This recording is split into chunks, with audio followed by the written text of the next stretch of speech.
Chapter 1. Sadness and grief are not the same.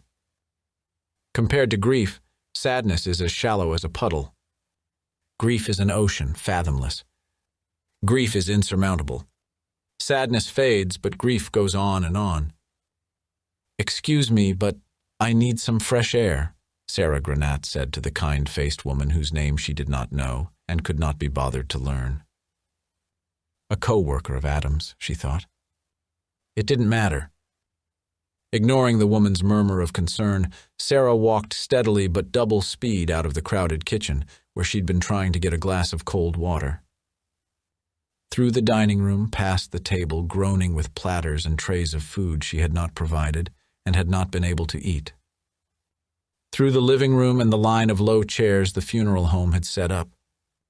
Past the shrouded mirrors and the front door, unlocked and open to allow those paying their respects to enter without knocking.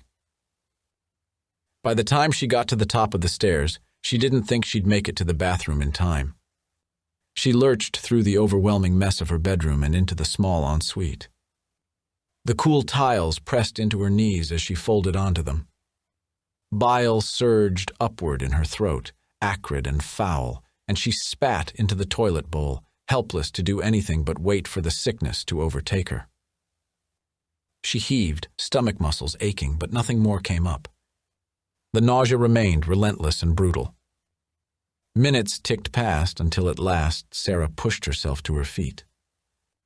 She splashed her face with tepid water from the dripping faucet Adam had promised he would fix.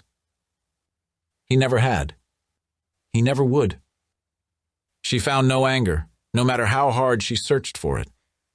Only this vast and depthless mourning doing its best to drown her. But although Sarah wished she could let herself succumb to the pull and simply sink, down and down, she had to fight it. She had Ellie to think about, and there was also this baby inside her, the one she and Adam had tried so hard to create. The last piece of him she would ever have. She could not bury herself next to her husband, even if that was the only place she wanted to be. Emerging from the bathroom, she didn't expect to be greeted with a glass of chilled ginger ale and a small plate of saltine crackers, but she gratefully took them both and gave Ava Morgan a small smile. "Oh, Sarah, are you okay? Maybe you should lie down." Ava's deep brown eyes shone with empathy as she watched Sarah ease herself onto the edge of the unmade bed. She kept a few steps distance, one arm folded across the front of her classic black dress. Her other hand toyed with her jade pendant necklace. Sarah didn't want to lie down, didn't want to close her eyes, did not, especially, want to sleep. If she slept, she would dream, and if she dreamed, she would wake up, and when she did, Adam would still be dead, but terribly, she would have had some brief moments in which she wasn't aware of that loss. Better to stay awake than lose him all over again. So instead, she squared her shoulders and took a cautious sip of ginger ale. It stayed in her stomach, but fresh nausea burbled, and she set the glass on her nightstand, next to the plate of crackers she could not force herself to look at, much less nibble. She settled both feet firmly on the floor. It had worked in college for the spins after a night of too much drinking, and in the times when her mind tried to separate itself from her body and float away. Maybe it would help now, too. "Where's Ellie?" "Graham's reading her a story."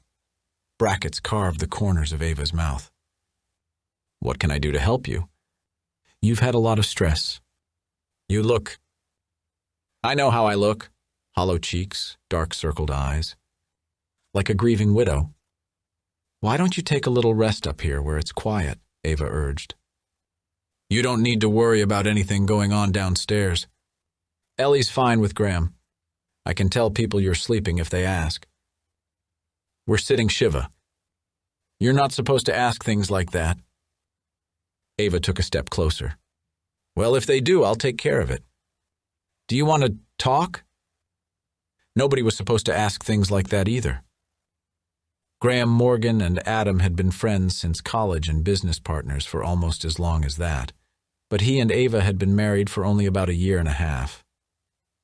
Sarah and Ava had formed a friendship, but they'd never become as close as their husbands had been.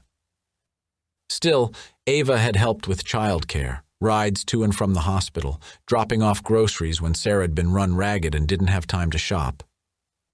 Ava had always been kind, but she'd never really known Adam when he was healthy. Her husband was hale and hearty. She couldn't begin to know what Sarah was going through. At least try to rest a little bit. Eat something, Ava urged when Sarah stayed silent. I hear it helps with morning sickness? Her voice trailed off into the question. Instinctively, Sarah placed both palms on her stomach, still rounded from being pregnant with just-turned 3-year-old Ellie. She was 20 weeks along, but the morning sickness had been more like all-day nausea. She'd barely gained even 10 pounds. She and Adam hadn't told anyone yet.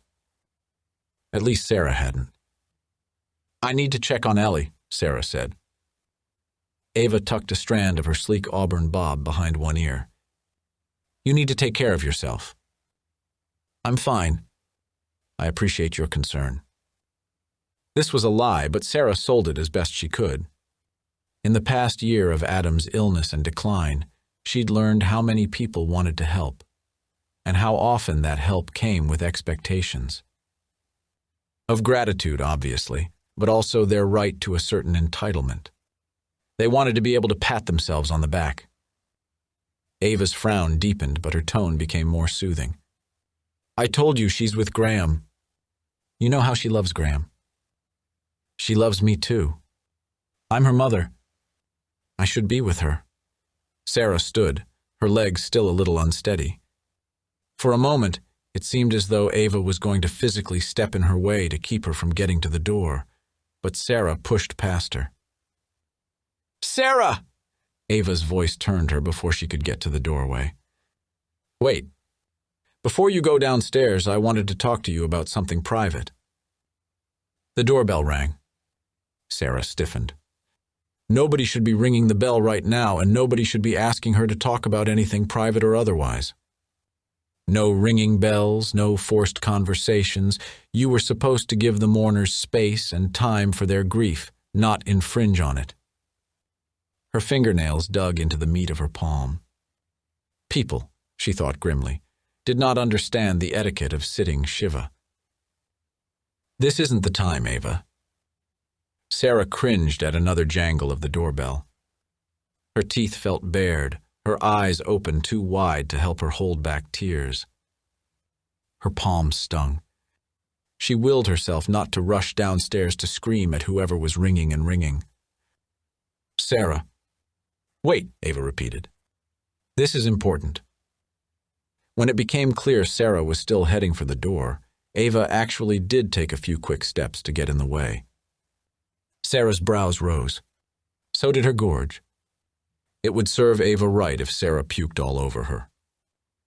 I wanted to make sure you were, on board. With the paperwork, Ava said. What paperwork? The guardianship paperwork? For Ellie. In case something happens to you. Ava spoke quickly, sharply, her eyes skating over Sarah's face and lower, over her stomach. Adam asked me and Graham to adopt her. Blinking rapidly, Sarah moved away from her. He asked you to do what? He was worried about her. And you, of course, Ava said hastily.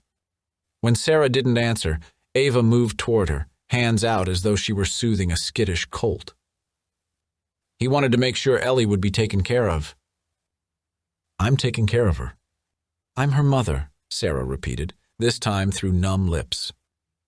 Of course, of course. This would just be in the event of, a tragedy. Or something you couldn't handle. You don't really have anyone else, and they were so close. Sarah took another step toward the door. I can't discuss this with you right now. I'm going downstairs. This time, Ava spoke more boldly. Her gaze flashed as she blocked Sarah's path.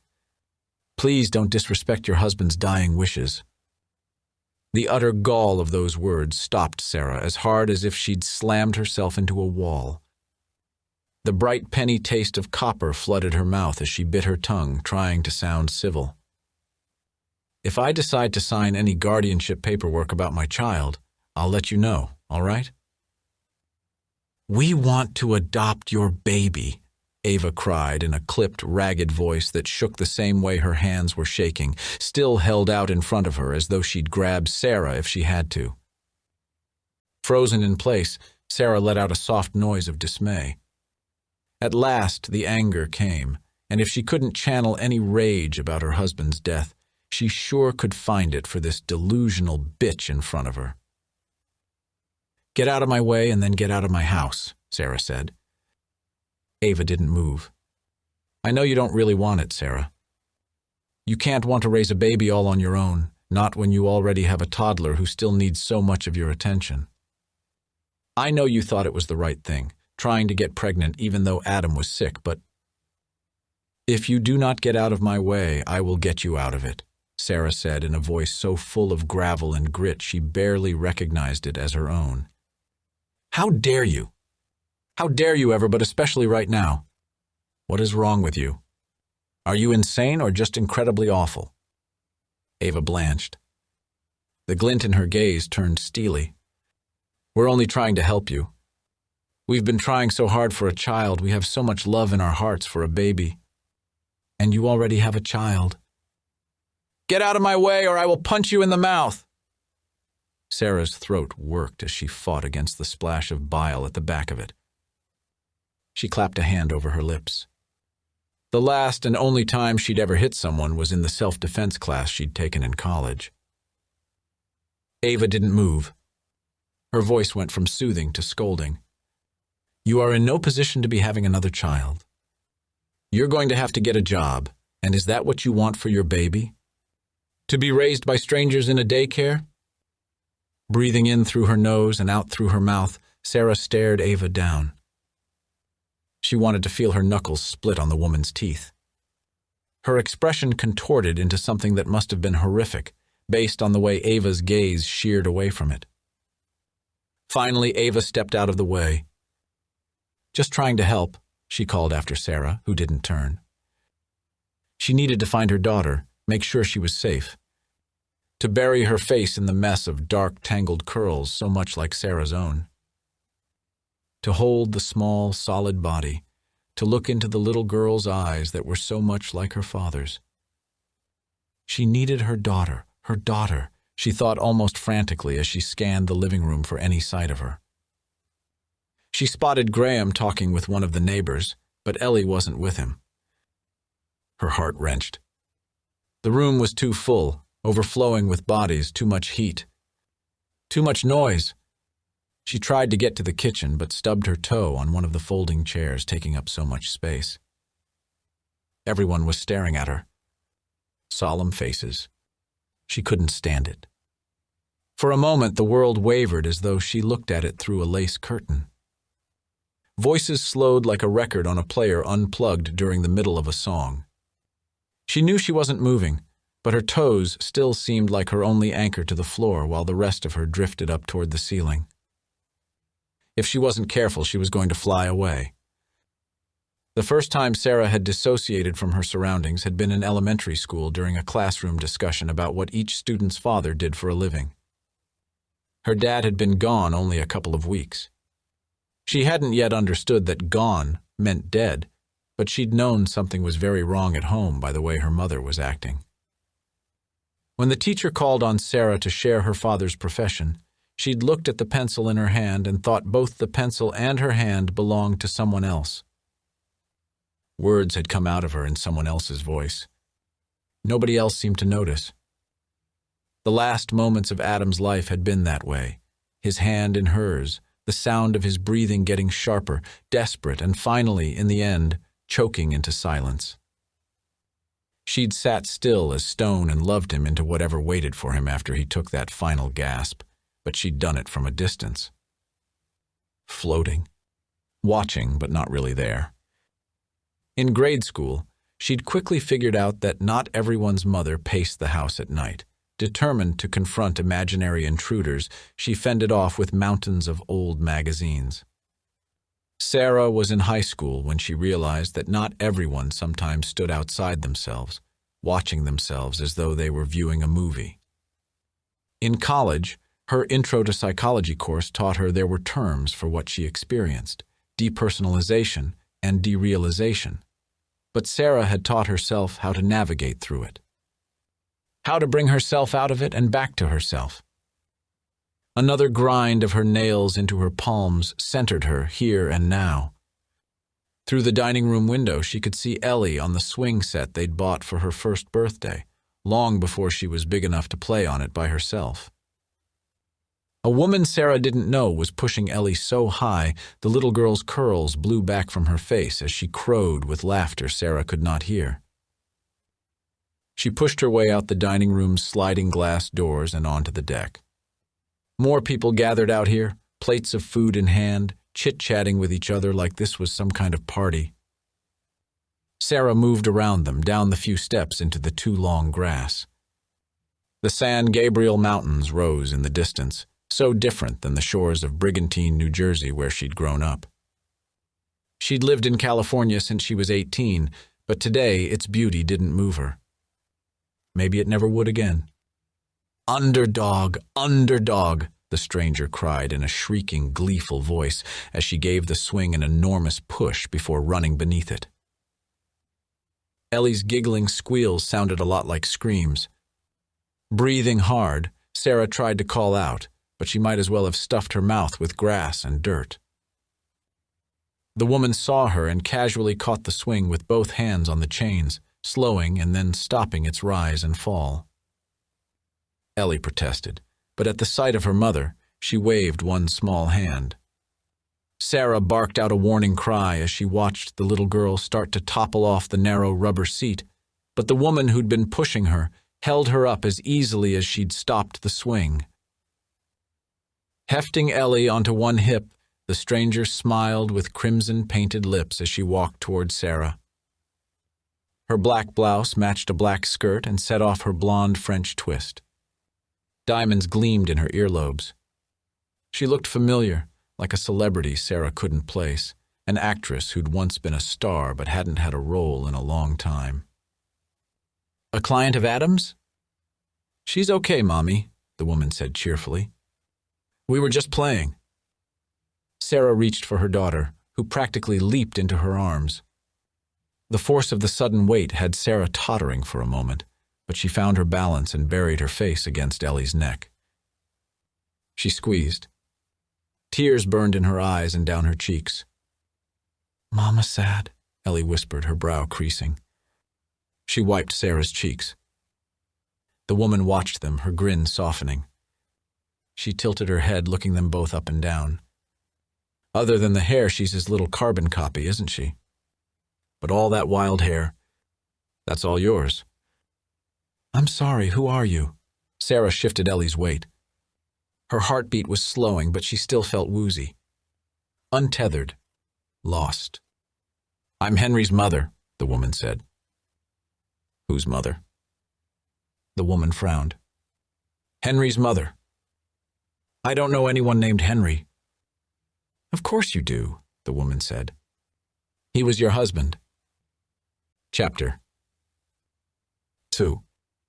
"My husband's name was Henry. Adam was his middle name," the stranger added. Two deep grooves crinkled her forehead as Sarah took a few steps away from her. "He must have talked about me." "He didn't." Sarah's reply was as unyielding as a concrete slab. The woman's chin lifted and her lips trembled. "But I'm his mother." They stared at each other. This stranger had said Ellie was the image of her father, and that was true. But Sarah was stunned to see that the same slope of brow, the same blue eyes she'd so adored in both her husband and her daughter, were also present in this interloper's face. She had Adam's pale hair and complexion, too. Her heavy foundation covered up any freckles, but couldn't shield the high, rosy color flooding into her cheeks. Adam had never been able to keep a secret. Those cheeks had always given him away. Or maybe not. "I don't understand," the woman said as her hands flapped themselves into birds trying to escape a cage. "I know we had our differences. How did you know to come here today?" The woman's blank expression was disturbingly, eerily familiar, Adam's face overlaid on hers like a vintage movie special effect. A metamorphosis. Her eyes skated over Sarah's without landing. I wanted to come to the funeral, but you'd already had it. He's already in the ground. I didn't even get to see him to say goodbye. But I mean, how did you know?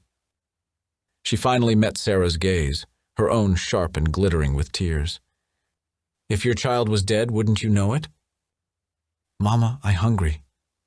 Ellie pressed both her chubby hands onto Sarah's cheeks, again forcing her mother to look at her. Sarah used her free hand to carefully peel away Ellie's grip from her face. Okay, let's get you a snack. I'm sorry. But she hadn't asked for or been given the woman's name, and so her words stammered to a halt. She wasn't even sure what she meant to say or do. Offer an invitation to come inside? Shout at the stranger to get off her lawn? Neither choice seemed appropriate. As it turned out, Sarah didn't need to decide, because without another word or a look in her direction, the woman claiming to be her mother-in-law turned on her heel and stalked toward the house. Her shoes left a divot in the grass where she'd spun. She went inside. Mama, mama, mama. Yes, Ketzela, meow, meow, meow. Let's get you a snack. How about a nice little kitty treat? Ellie giggled and shook her head at the suggestion. Sarah took her to the kitchen. With shaking hands, she sat Ellie on one of the bar stools at the island and took a paper plate from the stack on the counter. A little tuna salad, some egg salad, a few apple slices. The plate dipped and swayed in her grip. When it hit the floor at her feet, splashing food across the toes of her black flats, Sarah gasped aloud but could not make herself bend to pick it up. If she went to the floor, she wouldn't get up. Here, hun. Let me. Bex, can you get the little one something to eat? Sarah, come on upstairs with me. Sarah looked into the woman's kind blue eyes. Linda Ruttenberg had been the first to welcome them to Temple Beth Or when they joined 4 years ago. She'd always been there to greet them for a Friday night service, or on Sunday mornings when they dropped off Ellie for the preschool program. She'd been a shomerette, one of the people who sit with the dead during the 24 hours between death and burial, and she'd also stepped up to arrange the shiva so Sarah didn't have to. Ellie, Sarah whispered. Linda put an arm around Sarah's shoulders. Bex will take care of her. June's here too. Ellie knows both of them from kinder time. She'll be okay. I shouldn't leave her, Sarah protested under her breath, her cheeks hot, too aware of everyone looking at her. A spring of shame bubbled inside her about the scene she'd made. Her gaze darted around the room and through the doorway, but she didn't see Ava anywhere, or the blonde stranger. Her palms throbbed where her nails had cut into the skin. Linda smiled. Whatever you want, honey. If the older woman had insisted, Sarah would have kept protesting, but in the face of that solid compassion, she broke. Not strong, not competent. Grateful, though, to be taken upstairs and settled into the bentwood rocking chair Adam had bought at a flea market so she'd have a place to rock their babies. Grateful, too, for the blanket Linda tucked over her lap and the cardigan she pulled from Sarah's closet to wrap over her shoulders. It was an old one of Adam's, but she didn't care that it was too big as she drew it around her. Adam, she thought. Or was it Henry? Hi. I'm Adam. Wide smile, charmingly crooked teeth. Sarah had been instantly wary of him. Too tall, too blonde, not as handsome as he thought he was, she'd thought. He had the fresh, scrubbed audacity of someone who'd always been told he was something special and had never been given any reason to believe otherwise. Before she could move to a new seat, the professor slapped a heavy book down on the podium, sending a rumble throughout the classroom. Adam jumped and gave a little laugh. I'd say he scared me out of my wits, but that would mean I had some wits to be scared out of, he said. And Sarah was smitten.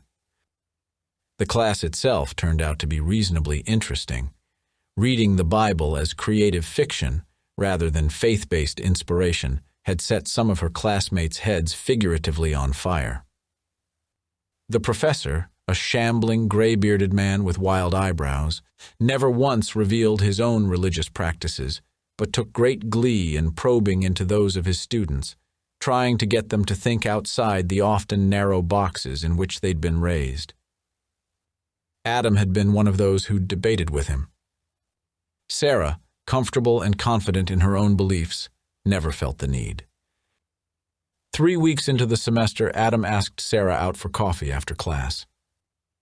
A week after that, he kissed her for the first time under a full moon, with a hint of frost in the air. 5 weeks after that day in the classroom, she took him to bed for the first time. After they'd made love, he confessed that she had been his first. They'd been inseparable ever since. It had never mattered to either one of them that she was a senior while he was a freshman, or that she dreamed of creative pursuits while Adam was focused on the tech world. They'd simply fallen into each other, cream and coffee, sprinkles on a sundae, applesauce on latkes. Sarah and Adam just went together. A perfect match, a perfect little family. At the touch of Linda's hand on her shoulder, Sarah shook away the memories. Perfect like a peach with a rotten spot in the center. Linda rubbed Sarah's shoulder and pressed a bottle of water into her hand. Sarah cracked the bottle open and dared a sip, hoping her stomach wouldn't revolt. Her hunger rushed to life, and she thought with longing of the platters and trays of food downstairs. I'm desperate for a bagel with cream cheese and lox right now. I'll text Barry to bring one up. You want everything on it? Everything. Sarah bowed her head to hold back a rush of tears. A sudden terror gripped her. Can you ask him to check on Ellie? Of course. Linda typed out a quick message on her phone and held it up to show Sarah the reply that came a second or so later. It included a picture of Ellie with Linda's daughters. She's playing with Bex and June in her room. She's fine. I want to make sure Ava isn't anywhere near her. She's got dark red hair and a black dress with a big green pendant necklace. Or her husband Graham. Tall, dark hair, navy suit. Linda's expression scrunched in thought. I saw them both hustling out the front door while you were in the yard. Not friends of yours, I take it? Graham's Adam's business partner. They've been friends since college. But after what his wife said to me... Sarah swallowed what felt like a handful of razor blades. You don't have to talk about it if you don't want to, Linda said. Sarah took another slow sip of water. A quick rap on the door revealed a solemn-faced Barry, who brought in a paper plate laden with a bagel dressed in all the trimmings. He gave Sarah a small smile and ducked back out without saying anything. Sarah settled the plate on her lap and tucked a stray caper into the gooey cream cheese. She sighed. Did she want to talk about it? Everyone must think I've lost my mind. Linda tutted. Nobody thinks any such thing. I thought they were friends, Sarah whispered around the lump in her throat. She looked at Linda. But Ava said they wanted to adopt my baby. Too late, Sarah remembered that she and Adam hadn't announced the pregnancy yet. Linda's gaze dropped to her belly, then met Sarah's eyes. If the news shocked her, Linda didn't show it. Adam must have told them about the baby when he knew he was... Sarah trailed off and bit into the bagel. Cream cheese and salmon flooded her mouth. She chewed and swallowed, chewed and swallowed. Linda leaned against the dresser. Why would she think you wanted to give your baby away? Apparently being a widow means I don't want to take care of my children. Or that I'm not capable of it. I'm so sorry, honey. I'll have Barry at the door tomorrow evening if you want. To make sure they don't come in. Linda's expression twisted in distaste. No wonder you're so upset. There was a woman outside. With Ellie. Pushing her on the swings. Sarah choked out the words one at a time like coins clinking into a tzedakah box. She looked up at Linda, who bore a gentle, concerned expression. She said she was Adam's mother. Linda went at once to the windows overlooking the backyard and twitched back the curtain. "Is she still there?" Sarah drew in a slow breath and shook her head. "She came inside, but I didn't see her after that." "Maybe she left." Linda turned back toward Sarah. Frowning, she said, "What do you mean she said she was Adam's mother? Hadn't you ever met her?" "I couldn't have," Sarah said. "He always told me she was dead." Chapter 3.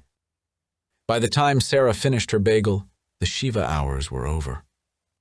Barry and Linda, true mensches, both of them, stayed behind to clean up the kitchen and put all the perishables away. Bex and June had read Ellie to sleep with as many stories as she'd asked for.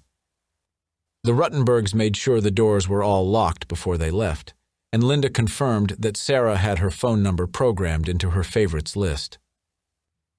"If you need anything, you call me. My ringer will be on. Are you sure you don't want me to stay?" Linda's brows knitted with concern. "I'm okay." "Really?" "Try to get some rest. We'll see you tomorrow, late afternoon. We'll make sure nobody comes in that you don't want to be here." Barry gently punched a fist into the opposite palm. There'd be nothing like sleep for Sarah tonight. She knew that already. She nodded anyway and accepted another hug from Linda and one from Barry, too. She shut the door behind them and turned the deadbolt. In the quiet house, she moved room by room, cataloging all the places where Adam had once taken up space. The couch where they'd snuggled to watch scary movies, their fingers linked as his thumb stroked the back of her hand. The kitchen where he'd made French toast with sugar and cinnamon and they'd danced to the music pouring from the speaker connected to his phone. He'd loved pop music that was popular in his teenage years, when he'd been forbidden to listen to it. She went into the dining room table, where she had lit the Shabbat candles and Adam had sung Aishet Chayil to her every week. A woman of valor, who can find? Her price is above rubies. He'd learned that song of praise for her. He'd learned everything about their life for her. At last, she went to the bedroom and the bed in which they'd made love and babies. His pillow no longer carried the scent of him, even though she'd refused to wash the sheets since the day he'd gone into the hospital for the last time. Sarah sat on his side of the bed and looked at the glass of water on Adam's nightstand. A thin film of dust covered the water's surface. If she lifted it now and pressed her lips to the place where his had rested, she wouldn't even be able to taste him. He was gone. It would have been easier if she could weep, but instead, Sarah sat with dry eyes and a tight throat, staring at the windows overlooking the backyard.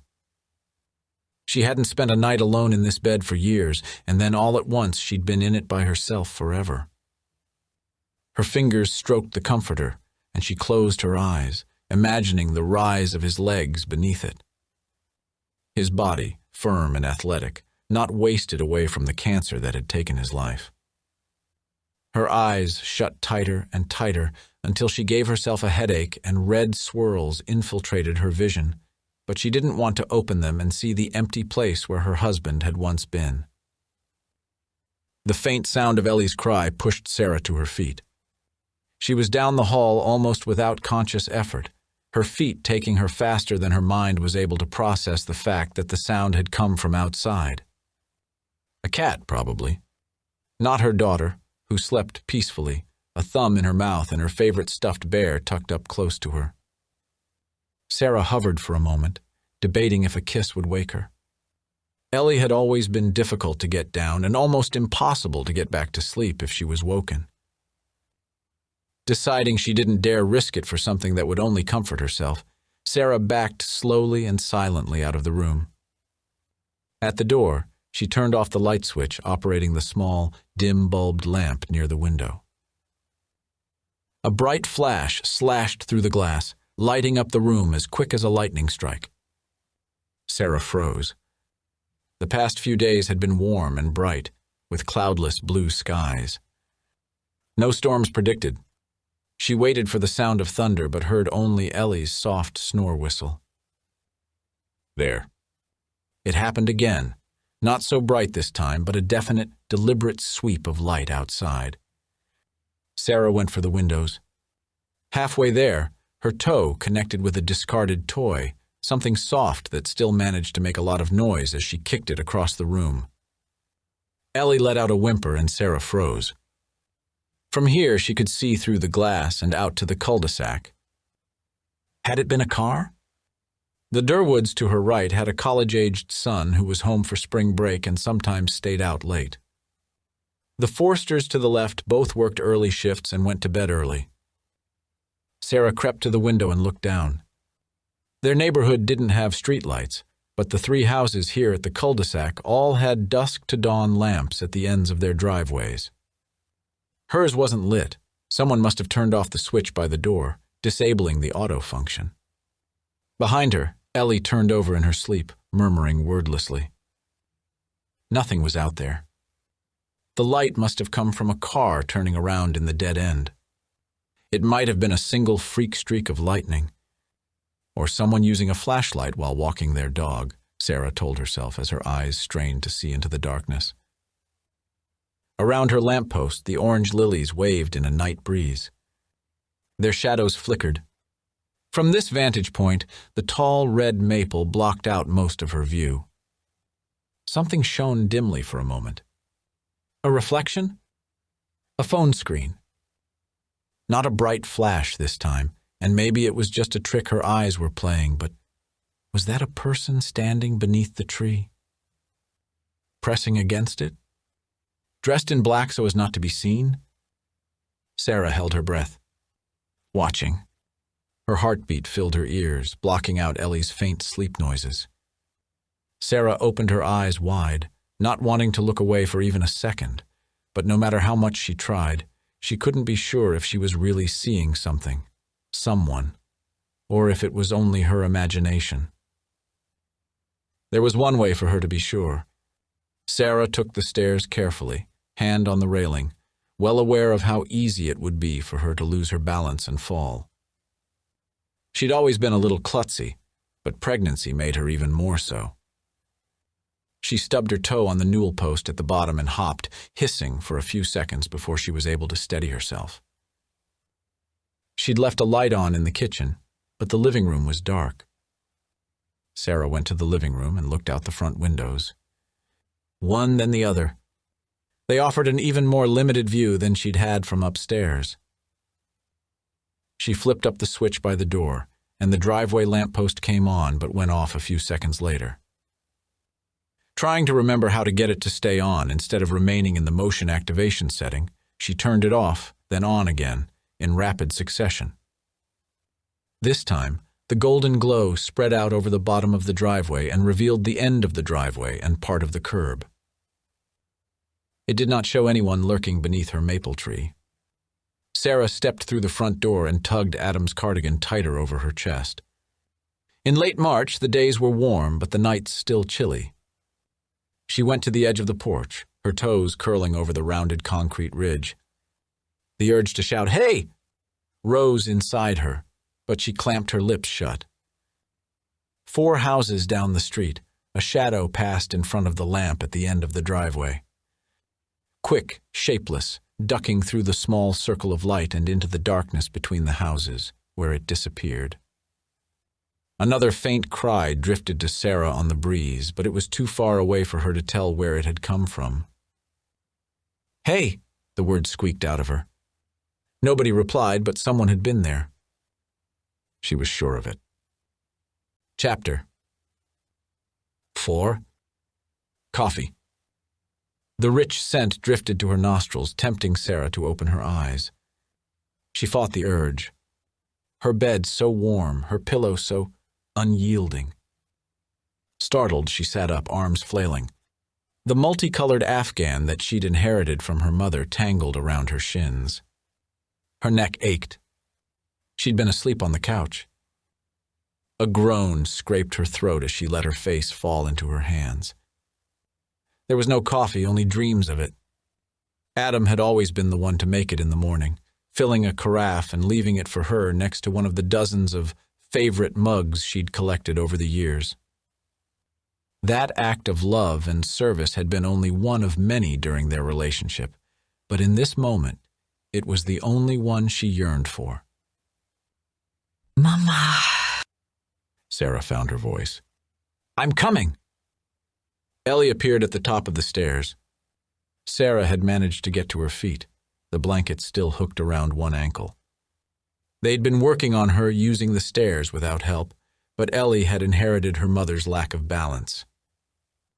Sarah called out a warning for Ellie to stay put, but the little girl was already lifting one foot into space. There is no swifter runner than a mother pelting toward a child in danger. Sarah kicked aside one of the folding chairs left behind by the funeral home, tripped, and still was able to get herself halfway up the staircase in time to catch Ellie as she tumbled head over heels down the first few steps. Panting, Sarah clutched the railing with one hand, her daughter with the other. Pulling Ellie onto her lap, Sarah collapsed onto a step. Her breath blew out in a shaky stream, her mind filled with visions of Ellie's small body, twisted and broken, at the bottom of the staircase. Shh, Ketzela. Mama's here. I'm right here. She rocked Ellie, who pressed against her. Meow, meow, meow. Ellie snuffled and tipped her little face to look at Sarah. Meow, meow. Where you were. Mama was downstairs. Sarah twisted to look at the top of the staircase. The child gate stood wide open. A weight settled in her chest. Had she been so freaked out last night that she'd completely forgotten to close it? Shutting that gate had become such second nature she didn't even notice it anymore. She racked her memory but couldn't recall if it had been closed or open yesterday. She shifted Ellie onto her hip and stood. With people up and down, it was completely possible it had been left open. And last night, when she came downstairs, maybe she'd simply forgotten to make sure it was shut behind her. Or someone had been here while she was sleeping. Someone had left the gate unlocked. Someone who could have crept up the stairs and into Ellie's room. They come for us at night. They dress up like your dad and try to get me to go away with them.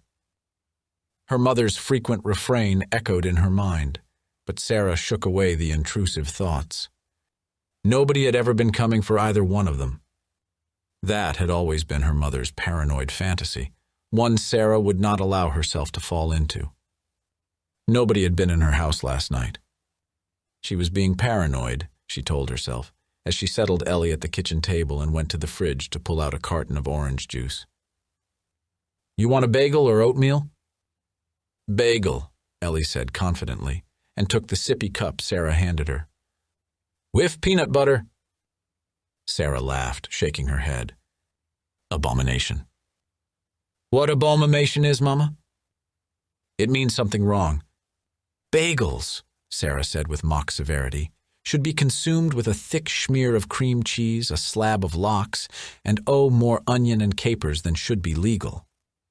As she spoke, she bent back into the fridge to pull out the plastic package of lox and the small container of sliced onion, capers, and other veggies that Linda had kindly packed up from yesterday's spread. Sarah's stomach rumbled.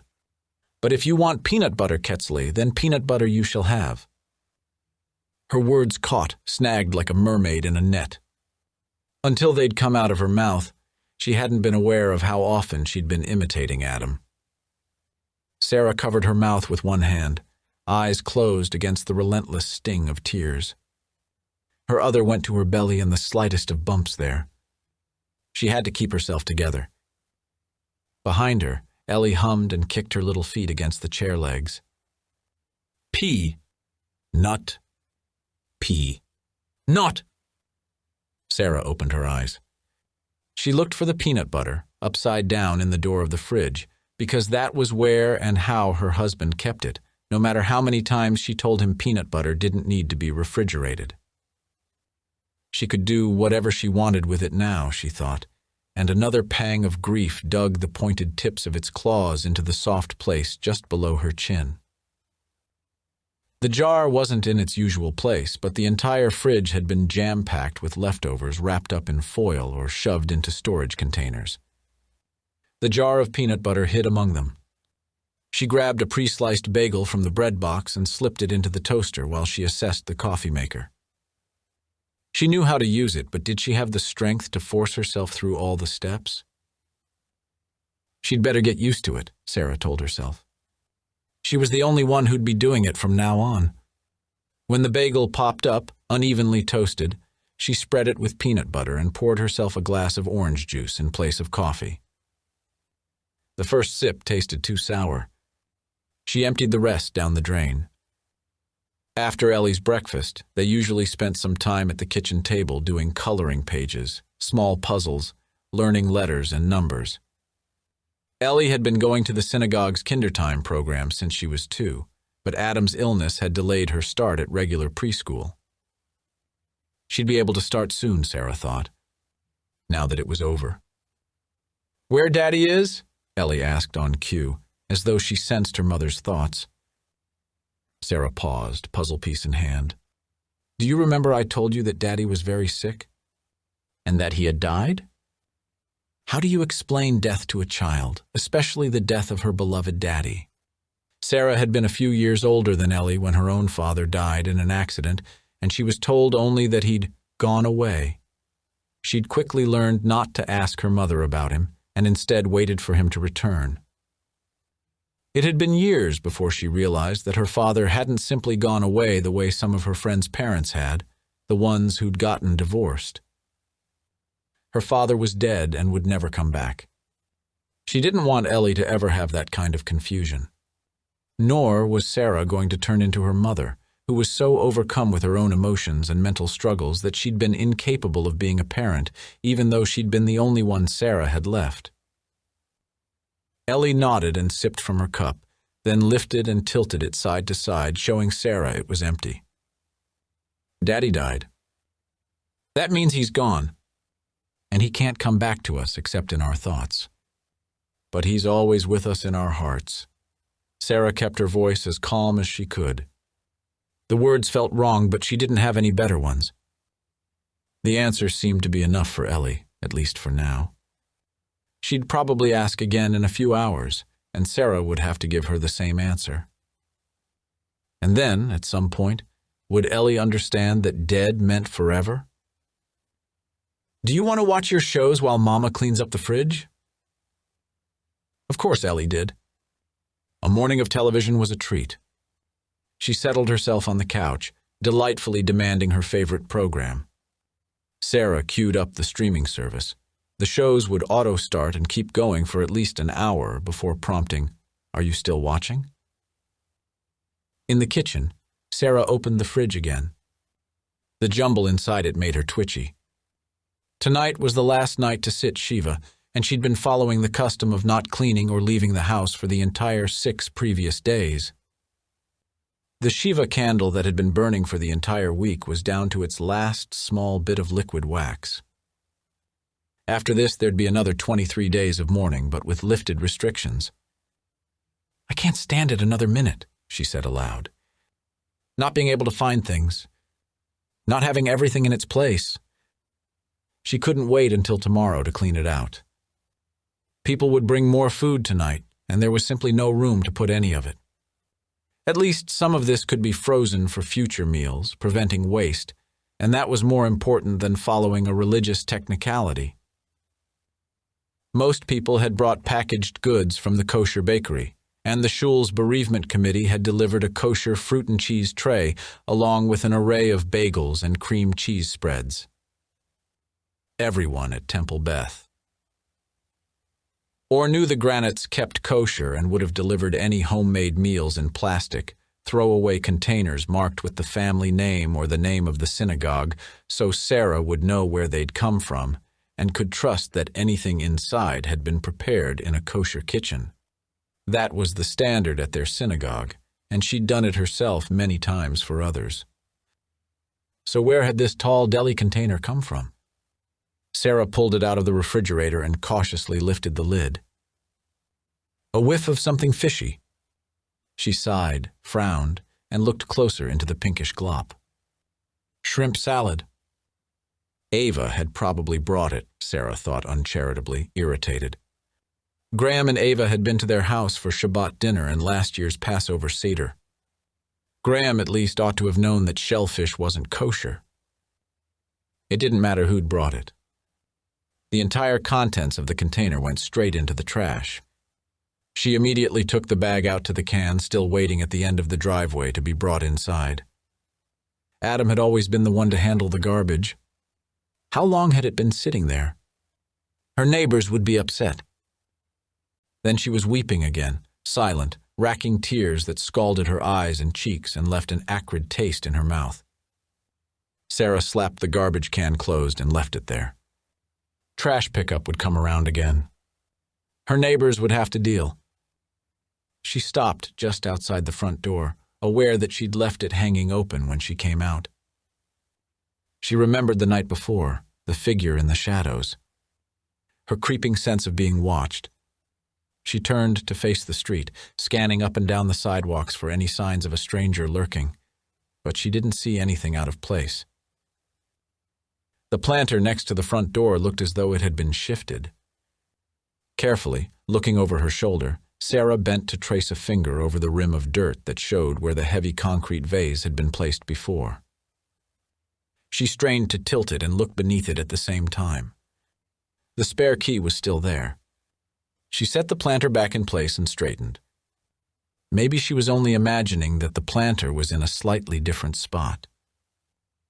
When she stood up, the woman who'd claimed to be Adam's mother was standing at the bottom of the driveway. Chapter. Fie. She's beautiful. But you know that, of course. All those dark curls. I bet they're a lot of work to take care of. Adam's mother hadn't been able to take her eyes off Ellie since the moment she'd stepped through the front door. Candace Granat had apologized over and over for how she'd behaved the day before. Sarah had asked Candace to come inside. She wanted time for the two of them to talk without anyone else around. The only problem was Sarah wasn't sure what she wanted or needed to say. Now the two of them silently watched Ellie play on the swing set. She twirled the pirate ship steering wheel and waved at them both from the small clubhouse's window. Candace seemed willing to allow Sarah to drive the conversation. Sarah appreciated that. She and Adam had rarely argued, but when they did, it was often because he was incapable of leaving her alone long enough to formulate her thoughts when she was upset. He'd claimed it was because he wanted to fix things. He was always afraid we were broken, she said aloud finally. Who, Henry? He called himself Adam. Candace puffed out a breath and patted her sleek blonde updo, her fingers aglitter with rings. Whatever he called himself, I named him Henry. He said you were broken? He worried that we were. No matter how many times I told him that people could be angry with each other, and that didn't have to mean they were going to break up, he always... Sarah trailed off. Shrugged. She struggled and failed to keep her voice from breaking. He always thought that if we weren't overflowing with joy, we were on our way to disaster. No matter how many times I tried to tell him that sometimes being content is more solid than being ecstatic. So, you weren't happy? Candace's lips pinched together. Most of the time we were. But it could be exhausting, you know? Trying to convince him that not every minute had to be the 4th of July. When Henry was a little boy, he'd work himself up into such a state before Christmas. Writing letters to Santa, doing extra chores, asking me over and over again if he was being a good enough boy. Candace sniffled and drew a tissue out of her fashionable handbag to dab her eyes and nose. He wanted to know why it couldn't be Christmas every day, and I told him if it was, well, it wouldn't be as special, would it? We don't celebrate Christmas, Sarah replied quietly. Candace stiffened, her shoulders squaring. She cleared her throat, her gaze focused on Ellie. I wasn't sure. I thought maybe for the little one. No. Adam converted before we got married. Adam had been reticent about his life before they'd met, but he had told Sarah about his conservative Christian upbringing and how he'd cast it off before going to college. A small town, a small, strict church. Parents obsessed with their religion. Candace puffed out a small breath and sat up straighter. He accepted Jesus into his heart when he was a little boy. It doesn't matter what he did as an adult. Jesus still loves him and took him into his arms when he passed. That's just what I believe. It wasn't what Adam had believed, but Sarah didn't argue the point. She didn't have to agree with Candace's religious beliefs to empathize with how it must feel to have your child turn his back on something you hold so precious. If it gave his mother comfort to believe, it would be an undeniable cruelty to take that away from her. And what did it matter anyway? Adam had died. He was wherever people went after that, or he was nowhere and nothing at all. His life and what he'd done during it were what counted. It took nothing away from Sarah if Candace wanted to believe something that wasn't true. They sat in silence for a few moments longer before Candace spoke. He never spoke of me? Truly never? The most he'd ever shared were the smallest of details, one at a time, always in passing, and never with more than a minute or so of conversation. Sarah had told him early on about losing both of her parents, and he'd commiserated. It was supposed to be something they had in common. The only story he'd ever told Sarah in its entirety had been about the brother his parents had adopted when Adam was in second grade. The other boy had been the same age, or close to it, but had spent his early years in a Russian orphanage. He'd had behavioral problems so severe that Adam's parents had unadopted him, sent him back. Sarah wasn't going to bring that up to Candace. The story had seemed so far-fetched she'd had a hard time believing it the single time Adam had told it, and she'd never asked him about it again. The experience had obviously scarred him, and with both of his parents deceased, there'd never been reason to discuss it. Except that Candace was here right now, clearly not dead, and that raised a whole other set of questions about Adam's past and the secrets he'd kept. He said he grew up in Ohio, Sarah offered. Shelter Grove. I still live there, Candace beamed. Sarah almost hated to say it, but she had to. He told me that both his parents had died. Candace pressed a hand to her heart and drew in a soft, pained gasp. Oh. I'm sorry. Why? Candace's voice shook, the blonde curls that had escaped her French twist floating around her face. He and his father had a falling out. They didn't see eye to eye on a lot of things. Henry said I took Peter's side. Did you? He was my husband, Candace said sadly. The husband is the head of the household. To me, it wasn't about taking sides, it was about being a good wife. And I'm sure you know how bullheadedly stubborn Henry could be when he was convinced he was right. Stubborn was not how Sarah would have described her husband. Determined, sure. Confident. But certainly not bullheaded. What did they fight about? She asked. Everything. I'm not sure what was the final straw. It might have been when Henry told us he wanted to go away to school, that he didn't want to follow in Peter's footsteps. He didn't want to be the church's next pastor. He rejected everything we'd always hoped for him. Candace gave Sarah a candid stare. They never reconciled before Peter passed away. Henry told me if I didn't support him that he'd never see me again. I thought, foolishly, I know that now, that he'd come back around once he'd been out there in the world, when he'd seen how an ungodly life could tear away at your soul. He didn't live an ungodly life.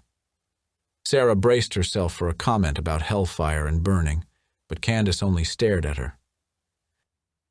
There were so many questions left to answer, but movement through the sliding glass doors into the kitchen caught Sarah's attention.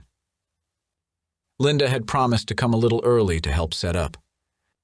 Sarah stood with a gesture toward the house. I need to get changed for Shiva. You're welcome to stay as long as you want, of course. Or not if you don't want to. I'll be happy to stay and help in any way I can. I can watch Ellie for you. Or, Candace said quickly, perhaps at Sarah's hesitant expression, if that doesn't make you feel comfortable, I can go in and help with the food. There's a lot of food spread out, isn't there? If there's one thing about funerals that everyone seems to have in common, it's food. That would be very nice. Ellie, come on over here to Mama. We're going inside. For once, the little girl didn't complain at being called away from her swing set and ran to her mother. She gave Candace a shy, curious glance. Candace made as though to reach for her, but held herself back at the last moment. She gave Sarah a sheepish grin. I don't want to scare her, she said, since I'm a stranger and all. The back doors opened and Linda stepped onto the deck. Everything all right? Go on, Candace urged Sarah. I'll introduce myself and help her with whatever needs to be done. You go get yourself squared away. Whatever you need. I'm here for you, okay? It seemed like a good time for the two women to embrace, but Sarah wasn't sure she could make herself. She'd been hugged a lot over the past few weeks, mostly by well-meaning people who thought it would be a comfort when in reality it always felt as though she were being strangled. Candace seemed to understand. She nodded instead, sharing a look with Sarah so full of compassion and care that Sarah was the one who reached first for the hug. It doesn't get easier, Candace said when the embrace ended. You just get through it. But I'm sure you know that already, don't you? I'm glad you're here, Sarah said, and meant it to her own surprise. Candace's eyes welled. Oh, honey. I'm so glad to hear you say that. After the way I acted? It's a weird time. I'm happy you came back so we had the chance to talk. A small sob leaked out of Candace's polished lips. You don't know what that means to hear you say. He always told me you didn't want him to, that you wouldn't let him. That I wouldn't let him what? Candace swiped away her tears with her crumpled tissue. Her bracelets rattled as she dabbed her nostrils. It was obvious she was trying to get herself under control, but Sarah was getting impatient. Ellie, go with Miss Linda, okay? See if Bex or June are here to play with you. Ellie's eyes had grown wide at the sight of Candace's tears, and she ran off with a backward glance. Linda waved at Sarah and took Ellie inside. Candace, what did Adam say I wouldn't let him do? Talk to me. Candace's voice rippled and rolled. I'm sorry? What? Candace dabbed again at each eye before tucking the tissue back into her handbag. He said you didn't want him to have anything to do with me. That's why I never met you. Why would I have ever said that? Well, because of what you made him do to marry you, Candace said, then added hastily, I told him it didn't really matter, you know. All I ever wanted was for him to be happy. Adam told you I made him convert so we could get married? And that I wanted him to abandon his family? Sarah let herself sink onto the lawn chair. Candace took the seat next to hers. No matter how many times I told him how much I love and support Israel. I'm American, Sarah cut in, irked. I have nothing to do with what Israel does or doesn't do. Well, Candace said softly, I was trying to respect his wishes. That's all. I hoped he'd change your mind. I never told him he had to do anything. Revulsion at the thought choked her, and she swallowed hard. Candace looked uncomfortable. I didn't mean to upset you. Everything upsets me right now. Sarah pressed her hands to her belly and watched understanding dawn on the other woman's face. Oh, Candace said quietly. Oh, my goodness. Oh, my dear. They stared at each other. Candace, were you standing in the street watching my house last night? The other woman blinked rapidly. You saw someone watching your house? I thought, maybe. I don't know. A headache throbbed at the base of Sarah's skull. What was next? Would she start covering the outlets with tape and tin foil to keep the spy cameras from being able to see her in the shower? Would she regale her own daughter with whispered, frantic stories about all the people bent on stealing her away? Except, someone did want to steal Ellie away, Sarah thought with a shudder at her mother's thoughts echoing in her own. Yet surely Ava wouldn't have been lurking in the front yard, dressed in black, watching for the opportunity to snatch Ellie. It was ridiculous to think she'd broken into the house and left the baby gate open. Sarah sat up straight. "It was probably just my imagination," she said firmly. "Well, it certainly wasn't me." Candace looked over Sarah's shoulder.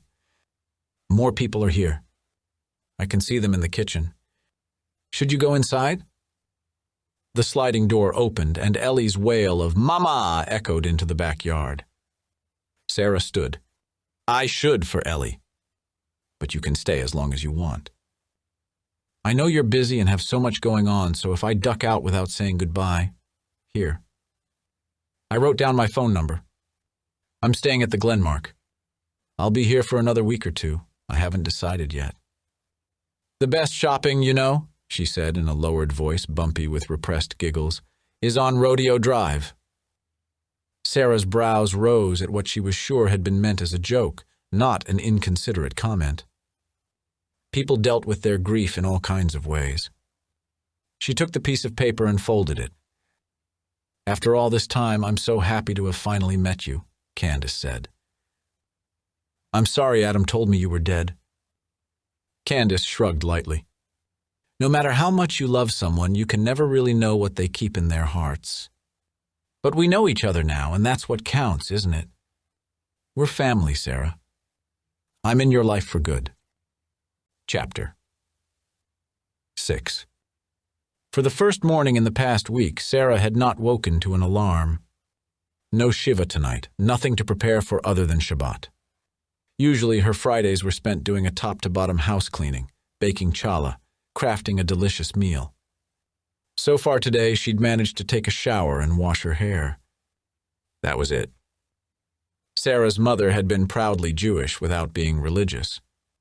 She'd trotted out an old menorah every Chanukah and spoke every year of going to shul for the high holidays, but never actually went. Sarah had never observed Shabbat until she went to college, where she became involved with Hillel. Most of the young adults would have Shabbat dinner at the rabbi's house before heading out for a night of regular college partying. She'd never been particularly adamant about full sundown-to-sundown observance, not using electricity and the like, but Shabbat had always been something she and Adam looked forward to. A delicious meal, good wine, a designated time to stay home and be together without other obligations getting in the way. It was the one night of the week he was guaranteed to be home for dinner. It wouldn't be the first time she'd lit the candles and said the prayers without Adam by her side, but it was the first time since before they married that she was considering not doing anything at all. No lighting candles. No drinking wine, not even the sip she'd have allowed herself for observance during her pregnancy. She had a month's worth of bread and rolls in the kitchen already, so no need to bake something fresh. She didn't have to acknowledge Shabbat in any way. It would occur without her, the same way the world was still turning without Adam in it. Like making the coffee, was practicing her faith something she'd have to learn to do without him? Without him, did she have any faith left? The doorbell rang. A quick glance into the den showed her that Ellie had fallen asleep on the couch. Sarah had allowed her to watch cartoons all the way to nap time again. It was going to be hard getting them both back on a regular routine. The doorbell rang again. She could ignore it. Whoever was out there would eventually go away. Thinking of the lurking stranger from her imagination the other night, she decided to at least peek through the living room window and see if she could catch a glimpse of who was ringing. She recognized the tall man on the porch at once. Graham. He held a glass vase of flowers. "You are here," he said when she opened the door. He sounded relieved. She hesitated before stepping aside to let him in and shut the door behind him. "Ellie's sleeping. You know, if you need a break, Ava can come grab her.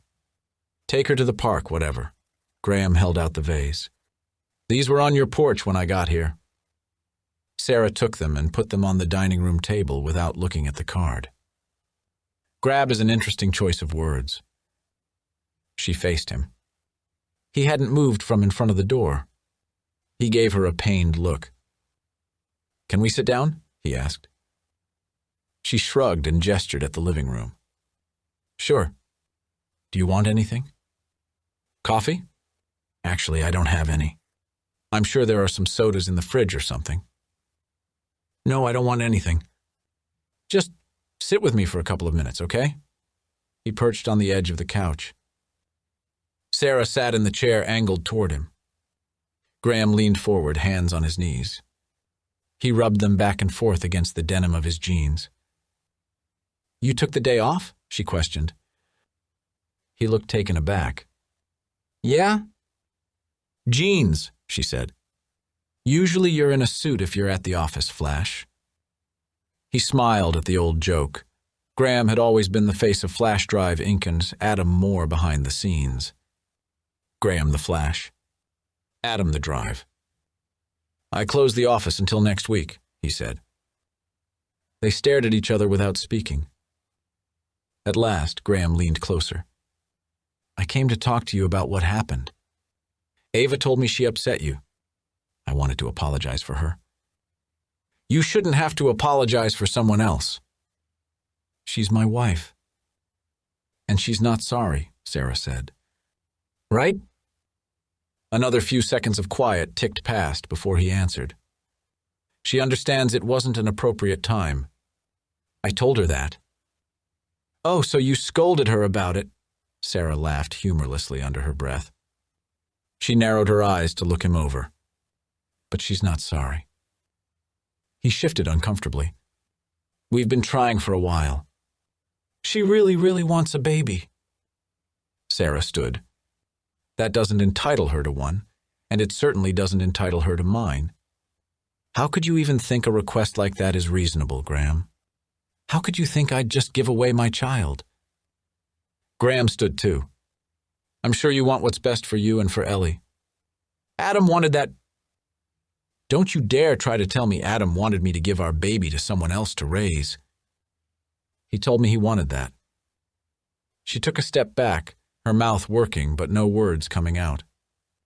Graham stepped closer. He reached for her but dropped his hand when she put up her own in warning. He sighed. "Let us just help you, okay? Me and Ava, we'll be happy to take care of you until the baby's born. You have to think of Ellie." Everything around her shifted into sharp focus.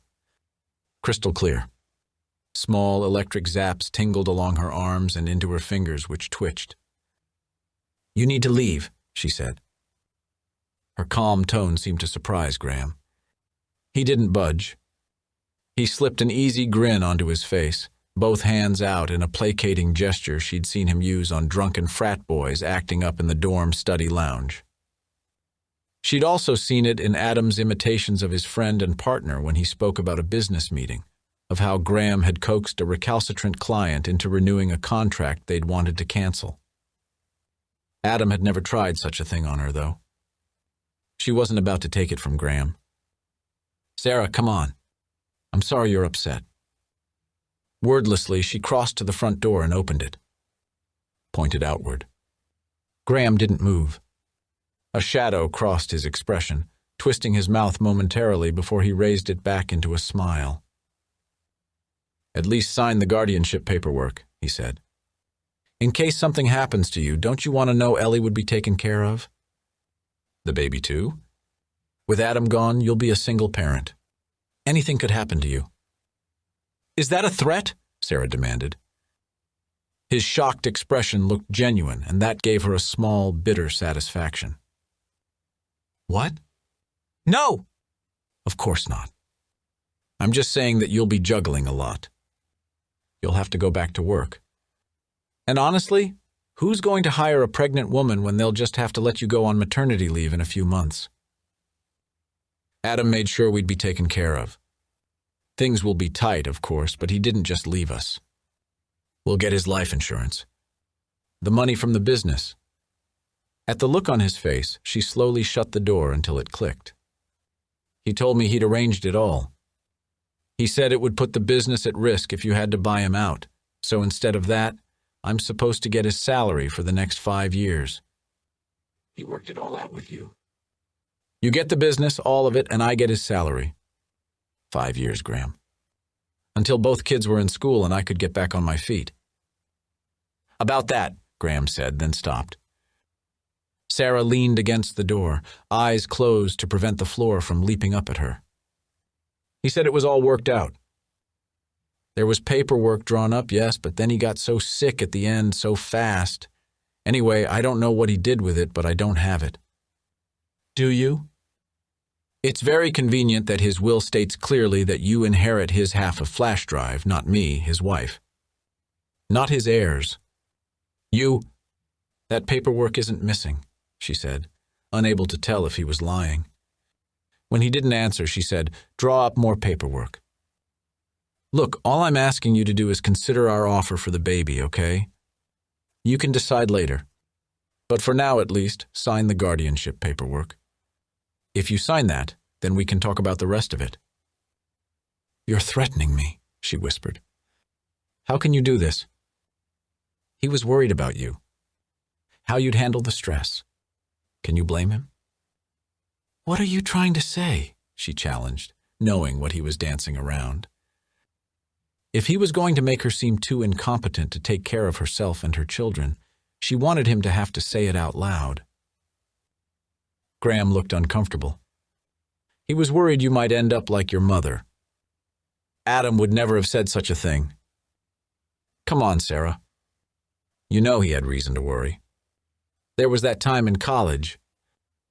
Graham had not been there the night Sarah came home after a long night shift and punched her hand through a mirror because she'd been convinced she wasn't real. Adam, woken by the noise, had found her. He'd helped her to her feet. He'd listened to her explain how she wasn't sure she was here. She was dreaming. She had once existed but no longer did. She had never existed and never would. It had been the anniversary of her mother's death, and once he'd pointed that out to her, she had returned to herself. He'd bandaged her hand, made her some coffee despite the late hour, and he'd sat with her at the table. He listened as she talked about the loss of her father and how her mother had never been able to deal with it and therefore had never been able to help Sarah with the loss. How her mother's hoarding and paranoia had escalated over the years until she'd no longer been able to mother Sarah and had instead become the child. She'd told him how much she missed her mother and how terrified she was that she always would. I always wondered where you went, he'd said. Hot shame had flooded her. I thought nobody could tell. He'd taken her hand, pressed his lips to her knuckles. I don't think anyone else can. You go kind of distant, that's all. But I can tell. It's a trauma response, she had whispered. It was the first time she'd ever said the words aloud. Because of your mom? She was always so afraid someone was coming to get us. To get me. If you aren't really here, nobody can take you away. Is that it? When she'd nodded, he had pulled her into his arms and rocked her while she cried. He'd taken her to bed, and they'd made love in the darkness. After, he'd held her again, her cheek pressed to his warm, bare chest. You're real, Sarah. You're here. No matter where you go, I'll be here when you come back. She'd never known Adam had shared that story, or that he'd ever worried she was too unstable to be a mother herself.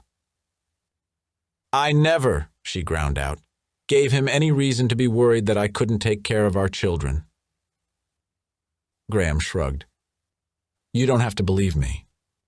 I'm just telling you what he said. That he wasn't sure you'd be able to handle everything on your own. He regretted agreeing to have another baby with you. He wanted me and Ava to be guardians of Ellie in case something happened to you. You don't have anyone else. That freaked him out. But the baby. She heard her own voice, but it was like someone else was speaking. That's all your idea, isn't it? Or at least hers. Is the baby even his? How dare you, she said, voice shaking.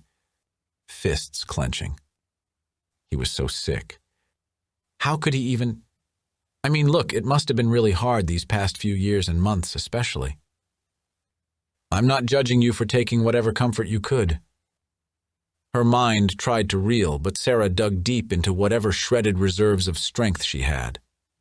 Adam had been the one to suggest they try for a baby, a sibling for Ellie. She hadn't believed she'd actually get pregnant.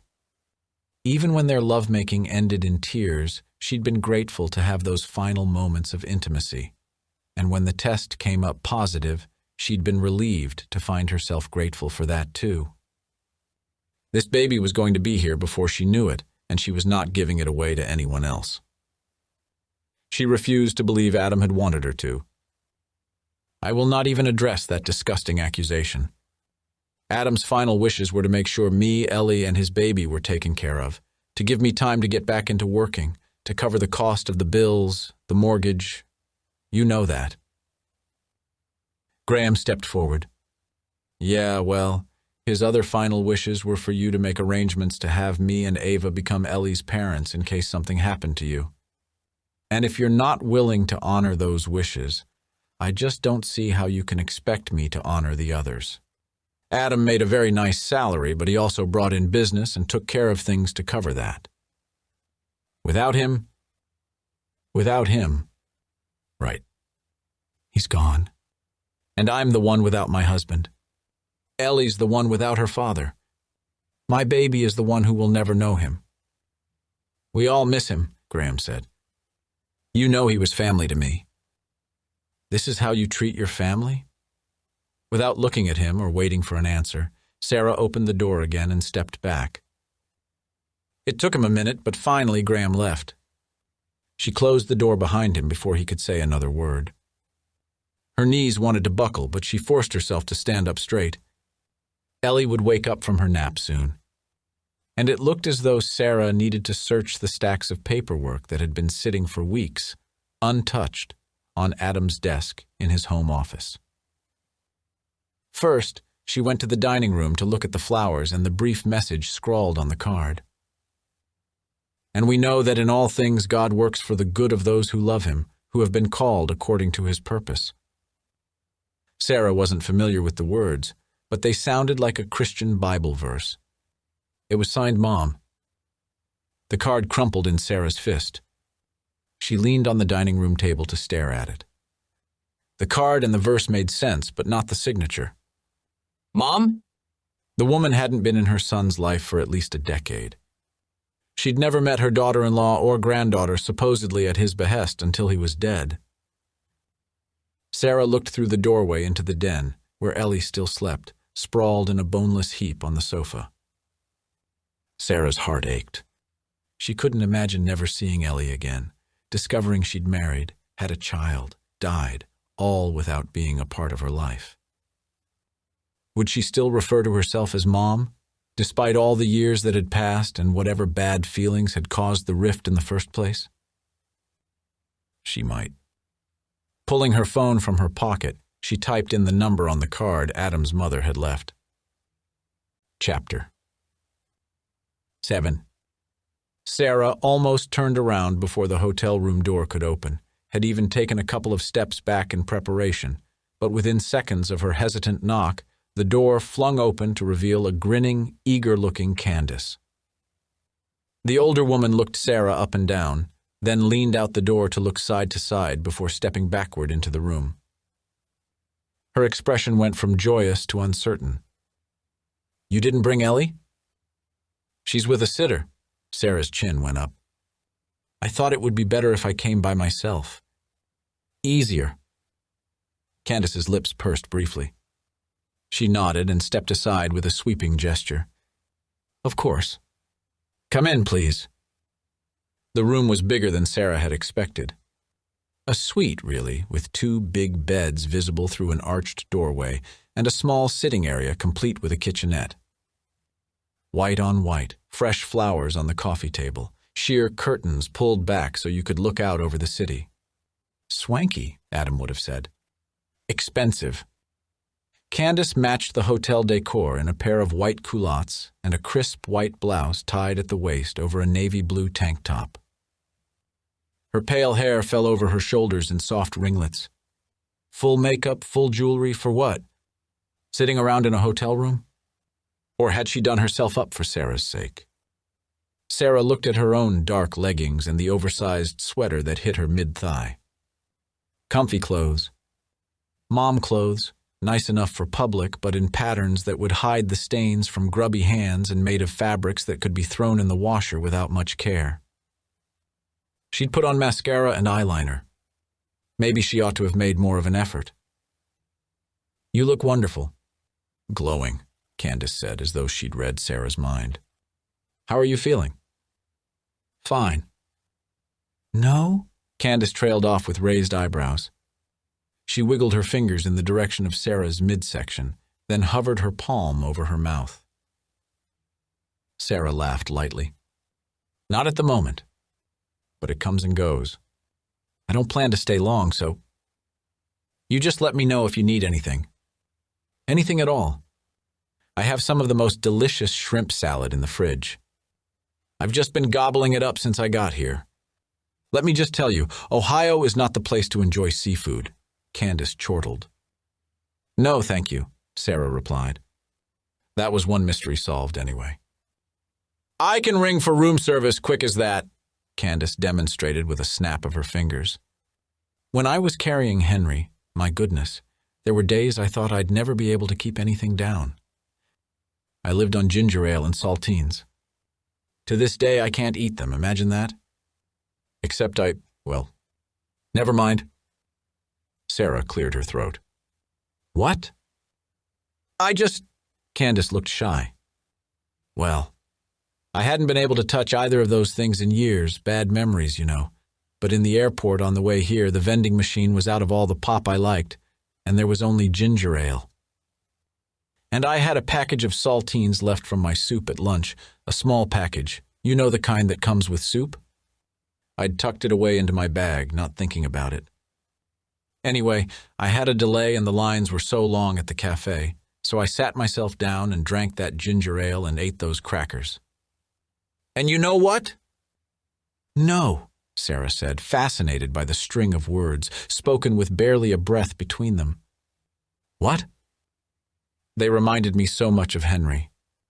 Not the bad memories of being so sick, but of being pregnant with him. Of him being inside me. The kick of his tiny little feet. I carried him inside me for 9 months, you know, and there's something so special about that. About carrying a child. Nobody else will ever be able to share that with you except your baby. You understand what I mean, of course, don't you, Sarah? It was the most special thing I've ever experienced." "He was the most special?" "Yes," Sarah nodded. "How far along are you?" 20 weeks. Almost 21. She waited for Candace to ask if the baby had been planned. "Halfway there," Candace said. "Are you sure I can't get you something? There's an electric kettle. Maybe some tea? I really just came to talk about Adam." Candace looked thoughtful. "Let's sit, at least. What can I tell you? I guess I mostly want to try to understand why he'd lie to me. And to you. What kind of relationship do you have with your parents, Sarah? If I may ask." Candace settled onto the chair. Sarah took the love seat. "My dad died in an accident when I was in 1st grade. My mom never remarried. Do you have a good relationship with her?" "I did," Sarah said. This was both the truth and a lie. Her relationship with her mother had been complicated. She died before I met Adam. Was she sick? No. She killed herself. Candace gasped softly and pressed a hand to her chest. "You don't have any brothers or sisters?" "No." Sarah hesitated, adding, "That's one of the reasons we tried for a sibling for Ellie. Because we were both only children. Except they both hadn't always been, not really." Sarah eyed Candace's expression, watching for any signs she meant to talk about the adopted son she'd returned. If the boy crossed her mind now, Sarah couldn't see any evidence. Candace nodded, looking a little sad. "We tried, but the Lord never blessed us with another child. I had many losses before Henry came along, my miracle. And after him, well, we stopped trying. We'd been blessed enough. Didn't want to be greedy. Candace hid a smile behind her hand, but her tears glimmered. One of the reasons I haven't told many people about this baby is because I'm superstitious that something might happen. Because they'll be judgmental, you know? That we decided to try for a baby even though we knew Adam was dying. He might have recovered, Candace said sharply, then softened her tone to add, "The Lord does have his mysteries, you know." Sarah didn't bother to correct her. They'd known Adam was terminal. Miracles could happen, sure, but neither of them had held out any hope of that. "Can you please tell me why Adam would have told me you were dead, not just estranged? It doesn't seem like something he'd do, especially since he knew how hard it was for me to have lost my own parents." "Oh, honey, that must have been so very, very hard." Candace scooted forward to pat Sarah's hand. Her lipstick had feathered into the creases above her lips. For a moment it seemed as though she meant to link Sarah's fingers with hers, but she pulled away instead. "I wish I had an answer for you, but I just don't. Henry and Peter had their troubles. Maybe that was our fault for spoiling him. When you raise a boy like he's special, can you blame him when he believes it? I'm sure they both thought it would all get resolved, but they just ran out of time. And then, so far as I knew, you didn't want me around." Sarah squinted, trying to process this information. "He actually said that?" "He told me that since your mother had passed on, you were very fragile and couldn't really handle the idea of a mother figure in your life. He said he was working on you, slowly, until you were ready to accept another mother. I was patient because I wanted the best for him, and for you, and for sweet little Ellie. The same way I want the best for your new baby." Sarah did her best to take this all in. "So, he did tell that you, my mother, was dead?" "I can't really remember what he said exactly. Maybe he just told me your mother was not in your life," Candace amended. "I didn't dare to pry. I just hoped one day your heart would soften." "But he called me fragile?" "Maybe that's not the word he used." "Delicate, maybe," Candace said quickly. "Out of respect, I never questioned. I knew he was doing his best to be a good husband to you. Since a man should leave his parents to cleave to his wife, I suppose I was just doing my best to honor that." Sarah slumped in her seat. "I missed my mother terribly, but I would never have told Adam he had to abandon his family to shield me. It doesn't make any sense." For the first time since Adam's death, Sarah allowed herself some anger toward him. Not for dying and leaving her, but because he'd held the entirety of her heart in his hands. She had trusted him, and he hadn't done the same. "Did he talk to you often?" she asked. Candace looked sorrowful. "I saw pictures. He was so happy with you. I always was so glad to see him so happy. It doesn't matter how much they've broken your heart so long as your child is happy." Sarah straightened to look Candace in the eyes. "Did you know he was sick?" Candace nodded hesitantly. "I prayed for his recovery. But sometimes the Lord just needs an extra angel up there at his side." "People don't become angels when they die," Sarah said. "You don't believe in angels?" Candace looked scandalized. "Angels are completely distinct beings from humans," Sarah told her. Candace's forehead wrinkled in thought. "Well, yes, of course they are." Sarah didn't want to get into a philosophical argument neither of them was going to win. "I'm sorry you didn't get to come out before he died." "I wanted to," Candace told her earnestly. "He just said it would be too much for you. I had to find out he'd died from an obituary. I came as fast as I could, but it was too late. We bury people as soon after they die as we can, but if I'd known, we could have delayed it by a few days." "I just never knew," Sarah whispered, defeated.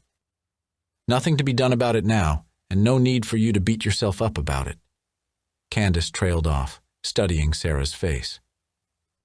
"Did he leave you in a good position? Financially, I mean?" Sarah didn't want to share her conversation with Graham about Adam's salary, or the lack of it. "Once the insurance payment comes, we'll be okay for a while. We have some savings, too. I'd always planned to go back to work once the baby was old enough, but it looks like I'll have to get a job much sooner than that." Who'd hire you right now with that baby bump? The women stared at each other quietly. Women bear the brunt of our men's choices. Even the good ones seem to end up doing what's best for themselves. I'm ashamed my son did so poorly by you. Sarah started to wave a hand in protest, but stopped herself. She'd loved Adam beyond any measure, but she could not deny that he had left her in the lurch. He'd kept secrets. He'd flat out lied to her. I have a brilliant idea. Candace clapped her hands briskly. You, Ellie, and the baby. You can come live with me. Chapter 8. Just think about it, Candace had said 2 weeks ago when Sarah declined her offer. At least come and visit. I have plenty of room. Would you promise me you'll keep in touch? That promise, at least, had been easy enough to make, even if Sarah wasn't sure she meant to keep it. She'd been without a mother for a long time, and in many ways she had lost hers even before she died. What Adam had told his mother about her had stuck in her head, spinning her thoughts into tangles. Was she too fragile, incapable of accepting a maternal relationship? You know he had reason to worry. Adam had been dead for a month. She wasn't ready to move on, but the world wasn't going to wait until she could. Bent over the sheaf of bills on the kitchen table, Sarah closed her eyes. After her graduation from UCLA, she'd taken a job as the front desk manager for a chain that catered to business travelers. Adam had still had 3 years of college left, but he and Graham had already been working on what would eventually become Flash Drive. She'd often come home after work to find the two of them bent over this same IKEA kitchen table, the remnants of fast food containers spread out all around them while they dreamed big. Adam had always been the dreamer. I want Ellie to have a brother or a sister. You might go on to have another husband. She'd hushed him, but he'd continued. But once I'm gone, Ellie will never have the chance for a full sibling. He'd convinced her. They'd talked about it together for hours, days, months. What it would mean for Ellie to have a full sibling. What it would mean for Sarah to raise 2 children on her own. There'd never been any question that Adam was going to die. They'd made their choice together, but Sarah had always known she would be the one left behind to face the consequences of it, the one to make his dream happen. But what about her dreams? They hadn't included being widowed, becoming a single mother, fretting about finances. All of that was what had driven her mom into instability. Or maybe it had always been inside her mother, and therefore it might be inside Sarah, too. Stifling a yawn, she wished for bed. She'd been counting on his salary being direct deposited, and, caught up in the funeral and Shiva, she hadn't immediately pursued the life insurance payout. After her conversation with Graham, she'd turned everything in and received an email in response, alerting her to watch for a packet in the mail that would give her all the information she'd need to proceed. Adam had set up the life insurance policy for her before they even had Ellie, before he'd even been diagnosed, not that it should have mattered. The money from the life insurance was supposed to be for future expenses. Drawing his salary for 5 years was meant to keep her afloat until she could stand on her own. But now, while she waited for the payout, she needed to cut as many expenses as she could. Sarah stared at the laptop screen and the bank balances and wanted to put her head down on the desk and weep and scream and pound it with her fists. Her life of sourdough starters and sewing her own curtains now seemed like the stupidest kind of cosplay. How, in this age, could she have trusted her husband to handle all the finances? Because she had trusted him, and loved him, and believed in him. Because their bills had always been paid, they'd never lacked for anything, never lived beyond their means, so far as she knew. The business had been making money, and their small family's needs and wants had been reasonable. Between the two of them, Adam had been the spender, and since he'd also been the wage earner, she'd never thought to question his expenses. Sarah had never intended to be a stay-at-home mom. Adam had been the one to point out to her, gently and with love, but also a firm honesty, that she didn't love her job as front desk manager. Her dream had been to own and operate a boutique bed and breakfast someplace near the ocean, with windswept views of the water. The work had paid the bills while Adam finished college, and during those first couple of years while he and Graham built Flash Drive, but it did not and never had fulfilled her. The hours were long and variable, and she hated working nights. "You'd be working to pay for daycare," he'd told her in bed, one hand on her rounding belly. "And why work to pay someone else to raise our baby when you're going to be such an amazing mom? You can always go back to work when the kids are grown." "Whoa," she'd interrupted. "How many kids are you planning we have?" "A couple of dozen at least." Then they'd laughed and kissed and made love, and the next day she'd given her notice. She'd never regretted it. Everything she'd dreamed of doing as the owner of a bed and breakfast turned out to be just as gratifying as she'd imagined, only she got to do it for her beloved husband and baby daughter instead of strangers. Cooking and baking from scratch, sewing and crafting, taking care of not only a house, but a home. Their home. And now it was all being stripped away from her, one piece at a time. When her phone screen lit up with a call from Ava, Sarah turned it face down on the table. The Morgans really weren't going to quit. She opened a new browser tab on her laptop but hesitated with her fingers on the keyboard. What could she even search? "Jobs that will hire pregnant women," she whispered without typing the words. Her fingers moved in a different pattern. Work from home brought up an instant 100 links, most of which looked scammy. With her background in hospitality, she could do something related to booking cruises, she thought, cursor hovering over a link promising flex hours. Great pay. Equipment provided. She filled in the application on autopilot. She wasn't going to get that job. She didn't want that job. But she had to do something, anything, to convince herself she was moving forward. If she didn't. But she would. She'd been able to take care of herself before she met Adam Granat. She'd be able to take care of herself and Ellie and this baby. She was not her mother. A text came in from Linda next. An invitation for Sarah and Ellie to join the Ruttenbergs for both Cedars. Oh no. Passover. Sarah groaned. She hadn't forgotten about Passover, because of course she couldn't forget one of the major holidays. Nor had she forgotten the intensity of the preparation for Pesach's 8 nights, cleaning the house to get rid of every stray scrap of chametz, cooking the Seder meals and special holiday dishes that conformed to the rules about eating no leaven. Her mind had simply flown right over the fact that it was going to happen so soon. She hadn't done anything to prepare. She didn't really want to either. Adam's religious observance had always been a non-negotiable part of his faith. He wouldn't have given it up for anyone or any reason, but he wasn't here. Sarah, on the other hand, had always been Jewish. She would always be, whether or not she celebrated a single holiday. There'd been many years of her life before Adam, in which Sarah had not celebrated Shabbat or Rosh Hashanah or Yom Kippur, not even Passover, and this year, well. The Seder's final saying was, "Next year in Jerusalem." For her, this year, it would have to simply be next year. Typing off a quick acceptance to the dinner invitation, Sarah stifled another series of yawns. She wasn't sure what she could do about Graham reneging on Adam's salary, but also not buying her out, but it was probably going to require a lawyer. For that, she'd need some money and proof. So far, the only paperwork she'd found had been the copy of Adam's will stating that upon his death, his half of the business was to go to Graham.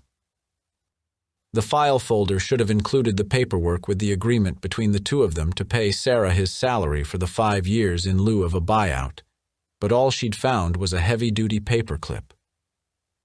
Once the insurance payout came, she'd be in a much better place to deal with all of this. For now, sleep. Her first few months of pregnancy with Ellie had been just like this. All-day nausea interspersed with a raging, famishing hunger. utter exhaustion to the point that her bones felt heavy as iron bars. At her last appointment, the doctor had said everything looked fine, but she didn't feel fine. She felt exhausted and overwhelmed. She closed her laptop and left it on the table. Before going upstairs, she made the rounds.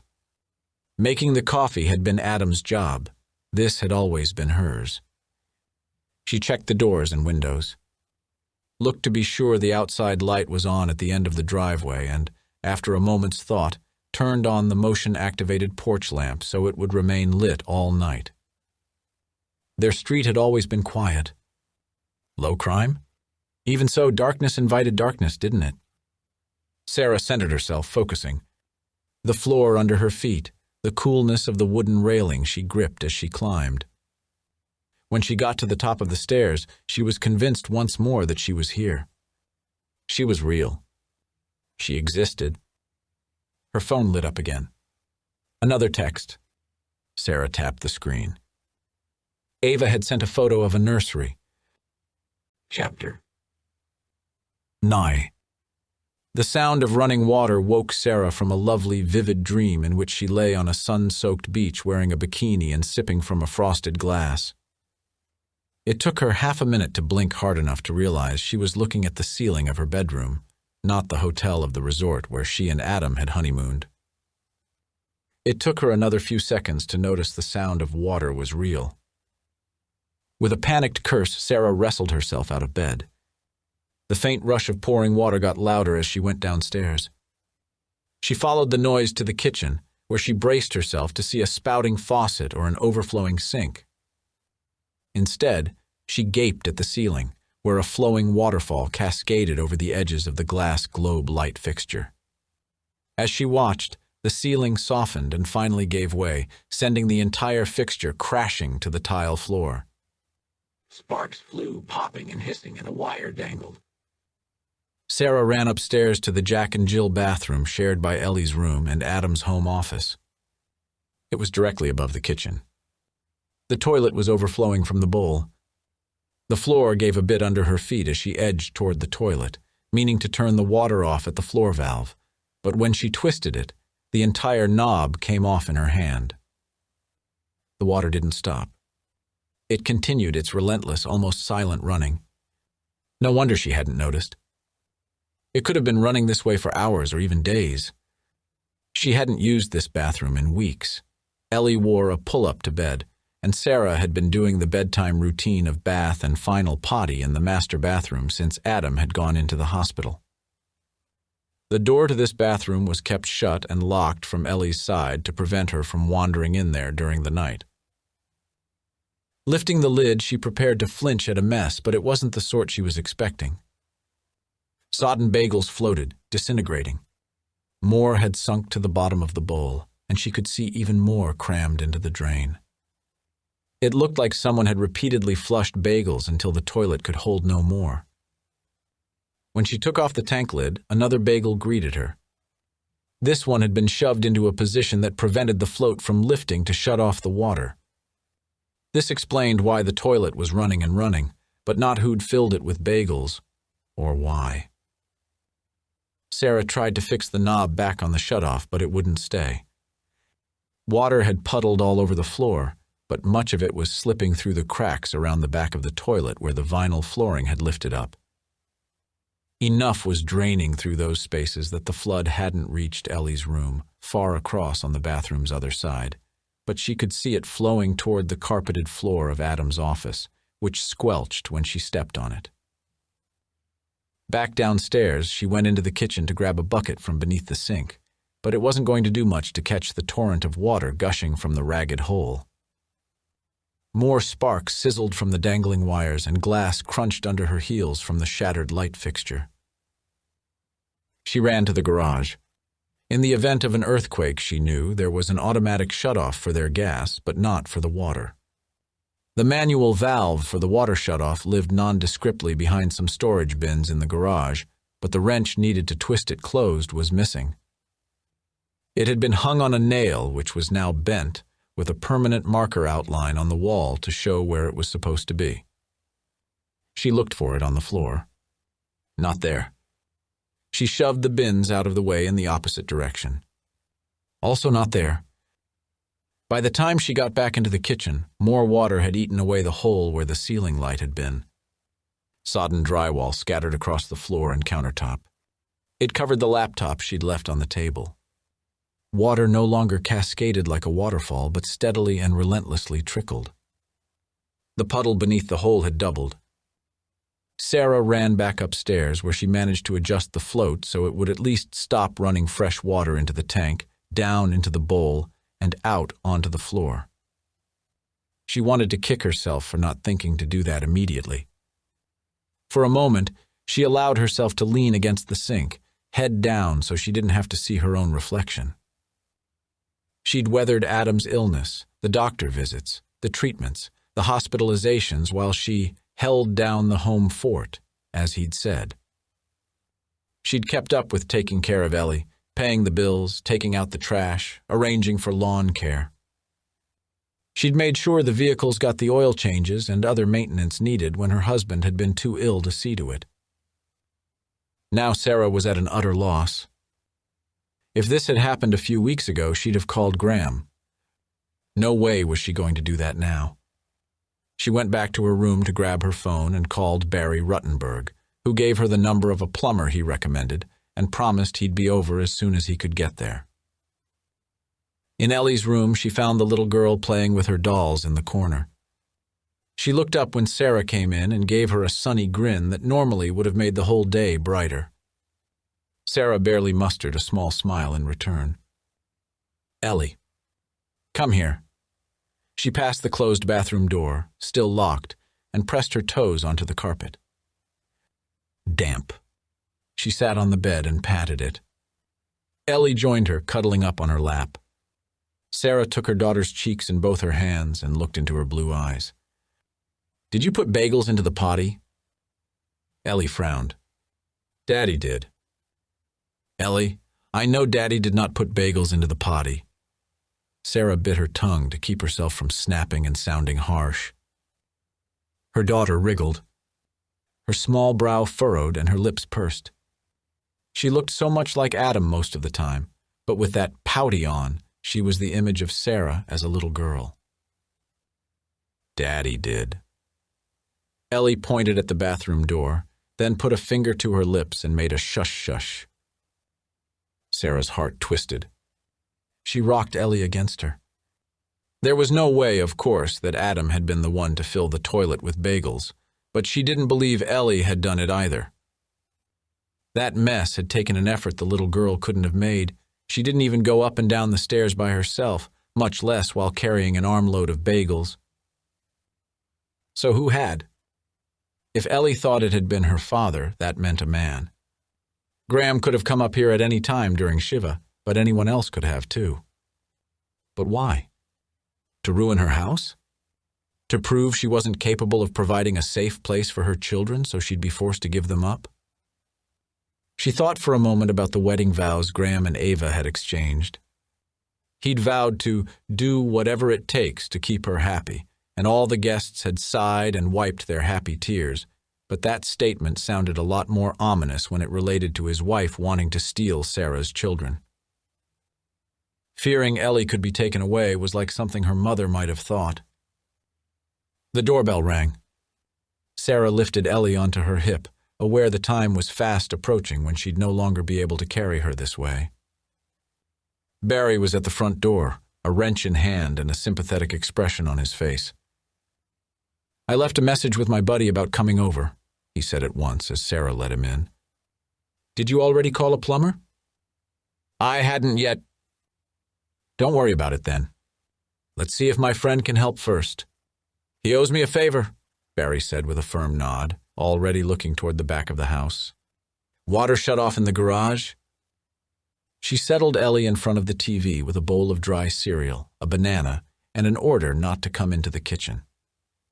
The kid had watched more television in the past few weeks than she had in her entire life. No help for it, though. Sarah closed off the kitchen with the baby gates to make sure Ellie didn't wander in and cut herself on the fallen glass. Then she showed Barry to the garage.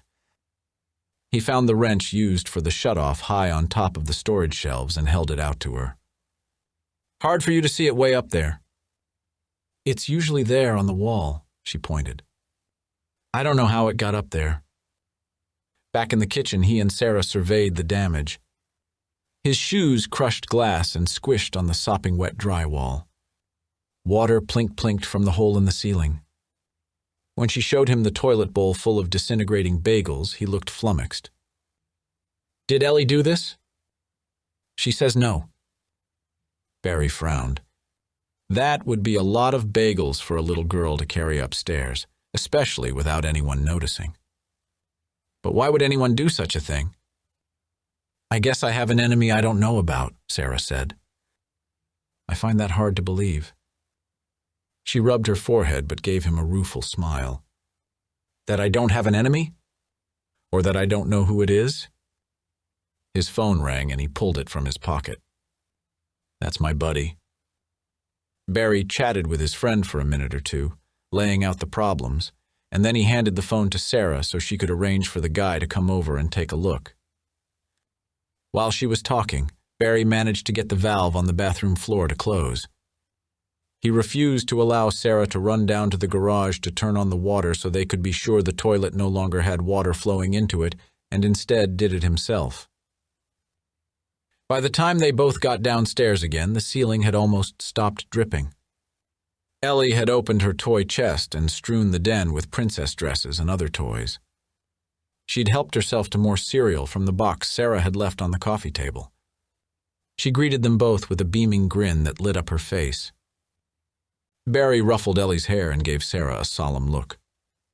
You should be good for the leak. I turned off the circuit breaker to the kitchen ceiling. Your fridge is still running, but you won't be able to use your stove for a bit. I have enough food left from sitting Shiva. It'll be fine. Thank you so much again for everything. She wasn't going to tell him she'd lived in far worse conditions than this. Her mother's house had fallen into such disrepair that at one point they'd been cooking all their meals on the grill out back and using a cooler with ice from the gas station. Compared to that, this was practically a gourmet kitchen. How's everything? He eyed her belly. Even if Linda hadn't told him about the baby, there was no hiding it by now. Sarah put her hands on the bump. The baby pushed at her palm with a tiny foot. We're all right. As much as they could be, anyway. After Barry had gone, Sarah went into the den. Ellie had been busy stacking a set of wooden blocks to make a tower, which she kicked over in triumph, clapping her hands. Sarah winced at the loud noise. She took her daughter by the arms and looked into her face. Sticky banana covered her cheeks and had collected smudges of dirt on her skin. Tell me about seeing Daddy. Ellie ducked her head and shook it. She put a finger to her lips. Shush, shush, shush. Did Daddy tell you not to say anything about him being there? The little girl gave Sarah a cautious look. Her lips worked as she tried to put her thoughts into her limited vocabulary. Finally, she nodded. You stay here while Mama cleans up, okay? Sarah got to work in the kitchen, mopping, sweeping, clearing away the glass. The bucket beneath the hole in the ceiling would catch any errant drips. She filled a couple of trash bags and set them out on the deck to take to the garbage can. Her laptop was so thoroughly trashed, no bag of rice was going to dry it out. Fortunately, she could access her email from her phone. A peek at Ellie confirmed the little girl was still happily playing with her toys. Sarah fixed a plate of leftovers, aware that she'd been so busy she hadn't had time to feel nauseated, and now she was starving.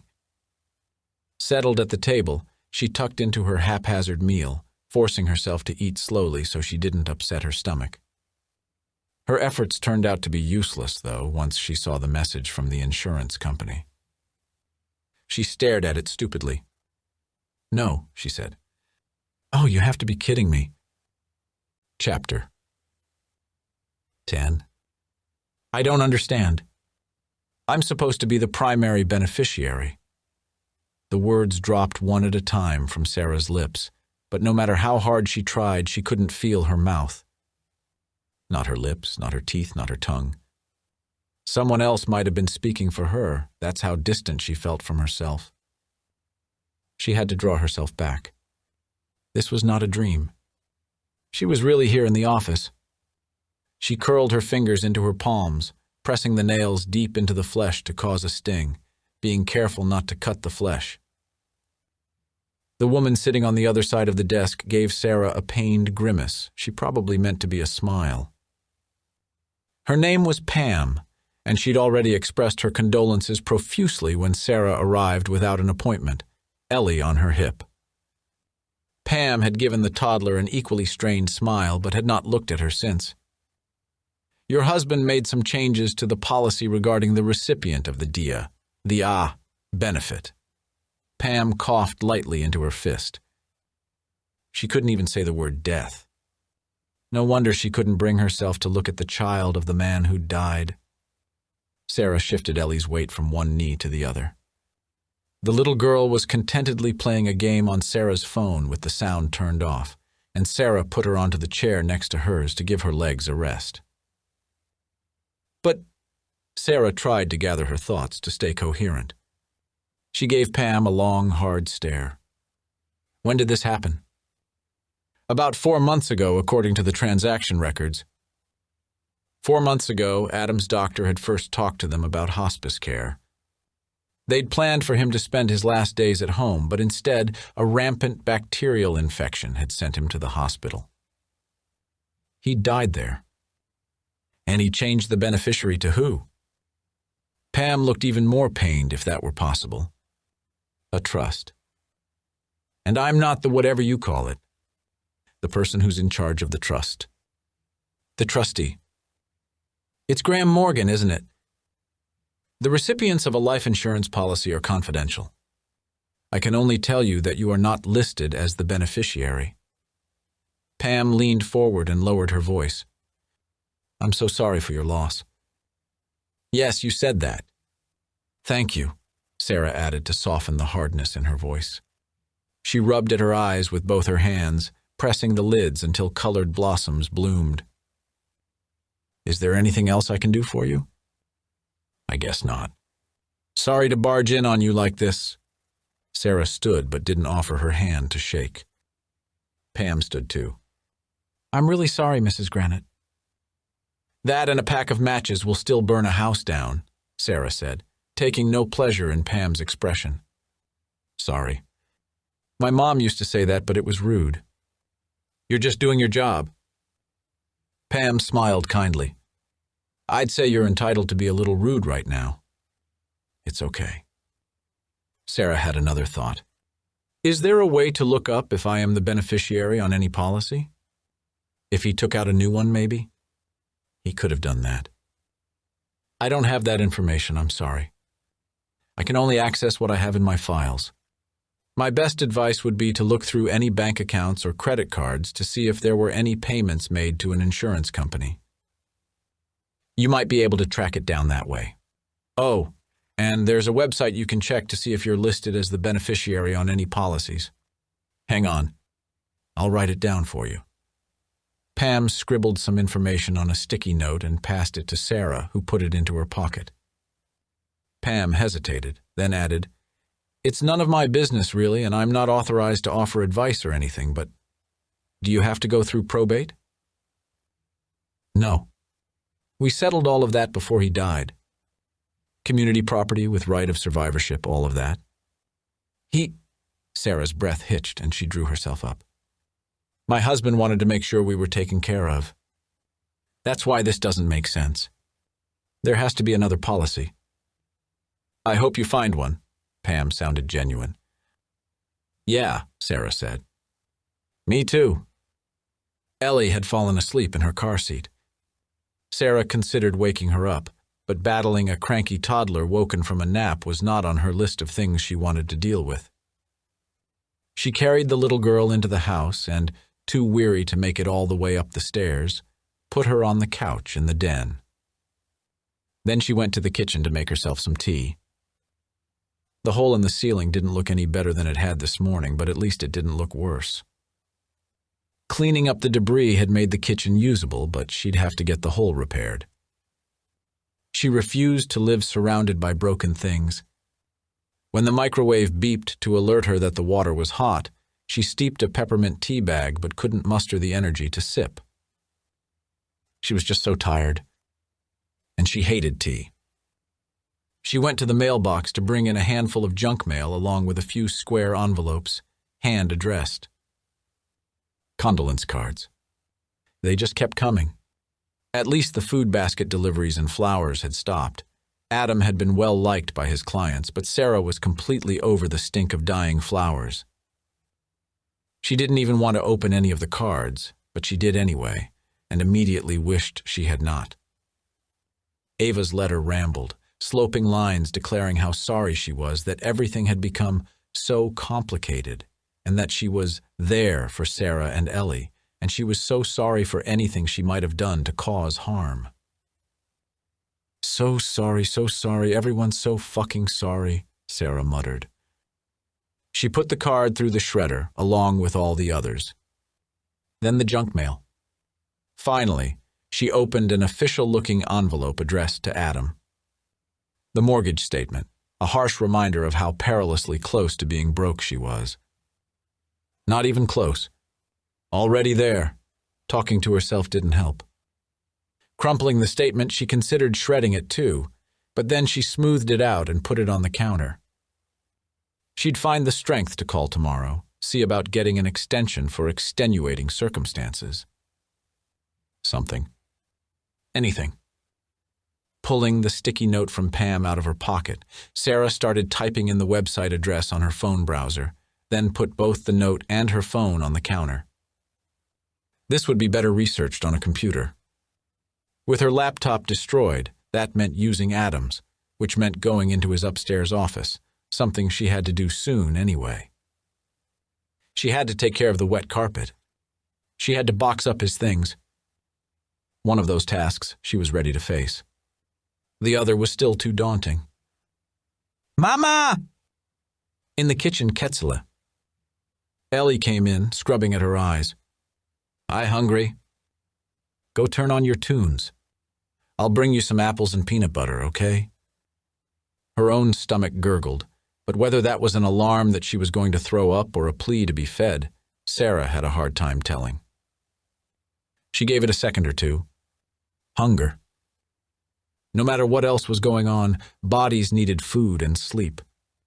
She'd feel better with some of both, but for now, a meal would have to suffice. Later, she'd get Ellie into bed and sink into her own, where she could hope to lose herself in dreams that hopefully wouldn't become nightmares.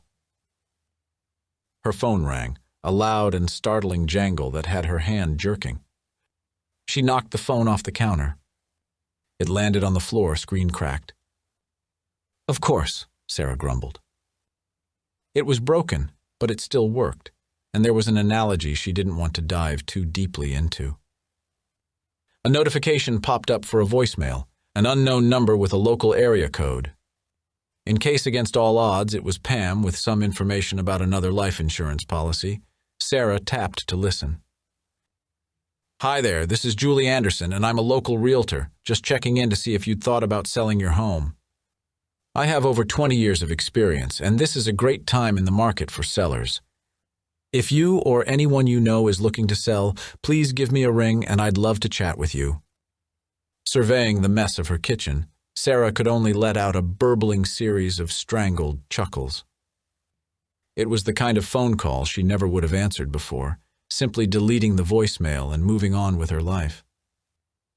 Judaism had literally hundreds of brashot, blessings to be said for everything from seeing a rainbow to hearing an ambulance passing. Sarah's conversations with GD tended to happen only during Yom Kippur services, and she rarely sent up pleas. But what about now? What if this was a sign? What if this was the 3 rowboats and the helicopter from that old joke about the man waiting to be saved from a flood? Hashem, she murmured, are you trying to tell me something? She thought of her dwindling savings, of Ava's determination to get her hands on her children, Graham's refusal to abide by the agreements Adam had made with him. Hi there, Julia, Sarah said when the woman on the other end of the line picked up. I got your message. Chapter Bimsty. How about a nice omelet? You need a good breakfast. Candace jounced Ellie on her hip before settling her into an oversized high chair next to the round, blonde wood table centered in the breakfast nook. No! Ellie squirmed in the chair, fighting Candace's attempts to slide the tray into place. She's too big for that, Candace. She can sit at the table. Candace frowned. I don't have a booster. Mama! Sarah moved forward, gently moving Candace to the side and taking the high chair tray from her. If we leave this off, we can pull the chair right up to the table then. Ellie, look. You have your own special chair.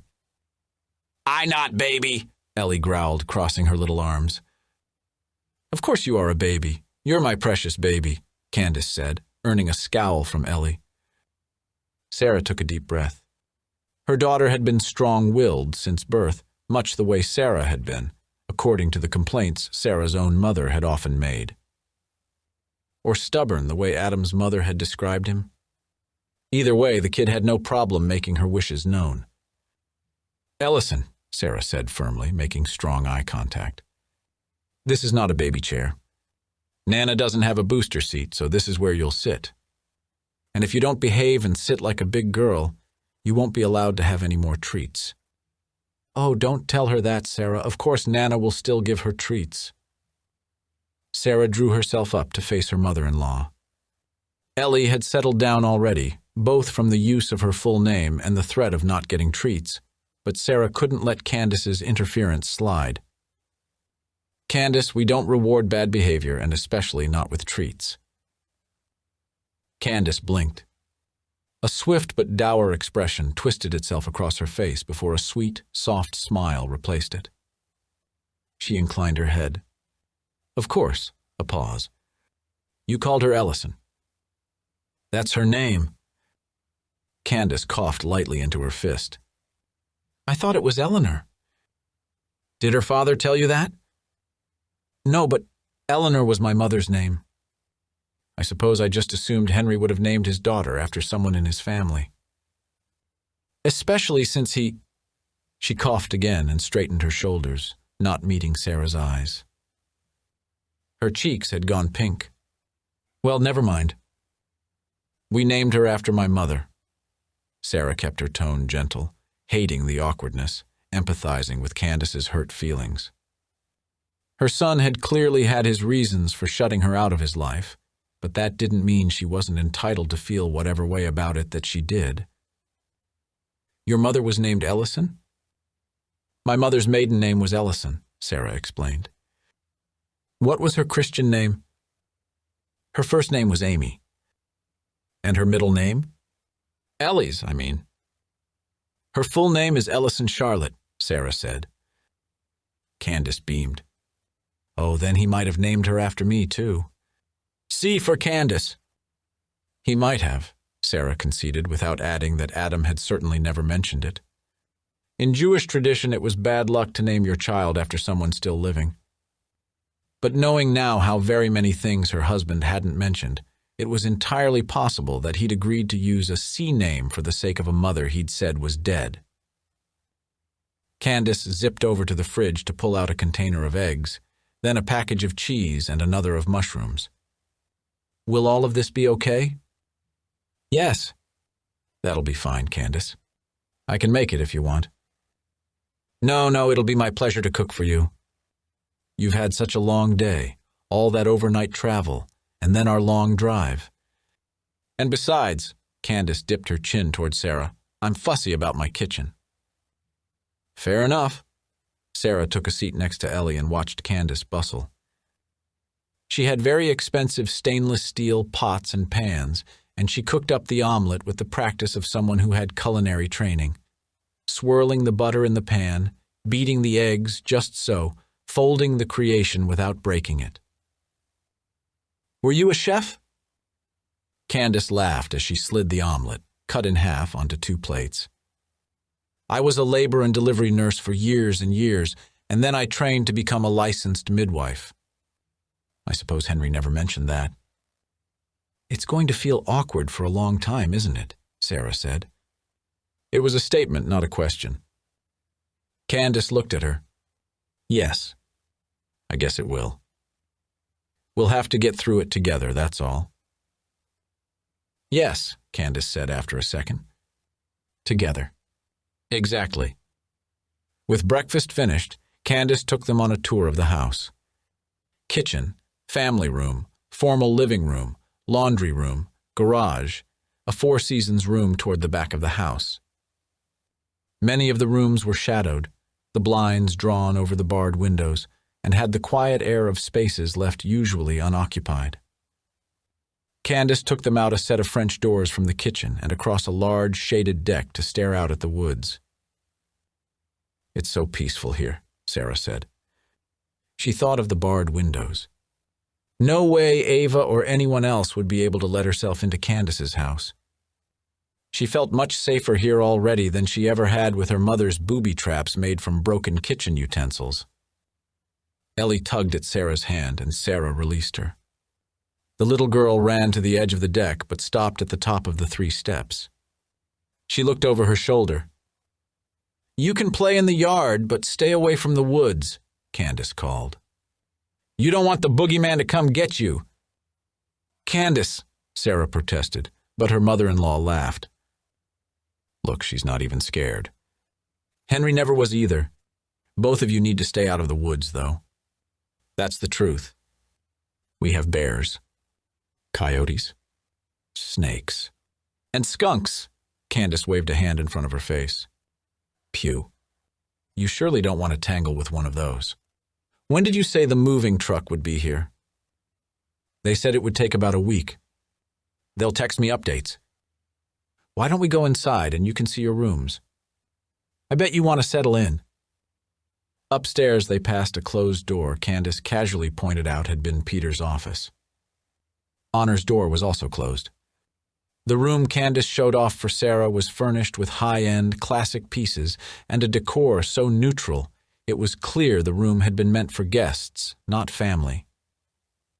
A familiar bentwood rocker graced one corner. Adam bought me one of those when I was pregnant with Ellie. It was on the moving truck, one of the few pieces of furniture Sarah had kept.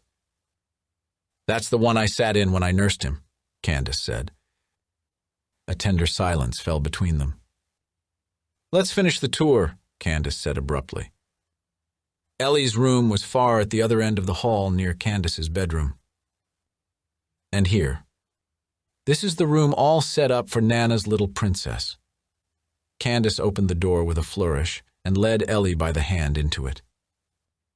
Sarah heard her daughter's cry of delight before she could see what was inside, but as soon as she entered the room, she let out her own low cry of surprise.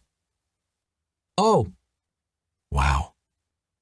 Pale pink walls sparkled with some kind of opalescence. A pink-draped canopy bed angled out from the corner next to the deep-set window alcove, featuring a stuffed window seat laden with a pile of pillows in all shades of pink. Pink plush rugs dotted the hardwood floor.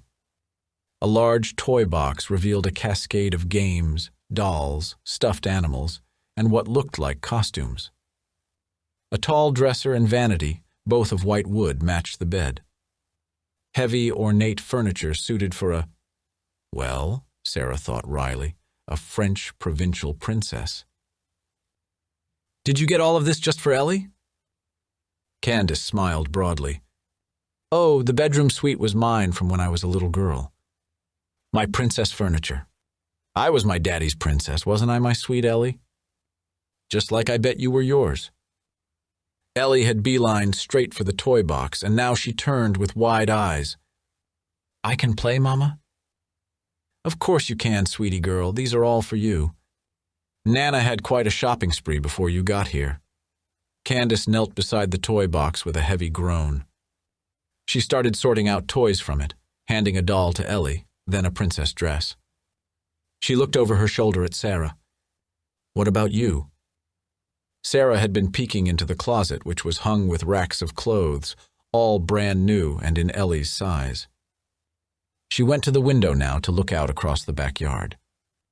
It took her a moment to answer brain fog. She'd barely slept on the red-eye flight, and the rush of travel was wearing off.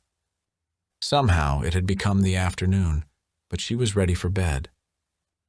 "Hmm?" "Your father," Candace said.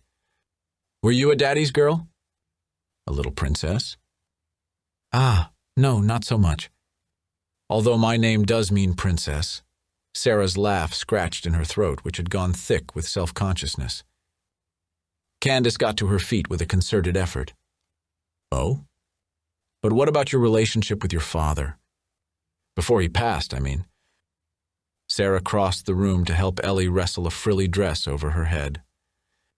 She tugged the fabric over the little girl's shoulders, straightening it.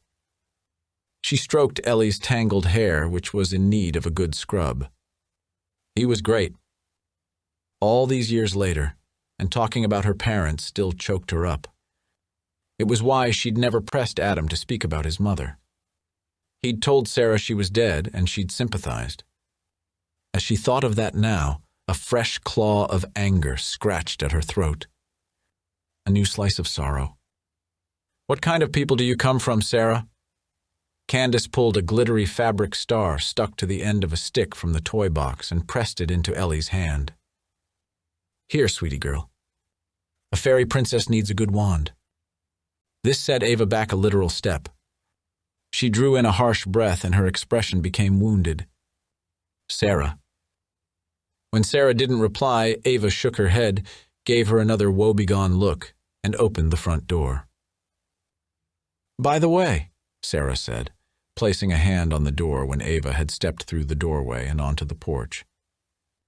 "Your lipstick is smeared." Then she shut the door before Ava could reply. She locked it and watched through the sidelight window for the other woman to walk away. For a moment, she did consider calling her realtor and telling her the deal was off. There would be other offers. She could make it another few weeks if she had to. She'd gone so far as to pull out her phone before she stopped herself. The house. The stuff. They weren't taking it from her. She was giving it to them, Sarah thought. Let them have it. Because they sure as hell weren't going to take her children. And if they didn't back off, she'd make sure they regretted it for the rest of their days. Chapter 12. In her room in the dark, Sarah stretched her arms and legs wide. A starfish. She couldn't stay in that position very long and had to turn onto her side with a pillow tucked between her legs. The baby rolled around, thumping her internally with a fist, and she rubbed her belly. How long would it be until she didn't feel guilty for enjoying the bed all to herself? Adam had been a heavy sleeper, hot as a furnace, prone to flinging out a hand or a foot in the night to startle her awake as though someone had pounced on her. How long would it be before she could remember him without crying? She was no stranger to the length and breadth of grief, and still she didn't know the answer. If not never, at least not for a long, long time. At 24 weeks, her baby was the size of an ear of corn, growing as it should. Her glucose screening showed no signs of diabetes. All good news. "We need to talk about your health insurance," the receptionist had said to her discreetly as Sarah was making her copay after the visit. The health coverage from Flash Drive had been exemplary. She was supposed to be covered for the length of the buyout agreement, another promise Graham had backed out on. It turned out the coverage from her new plan was not as extensive.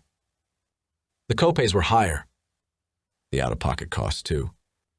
The new numbers on the list the receptionist handed her were so much higher that Sarah had laughed right in the woman's face. Her back hurt. Her feet had swollen this afternoon, but at least she could still see them. Her eyes were grainy with sleepiness, but she had to use the bathroom. She'd be lucky to get any decent sleep tonight. The rep from the estate sale company would be there at 9 with the paperwork, and she'd promised to give Sarah an estimate of what she thought the sale could bring. It wasn't going to be much. Even including Adam's car, they didn't have anything collectible or particularly valuable. People would buy her mismatched silverware and her collection of battered paperbacks, but they wouldn't pay a lot for them, and she was paying a higher commission for the sale to be held on such short notice. Swinging her legs over the edge of the bed left her huffing and puffing. Her spine crackled. The pangs in her bladder deepened, and she went to her bathroom in the dark. On her way back to bed, she paused in her bedroom door to listen for any sounds from Ellie's room. She thought she heard a small giggle. Ellie often sleep-talked, still mostly in a babble even as she gained a greater vocabulary. This sounded like full sentences. But what was she saying? Tiptoeing down the hallway, Sarah focused on the soft lighting from Ellie's nightlight. A few feet before she got to the doorway, the shadows shifted. Movement. Ellie? That wasn't Ellie. Sarah knew it in her gut, and she ran to the doorway to hurtle through it, both her hands raised to fight whoever was in there. Her eyes scanned the room, finding only more shadows and her daughter sitting up in bed, surrounded by a pile of her stuffed toys. "Who were you talking to?" "Daddy." "Oh, honey." Sarah sat on the edge of the bed to pull her daughter close. "Remember what Mama told you? You must have been having a dream." Yet even as she cuddled Ellie close, Sarah's gaze went to the bathroom door. It was ajar. It had been closed and locked from the inside when she put Ellie to bed, she was sure of it. Was that footsteps? The creak of another door? Someone was in Adam's office. She put Ellie back onto the bed and grabbed a unicorn hobby horse, turning it to hold the soft end so she could strike with the pole. She threw open the bathroom door with a bang. The door to Adam's office was open, and she leaped through it with a hoarse shout, swinging the makeshift weapon hard enough to knock the wind out of a stack of file boxes. The top one shifted enough to topple over, spilling stationery supplies. Nobody was in there. But someone had been. She was sure of it. The door from his office into the hallway was also ajar, and she couldn't recall if it had been that way when she went into Ellie's room. Couldn't convince herself she would have noticed, since she'd been focused on her daughter.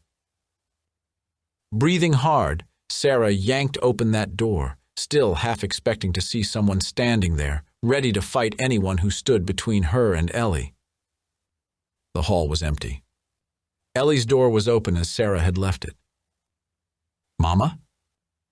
"Be right there, Ketzela." "Meow, meow," Ellie called, and Sarah replied with a murmured meow in response. There. Downstairs, footsteps creaking along the front entryway. The click of the front door opening, shutting. She ran for the stairs and pulled up short at the gate, which stood closed at the top of the steps. She didn't dare to climb over it and lost a few seconds fumbling with the latch and pulling it to lock behind her, well aware that Ellie was up and might come after her. Would a fleeing intruder have bothered? Yes, Sarah thought, if the shadowy stranger pretending to be Ellie's daddy didn't want the little girl to fall down the stairs. If the person who'd crept into her house in the night believed they had Ellie's best interests at heart. By the time Sarah managed to get herself to the front door, she knew she wasn't going to find anyone. She knew who it had been, though. Ava had left a key on the kitchen table, but clearly she'd made a copy before doing so. She'd come back when she thought Sarah was sleeping and gone upstairs to creep on Ellie. Maybe, Sarah thought with a chill horror working its way through her, to steal her away. No. She shook her head. Ava wouldn't be stupid enough to abduct the child. So why sneak in? To mess with Sarah's sanity. Hadn't Graham said as much? He'd told her Adam had been worried about Sarah being too much like her mother. Unstable. Unfit. His wife wanted children. They had paperwork that proved at least one of Ellie's parents wanted the Morgans to be her guardian. If something did happen to Sarah, who'd be first in line to take her? They come in the night, Sarah. And do you know what they do? They dress up like your dad, and they try to make me go away with them. Sarah had shared a lot of stories about her mother with Adam, but had she ever told him about that? If she had, might he have shared those words, her mother's fears, with Graham? The stuffed unicorn hobby horse suddenly weighed more than a brick, and she leaned it against the wall in the entryway. She tried the front door. Locked. She pressed her hands to it and let her forehead rest against the cool metal. Get your self together, she gritted through her teeth. Her jaw ached. But she couldn't. Every breath seared her lungs. A stormy sea pitched waves in her stomach. Sweat gathered on her palms, her upper lip, her armpits, the small of her back. Ava wasn't going to give up. She was going to keep finding ways to pursue them, to make their lives miserable. She had the money and time to do it too. And what did Sarah have but debt? No, she thought with a grim burst of triumph. She had something more than that. She had an escape hatch. Chapter 3. Are you sure you want to move all the way to Ohio? It's all so sudden. Linda pushed a glass of ice water across the table toward Sarah. The Seder had finished half an hour before, and Ellie, hopped up on sugary desserts, was happily playing with Linda's daughters. She'd crash soon, but that was all right. Sarah was taking advantage of the chance to sit and digest the enormous meal. The Ruttenbergs' kitchen was as bright and warm as Linda herself. It wasn't her fault Sarah's insides had gone icy, that she felt on edge and unable to sit still. Her bouncing knee jostled the table and the drink.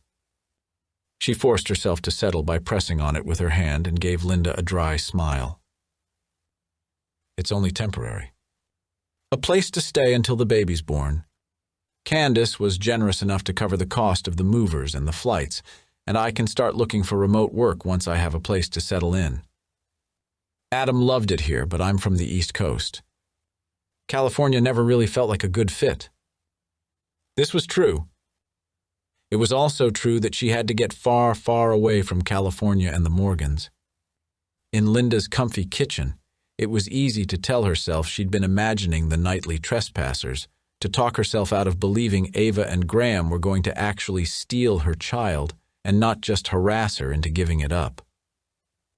Sarah had spent years fighting off worries that she was going to become like her mother, but she couldn't let that fear convince herself it wasn't really happening. Linda sighed. Please feel free to tell me to mind my own business. But didn't Adam? I mean, it wasn't unexpected. If you're trying to gently point out that we had plenty of time to prepare, you're absolutely right. I thought we had. He told me it was taken care of, and as far as I knew, it was. Sarah blinked away tears. The words slipped out of her before she could hold them back. She told Linda everything, watching the other woman's expression become more and more shocked with each revelation. The only thing she didn't reveal was Graham's rationale for why she might not be a competent mother. That's a lot to deal with, Linda said when Sarah finally fell silent. He left us, Linda, and not just because he died. He totally left us. He must not have been thinking clearly. Illness can do that to people. That's a very nice and very kind way to put it. Linda's brow wrinkled. You don't think so? He lied to me. For years. And even at the end, he kept lying to me. I'll never know why. To be honest, I don't think I even want to know. He's gone. She gave Linda a bald, honest stare. If I'd found out any of this beforehand, I would have strongly considered it a test of our marriage. You think you'd have left him? Linda looked surprised. Sarah's shoulders hunched. I don't know. It's been a huge betrayal. Not just finding out that his mother is, in fact, very much alive, but that he essentially sold our unborn child and our 3-year-old to his business partner. They aren't even Jewish. I mean, if nothing else, what does that say about how little he valued our entire life together? Was it all a lie? Hey, you can't think like that. Okay? Linda reached across the table to take Sarah's hand. She squeezed gently. He always said he didn't convert for my sake. He did it because he really felt like it was the right choice for him. I never asked him to do it. I would never have done that. Sarah's voice rose, and she looked into the family room, where a fading Ellie was firmly ensconced in front of a cartoon. Do you think he didn't really want to? I never thought so before. Now I just don't know. Sarah sipped the cold water, but it didn't do much for the sweaty feeling in her palms, her armpits, her upper lip. It was so much work to convert. Why would he have done it if he didn't really want to? They sat in silence for a moment. He loved you very much, Sarah. Anyone who knew the two of you could see that. Can you hold on to that? Linda asked finally. I don't know. Sarah hated herself for saying so out loud, but any other answer would have been a lie, and there'd been far too many of those in her life lately. Have you ever heard the saying, never trust the man who tells you all his troubles but keeps from you all his joys?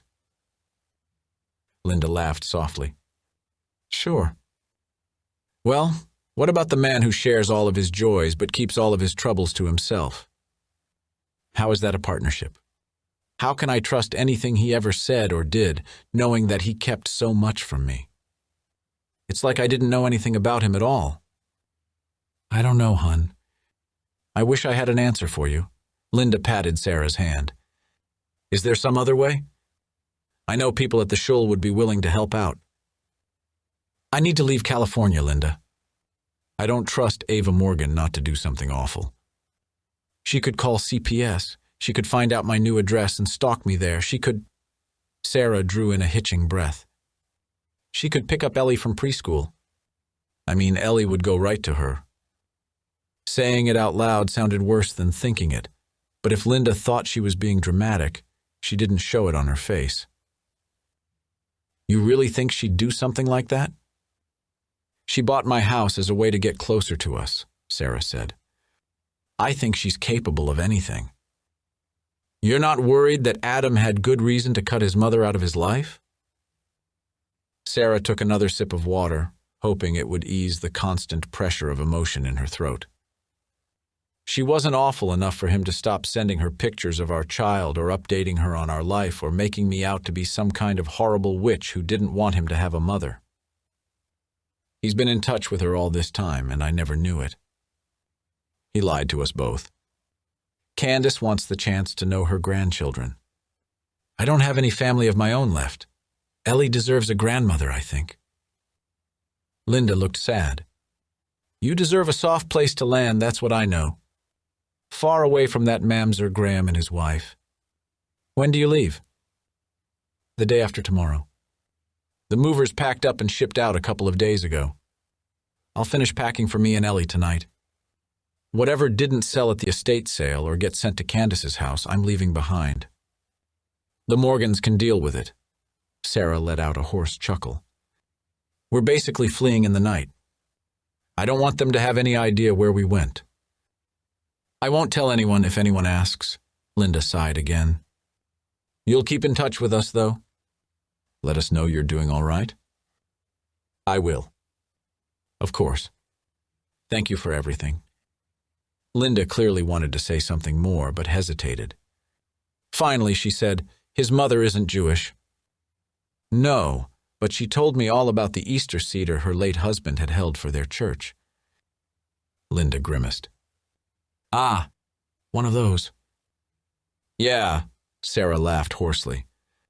Anyway, Adam was always the one who wanted to be more observant. He said keeping kosher was hard but important because it was hard. You weren't religious when you met? Spiritual. Religious but not observant. I was raised more reform than anything else. And barely that. My mom never belonged to a synagogue. Sarah spun the glass in her hand slowly, so it didn't splash. Now I wonder if he really believed anything he told me, or if he was somehow just trying to do what he thought his parents would hate the most. Does it matter?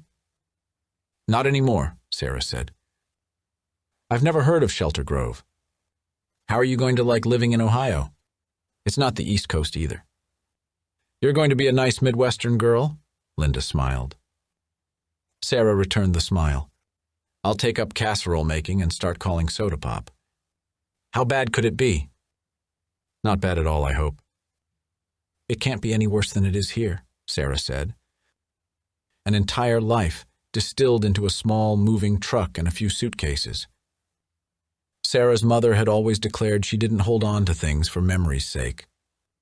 The towering boxes of old junk mail, stacks of books, and plastic grocery bags stuffed with other garbage kept anyone from being able to break in at night and get her. Tossing even a single grocery store flyer could bring down the unnamed malevolent forces supposedly trying to lure her from the protection of her garbage fortress and out into wherever it was she thought they meant to take her. Her stuff somehow kept her safe. Safety for Sarah and Ellie meant dumping everything but the necessities, Sarah thought, as she made one last pass through the kitchen to make sure she hadn't left behind anything she really wanted to keep. Maybe she shouldn't take such satisfaction in picturing Ava's face the next time she let herself into the house, only to find it barren of anything important and still chock full of a bunch of stuff she'd have to get rid of. She wanted the house? Let her deal with the 4 years of accumulated junk, outdated furniture they'd meant to replace, half-used bottles of floor cleaner. Oh, and the hole in the ceiling, Sarah thought with a chuckle. They could have it all. The car would be here in a couple of hours to take her and Ellie to the airport. Candace had already flown home and would pick them up in Columbus tomorrow afternoon. All Sarah had to do was get herself ready to go. She'd jokingly told Linda they were fleeing in the night, but that was literally what they were doing. She'd changed all of the information on their bills, but had also secured a mail forwarding service that would hold all of her mail and packages and allow her to screen it and choose what she wanted sent. It had an address in California, so if either Ava or Graham did manage to find out the forwarding address and try to show up at her new house, they'd end up at an office building. Maybe she was being a little extreme, but she didn't trust them. If Adam truly had told Graham he was worried she was mentally unstable, she wouldn't put it past him to use that information as leverage. Children were taken from their parents every day. She wasn't being paranoid. She was being careful. She was doing whatever it took to keep her children safe. Chapter 14. "We have 12 acres, Candace said proudly as she turned off Shelter Grove's Main Street and onto a smaller state road that led them out of town. "How far from town are you?" The drive from Columbus had taken almost 2 hours. The state route was rapidly turning into a rural 2-lane road wending its way into a sparse forest growing thicker by the minute. "A few more miles," Candace said as she took another turn, this time onto an even narrower road. "We're almost home." Sarah looked out the window. They hadn't passed any other cars since leaving town. A small break in the trees revealed another, even smaller road. It looked paved, but barely, with a lot of gravel and potholes. A large white sign painted with black letters stood at the end of it. Candace slowed as they passed. "That's where our church was. See that sign? Blood of the Lamb." Look out the window, Ellie! "That's where Nana and Pop Pop's church used to be." Ellie didn't care about a man she'd never met, and she didn't even know what a church was. Sarah craned her neck to watch, though, as the sign fell out of sight behind them. "Used to be?" "There was a fire," Candace said after a moment. Sarah looked at her. "Oh, I'm sorry." "Vandals did it," Candace said. "The police said it was an accident. Kids messing around with firecrackers, but I think they knew exactly what they were doing." "And you didn't rebuild?" "Peter was already gone. Henry wasn't here to take his place. That arrogant Pastor Steve swooped right in with his promises that he'd only take care of the flock until Henry came back. Well, Henry never did come back, and Steve's got a fancy big church and modern sermons. One day we'll rebuild ours, but congregations need someone to lead them." "You couldn't lead it?" Candace burst into laughter. "Me? Oh my, no. That's not a job for a woman. I can't even imagine it." Sarah didn't have much of a reply to that. She didn't have much experience with pastors poaching church congregations, but she'd been in a few board meetings when the synagogue committee was voting on which new rabbi to hire. It wasn't quite battle royale, but it did get heated. What she couldn't wrap her mind around was the concept of Adam being a pastor for a church called the Blood of the Lamb. Adam, the man who'd belonged to the men's club at Temple Beth, or so he could study the Daf Yomi. He'd led their seders every year with a Haggadah he'd put together himself. A memory of him in his kippah and talit, swaying as he prayed during Yom Kippur services, was overlaid with another of him standing in front of a giant crucifix like a television evangelist. She could imagine it, but it didn't feel realistic. Her husband had embraced his chosen faith with enthusiasm, passion, and commitment. If he'd done it for her, he'd also done it with his whole heart. The road narrowed, the trees closing in as they turned a final sharp corner. The house rose up, beyond the trees that had shielded any sight of it until now. More stately evergreens surrounded the sparse and patchy lawn. Some even spread their sweeping, needled branches close enough to brush the house, and more than a few were so tall their tops inched above the roofline. "Home, sweet home," Candace twisted in the driver's seat to grin at Sarah. Sarah murmured her response, watching through the car window as they pulled into a circular driveway in front of the massive house. What she'd taken for a narrow country road had been entirely the driveway, she realized now. Adam had rarely spoken of his childhood, but when he did, he'd always said he lived in a cottage. This was an enormous brick and stone building set into a slope so that it had 3 full stories of living space. A McMansion cobbled together from several different architectures, none of them particularly well represented. It was ugly but undeniably grand. Did Adam grow up in this house? Maybe Candace had moved here after her son left for college. Maybe Adam really had grown up in a small house the way he'd said. Maybe this wasn't yet one more lie he'd told her. Yet another deception. Of course he did. His father built this house for me as a wedding gift. We spent our wedding night here, and our honeymoon. And poof, Candace laughed. Exactly 9 months later on the dot, out popped Henry. Pregnancy didn't really work that way, but Sarah wasn't going to argue with her. Wow. Candace shut off the ignition. I'll pull into the garage when we've unloaded. Sarah, honey, you go ahead into the house. I'll bring in Miss Princess. She'll be cranky if you wake her, Sarah began, then dropped it.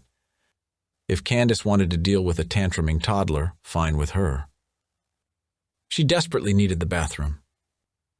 The morning sickness that had plagued her in the first months still tried to get her now and then, when she'd gone too long without eating or because of motion sickness. Her acupuncture wristbands and ginger chews had fought off her nausea well enough for her to get through the trip without needing her mother-in-law to pull over so she could puke, but now the gravel stones of the driveway threatened to roll under her feet. No, it was the ground itself swelling and rolling and making her steps unsteady. Sarah put a hand on the top of the car door, hesitant to let go in case she fell over. It's all going to be okay. You're going to be safe here. They won't find you. All the windows on the lower floor were barred. Sarah hesitated, looking around the yard of patchy grass and the trees surrounding it. The first house she and Adam had owned featured bars on the windows and doors, but it was in an urban neighborhood with a bad reputation. This place was in the middle of nowhere. They hadn't even passed any other houses along the driveway. Vandals, Candace said again when she caught Sarah's curious look. They come around causing trouble. It's so rural, I didn't think you'd need anything like that. Candace pressed her lips together.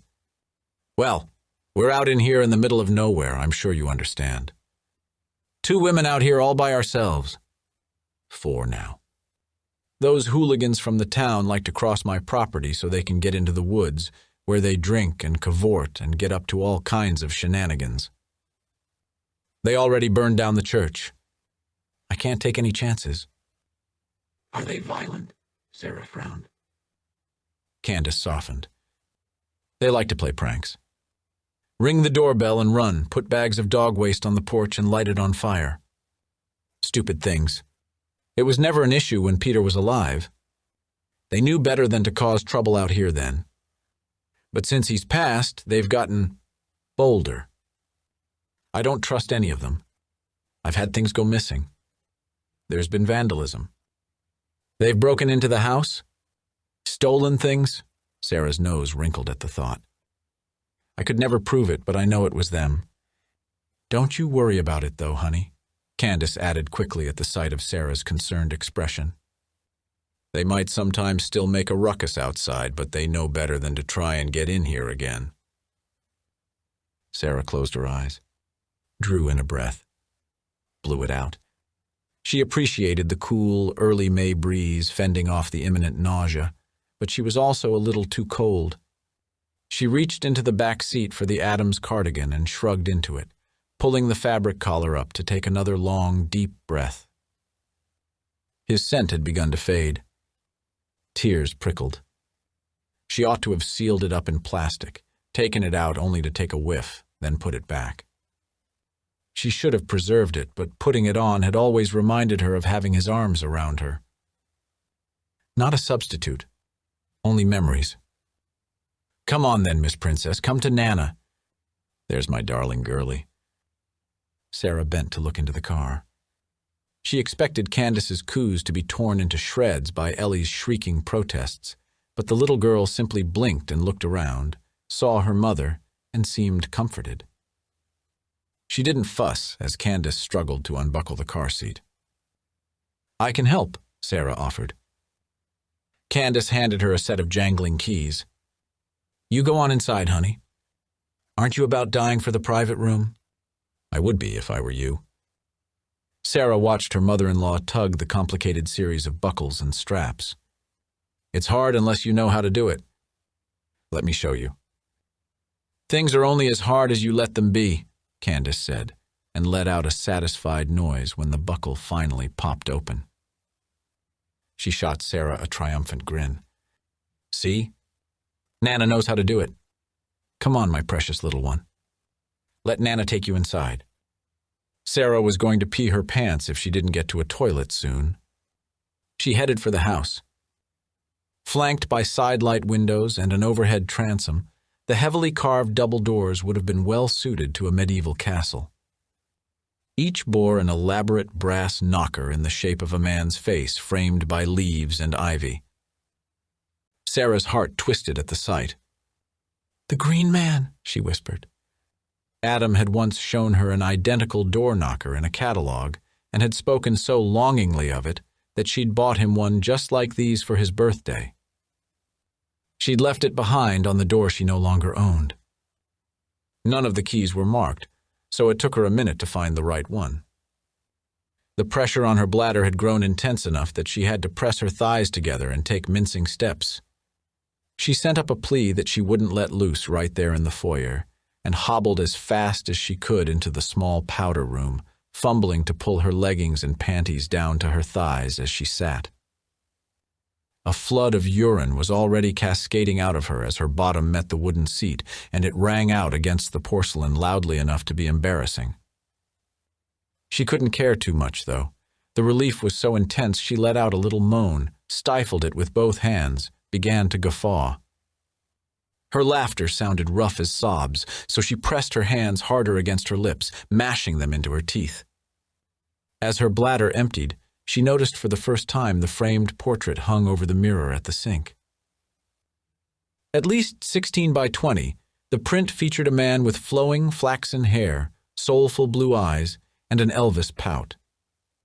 White robes hung from broad shoulders draped with a red sash, and one hand lifted in a gesture she supposed was meant as beneficence, but looked to her like Obi-Wan Kenobi convincing the curious stormtroopers these were not the droids they were looking for. Now she was shrieking with silent, gut-wrenching laughter. She tasted salt and bitterness. Jedi Jesus looked down at her with a smug little smirk, and she had to look away or else she'd never get herself under control. The rest of the room was no better. Carved crucifixes hung on the wall above the towel rack. More frames held single words in an ornate script. Faith. God. Home. The soap dispenser was in the shape of a Bible, the pump rising up from its open pages. Sarah finished with the toilet but hesitated about using a holy text to squirt soap into her open palm. Since it wasn't a real Bible, she finally did. She also took a second or so to run the water from the cold faucet. It was shockingly frigid straight from the tap, and she cupped it in her hands to splash onto her face, then drank greedily. Then again, she used one of the hand towels to blot her face dry. "Sarah? You all right in there, honey? You're not sick, are you?" Quickly, Sarah gave herself a glance. She looked not great, but passable. The shadows under her eyes weren't any bigger anyway, even if her hair looked as though she'd combed it with a whirlwind. "I'm fine." She opened the door, a smile pasted on her lips. "Phew, did I ever need that?" Candace hitched Ellie higher on her hip. The little girl looked rumpled but wide-eyed. She held a sucker in each hand but didn't seem to know what to do with them. Nana gave her little Precious a treat from the candy jar for being such a good girl. Candace rubbed her nose against Ellie's cheek, then looked at Sarah. "I had Honor start taking all of your things upstairs. I know you'll want a house tour, but let's get you a little treat too. What do you say?" "You have to keep up your strength." As if on cue, Sarah's stomach rumbled and she put her hand on it. Her last full meal had been a meager sandwich on the flight. "That sounds great." "Thank you, Candace." Candace dipped her head in a nod. As she turned, Sarah reached to snag her sleeve. The older woman turned back, eyebrows raised. "I mean it," Sarah told her. "You've been beyond kind. I'm not sure what we'd have done without you." This time, Candace's nod was slower. Solemn. She kissed Ellie's cheek. "Honey, you don't have to thank me for doing my motherly duty. What kind of horrible person would I be if I didn't do everything I could to help my babies?" "You and Ellie," she said, and added with a look at Sarah's belly, "and our little prince." Sarah laughed self-consciously. "We don't know if it's a boy or a girl. I chose not to find out." Candace's eyes twinkled and she winked. "I just have a feeling, and when I tell you it's one of my gifts, you should believe me, honey." "I always know." At the sound of footsteps behind her, Sarah let out a soft, startled sigh and turned. Standing in the kitchen doorway was a young blonde woman wearing an apron over a modestly cut, long-sleeved gown in a soft floral pattern that looked like it had been popular when this house had been built. She carried a vacuum, which she set down with a thump that made Sarah jump. Candace didn't even turn. "Oh, that's Honor." "Hello," Sarah said. Honor grunted a response and turned on her heel. "Don't mind her," Candace said in a low voice with a dismissive wave. "She'll get used to you." Looking at the size of the house, Sarah couldn't be surprised Candace had a housekeeper, but it did seem like something she'd have mentioned before, if only in passing. Maybe, Sarah thought dryly, Adam had learned the art of omission from his mother. A don't ask, don't tell sort of policy about life. She'd just have to be sure to ask then, wouldn't she? That way she wouldn't be surprised again. Chapter 11. The house sold immediately. Even a year or so before, there would have been a bidding war, cash buyers, no contingencies. Sarah accepted an offer for $10,000 under the admittedly inflated asking price to account for the repairs and necessary upgrades to get the house to market value, and she agreed to an accelerated closing date of a few weeks instead of months. The money was enough, barely, to satisfy the outstanding mortgage and put aside a small nest egg for her and Ellie. Not enough to buy a new house. Not enough to pay off the medical bills starting to trickle in or put aside money for the future. Enough to support them for a year, though, while she rented a place to live, looked for a job, and got on her feet. She had a small condo all lined up, and an estate sale company was coming tomorrow to assess the house and all her stuff so she could dump most of it before the closing. Everything was moving at warp speed, but that was what she wanted, wasn't it? To be rid of it all? This house she'd loved so much had become a jail, holding her prisoner to her memories. At 6, Sarah had been able to understand that her daddy was gone, but not why he wasn't coming back. It had been even harder to comprehend why she and her mother had needed to move out of the house they'd all shared overlooking the Atlantic Ocean and into one close by, but much smaller.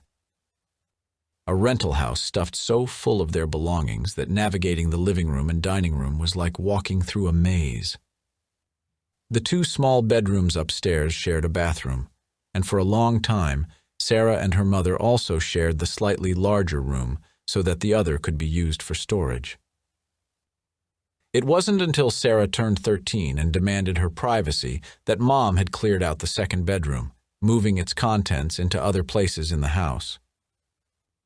For the next 4 years, Sarah had kept her room meticulously clean and minimalistically bare. A single bed, a dresser, a desk and chair. She pinned decorations on a corkboard but otherwise left the walls blank. She had shut herself in that room for hours, simply to keep herself away from the ever-growing piles and stacks in the rest of the house. Periodically, she'd come home from school to find a box or bag inside her room, and without fail, she'd watch herself from a distance as she tossed it into the trash without even looking at the contents. Those were the only times she and her mother ever fought. Sarah's senior year of high school, Hurricane Sandy devastated the East Coast. Brigantine flooded, including the house her mother had rented for the past 12 years. Mom had refused to evacuate until the waters got so high she and Sarah had used an empty ice cooler to float to safety. Everything in the house had been ruined. Sarah's mother had died shortly after that. Losing her husband had not broken her heart. Losing her things had shattered her irrevocably. Sarah had been in her freshman year at UCLA. She'd gone home for the funeral and to take care of her mother's estate. After that, she'd never returned to Brigantine. She rarely even thought of her life before leaving home, but when she did, it was always through a filter. She remembered, but it was as though the events had happened to someone else. She'd vowed long ago that she would never hang on to stuff and things to the point where they became a burden. A home was not the house, but the people who lived inside it. She would never allow herself to become so attached to a physical building or belongings that losing them could break her the way her mother had been broken. Now, sitting at the IKEA kitchen table from her and Adam's first apartment, Sarah put her face in her hands and wept. She'd found herself in tears countless times over the past few months, but this was different.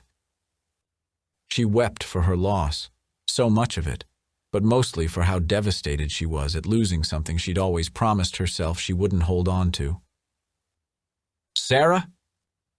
With a shriek, Sarah flew out of her chair, sending it skidding along the tile floor with a crash. The baby kicked and punched, maybe startled at the sudden jostling. Ava, hands holding a cardboard file box, stood in the doorway. What the fuck was Ava doing in her house? Which is exactly what Sarah said aloud. Ava flinched and held up the box like an offering. "I hope you didn't wake up, Ellie." "I asked you a question." Graham cleaned out Adam's office. "I thought you might like his personal effects." "That is not the answer to what I asked, and I think you know that." Sarah fought to keep her voice steady, even though she felt poised to run. Fight or flight, wasn't it? Living with her mother, she'd grown numb to being constantly poised to flee for her life. She didn't like being reminded of how that had felt. If her shriek had woken Ellie, the girl wasn't yelling for her mother. Not yet, anyway. Sarah took a deep breath and squared her shoulders as Ava set the box on the counter and pulled something from the pocket of her creaseless linen palazzo pants. She held it up, turning it side to side so it caught the light. She set it on the kitchen table with a light clink. Sarah stared at it for a moment. "Why do you have a key to my house?" Adam gave it to Graham. Ava's chin went up and her voice steeled. Sarah snatched it up. That does not give you the right to use it to waltz in here whenever you like. I knocked. You didn't answer. Look, Ava cut in when Sarah began to retort. I wanted to make things okay with us. Please. Letting yourself into my house like you own it is not a good start. Ava's pale pink lips stretched into a smile. About that. Owning the house, I mean. Sarah went cold. What are you talking about? We bought it. An LLC bought it, Sarah said, but she already knew she'd been played. Ava shrugged and pulled out a kitchen chair. She settled into it and smoothed her creamy trousers over her thighs before fixing Sarah with a calm and infuriatingly triumphant look. Oh, I know. Graham set that up for me when I was thinking of starting up my life coaching business. Could I get a cup of coffee? I don't have any. Sarah leaned against the counter, wishing desperately for something stronger than coffee. Tea? Sarah's expression must have been answer enough because Ava sighed and shrugged. Fine. Nothing then. I'll make this quick. I feel terrible about how things happened. I never meant to hurt your feelings, Sarah. I hope you believe me. No matter what you wanted, you insulted me beyond measure. And now I find out you bought my house? For what purpose? To help you. We heard about the leak. Water damage is the worst, isn't it? So expensive to repair, and if you don't take care of it properly, the mold issue can completely ruin your entire house. Did you do it? Ava looked taken aback. Beg pardon? Did you do it? Stuff the toilet full of bagels, I mean. Ava let out a startled huff of laughter that she quickly cut off behind her palm. She shook her head, eyes wide. When she took her hand away, her lipstick had smeared. Sarah had been wearing the same clothes for the past couple of days, hadn't washed her hair in longer than that. Lipstick? Forget about it. Even at her best, she'd never begin to compare to Ava's cool and effortless style. That messed-up lipstick wasn't going to level the field, but even so, it gave Sarah a small bit of satisfaction. You're serious. Ava's expression turned solemn. You think I sabotaged your plumbing? Graham was right. You've got some real problems. Saying the words out loud would sound combative, if not paranoid. Why would you buy my house under an LLC and not your own name? I thought you'd refuse our offer. Your offer was shit, Ava, and you know it. I only took it because you really have little choice, right? Ava inclined her head as though imparting some terrific bit of wisdom. You knew about the trust. Ava's brow creased, but she nodded. Sarah gritted her teeth. What are you planning to do with the house? Rent it to you. So you and Ellie can stay here, in the only home she's ever known. Now Ava's smile turned sly. For a very reasonable rate, of course. Graham and I really want to help you out. We loved Adam. We love Ellie. We'll love your new little one, too. This reasonable rent, Sarah made air quotes. Does it happen to come along with the stipulation that I sign guardianship paperwork to you and Graham? Or maybe it's an adoption agreement. You let me and Ellie live here in our own house in exchange for my baby. It's not your house anymore. You sold it. Yeah, well, I'm not selling you either one of my children, so you might as well just show yourself out. Sarah pointed toward the front of the house. Ava drew herself up and out of the chair, her posture regal and lean and glamorous, and Sarah hated her for that cool composure. She hated her for daring to try and take her children, for buying her house, for having a living husband. It's not your house until we sign all the papers, Sarah said as she followed Ava from the kitchen and toward the front door. I can change my mind. Ava paused, hand on the doorknob, to look over her shoulder. You won't. You need the money. You have Ellie to think of. Adam always said you were stubborn, but I never thought you'd be so stiff-necked. Sarah hissed in a breath.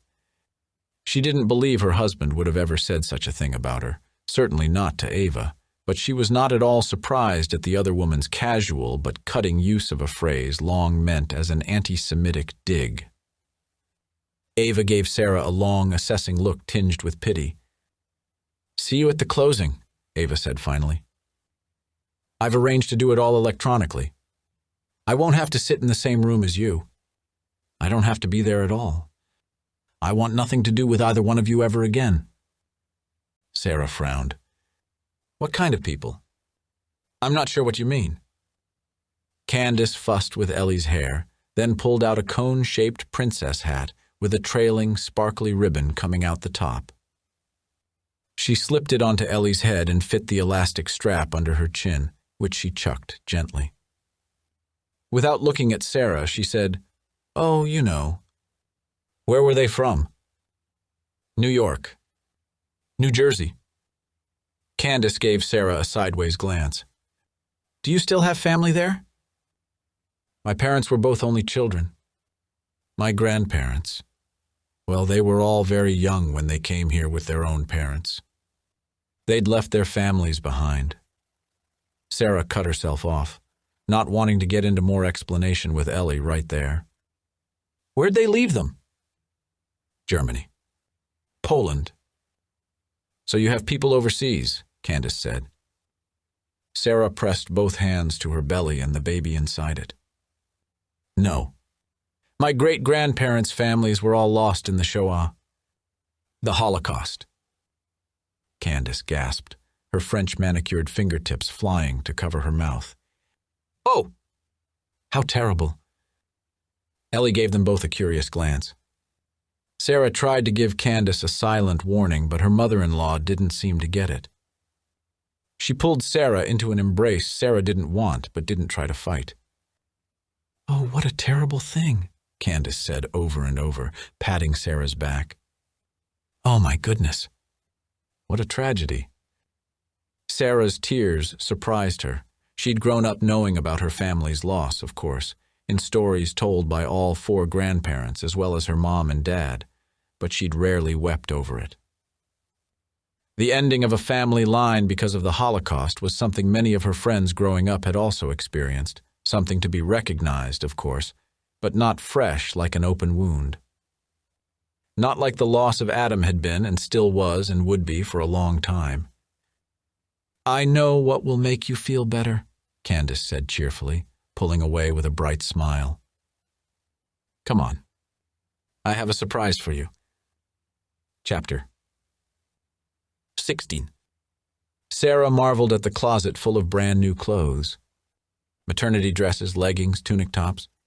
Packages of cotton panties and soft bras in the dresser drawers. Nightgowns. Even a soft robe and slippers had been hung on the back of the door the way a fancy hotel would do it. "Candace, I don't know what to say. If a new outfit can't make you feel better, what can?" Candace continued showing off the items in the dressers. Adam had often used that same phrasing, if not the exact words. Candace opened the armoire door and turned with another broad smile. "And in here, well, I just went a little wild." Sarah looked around her to see racks of baby clothes, mostly in blues and greens and yellows. Her mouth gaped before she thought to close it. She covered it with a hand. "You don't like it?" Candace asked anxiously. "It's just, we don't buy new things for an unborn baby. Like naming a child after someone still living, preparing a nursery before a baby's birth was considered to be bad luck. Because of Ayin Hara, evil eye." Embarrassment tickled Sarah's cheeks. Candace put a hand to the base of her throat, clutching non-existent pearls. "We just try not to invite envy," Sarah tried to explain. "Well, who on earth would envy you in this house?" "Your baby is a blessing. Who would envy that?" Candace looked disgruntled. "But if you don't want any of this, I guess I could just throw it right into the trash." "You don't have to do that," Sarah said hastily as Candace moved toward the armoire. "It's superstition, that's all." Candace sounded stiff when she replied. You can just keep it locked up in here and not look at it until he gets here. I can. Absolutely. Thank you, Candace. You've been beyond generous. Her mother-in-law looked mollified. I wanted you to have everything you could need, that's all. Especially since the moving company won't be here with your things for a while. I thought I was helping, but what do I know? I'm just an anxious nana. I really appreciate it. I do. All the help with the moving expenses, having us stay. I hope you'll at least let me contribute to the household while we're here, Sarah said. Candace let out a delicate snort. Don't be silly. You're family. You let me take care of you and Ellie, all right?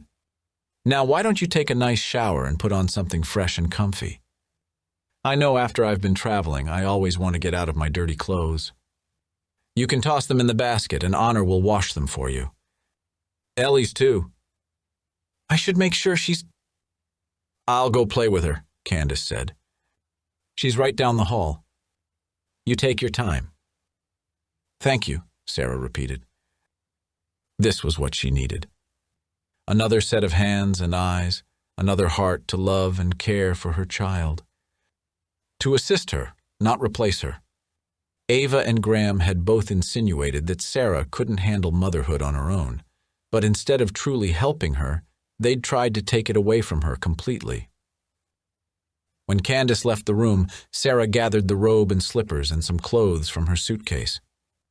On second thought, she put them back and pulled a new pair of leggings and a tunic top from the hangers in the closet and held them up to herself, looking at the mirror hung on the back of the door. They were the right size, and the muted navy and gray tones were flattering. She held the soft fabric to her cheek for a moment, eyes closed. She could let herself be taken care of, couldn't she? In the bathroom down the hall, she luxuriated in the shower, which had been outfitted with high-end shampoo and conditioner and body scrub, all arranged in a rack hanging over the shower head. A smaller basket full of clearly used products rested on the tub's corner. Fresh lavender towels that matched the flowered wallpaper had been laid out on the double sink's counter. A pale yellow set, not threadbare but definitely not new, hung on one of the towel racks. Next to the right-hand sink was fresh toothpaste and a toothbrush, both still in their original packaging. The medicine cabinet over that sink was empty, but when she peeked in the other one, she saw deodorant, face cream, and other personal items. Honor's things. Sarah left them alone. Ellie's laughter lilted down the hall to her when she came out of the bathroom, so Sarah went directly to her room. She took her time combing out her hair and dressing, her door open so she could listen for any signs of distress. Candace had been right. A shower and fresh clothes had done wonders. Your laundry? Sarah looked up to see Honor in the doorway, holding a basket she thrust forward. Oh, yes, hang on a second. She tossed the clothes she'd been wearing into the basket. Thanks. I appreciate it. What about that? Honor jerked her chin toward the cardigan on the bed. That was my husband's. I don't want that to be washed right now. Thank you. Honor backed up a step, the basket held close to her. If there's anything else, you can just put it in your basket and leave it in the hallway, and I'll take care of it. Thank you. Candace said we're having dinner soon. Honor took another step back, so Sarah had to move forward to keep her in sight. It feels like we just had breakfast. Sarah patted her belly with a laugh. But that sounds great. Can I help with anything, or... No. That solid single word left no room for argument, and Honor ended the conversation by leaving. All righty, then. That was not a likely friendship in the making. As Sarah turned to her carry-on to pull out Adam's laptop, hoping to get online and check her emails, Candace knocked lightly on the doorframe. She held out a small square book. I thought you might like to look at these. She moved closer, flipping the pages to show off the photos. Together they sat on the edge of the bed. Sarah opened the photo album carefully, holding her breath. A very pregnant Candace stood in front of this house, a tall, blond man next to her. The next were baby pictures, and then some of toddler Adam. Sarah traced his tiny face, seeing Ellie there. She looked at Candace. "These are wonderful. Thank you for showing them to me. I can make copies of them if you'd like." Candace tilted her head, looking quizzical. "He never showed you any pictures of himself as a little boy?" "He said he didn't have any." "You didn't think that was weird?" "I don't have any photos from when I was young either. My mother's house flooded during Hurricane Sandy. Everything was ruined. I figured something like that might have happened to his baby pictures, too." Sarah paused. "We just never talked about it." Candace gently took the photo album from Sarah's hands and flipped through it again before closing it. Her shoulders hunched for a moment. Then she straightened and stood. "I've got to get down there and supervise Honor making the dinner. She tries hard, bless her, but she's more apt to break something than make it, and oh my, she's slower than a snail with a blister on its toe." "Sounds great. If you need me to do anything, just let me know, okay?" Candace patted her shoulder. "Not tonight. You get settled in. I'll call you down when it's ready." "I'll go see what Ellie's up to," Sarah said. Ellie was happily playing with the large dollhouse in the corner of her extravagant bedroom. Sarah carefully eased onto the floor with her, watching as the little girl had the mama doll tuck the baby doll into its miniature crib. Ellie rocked it with one chubby finger and looked at her mother. "Baby sleeping." "That's nice. What's the baby's name?" Ellie's face screwed up as she thought. "Pancake." Sarah laughed. She and Adam had planned to tell Ellie about the new baby together, but he'd faded so fast at the end they hadn't had the chance. Now she scooted forward to pull Ellie onto her lap. "What would you think about having a new baby brother or sister?" Ellie looked up at her. "No." "This should be interesting. You don't want a baby brother or sister?" "No," Ellie said, snuggling into Sarah's embrace. She still held the mama doll in her fist. "I'm Mama's baby." "You'll always be my baby."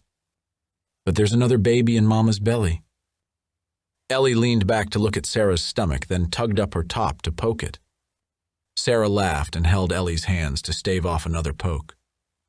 Ellie struggled off Sarah's lap and bent back to the dollhouse.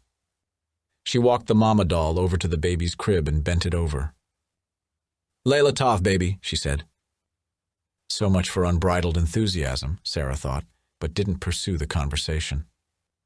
There'd be plenty of time to get Ellie used to the idea of a new sibling. For now, just as she'd said, she was Sarah's baby. While Ellie played, Sarah unpacked her suitcase, not that she really needed anything they'd brought, since Candace had provided far more than Ellie could possibly wear or use. There were the favorite stuffies to be placed just so on the bed and some books, including Adam's childhood copy of The Little Prince, which Sarah put in the bookcase.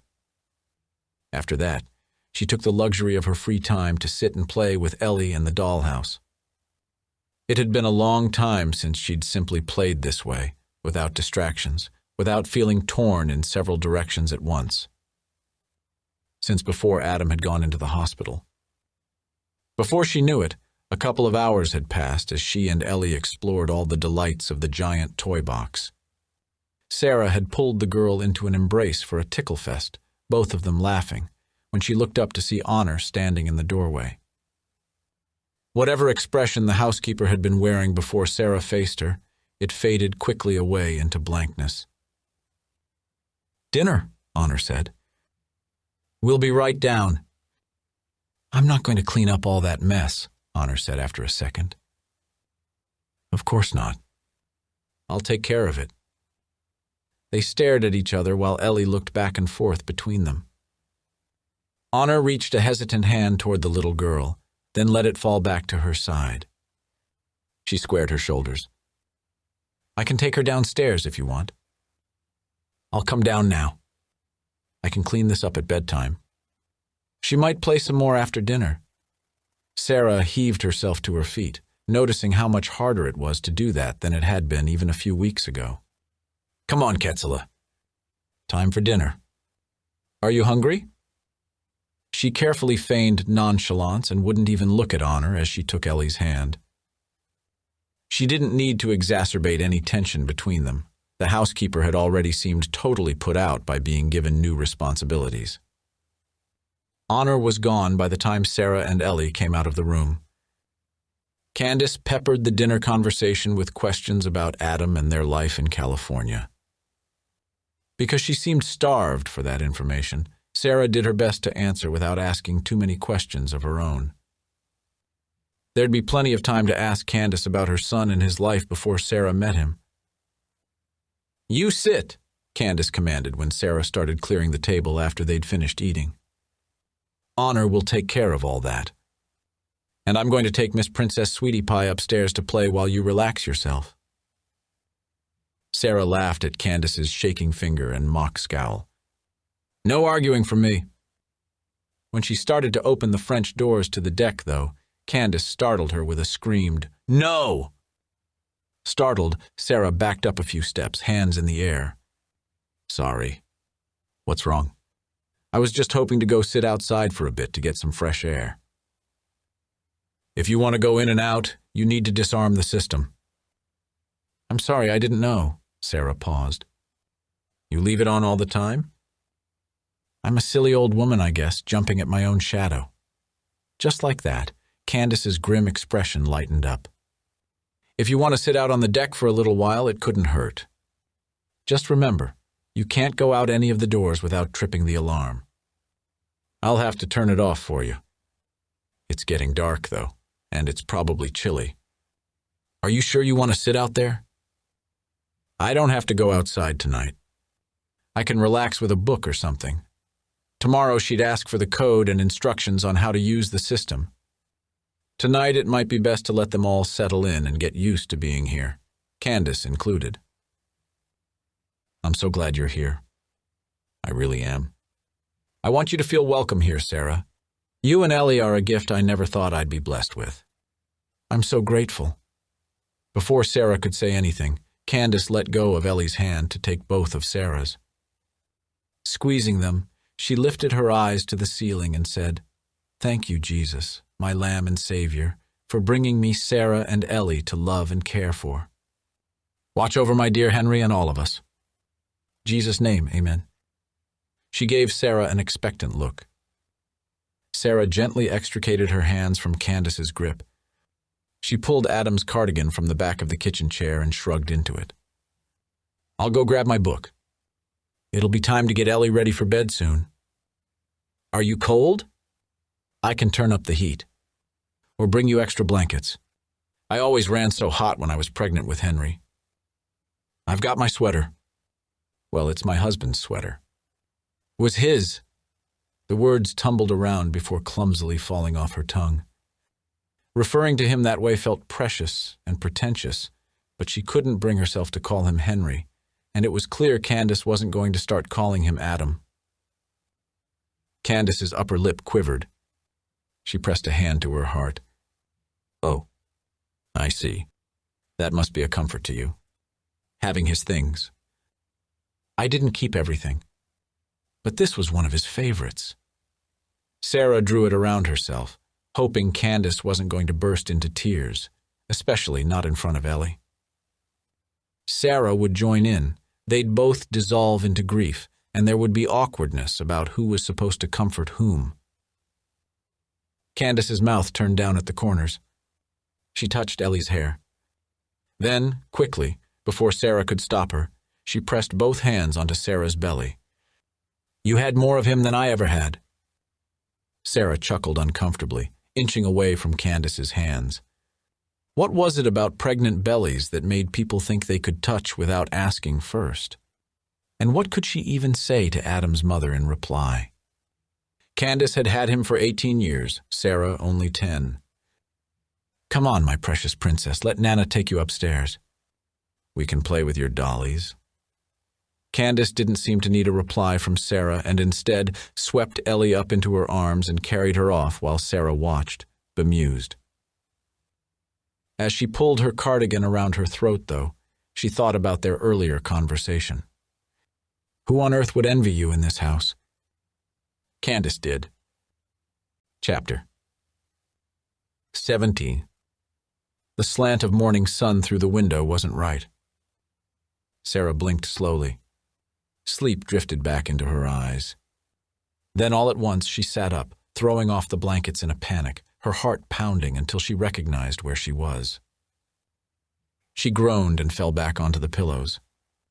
How did jet lag work anyway? Could you be lagged if you went forward in time? Last night, Ellie had fussed and cried and screamed about going to bed until Sarah had almost broken down herself. She'd thought about letting Ellie sleep with her, but hadn't wanted to set that precedent. Her own sleep had been so terrible lately, and it wasn't going to get any better the farther along she got with this pregnancy. Carefully, Sarah sat up again, a hand on her belly. The baby greeted her with a few thumps. Everything else seemed inclined to stay in place, at least for now. In fact, she felt empty, hollow, hungry. "Good morning, little one," she whispered. Her stomach rumbled. Her phone, the screen still cracked but functioning, showed her the time. Almost 9:30. She hadn't charged it last night and it was on low power mode. She'd have to dig up the cord as soon as she could. Or not. What did she really need her phone for anyway? Way out here in the woods of rural Ohio, it didn't even get a signal. That was kind of nice, actually. She hadn't blocked either of the Morgans, preferring to know if they were still trying to contact her so she could keep track of their harassment. Ava had sent her a few texts over the past couple of days that Sarah had ignored, but no cell signal meant no calls or texts to upset her. In the mirror, Sarah expected her reflection to look as haggard and drawn as she'd become accustomed to looking. Apparently, a good night's sleep, and knowing she and Ellie were far out of Ava and Graham's grubby, greedy grasp had made a difference in Sarah's face. She looked positively aglow. Candace commented on it as soon as Sarah came into the kitchen. "Sit yourself right down here. Ellie, tell your mommy what you ate already for breakfast." "Pan." "Cake!" Ellie banged her fork on the table and gave her mother a syrupy grin. "Looks delicious. Smells good, too. I'm so hungry." Sarah slid into the seat at the table and looked for a coffee mug. "Is there coffee?" Candace slid a stack of pancakes onto her plate. "Oh no, honey. I never drink the stuff. It's as bad as drugs with how addicted you can get to it. Besides, coffee's so bad for the baby. I have some nice herbal tea. Or milk. Or lemonade."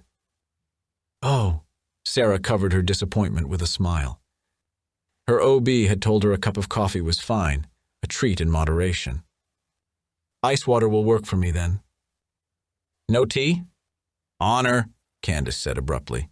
"Go into the basement and fetch me that other box of pancake mix. I used up all of the one from the pantry. Miss Sarah needs a hearty breakfast." Sarah hadn't heard the housekeeper enter the room and gave her a smile.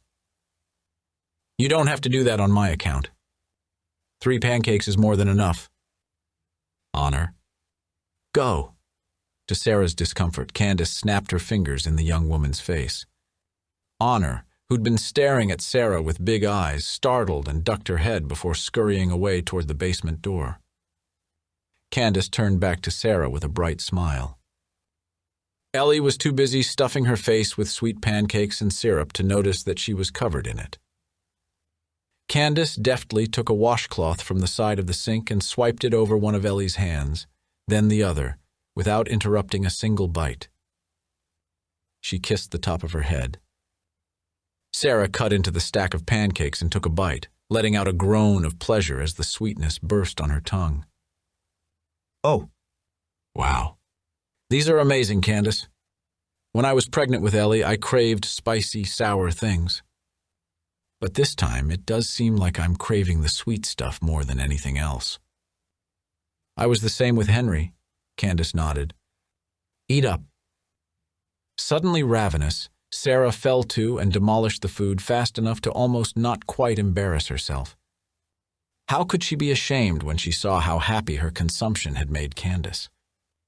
Candace grinned and patted Sarah's shoulder, proud, as if Sarah had done something special instead of simply polishing off a stack of pancakes. "Look at you." Candace set a steaming, fragrant mug in front of Sarah and sat across from her with one of her own. "Good job." "I miss my mom," Sarah said suddenly, unexpectedly. A shadow flickered over Candace's expression. She reached for Sarah's hand and pressed it. "Oh, honey. I'm sorry." It wasn't the first time she'd missed the mother she wished she had, but for the first time in years, Sarah longed for the mom she'd been given, the one with all the flaws and faults and frustrations, the one who'd been too caught up in her own problems to be maternal, but also the one who'd loved her daughter fiercely, all the same, and had always believed she was doing her best to protect her. She never made pancakes when I was growing up, but she did make a killer matzo brie that I've never been able to recreate just right. Sarah took in a shaky breath. "I don't know what that is." "Oh, basically scrambled eggs with matzah broken up and mixed into it. Some people like to make it savory with spices and onion, but my mom always did a cinnamon sugar blend, and she served it with syrup. Like this. Makes me miss her right now," Sarah sniffled. "Matzah. That's those special crackers your people eat for Jewish Easter." "For Passover," Sarah corrected. Ellie looked concerned. "Mama, Kay?" "I'm fine, Ketzela." Sarah took another bite. Didn't Nana make us the best breakfast ever?" "Ketz, what Allah?" Sarah laughed. "It means little kitten. It's something Adam started calling her when she was a baby because she'd make these little mewing noises." "Meow, meow!" Ellie banged her fork on the table. Candace looked taken aback. He knew how to speak Jewish? The basement door opened, revealing Honor holding a box of pancake mix. She set the box on the counter and left the kitchen without speaking. Candace didn't even give her a glance. Sarah leaned forward in her chair to watch where Honor had gone. Candace noticed Sarah's attention. "Don't you worry about her. She's got chores to do. If she's hungry, she'll eat. Now, after breakfast, I want you to make me a grocery list of anything you and this little princess need, and I'll make a big shop today." "You don't need to do anything special for us. You've done so much already." Sarah tried a sip of tea. It was hot. It was minty. It was not coffee. "Hush. You deserve to be treated. You came all this way, and with such a big change to your lives. You make me that list. I want to make sure you feel welcome." Candace patted Sarah's hand again and sipped her own tea. "I can come with you," Sarah began, although heading to the grocery store with Ellie in tow was at the bottom of her list of things she wanted to do today. "Don't you worry about it. I've got a nail and hair appointment I need to get to anyway. I do need to spend some time on my laptop taking care of some things. You have Wi-Fi, right? I wasn't able to get a signal on my phone." Candace made a face. "I never use it. I couldn't tell you anything about it. But you have it, right?" "Peter used the internet. It was all bundled in with the cable TV and the wall phone and my cell phone. That awful thing. It doesn't get a good signal way out here. And I like it that way. Everyone's just got their noses stuck in their screens all the time." Candace made another face and dipped her chin toward the old-school rotary phone attached to the wall. "That old thing is better." "Oh. Is that going to be a problem, honey?" "I was hoping to look for a job, something remote I could do part-time for now. And I need to be able to access my email and accounts for bills, things like that." Sarah couldn't eat another bite, and Ellie was now simply pushing around the final bits of her pancake. "Let me get her cleaned up." "I'll take care of it." Candace took away Ellie's plate and left it conspicuously on the counter while she wiped the little girl's face and hands again, then lifted her down from her chair. "Honor! Come take Miss Ellie upstairs so she can play in her room. I can, Sarah began, but Honor had appeared silently, like magic.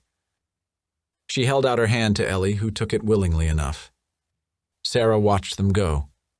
She warmed her hands on the cooling mug. Ellie's settling in. Of course she is. This is home now. Finished? Are you sure you don't want me to make you more?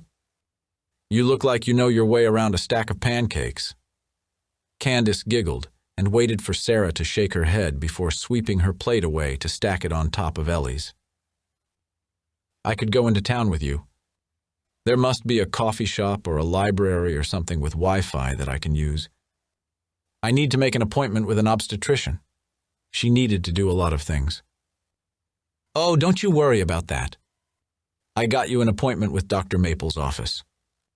You'll love her, Sarah. She's fantastic. And she's right here in town. Sarah sat back in her chair, both relieved and a little irritated that she apparently had no say in the matter of who'd be taking care of her for the rest of her pregnancy. I have a list of providers my insurance will cover. You have an appointment with her tomorrow, but I suppose if you want to try to go somewhere else. Candace shrugged. It'll be a much longer trip any place you try. And I might not be able to get in to see anyone right away, Sarah said after a second. If you don't like Dr. Maple's practice, you can try someplace else. How about that? And you can find yourself a place to use the internet too, if you really have to. I really do have to. The pancakes were sitting heavily in Sarah's stomach now, and she regretted being so greedy. A faint headache was building behind her eyes. She rubbed the spot. Uh-oh, Candace said. Feeling sick? Just a little headache. I'm okay. She wasn't drifting, but she took a few seconds to employ the same tricks she used to keep herself anchored. She paid attention to the cool table under her fingertips. The lingering smell of pancakes and fainter, Candace's perfume. The golden light sparkling among the trees she could see through the French doors. Write me that list, Candace said. I'll leave in a little while. You rest up. I can take Ellie with me if you want. Sarah hesitated. Candace waved a hand at once. Never mind. She can play with her toys, or I have all of Henry's old DVDs from when he was little in the den. All the Disney cartoons. And VeggieTales, of course. They were definitely not going to be watching that show. I'm sure she'll love that. Thank you, Candace. After Candace left, and with Ellie occupied upstairs, Sarah busied herself cleaning up the kitchen. It seemed wrong to simply let the dishes sit on the counter, especially when she didn't have anything else to do. When she'd finished, she went to the French doors and grabbed the handle. Stopped herself. Bother. She'd forgotten to ask Candace about the security system code. She looked up to the top of the door, yes. There was a small sensor there, shining a solid red. If she opened it, would an alarm sound? The police arrive? She wasn't going to test it out. Instead, she looked through the glass, out over the deck and the patchy grass of the yard, and into the trees beyond. She and Adam had often hiked the trails they could get to from behind their house. He'd been the one to tell her about the Jeffrey pines and how their trunks smelled like butterscotch. Had he learned that here behind his childhood home? Or were these different trees? She thought, shielding her eyes to see if she could identify them from this distance. They were some kind of evergreen, but whether they were hemlocks or pines or fir, Sarah had no idea. A breeze moved the feathery branches, and that was not, she told herself with a self-conscious laugh, a shadowy figure standing there watching the house. Watching her. And then it moved. Chapter. Khan. Sarah cried out and stumbled back from the door. Her heel caught the edge of the throw rug. She was going to fall.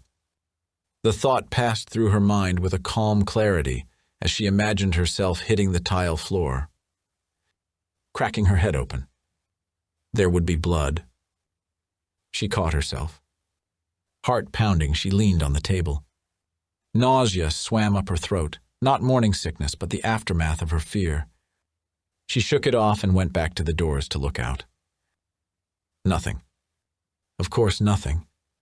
The shadowy form moved again, but now she could see it was the tree branches, not a person. "You're being paranoid," she chided herself. "What did you do?" Sarah whirled to face Honor, who was looking around the kitchen with a scowl. The housekeeper went to the drying rack and looked over the dishes Sarah had washed. She opened the dishwasher and looked inside. She stood up straight, hands on her hips. "You should have left that for me," Honor said. "That's my work to do, not yours." Sarah licked her top lip and tasted sweat and a remnant of syrup. "I didn't mind." "I mind," Honor said. "You can't just come in here and take over." "I'm sorry. I have no intentions of taking anything away from you." Like doing dishes and laundry was some kind of privilege, Sarah thought, then mentally scolded herself for being unkind. There was nothing wrong with taking pride in your job and not wanting someone else to mess it up. Honor drew herself up. "Are you okay? You look really bad." "Thanks," Sarah said dryly. She looked out the back doors again. "I thought I saw someone out there." Honor pushed past her to also look out. Back and forth her gaze swept the yard. She turned back to Sarah. "Why would someone be out there?" "I don't know. I just thought I saw someone." "Maybe it was a bear," Sarah joked. Honor didn't laugh. "Why were you trying to go outside?" "Why is it such a big deal?" Sarah shot back. The housekeeper visibly bristled, then softened. "Your little one is a sweetie. She's having a great time up there playing with her dolls. But I have other things I need to do, so I can't be babysitting her all day long." "I wouldn't expect you to. Thanks for taking her up. I'll check on her in a bit." Honor nodded stiffly, then spun on her heel and left the kitchen. Sarah went upstairs to find Ellie in her room, playing as happily as Honor had described. She went back to her own room and grabbed Adam's laptop. Sarah settled at the desk in Ellie's room. Her phone had only a bar of service, but she hoped the laptop would be able to find a network connection. All of her files, and his too, were backed up to flash drive's cloud server, which she couldn't access without the internet. She typed his password into the lock screen. I love Sarah." "Oh, Adam," she whispered to the screen as the laptop unlocked. Her heart twisted at this, his final message to her. When she clicked on the Wi-Fi icon, no choices for a network showed up. She muttered a curse, mindful of Ellie across the room. Who lived their daily lives without the internet? Sarah sat up straight on the hard desk chair to give her aching back a break. Her butt was getting numb too. Almost 28 weeks, the start of the third trimester. She was glad they'd moved when they did, before she wasn't allowed to fly. She hoped she liked Dr. Maple. "How you doing over there, Ketzela?" "Come here." "Over there." "Come here." It was her mother's voice, that slight Brooklyn accent. Sarah had only picked it up for a few key phrases. Adam had teased her that she sounded like Tony Manero from Saturday Night Fever. Obediently, despite the allure of the dollhouse, Ellie hopped up and ran over to her mother. Sarah cupped the little girl's face and leaned to kiss her forehead. She studied her daughter for a few seconds. Adam's eyes. His smile. "I love you, Ellie." "Love you, Mama." "Do you need a snack or anything?" "How about the potty?" "No, no, no." Ellie yearned toward the toys, her small hand caught in her mother's grip. Sarah peeked quickly into the waistband of Ellie's leggings. They'd been doing pull-ups instead of training pants because of all the upheaval, but now that they were getting situated, it might be time to try again. "If you need the potty, you let me know, okay?" "Wanna play?" Ellie wriggled and Sarah released her. Sarah closed the laptop and got up as Ellie ran back to the dollhouse. They'd get back into their puzzles and learning the alphabet soon, she promised herself as she kissed the top of her daughter's head, and they'd go on walks in the woods, keep this big old pregnant body active. Or not, because of the bears. Sarah sighed. She would, but not today. Her stomach grumbled, the enormous breakfast already forgotten. Some peanut butter toast with a slice or two of cheese on it sounded like it would be both disgusting and delicious. Ellie, Mama's going downstairs to get a snack. Do you want anything? No. Sarah laughed and kissed the top of Ellie's head.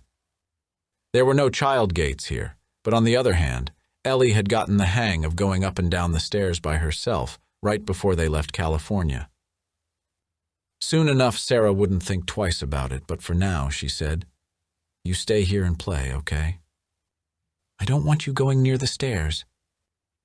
Downstairs, it took her a few minutes to orient herself in the unfamiliar kitchen. Glasses, plates, pots and pans, but no food in the cupboards. The tall door she thought might be either a broom closet or a pantry was locked. So was the fridge. Sarah touched the metal hasp that she hadn't noticed before. Adam had child-proofed their house, and they'd had something similar on their fridge. This was no child lock, though. It was heavy-duty, drilled into the fridge doors and secured with a padlock. Her stomach growled again, and Sarah did a slow turn around the kitchen to see if there was anything out on the countertops. A bread box, fruit basket, something. Anything. This morning, Candace had told Honor to get more pancake mix out of the basement. When she tugged that door handle, it too was locked. What the actual... She cut herself off before she could drop another F-bomb. Ellie had started repeating too many words, and Sarah had been trying to break herself of the swearing habit. She tried the door handle again, but it didn't budge. Honor would have the key, right? Or maybe it was on the ring Candace had handed her to unlock the front door. There was a plaque hung by the door to the garage with hooks on it for keys, but they were all empty. Candace must have taken them with her. Honor? Sarah found her in the glass-paned Four Seasons room at the other end of the house. She sat at a table laid out with fabric scraps, baskets of embroidery floss, and skeins of yarn. The younger woman was bent over an embroidery hoop, studiously stabbing a needle into the cream-colored fabric and pulling out a red thread before repeating the stitch. Red roses, it looked like, from what Sarah could see. Honor, she repeated. Honor looked up. What do you want? I need something in my stomach. Is there a way you could get me some crackers, maybe some peanut butter toast or something like that? Ellie's about due for a snack, too. You'll spoil your appetite. Sarah pressed the tip of her tongue to the sharpness of her front teeth, not biting exactly, but being careful with what words she let slip out. I'm sure we won't. Honor frowned, her gaze falling to the bump swelling from Sarah's loose-fitting top, one of the new ones from her closet. Candace should be back soon. She'll have snacks for you. Isn't there anything here until then? Sarah took another tack. The doors are locked. Even the fridge. Peter used to get into it at night when he wasn't supposed to, Honor said. He was supposed to be on a diet. For his heart, you know. And the diabetes. But he'd get into the sweets. That didn't explain why the doors were all still locked so many years after his death, but Sarah didn't pursue that line of questioning. I didn't know he'd been in such bad health. Is that why? How? You want to know how he died? Honor asked bluntly. She set down her embroidery. Well, he got into the sweets and ate himself into a diabetic coma. You can get diabetes when you're pregnant, you know. I know that. Sarah's stomach gurgled and she put both hands on it. But I'm not, and I have to eat something or else I'm going to start to feel sick. I might even have to throw up, and I'd really rather not. Please. Do you have the keys? Candace took them with her. Sarah couldn't hold back her annoyed sigh. She rubbed at her forehead to press away the caffeine withdrawal headache. Why would she do that? Honor got up from the table without answering the question. I have some protein bars in my room. I could give you one. For the little one, too. That would be great. I'd be so grateful, Honor. Thank you. I'll bring them, Honor pushed past her. Honor looked over her shoulder as they both went up the stairs, seemingly vexed by Sarah walking behind. Honor went into her room and closed the door after her. Sarah waited in the hall until Honor came out and handed her 2 protein bars. Sarah's hands were shaking as she opened the first and took a bite, chewed and swallowed. The chalky peanut butter flavor caused bitter saliva to squirt into her mouth, and she forced herself to slow down so she didn't choke. Sarah was very aware of Honor hovering, watching, but she didn't say anything. The girl, because although she was only a few years younger than Sarah, she seemed more like an adolescent than an adult, shifted nervously. "Are you going to throw up?" Honor asked finally. "I don't think so." "Thanks. This did the trick." "Good." Honor seemed lost and looked with yearning toward the stairs. Beep boop. Sarah reached automatically for her phone, but the noise hadn't come from hers. Beep boop. Honor put her hand in the pocket of her dress. Her hand moved slightly, probably turning the phone to silent. A deep, crimson flush spread up from her square neckline, over her throat and into her face. Her gaze went hard and glittering, and her chin lifted like she was daring Sarah to say anything.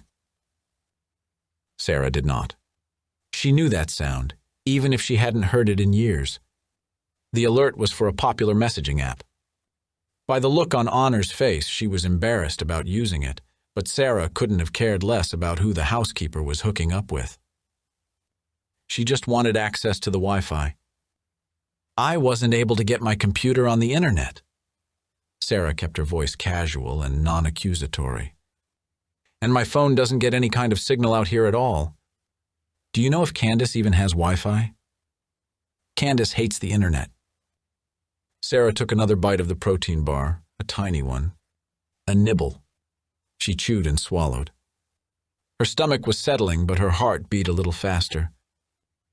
"What service does your phone use?" "If you're able to get service out here, I might be able to switch." "I don't have... Honor choked off the words and gave Sarah a wild-eyed stare. "Don't tell on me." "Okay?" Sarah nibbled again. There was nothing to savor about this protein bar, but she pretended it was so delicious it was taking up all her concentration. She even made a little mmm. No worries, no pressure, just a pregnant lady eating a mediocre snack. Nothing for Honor to get stressed about. No reason for her to think Sarah would tell. "Please," Honor repeated. "She's so strict about cell phones. She says they're just worldly, sinful temptations. Worse than the internet." "She has one," Sarah pointed out. "She barely uses it. And if you tell her I have one, she'll..."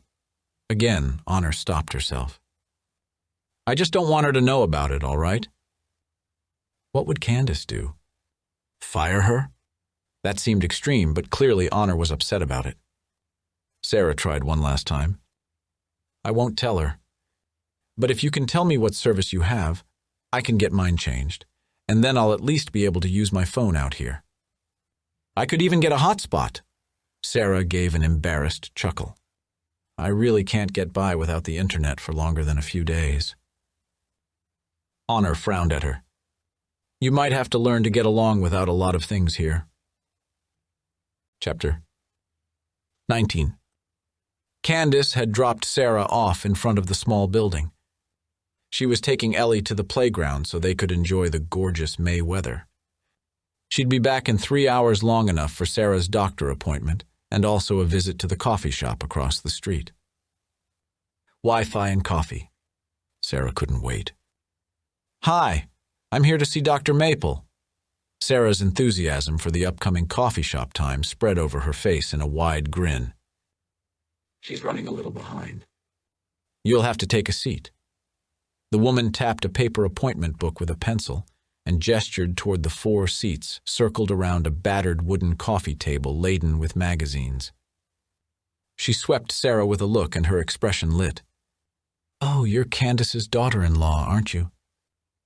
Sarah nodded, wondering when that title would ever stop feeling awkward. That's me. The woman craned her neck to look behind her. Where's your little one? Candace told everyone all about her. What a precious little love bug she is. Eleanor, right? Ellie. Short for, her name's Ellie. Launching into an explanation about the confusion over her daughter's name was going to take more effort than Sarah had the energy for. The woman blinked rapidly, her smile fading into a look of confusion. When I ran into Candace at the grocery store, she said. Sarah cut her off with a fake bright laugh. Nope. She's Ellie. That's Candace for you, I guess, the receptionist said after a second, leaving Sarah to wonder what that meant. You have to fill out these release forms.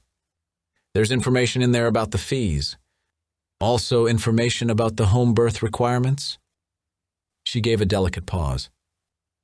Dr. Maple has a very reasonable cash plan if you don't have insurance.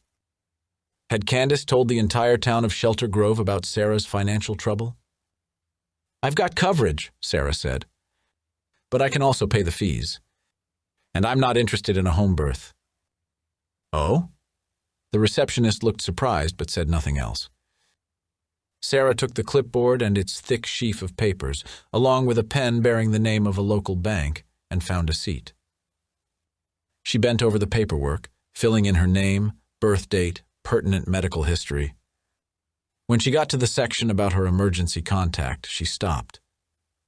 A sob crushed her throat. Adam, she thought. It ought to be Adam. She filled in Candace's name and number, the barely used cell phone instead. She scanned the home birth information. She'd never been that crunchy. By the time she'd filled out the paperwork, a nurse in a set of cheerfully patterned scrubs stood in the doorway. Sarah? That's me. She got to her feet and handed the nurse the clipboard as she followed her down the hall to a small exam room at the end. I'm Patricia, and I'll be helping you out today. Patricia began the routine of getting Sarah's weight and blood pressure, her temperature, all the usual. She didn't spend much time in extraneous chit-chat, which Sarah actually preferred. Finally, the nurse swiveled on the stool to look at her. You're coming to us from California, huh? Yes. I'm living with my mother-in-law until after the baby's born, so she can help me out. You're very lucky to have such a kind-hearted woman in your life, Patricia said with a small smile. Sarah barely kept herself from quoting Magenta from the Rocky Horror Picture Show. I'm lucky, she's lucky, we're all lucky. Instead, she said, the universe sends us what we need. God does that, Patricia said briskly, emphasizing the word. Her gaze flicked the Star of David pendant nestled at Sarah's throat, but she didn't say anything. Sarah sat up straighter but kept herself from touching the necklace. Her expression remained neutral even as her cheeks burned. She refused to look away. We're still waiting on the records from your previous practice to get here, but your paperwork says you're about 28 weeks? Yep. Somewhere around there, anyway. This says you're not interested in the home birth? Definitely not. I'm hoping for an easy birth with no complications, but I still want to be in a hospital for it. Patricia scribbled something on the paperwork. She looked again at Sarah's necklace. Hope is fine, faith is better. Even better than that, Sarah said sharply, is an epidural. After a moment, the nurse gave an almost indiscernible shrug and stood. Dr. Maple will be in shortly. The poster on the far wall had been drawn in pale colors, peaches and soft yellows and beige. It showed an illustration standard enough for an OB/GYN office, a pregnant woman gazing lovingly at her belly with a cutaway showing the tiny floating embryo. What was not as expected was the text surrounding it, boldly lettered statements about fetal heartbeats and development. In the poster's bottom right corner, a small line drawing of a church and a list of 1, 2, 3. Sarah counted 6 church names boasting of sponsoring the artwork. The Blood of the Lamb was one of them, which showed how out of date the poster had to be. The door opened and the doctor stepped in. She wore her dark hair in a bun at the base of her skull. Her kind blue eyes and smile immediately set Sarah at ease. She took the swivel stool across from Sarah and clapped her hands on her knees. "Mrs. Granite," she said. "I'm Dr. Maple. Nurse Patricia tells me you're here from California? And you're 28 weeks?" Tired already of having to explain her situation to everyone over and over, Sarah only nodded. "Doctor." Maple smiled and twisted to look at the tablet the nurse had left behind. She tapped it for a second or so, scanning the screen before looking back at Sarah. "You're Candace Granat's daughter-in-law." Sarah managed a smile. "Does everyone know that?" "Shelter Grove's a small town, so yes, Doctor." Maple chuckled. "But I happen to know Candace because she and Dr. Bender worked together for years before he retired. The practice needed a family doc to replace him. His wife's cousin goes to church with my wife's mom and dad. We thought it would be great to move closer to family. She wanted to be near her mom for help with the kids. I'm sure you know what that's like, Doctor." Maple gave her a friendly smile Sarah didn't have to fight to return. "There are some practitioners I'd hesitate to recommend, but not Candace. You're in good hands." Sarah bit her lower lip for a second. "I'm not planning on a home birth. I think there's been some confusion." "Doctor." Maple tilted her head. "Really? Huh. When you called to make your appointment, you didn't say you were?" "Candace called for me. I'm not sure why she'd have said I wanted a home birth. We never talked about it." "Well, that changes things, certainly. But it's not a problem at all. I don't want you to worry about that." "Is that what most everyone around here does?" "Honestly, no. Most of the women in the area prefer to have their babies in the hospital. I take care of the ones who choose otherwise. They see me for their checkups, and the midwife for their actual birthing plans. Or, if they're seeing an OB, then they only come to me for their regular care." Sarah's brows went up. "You're not an OB?" "Family med. But family docs do it all. It might not be my primary specialty, but I have delivered a lot of babies." Dr. Maple's gaze held Sarah's as though she was waiting for her to protest or complain. "But I can refer to you one of the docs I work closely with if you'd rather see an OB." Sarah had had doctors who rushed through their exams, and she'd had some who'd taken their time. She'd never had a physician seem as though she had no other patients waiting and nothing else to do other than sit and chat with her all day long. Her OB back in California, as a matter of fact, had often been rushing from the room almost before she'd finished asking Sarah how she was feeling. "Do you like it here?" Sarah asked instead. "I do. Mostly. Living in a small town can be a challenge." Dr. Maple's gaze dropped to Sarah's necklace, then met her eyes again. She scooted forward on the stool and placed 2 fingers over the pulse point on Sarah's wrist. "Especially if you're a little different. But I do like the slower pace here. I like knowing my neighbors. I like seeing my patients as part of the community, and I like seeing the few babies I do deliver growing up. I guess if anything, the fact I deliver so few makes them even more special to me." "Are you planning to stay in town?" "Only until the baby's born and I've had some time to get back on my feet." Sarah tipped her chin upward as the doctor palpated the base of her throat, then felt the sides of her neck and slightly behind her ears. "Doctor." Maple pushed back on the stool to give Sarah space and gestured for her to stand. "It's good to have a support system. Do you have other family?" "No," Sarah said quietly. "Take a careful hop up here and let me check out your heart and lungs, okay?" "And Mrs. Granat, Dr. Maple said firmly, confidently, catching her gaze and waiting to be sure Sarah was looking before she continued. "I just wanted to reassure you that you're in good hands." Her words were exactly what Sarah needed to hear in that moment, and the rush and swell of tears overtook her. Sarah pressed her fingertips to her closed eyelids, breathing deep, embarrassed even though she was sure a doctor who took care of pregnant people had to be used to her patients experiencing emotional havoc. At the comforting weight of Dr. Maple's hand on her shoulder, Sarah shivered. "Thanks. Sorry. I have a lot going on." "No need to be sorry, Dr." Maple pressed a tissue into Sarah's hand. Sarah wiped her face and blew her nose. Gave the doctor a watery smile. "I'm all over the place." "Understandable. And I'm sorry for your loss." The doctor gave her a solemn look. "Shelter Grove is a community. We stick together.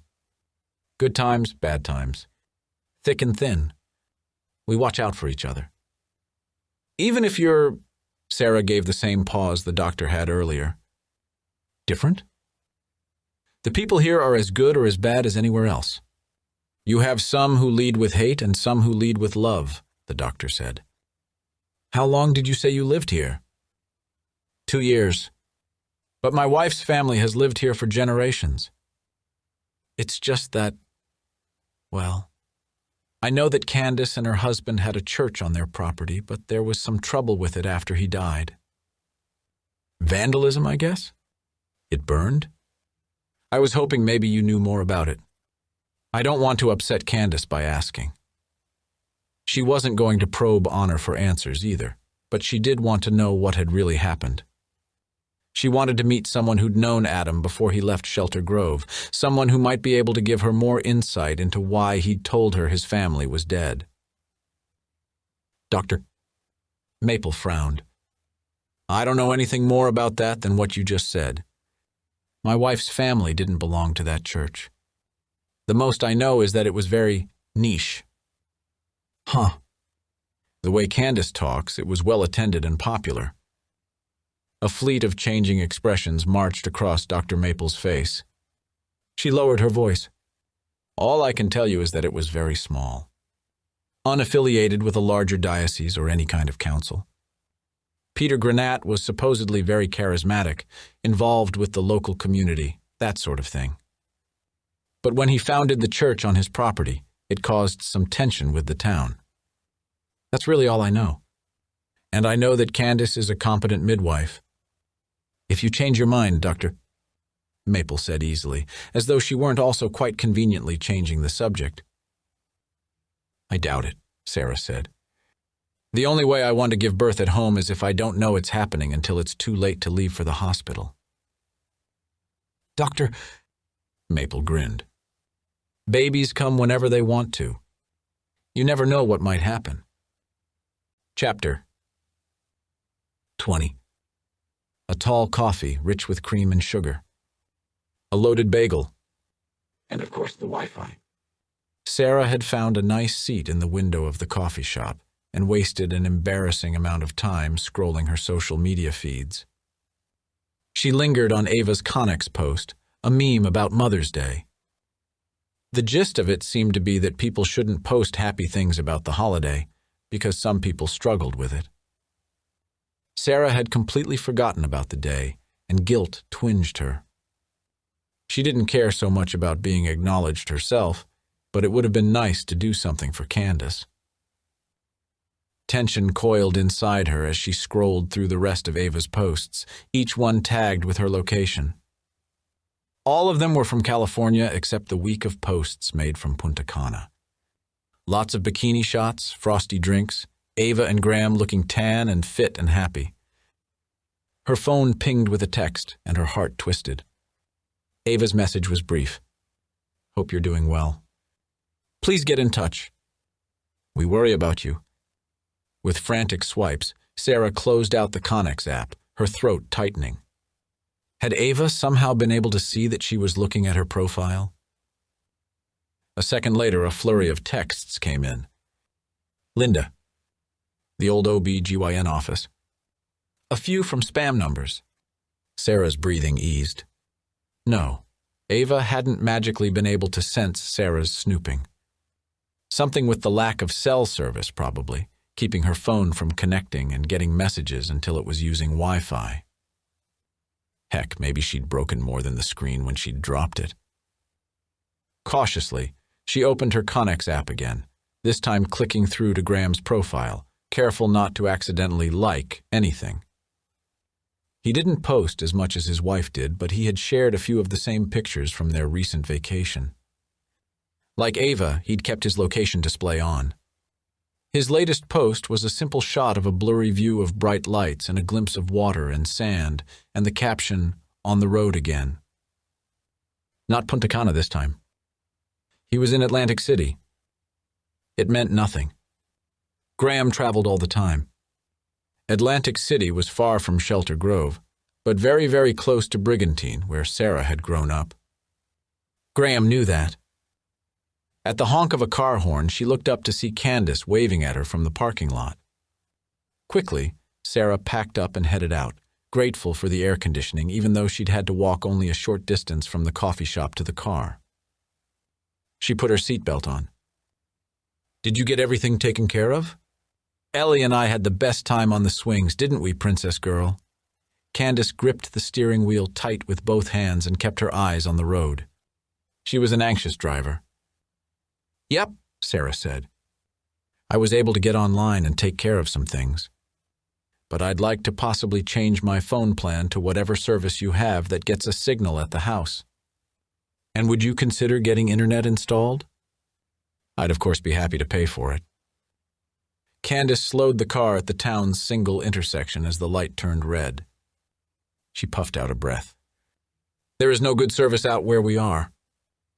"Oh, but—" Sarah stopped herself from giving away Honor's secret. She didn't want to get the poor kid fired. "I thought you said Peter used it." Candace gave her a little pout, but quickly turned her attention back to the street as the light turned green. "Peter only used it for church business. He's been gone for quite some time, Sarah." "Of course. I'm sorry." Sarah looked out the window to the brown fields, showing their first hints of green. The weather was warming, full-on spring. Soon the summer would be here, and after that, the snow would come. What was it like out there in the middle of the woods when it snowed? Quiet, she thought. Private. Sarah did not want privacy. She wanted Wi-Fi. She shivered and told herself it was the blast of air conditioning. Anyway, the baby would be here in early August. By the time the snow came, she and her children would be settled into their own house somewhere. The car rumbled and bumped over the much rougher road as they left the town and its surrounding fields behind and started entering the forest. Twisting around to look at glazed-eyed Ellie, Sarah said, "Did you have fun with Nana?" Ellie yawned broadly and didn't answer. If she was kept up past nap time, would she go to bed tonight without so much fuss? Sarah was still wondering that when Candace slammed on the brakes hard enough to lock Sarah's seatbelt. Candace cried out. Sarah managed to face front despite the tightened belt across her. "What happened?" "They just won't leave us alone." Candace's usually impeccable blonde updo had tousled a bit. Her eyes were bright and her cheeks were flushed. She bared her teeth at the sight in front of them. "Who?" Sarah looked from side to side, but at first could see nothing. "Oh!" The sign that Candace had pointed out the day they'd arrived had been defaced. A fuzzy form hung limply from the top of it. Sarah strained to see what it was. A lamb? Crimson splashes covered most of the words on the sign. Blood. Candace slammed her foot onto the gas, jerking the car forward, tires spinning, engine revving. Gravel spattered as she whipped the wheel to pull the vehicle into the church driveway. The car fishtailed. Sarah cried out, gripping the door handle. The car stopped in front of the sign. Candace got out, leaving the engine running and the driver's side door open. She ripped down the fuzzy white lump and threw it behind the sign. She yelled incoherently, shaking her fists at the damage. "What Nana doing?" "Somebody messed up her sign, Ketzla. She's mad, that's all." Fortunately, it didn't seem as though Ellie understood exactly what the vandals had done. Cautiously, Sarah opened her door and stepped out, keeping a hand on the door in case she needed to get back in the car quickly. She scanned the vacant lot, which was surrounded by the same evergreen trees as the backyard. No sign of anybody. She didn't even imagine a shadowy figure this time. Candace? Her mother-in-law spun around. Tears streaked bare-faced lines through her makeup and smeared her mascara. The church already burned right down to the empty ground. Wasn't that enough? They had to come out here and do this? From her vantage point, Sarah could see the sign much better. Relief fluttered in her belly. It's a stuffed toy, not a real lamb. Yes, and paint. They think it's funny. Candace spat the words, but her fury seemed to be fading. Her shoulders slumped. A mean prank and a gross one, but still just a prank. Kids, not menacing shadow men. Sarah had seen worse back in California. She moved to put an arm around Candace. Let's get home, okay? You can call the police and make a report. Can you get someone to come and clean it up? In addition to the blood, someone had spray-painted a penis and testicles. More than one, actually. Sarah pressed her knuckles to her mouth, not meaning to find any of this funny since it clearly upset Candace. She could see other, older graffiti that had bled through the white paint meant to cover it up. Words. She leaned closer to see what they were, but most were so faint and obscured by the red paint that she could only make out a few letters. Edopi. It meant nothing. She turned back to Candace, who was silently weeping as she stared at the desecrated sign. Sarah touched her shoulder. Kids in small towns get up to mischief when they don't have anything else to do, Candace. I'm sorry. Let's get home, okay? It's after lunchtime. Candace clenched her fists and shook them at the sign. Her voice went stifled. Guttural. They'll all burn. Uncomfortably, Sarah tugged Candace back toward the car. I can drive us the rest of the way if you're too upset. Like a dog shaking the water out of its coat, Candace trembled. No. I'm fine. I can get us home. It's only another mile and a half. It just makes me so angry, Sarah. The disrespect. It was Henry's birthright. It was meant to be his son's, too. Instinctively, Sarah's hands went to her belly. A breeze filtered through the trees, whispering. Sunlight shafted into the clearing, highlighting the remains of the foundation, and she imagined a hint of smoke. Maybe it wasn't such a bad thing the church had burned down. The rest of the drive took only a few minutes, and by the time Candace pulled the car up to the front door, she was as bright and cheerful as ever. She insisted on taking Ellie out of the car seat. In the house, she called out for Honor, who appeared with the beginnings of what looked like a beanie cap in one hand. Candace pulled a jingling ring of keys from her purse and waved them at Honor. Go make them some lunch. Honor held out her hand to the little girl. Want to come with me, Ellie? You can help. Ellie gave Sarah a quizzical look and, at her mother's nod of agreement, took Honor's hand and skipped off with her. Sarah put a hand on Candace's elbow to stop her from going up the stairs. Candace turned, eyebrows raised. I meant to talk to you about this before, Sarah said. It's about the lock on the fridge. Candace tilted her head. What about it? I wanted to make a snack for myself and Ellie while you were out shopping, and I couldn't because of the lock. I have to keep it all locked up when I'm away, Sarah. She steals. Sarah chewed her lower lip for a second. That wasn't the explanation Honor had given, but would she have admitted such a thing to Sarah? She steals food? More than food, Candace said. Why don't you get rid of her then? Candace blinked rapidly, her lips parting in a small O. Then she burst into laughter, shaking her head. She patted Sarah's arm. Oh, honey, I could no more get rid of that girl than I could get rid of you. Just like you, where else would she even go? Sarah stepped back, stung and upset with herself for feeling that way. Yes, she'd taken Candace up on her offer, but while there were other places they could go, this had seemed like the best, most practical choice. A choice, not something she'd fallen into without other options. It's just that I do need access to food, she said. Candace's expression turned solemn. She nodded. Of course, honey. Of course. You're pregnant, you need to eat. I'm not trying to be a pain. Of course you're not. Candace took both of Sarah's hands and swung them back and forth. I want you to feel like this is your home. Carefully, Sarah disengaged herself from Candace's grip.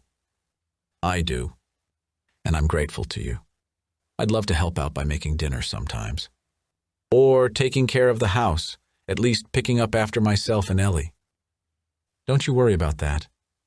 Honor takes care of all that. You let yourself be a lady of leisure, Candace chuckled. I'm not used to doing nothing all day, that's all. Sarah stepped to one side to look around Candace down the hall toward the kitchen. She could hear Ellie giggling and Honor saying something in a sing-song lilt, although she couldn't make out the words. I don't mean to cut you off, hon, but I really need the private room. And I need to take care of this mess. Candace circled a finger in front of her face. You go on into the kitchen and have your lunch. You don't want us to wait for you? Don't you worry about me. I'm not having anything for lunch today. Candace patted her slim frame. I'm reducing. And I'm expanding, Sarah joked. You sure are. If I didn't know you had a baby in there, I'd never be able to guess, Candace said. Sarah laughed hesitantly as she watched Candace go upstairs. Had that been a joke or a jab at her weight? She looked down at the bulge of her belly, slightly tenting the maternity top. Ellie was already seated at the table with a sandwich cut into triangles, no crust, on a plate in front of her. Apple slices and some cubed cheese rounded out the meal, and she sipped from a cup of milk. You can make your own, Honor said stiffly with a gesture at the platter of deli meat and a loaf of bread left out on the counter. I'll put everything away when you're done. Is that turkey? Sarah already knew it wasn't, and moved swiftly toward Ellie to remove the sandwich from her plate before she could bite into it. It's ham. Why are you taking it away? We don't eat that. I told Candace before we came here. Sarah slid Ellie's plate onto the counter. The rules of kashrut were so complex, she didn't expect Candace or Honor to understand all of them. She'd decided to look the other way when it came to eating meat that hadn't been prepared kosher, since there was really no way to get it here, but she drew the line at eating pig. Is there something else? Honor frowned. I can make some tuna salad. Or peanut butter and jelly. You don't have to do that. I can make us PB&J, no problem. Are you eating? I'm not hungry. She bought it all for you. Hope opened the refrigerator and showed Sarah the deli meat drawer, stuffed with plastic packages of ham and sliced cheese. The drawer had a sticky note affixed to it. For Sarah and Ellie only. I don't like ham and cheese anyway. Honor sounded aloof. Sarah looked a little deeper into the fridge and spotted a few other labeled items, some with Honor's name. A few with Candace's. Why does she still lock the fridge? She doesn't want me to eat the special things she buys for herself. Or for you two. I'm sure she'll be just fine with you eating whatever you want, Honor said. You can just help yourself, I guess. Sarah took another quick peek. I hate to waste food, but we aren't going to eat that ham. Are you vegetarian? No. We just don't eat certain things.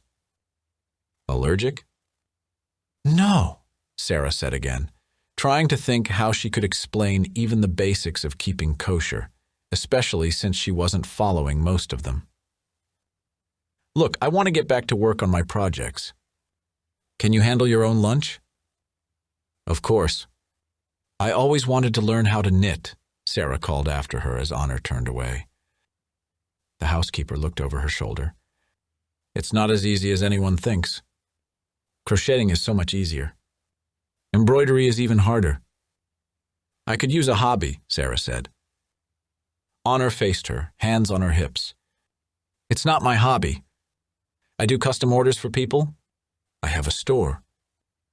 "That's great," Sarah said, adding, "especially that you can do it around whatever Candace needs from you." Honor shrugged. "It's my free time. I can spend it however I want to." "Sure. Of course. I didn't mean any offense. I'll just make myself a sandwich now." "You're eating for two." Honor looked stiff, her back and shoulders straight. Her jaw set. "When's the baby due?" "The end of August." "Candace says you're going to stay here until then, and after that too." Sarah nodded. "That's the plan." "Plans can change," Honor said, and turned on her heel, her dismissal obvious and irrefutable. This time, Sarah didn't try to call her back.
Chapter 21. The days passed faster than Sarah had expected them to. They'd only been here a little over 2 weeks, but had fallen into a pattern hours of play with Ellie or reading books from the selection of pulpy paperbacks lining the family room shelves.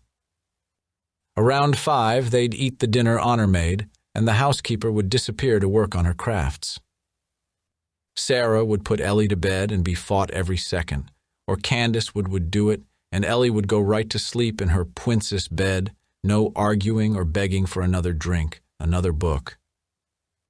Sarah and Candace would watch a movie from a selection of literally 1,000 or more DVDs, and Sarah would take herself to bed. Today was Friday, tonight the start of Shabbat. Sarah had considered asking Candace for 2 candles, a glass of wine, and some bread so she could say the prayers. But then what? She'd be saying the blessings over unkosher food, the only person observing. Ellie wouldn't know any different. Adam would have been disappointed in her, but Adam wasn't here. If he had been, maybe she'd have lit the candles and he'd have laid his hands on Ellie's head to bless her for the week. Maybe he'd have said the blessings over the wine and bread and shown his mother he was not living a life far away from faith. Instead, Honor had served a platter of pork chops. Candace had scolded her vigorously, apologizing to Sarah, but there'd been something off about her apologies. It was like she was watching to see if Sarah might change her mind. Make an exception. If it was a test of her convictions, Sarah had passed, declining the meat gracefully and serving up the mashed potatoes, corn, and salad for her and Ellie without complaint. She might not be as observant as she and Adam had been together, but she was doing the best she could. Now she was in bed having a hard time settling in. This bed was harder than the one she'd sold, the pillows flatter. The creaks and noises of this house had not yet become familiar enough to soothe her to sleep instead of keeping her awake, staring at the ceiling, wishing she could count enough sheep to drift into dreams. Sometimes she still missed her connection to the outside world.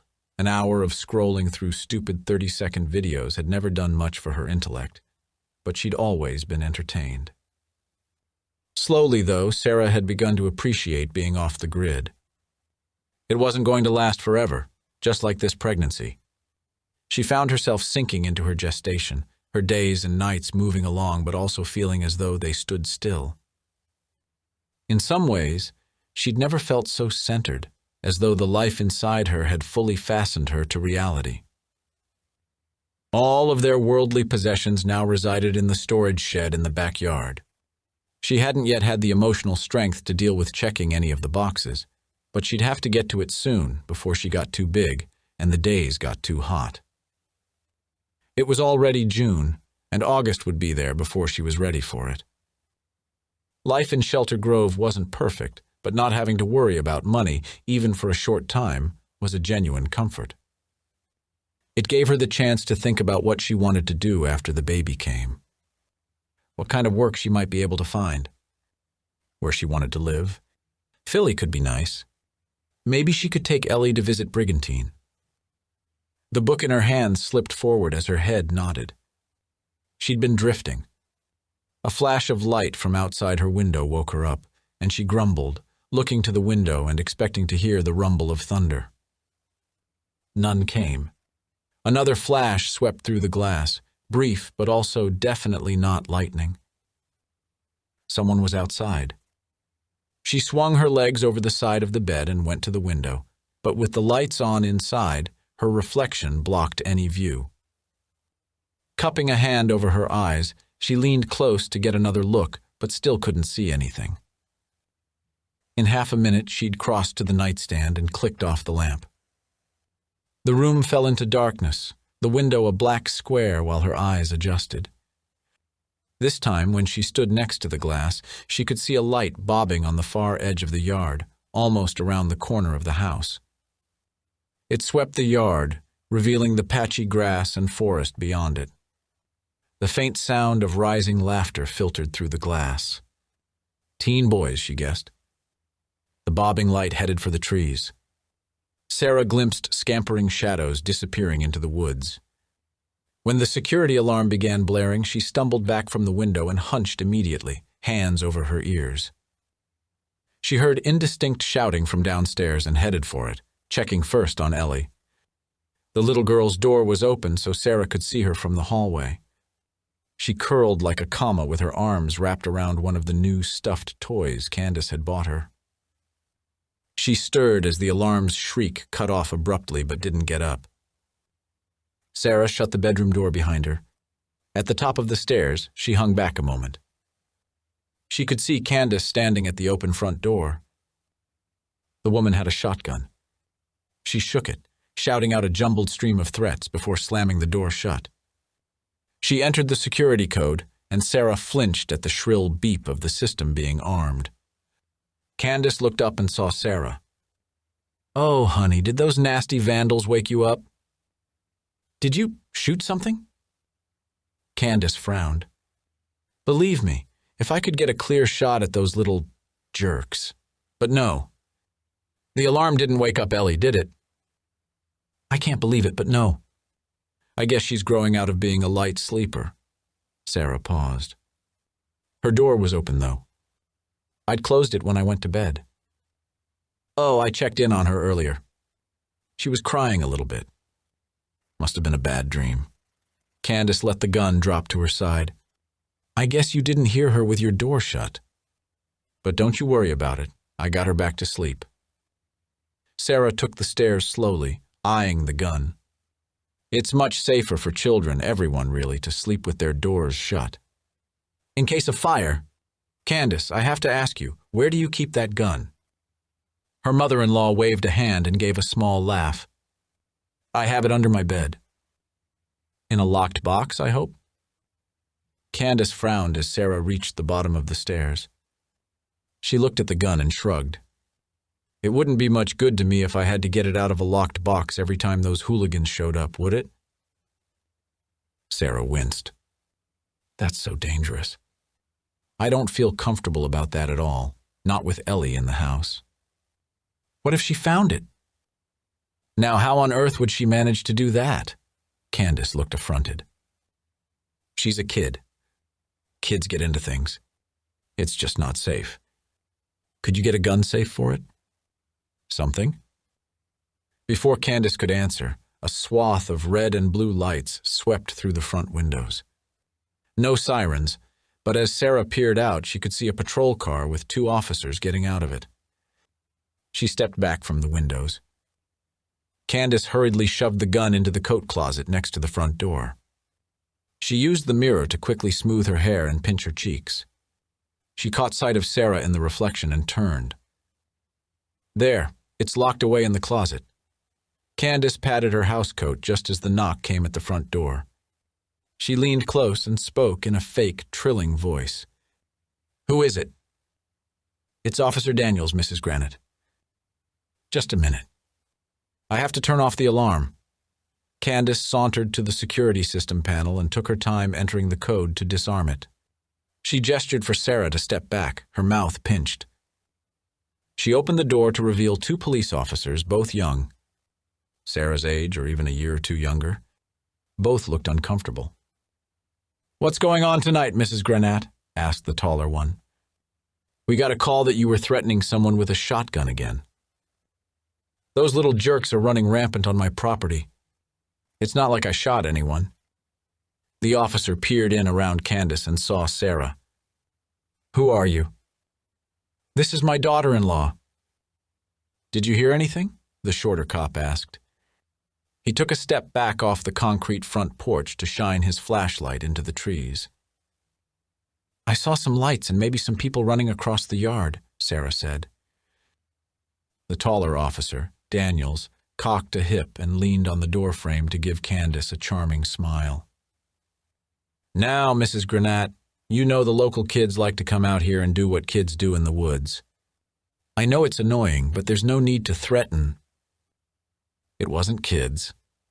Honor spoke up from the hallway behind Candace and Sarah. She sounded breathless, and her hair was coming loose from its usual braid. She wore a thick robe, too heavy for the early summer weather, that she clutched closer to her throat. She repeated herself forcefully, adding, "It looked like a man and a woman to me. Adults. Not kids. Now, why would 2 adults be running through my yard at night unless they were doing something they weren't supposed to?" Candace demanded of the officers. Sarah froze inside. Did the woman have red hair? Short in a bob? Honor hesitated, then nodded firmly. "It was dark, but yes, I think so." The cop with the flashlight swung it around, and Sarah put up her hand to keep from being blinded. "You have any idea who it might have been?" "I told you, officers, it was the local brats who like to come out here and cause trouble. We're lucky they're not burning my whole house down this time," Candace said before Sarah could speak. Both cops looked at Sarah steadily. She shook her head. "I only saw flashlights and shadows.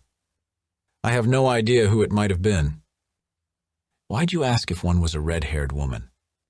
"You think you know who it was?" Daniels asked. "Now, Eddie, how would she have any idea what the local kids look like?" Candace clucked her tongue. "She's only been here for a few weeks." "Honor said it wasn't kids," Daniels said matter-of-factly, his gaze never leaving Sarah's face. She did her best not to look guilty because she wasn't, even if she wasn't telling the entire truth. But what was she going to say? That she'd fled California because she didn't want her dead husband's business partner's wife to know where she was and come after her for her unborn child. That Ava and Graham were out there running around in the woods at night instead of simply ringing the doorbell. The truth could sound more like insanity than the craziest made-up story. Anyway, she thought as she pasted a bland smile on her face, she didn't know if she could trust these cops. They clearly didn't take Candace seriously. After promising her they'd take a look around, the cops left and Candace shut the door. She armed the system again and insisted that, after all the excitement, they go upstairs to bed, but not before making a show to Sarah of locking the coat closet. Upstairs, Sarah lingered in her bedroom doorway, watching as Candace peeked in on Ellie before going into her own room and closing the door. When Honor sidled past, Sarah took a step toward her, not quite blocking her. "Not quite. Did you really see a man and a woman?" Honor nodded. "Yes. They were sneaking around the back of the house." "What do you think they were doing?" People like to come out here into the woods to get into trouble. Sarah frowned. I can see why kids would come out here, although why they wouldn't avoid the house, I'm not sure. Unless it's just to get on Candace's nerves. Yes, that's why they do it. But why would adults be sneaking around in the woods? I don't know, Honor said after a pause. But you said you thought one was a red-headed woman. You saw that? For sure? I don't know what I saw. It was dark. And they were sneaking, weren't they? Someone was out there. Honor's voice rose into a squeak. But it's lucky that Candace has the security system set. To keep us safe. Right, Sarah said. Safe. But were they really? It wasn't until later, as she settled into the too-hard mattress and tried to get herself to sleep, that it finally jumped out at her. What had seemed so off about Honor tonight? Not her shifty gaze or twitchy reactions. Those were all her usual. No, something else had been strange. Sarah thought again of Honor's tousled hair. Her breathless and sudden appearance, long minutes after the alarm had first gone off. The robe clutched around her throat, hiding whatever she wore beneath it. She'd also been wearing shoes. Why wear shoes unless you'd been outside? Chapter 22. Sarah hadn't confronted Honor about sneaking out of the house. Now she had 2 secrets of Honor's she was keeping, and they both knew it. That was probably the reason Honor had started warming to her. They weren't friends or anything, but at least the housekeeper had stopped glowering at her all the time. Candace wants to show you off to her ladies. Lunch will be served in the dining room, with tea and dessert in the formal living room after. That's nice, Sarah smiled hesitantly. There's no need to go to all the trouble. I'd be fine in the den with some cheese and crackers. It's for them. To show you off. She's so happy to become a grandmother. She already is a grandmother. Honor rolled her eyes. She'll get to spoil this one from the start. That's all I meant. She's very good at spoiling, Sarah agreed. Candace is very generous to the people she loves. She's someone I aspire to be, such a heart full of love and acceptance, and Honor drew in a quick breath as though trying to keep her voice from shaking. She's an angel right here on earth. Again with the angels. I'm certainly very grateful to her for everything she's done. The women stared at each other. Honor ducked her head finally and mumbled, I need to get into the kitchen and finish making the salads. We're having egg and tuna and deviled ham. The egg and the tuna are for you. I appreciate that, Honor. Is there something I can help with? No, Honor cut in quickly. Of course not. You can just go get yourself ready. I am ready. She stopped herself from saying I was born ready, certain Honor wouldn't get the joke, but to her shock, the younger woman said those exact words aloud. They stared at each other. Big Trouble in Little China, Sarah said. It was one of Adam's favorite movies. Candace threw that DVD in the trash because of the magic in it. Honor spoke over her shoulder as she headed for the kitchen. You'd better make sure she knows you're planning on wearing that.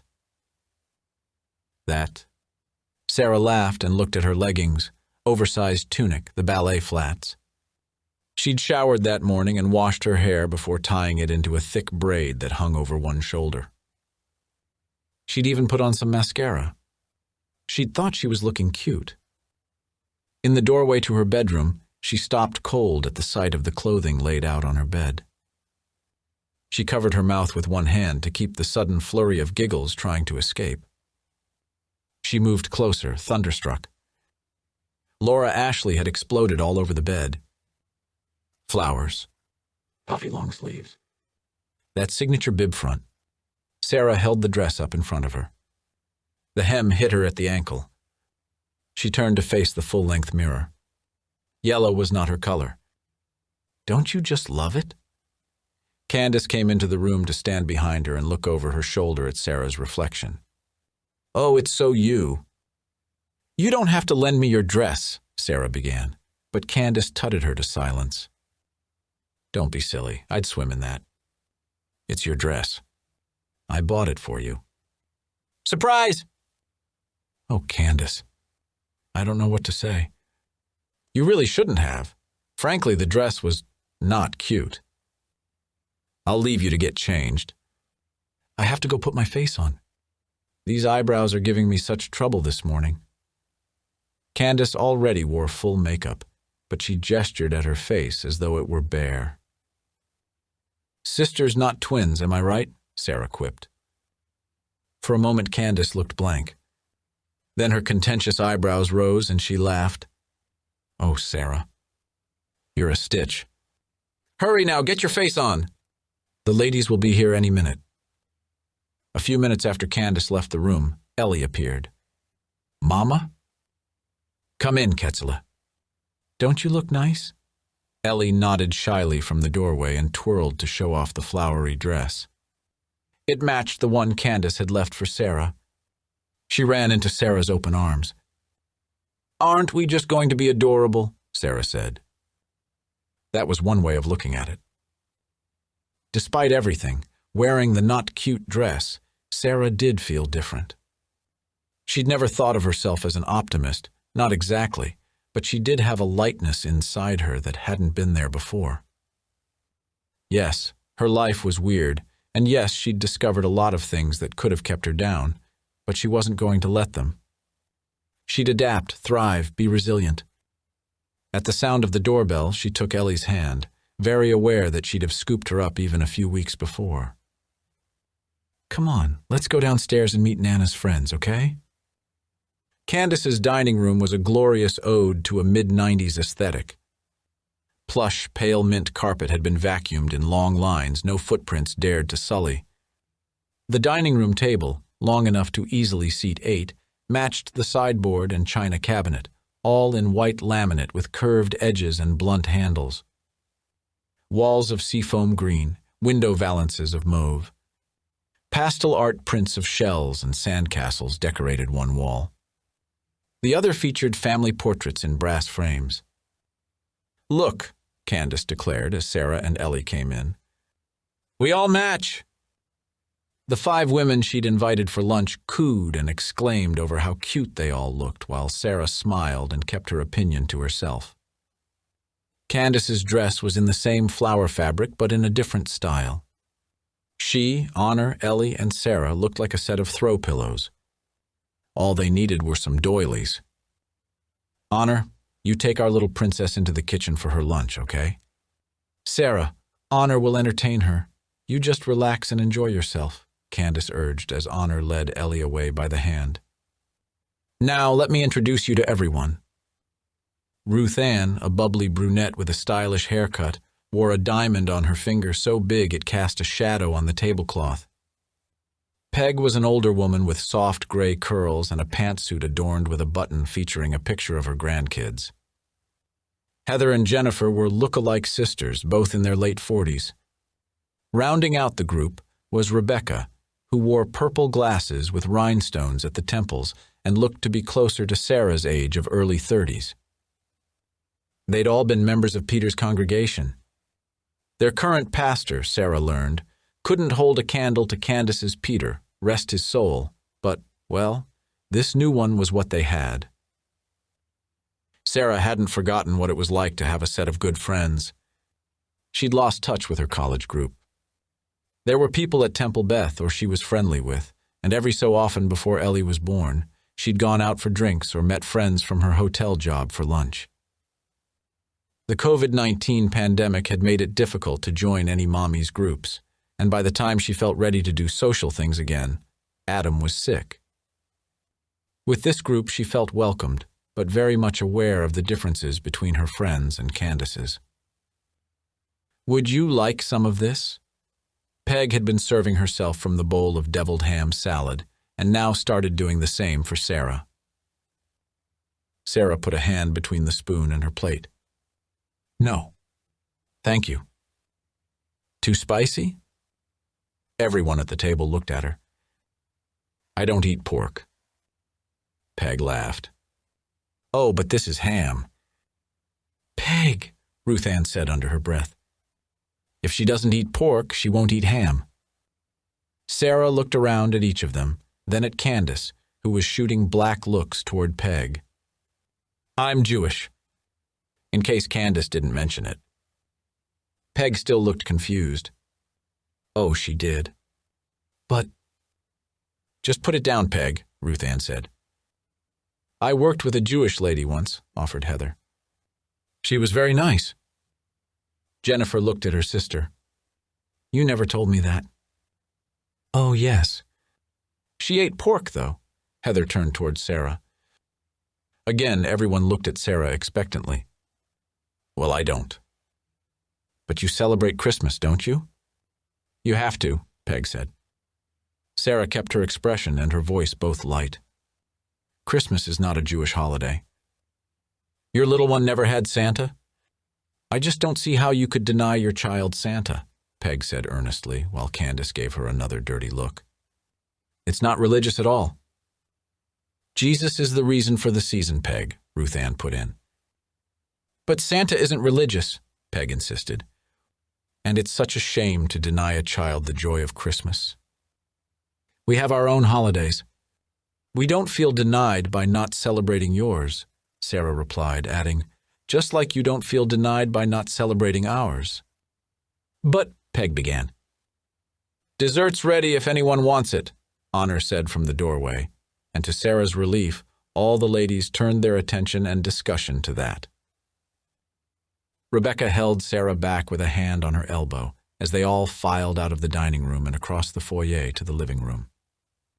Peg didn't mean anything by any of that. I hope you won't hold it against her. Of course I won't. Sarah had met many a Peg in her life, and she was sure there'd be many more. It's just that she's never really gone anywhere or seen anything. I can guarantee you she's never met a Jewish person in her entire life. Really, it's fine, Sarah forced a smile. Rebecca stepped closer, her voice lowering. Candace was devastated, you know, when she found out that Henry had married you. And Peter, oh, he was beside himself. Sarah. Come in here, honey. Sarah's smile had slipped away. We'd better go in. We'll never hear the end of it if we don't. Candace likes to have her own way. Rebecca's light tone carried an undercurrent of snark, and Sarah realized something. This woman was not Candace's friend. Not a true one, anyway. Sit here. Candace led Sarah to a straight-backed chair positioned between the love seat and the sofa. Now, ladies, who wants to go first? First for what? Sarah asked. I'll go first. I need your wedding ring. Heather held up a piece of yarn. Sarah closed her right hand over her left, protecting her ring finger. Why? We're going to predict whether you're carrying a boy or a girl, Heather said. So I need your ring. I'll give it right back. My fingers are too swollen. Sarah held up her hand to show off her knuckles, too big for the ring to get past. She could force it off if necessary, but she didn't want to. Fine, we'll use mine, Candace said, already slipping off her diamond ring and the plain gold band beneath it. She handed the plain ring to Heather, who strung it on the yarn and made a loop. All right, Sarah, if the ring spins clockwise, that means it's a girl. If it's counterclockwise, it's a boy. What if it doesn't spin? Sarah asked. Heather frowned.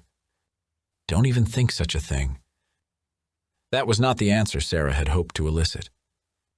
She decided to keep her mouth shut as Candace's friends each trotted out an old wives' tale method for determining the unborn baby's gender. These ranged from looking at the pattern of blood vessels in her eyes to asking her about cravings and whether she was getting stretch marks to determining if she carried high or low. And of course the ring test, done 2 different ways. Well? Ruth Ann asked Peg, who'd been scribbling down the results of each test on a piece of scrap paper. What's the verdict?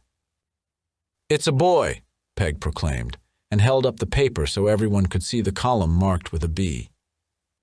Only 2 of the tests had resulted in a check mark for G. I knew it, Candace cried and hugged Sarah. "Didn't I tell you that I always know?" "You sure did." "How wonderful." "You'll have one of each," Jennifer said. "Our special new little prince," Candace crowed. Sarah paused. It wasn't the first time Candace had referred to the baby that way, but something in all the oohs and ahs put a different spin on it. She put her hands on her belly and looked around the room. She didn't want to share her grief with these women, these strangers, who'd known her husband for more years than Sarah would ever get to have with him. Not her grief and not her son. She pasted on a smile and sat up straight.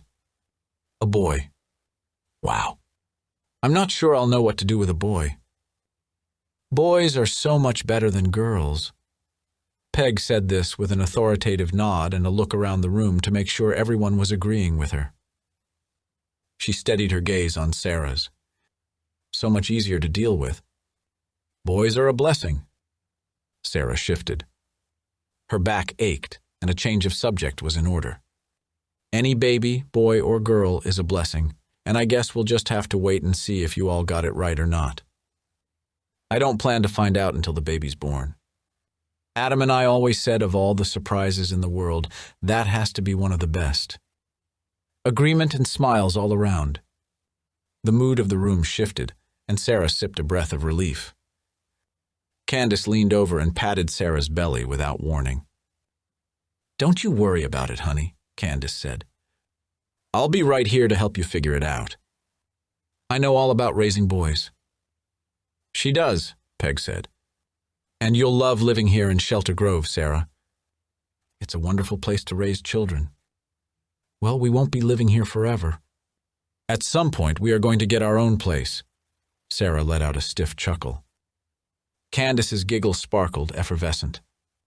"We'll just see about that. You're not going to take away our little prince so fast." Staring around the room at all their bright smiles and shining eyes, Sarah had nothing to say. As the group dispersed into the driveway, she caught Rebecca coming out of the powder room. Sarah touched her elbow so she'd hang back. "Could I ask you a question? I just wondered if you could tell me what exactly that means. All of that stuff about the baby being a prince." Rebecca looked quickly over Sarah's shoulder, but the rest of the group was still chatting around their cars. She leaned closer to Sarah, her voice lowered. "Well, he was Pastor Peter's bloodline, wasn't he? A prophet like his daddy. That's what made the Blood of the Lamb Church truly special. A direct line from God. Couldn't Peter have, I don't know, trained someone else to take over for him?" Sarah was almost afraid to ask. Pastor Peter had a real true calling. You can't train someone into being a prophet. They have to be born with that blessing. Sarah kept her voice low. What about the boy they adopted? Did Candace tell you about him? Rebecca withdrew a step. I haven't asked her. Adam told me he had a brother that had some behavioral problems and they sent him away. Such a shame. Is that what happened? Sarah pressed. Rebecca shook her head with a frown. Honestly, it was before I knew them. Peg could tell you about him. Sarah wasn't about to ask Peg about anything. Do you think maybe they sent him away because they didn't think he had the blessing? Of being a prophet, I mean. Well, he wasn't Peter's son, so I don't see how he could have been. Peter was special, and he made us all feel so special. Rebecca's eyes gleamed behind her purple frames with a faraway, starry look. There was a sexual undertone to Rebecca's voice, the breathiness of it, the longing. It made the hairs on the back of Sarah's neck rise. And Pastor Steve doesn't? Not even close, Rebecca grimaced. Why doesn't Candace go to his church? Wouldn't it be better than not belonging to a congregation at all? Candace was married to Peter. She can't possibly go to a church led by another man, Rebecca said in a tone that said Sarah was being deliberately obtuse. That would be like she was saying she didn't even believe in the prophet's bloodline. That would be a scandal, wouldn't it? She might even make people so mad they'd stop sending her money. Who sends her money? Peter's subscribers. He was such a visionary. He really knew how to reach the ones who needed him. He had an entire course set up online so people could learn along with him. Learning with the Lamb. You should look it up, Rebecca said. So, people still send money to a church that no longer exists? Not the way they used to, obviously. But I'll tell you what, Rebecca leaned close enough to murmur in Sarah's ear. If there was a new prophet from Peter's bloodline, I bet they'd be happy to start sending more. Chapter 23. Our little prince, Candace had said. The new prophet, Rebecca had said. The bloodline. Honestly, it was creepy. Having grown up in America, there was no way Sarah could be unfamiliar with the basic tenets of Christianity, but she'd never heard of any kind of bloodline. Blood libel, sure, as disgusting and ridiculous an accusation as that was. But bloodline? Some kind of inherited prophethood passed from father to son? That seemed specific to the Blood of the Lamb Church. She didn't want to ask Candace about it. Candace's stories had a way of shifting, first of all, but also Sarah wasn't at all interested in being converted and didn't want to even open the door to that conversation. She'd found a few different Bibles on the shelves in the family room, one of which had been filled with handwritten notes, highlights, and other markings for anything referring to King David or his bloodline, which Jesus was supposedly a part of. Had that been where Peter got his teachings? Did they consider Adam a descendant of Jesus? Did they think her baby was? The baby shifted, rolling, and Sarah murmured soothingly to it. Boy or girl, I love you. You don't have to take over any church. I promise. 8 weeks to go, okay? You keep on growing, but maybe ease off on the kicking just a little. When she put the marked-up Bible on the nightstand, she knocked it into the book she'd been reading the night before. A note fell out and she stared at it without bending to get it. The folded piece of paper lay at her feet on the thick, hunter-green carpet. She sat back on the edge of the bed. Adam had never used a bookmark in his life, or so she'd always teased him. Receipts, envelopes torn in half. Once she'd even found a birthday card tucked between the pages of his current read. Sarah had a small collection of tidy cardboard rectangles, some decorated with dangling ribbons, all of them featuring phrases like, "Reading is fundamental," or "Hold my place." If this note had been holding a spot in the book, she hadn't put it there. Nor would she be able to figure out now if it had been marking a passage meant to be of some significance. She picked it up and opened it, bracing herself for something that would stab her right in the heart. A to-do list greeted her. Bank account. Paperwork. Insurance. A few other items, all of them mundane, without importance, until she looked at the bottom of the page. I do love you. Never forget. The last words had been scrawled over the bottom of the list. Adam's handwriting. She'd have recognized it anywhere with the signature looping Y and G. Sarah closed her eyes and pressed the paper to her heart. This was the book she'd been reading at his bedside in the final weeks before he'd died, and she'd finally allowed herself to pick it up again. She hadn't been able to remember any of the early chapters and had started from page 1, or else she might have found this note much sooner. Grief, that fickle, finicky thing, raked its talons down her back, but the touch was a tickle, not a tearing.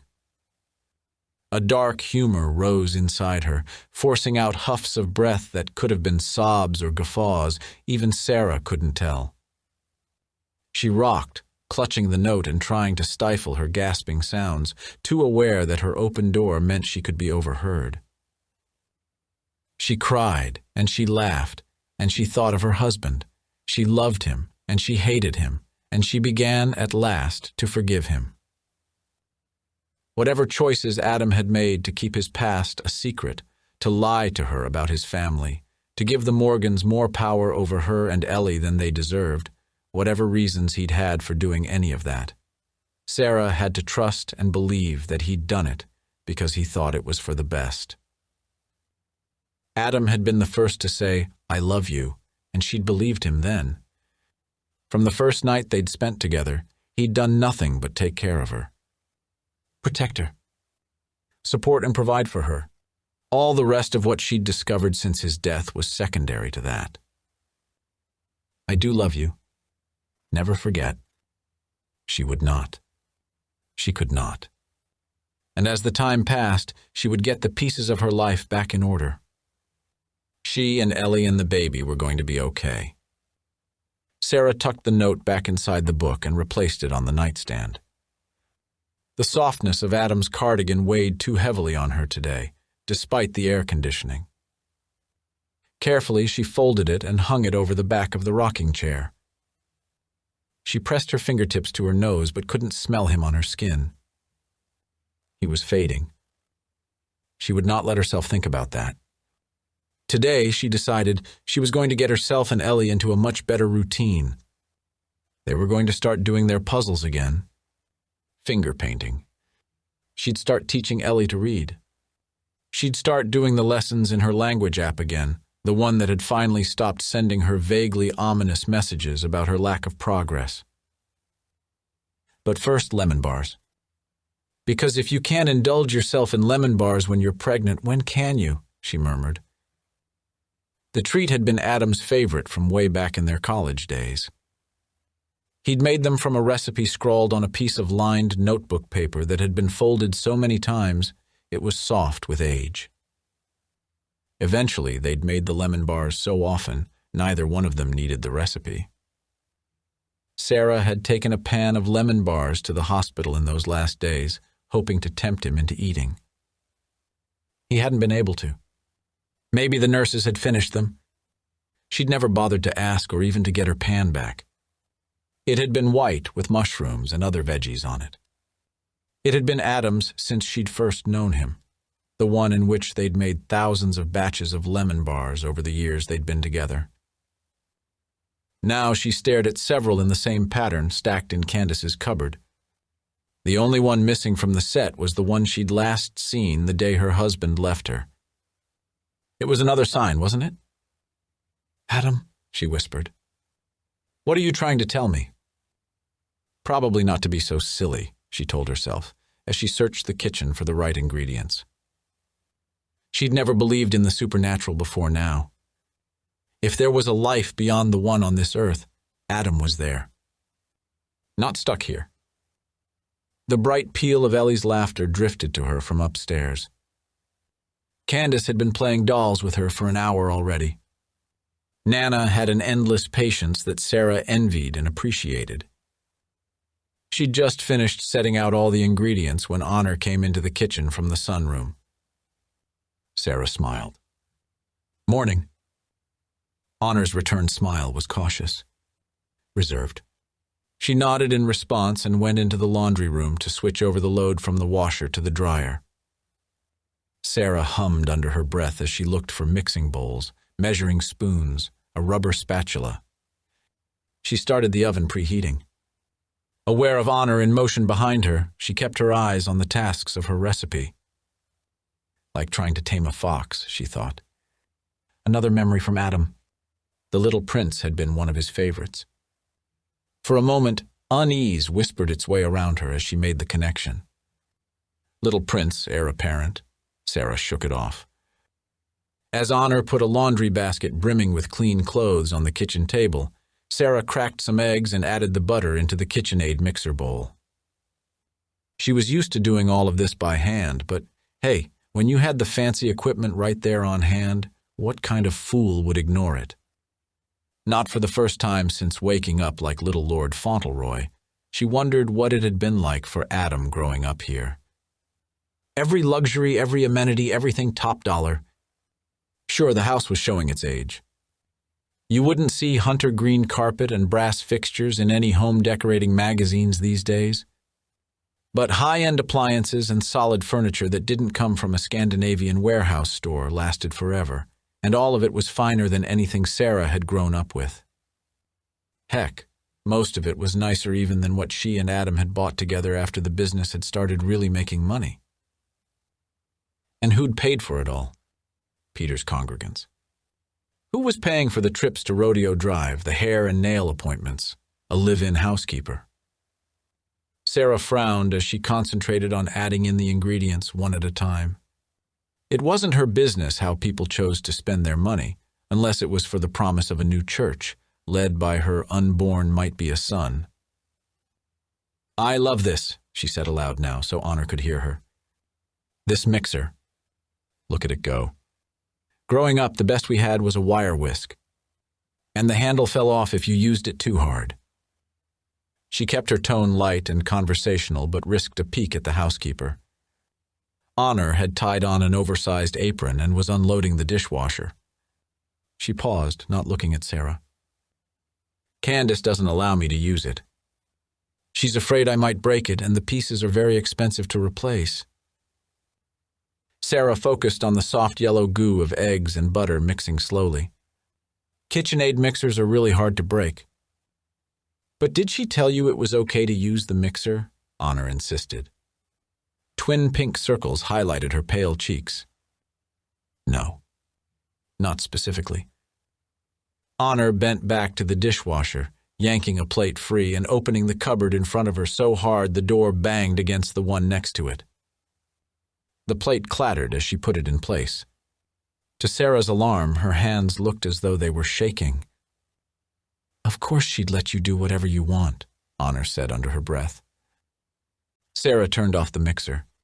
Another rise of laughter from upstairs turned Honor's gaze upward. Her scowl faltered, becoming a pressed lip grimace. Honor blinked rapidly. Was she holding back tears? Not for the first time, Sarah sensed a jealous tension between them.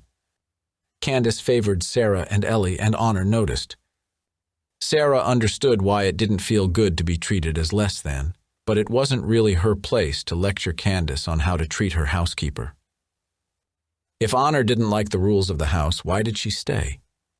Anyway, Sarah reminded herself, in a few months, Honor could get back to having the run of the house, and her relationship with Candace would continue being none of Sarah's business. Until then, all Sarah could do was try not to aggravate Honor any more than she already seemed to be doing. Sarah busied herself with finishing the lemon bars. She didn't look at or speak to Honor, whose eyes she could feel boring into her when she had her back turned, but whose gaze always miraculously skimmed away when Sarah faced her. "She gets angry," Honor said finally.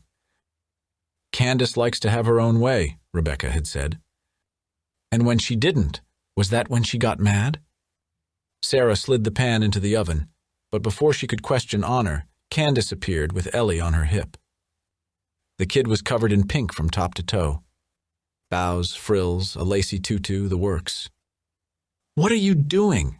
Candace hitched Ellie up and down. "She's really too big to be carried like that," Sarah told her. "She's going to hurt your back." Honor spoke up. She was using the mixer. Candace's lips parted, and her arched brows reached for her bangs. "Oh? And what was she doing with it?" "She," Sarah said lightly, "was making lemon bars." She held out her arms for Ellie, who reached back. For a moment, Candace didn't let go, and it felt as though there might actually be a bit of a tug of war. At the last second, Candace relented and Ellie almost leaped into her mother's arms, knocking Sarah back a step. Wow, Quetzala," she laughed. Ellie pressed her sticky cheek to Sarah's. "Want lemur bars?" Candace stared, mouth now agape. "Lemon bars?" "It's an old family recipe," Adam had told her. "Very secret. Very hush-hush. You can't ever tell anyone I let you have it." Sarah had thought he was kidding. "He taught you how to make lemon bars?" Uncomfortably, she nodded and hoped Candace couldn't notice the rise of heat that had to be painting a blush on Sarah's face. "Yes." Honor burst into tears and ran from the room. "Oh dear," Candace said. "Oh dear indeed." Sarah was no fan of managing other people's emotions, but it was clear she couldn't keep ignoring this. She drew in a breath and set Ellie at the table. She faced her mother-in-law. "Candace, Honor's been acting really strange since we got here, and I don't know why. I'd like to let her know that I'm not here to make more work for her. I'm happy to do mine and Ellie's laundry and clean up after ourselves if that's the trouble." Candace's eyebrows rose. "Why on earth would that be the trouble, honey?" I'm sure she didn't love getting saddled with 2 extra people to clean up after, without warning. "I could at least contribute to her salary, maybe?" Sarah said, thinking of her savings and money going out, not coming in. "And if I'm allowed to use the fancy mixer, maybe she could be allowed too?" Candace burst into bubbles of laughter that rapidly began to grate on Sarah's nerves. Nobody could sound that much like Glinda the Good Witch without forcing it. "What's so funny?" Sarah asked bluntly. Candace shook her head. "Honey, she's not my housekeeper." "She's not?" "Oh, no, dear." Sarah waited, but Candace only stared at her with a sweet smile and didn't say anything else. She seemed to be waiting for Sarah to ask. So she did. "Who is she?" "Well, honey, she's Henry's wife."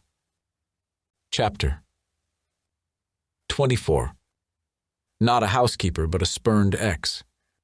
It all made more sense, even as it made none at all. Adam was married before me. Candace gave a breezy laugh and gesture like she was brushing away a fly. He was married in the church. Yes. A rushing whir, like the sound of 1,000 flies battering a windshield, filled Sarah's ears. The floor rocked. She didn't stagger, not quite, but Ellie's weight was no longer such a comfort. Sarah squeezed and Ellie squirmed. She put her daughter down. "I have to sit down." Sarah lurched toward one of the kitchen chairs. She was here, she was not here. She was here, but she was not here.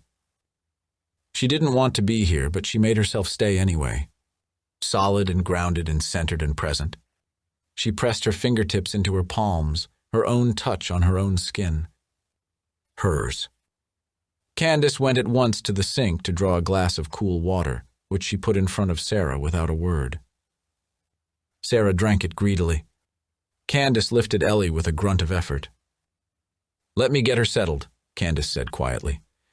Louder, more brightly, she said to Ellie, "Come on, my precious. How would you like to play in your room with your dollies?" Ellie didn't protest, and although Sarah imagined herself reaching again for her daughter, taking her in her arms, holding her tight, she didn't protest either. She watched Candace take her away. She placed her hands flat on the table in front of her to keep herself from making fists. She concentrated on breathing in, breathing out. Staying here, not floating away. Honor and Adam? No, she reminded herself. Honor and Henry. Henry, who was a stranger to her. Terrified, mousy Honor had been married to Candace's son. But when? For how long? By the time Candace returned to the kitchen, Sarah had managed to get herself under some semblance of control. She'd even boiled water for tea and poured 2 cups. The lemon bars cooled on the counter, but she had not yet cut into them. "Please sit," she offered. Candace did. She reached at once across the table to pat Sarah's hand briefly. She folded her hands in front of her with an expectant look. "When?" Sarah asked bluntly. "Oh, they were very young." "Of course he was very young," Sarah snapped. "He was still young when he died." Candace pulled back but rallied and kept her expression from contorting. The words had stung her. Sarah could see it in the older woman's eyes. She would not allow herself to feel guilty about that, though. Truth could hurt, but lies would always hurt worse. He was 18. A man in the eyes of the church and his father. "What about your eyes?" Candace waved an airy hand, her common response any time something distressed her. Sarah had learned her tell. "He'll always be my little boy. My baby." A shudder trembled at the base of Sarah's skull, but she stopped her lip from curling. "So you approved?" Candace hesitated. A war fought itself in her expression, but it was impossible for Sarah to tell which emotion had won. she sighed, shrugged, gave Sarah a pained smile. He was in love, she said finally. Who was I to stand in the way of love? Sarah got up from the table. The chair legs scraped across the floor. She stalked to the sink, rested her hands on the rim, staring into it. Shoulders hunched. She turned around to lean against it, propped herself up. He said he'd never. I was the first. Sarah's voice caught, scraping, raw in her throat. She coughed to clear it. Again, emotions cavorted over Candace's expression, fighting for control. She blinked rapidly, the corners of her mouth twisting downward. He was married. I was there. I meant the first woman he'd ever been with. Had sex with, Sarah said deliberately. Candace flinched. Her fingertips went to the base of her throat. Her brow creased. But his father joined them in the church. They were absolutely joined in the eyes of God and the Savior. He wouldn't have lied to me about it. He lied to you about almost everything else, Candace said roughly. For several intense moments, both women stared at each other, neither looking away. Sarah relented first, closing her eyes.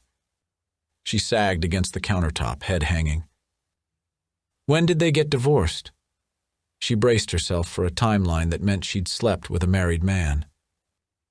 Candace huffed. They didn't. Okay, seriously now, Sarah cried. What the actual fuck?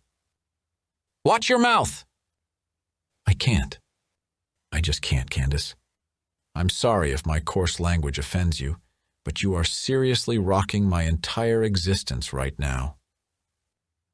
I guess I shouldn't expect anything else from you, Candace said, considering your upbringing. Which means what? You know what I mean, Sarah. If you can't even say it out loud, Candace, perhaps it's something you realize you ought to be ashamed to say. Candace set her jaw and met Sarah's gaze head on. Fine. Because you are not a Christian. Thank you for saying what you mean. I appreciate the honesty, finally. Sarah rubbed at the space between her eyes. Please explain to me how they didn't get divorced. We don't believe in it. Frankly, I don't care if you believe in it. I want to know why my husband got married at 18, met me when he was 19, and never mentioned it to me. I want to know how he could have married me while still being married to another woman without proof of being previously divorced. Her mother-in-law swiped at tears freely flowing down her reddened cheeks. I told you. He got married in our church. There is no divorce allowed. He didn't have to do any of that government baloney. Something horrid occurred to Sarah. If he was 18, how old was Honor? 14. Let me guess, a woman in the eyes of the church and your husband? Candace took a napkin from the holder and pressed it to her tears. She gave Sarah a hopeful look. Yes, of course. She was a minor. Your people say you're a woman at 12, don't they? Her expression turned a little sly. That's different. I don't see how. Sarah refused to dignify that with a response. Her parents allowed it? Candace made a sour face. Her parents both died in a car accident when she was 13, and we took her. And you married her off to your son. Sarah shuddered, pacing slowly as she put the pieces together. But not legally. Am I right? Because she was underage, so you married them in the church but never had a legal government marriage. When she turned 16, they were going to deal with the paperwork. But they were already married under... Your church, yes, I get it. But he was already gone by then. And he never had to divorce her because they'd never been legally married, not by the state anyway. Sarah sat at the table again. She sipped her now cold tea. And he never told me because he was ashamed. Did you tell anyone else? Did your congregation know? Your lunch friends? Her mind rocked at the thought of all of them knowing who Honor was, had been, while they smiled at Sarah and tried to determine her child's gender. of talking about her behind her back, mocking maybe. Worse, comparing sweet and innocent honor to Sarah the heathen. Rebecca had said Candace was devastated when Adam married Sarah. Was that how they all felt? No, Candace said finally. Deep grooves framed her mouth. Her eyes were red from weeping, her usually immaculate makeup smeared. Even her hair had gone flyaway and messy in its updo. The Lord spoke to Peter directly and told him they should get married. They needed to bring another prophet into the world. But we didn't tell anyone. Was that why he started college a year late? Sarah demanded. Candace's chin went up stubbornly, but she didn't answer. She didn't really have to. Sarah already knew Adam had taken a year off between high school and college, although now she doubted it was a gap year so much as it had been meant as the start of his new life as a married man. I don't believe they slept together, Sarah said. Oh, Candace said with a grim chuckle, I'm absolutely sure they did. What did you do? Check the sheets the morning after? Never mind. Don't tell me. I don't really want to hear about it. It sounds barbaric. At least we don't mutilate our sons. Adam was circumcised, Candace. I have an intimate knowledge of his penis, Sarah shot back at her. But a doctor did that. In the hospital. Not some dirty old man. Sarah left that comment alone. Candace's lips trembled.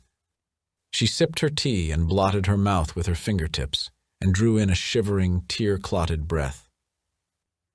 They were married. Lived as husband and wife. Right here, Candace said with a jab of her finger in Sarah's direction. Under this roof. As it was meant to be. Where we could help them, you know. If they were old enough to get married, why weren't they old enough to live on their own? Candace scowled. There's nothing wrong with us helping them. Just because you never had that from your own parents, who knows, maybe your people just don't care enough about their children. You keep saying your people. You don't know my people. Your people, Candace repeated. Sarah paused, breathed. She wasn't any calmer, but at least her voice was steady. Candace, when you say your people, it's abrasive. I won't apologize for being a good Christian wife and mother. Sarah shrugged. I'm not asking you to. Likewise, I'm not going to apologize for not being a good Christian wife and mother. You could be, Sarah. You could accept Jesus. You could know his love. I'd teach you. We could go through Peter's lessons together. No, thank you. My life and my faith are fine as they are. Clearly, Candace said disdainfully, they aren't. Carefully, Sarah pushed back from the table. She looked into Candace's eyes without wavering. Your disrespect is disgusting. Candace gaped. I'm just being, Sarah cut her off. It's very clear to me now why your son didn't want to stay here, and I'm not going to either. Chapter 25. Please! The agony in Candace's voice stopped Sarah at the top of the stairs. Sarah turned. Candace had made it halfway up the staircase. She reached out a hand but didn't come closer. Please, Sarah. I understand that you don't agree with the choices Peter and I made, but you have to understand that all of it was done because of our faith. And then my son left us, and his father died without ever seeing him again. And then Henry. Adam, since that's what he wanted to be called. Adam left this world without me ever getting to see him again. If you can't understand that pain, and I hope, Sarah, I pray that you never do, can't you at least imagine it? Only for a second. I won't ask you to think of it longer than that. It's terrible, Sarah agreed. Candace blew out a shivery breath. Her shoulders hitched. She gripped the stair railing and lowered her head for a moment. I was never able to make amends with my son, but I know without a doubt that he would want me to help you and your sweet babies. I couldn't bear it if you took Ellie away right now. I'd be beside myself worrying about how you were going to manage all on your own. I'd manage, Sarah replied stiffly. Candace nodded, looking defeated. Oh, I know you're capable of it. You're not like me, Sarah. You're strong. But why manage when you can accept help from someone who loves you? That was the very question Sarah had asked herself before coming here. Mama? Ellie had come out of her room half in and half out of one of the gifted princess gowns. I stuck. Hang on. I'll be right there. Sarah looked at Candace's forlorn face. Her mascara had streaked tracks down her cheeks. She looked worn, defeated, bereft. Sarah went to Ellie to disengage her from the dress's tangled, fluffy fabric. Candace took the time to finish climbing the stairs. She stood in the hall, wringing her hands. When Ellie skipped back into her room, happily ensconced in layers of tulle, Sarah faced her mother-in-law. I will not stay in a place where you don't respect me and my faith. Without hidden agenda, Sarah added. I just thought maybe it didn't matter so much to you. You haven't done anything Jewish since you've been here. Sarah drew herself up, stung at the weight of that accusation, which was not entirely untrue. I don't have to do anything to be Jewish. And I don't want to be proselytized too. I thought I made that clear before we came here. If you'd just let me show you, Candace began. If you'd only just open your heart. Sarah turned around and headed for Ellie's room. Wait. I'm sorry. Please, Candace pleaded from behind her. Sarah paused, not turning. She didn't want Candace to see the struggle on her face, how much effort she was making to keep herself steady and solid and anchored. She felt the other woman move closer behind her. Please let me make it up to you, Candace said. Sarah gathered herself and turned around. There can't be any more secrets or surprises. If there's anything I need to know about Adam, how he grew up, anything at all that could affect me or Ellie, you need to come clean with me. Right now. The older woman slumped. I guess I should tell you about the money. The middle of the hallway was not the place to have whatever this conversation was going to be. Sarah sighed. Let's go in my room and shut the door. The rush of emotions had made her teeth want to chatter. She looked for Adam's cardigan, but it wasn't where she'd left it. The thought of losing it had her fighting back a gasp, so she focused on digging out an old UCLA sweatshirt from the dresser instead. She struggled into it. The bump of her belly strained the front, but she didn't want to wear any of the clothes Candace had bought for her. Candace sat on the edge of the bed while Sarah took the rocker. I had a life insurance policy on Henry. It paid out to Honor when he died. How? Sarah had to clear her throat. How did you manage to take out a life insurance policy on him? I'm his mother. We'd had it since he was a little boy. When Adam left us behind, Peter changed the beneficiary to Honor's name. He said that if his son couldn't bring himself to take care of his obligations in this world, we'd have to be sure that he did it when he left it. Candace's voice shook. Her and me, you understand. We've only had each other since Peter died. We've worked it out all right. It's not easy, you know. 2 women out here in the woods all alone. When we had the church, it was much better.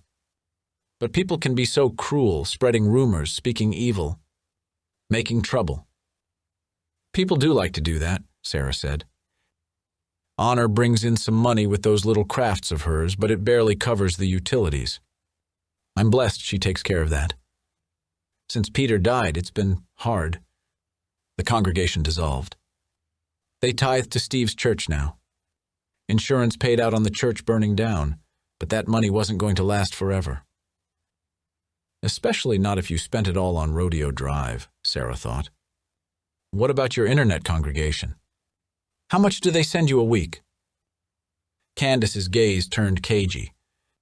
What do you mean? Rebecca told me you've got people online who send you money for access to Peter's old sermons. Peter was the one who knew how to do all that stuff. I don't know how to keep it updated, Candace said. There's not very much money from any of that, not anymore. Sarah studied her. How much was the policy for? The one on Adam? $100,000. But I used it to help you and Ellie, Candace added quickly, probably at the sight of Sarah's expression. The ching-ching-ching sound of a cash register filled Sarah's head as she mentally tallied up the toys, the clothes, the cost of the plane tickets, and the moving truck. The policy she'd expected to pay out had been for a similar amount, and yet it had gone to a trust. We had a policy like that. Adam changed the policy to go to a trust under the control of his business partner, who tried to use that as leverage to get me to sign over my baby to him and his wife. We were left with almost nothing. Is that why you came here? Not because you wanted to get to know me, but because you didn't have enough money. Because they were trying to take your baby from you? That was a big part of it, yes. So you have no money? Not very much, Sarah said. Were you hoping I did? Were you going to ask me for it eventually? It would have been nice.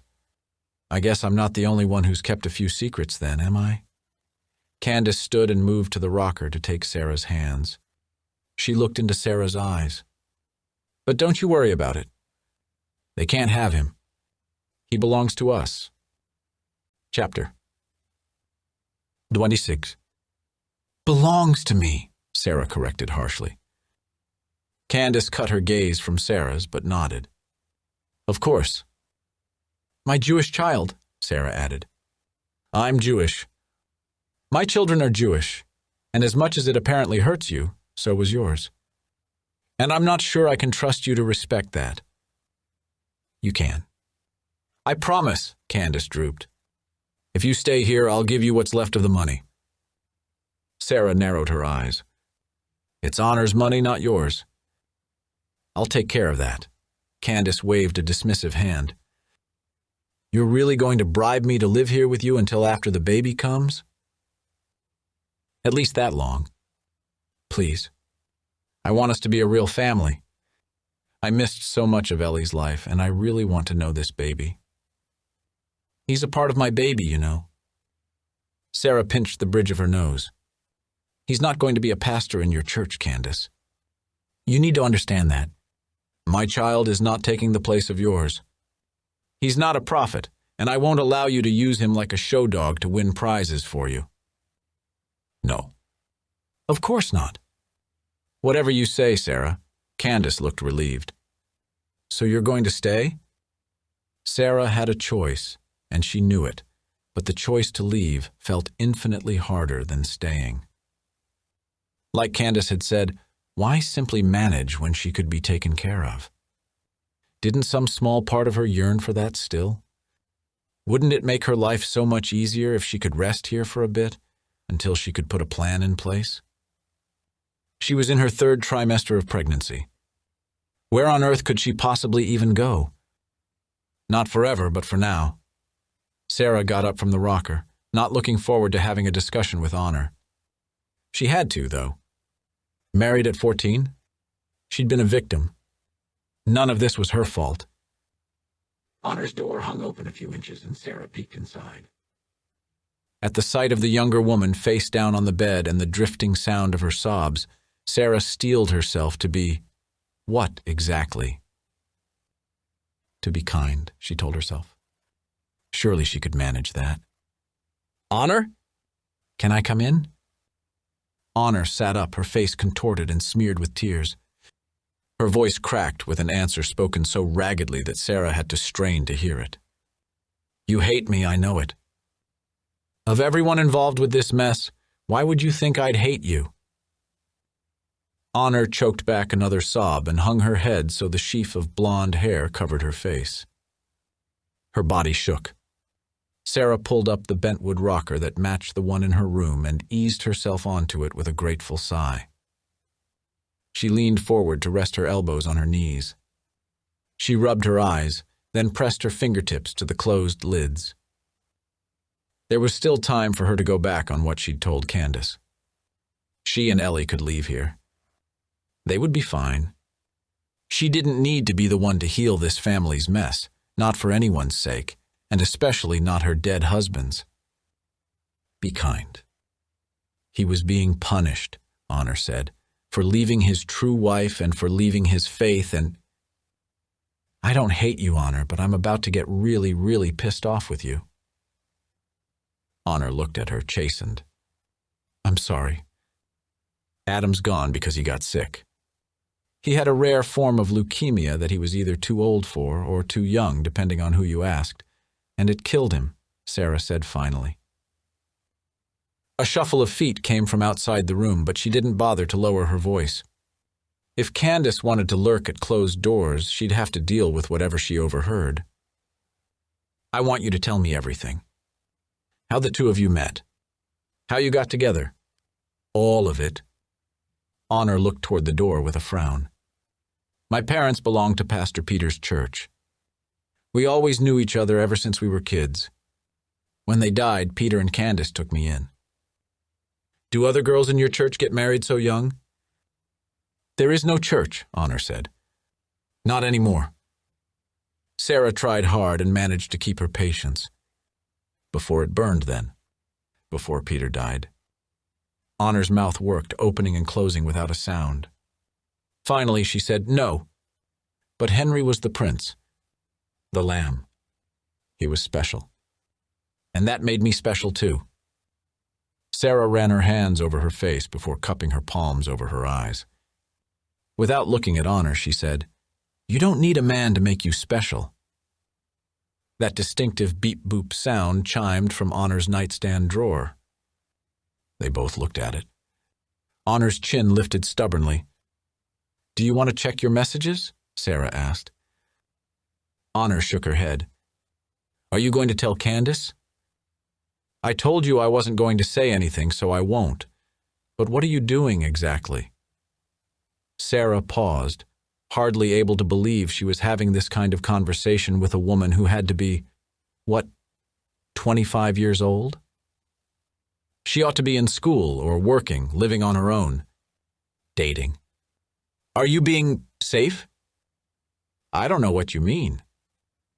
Honor, I recognize the sound of that app.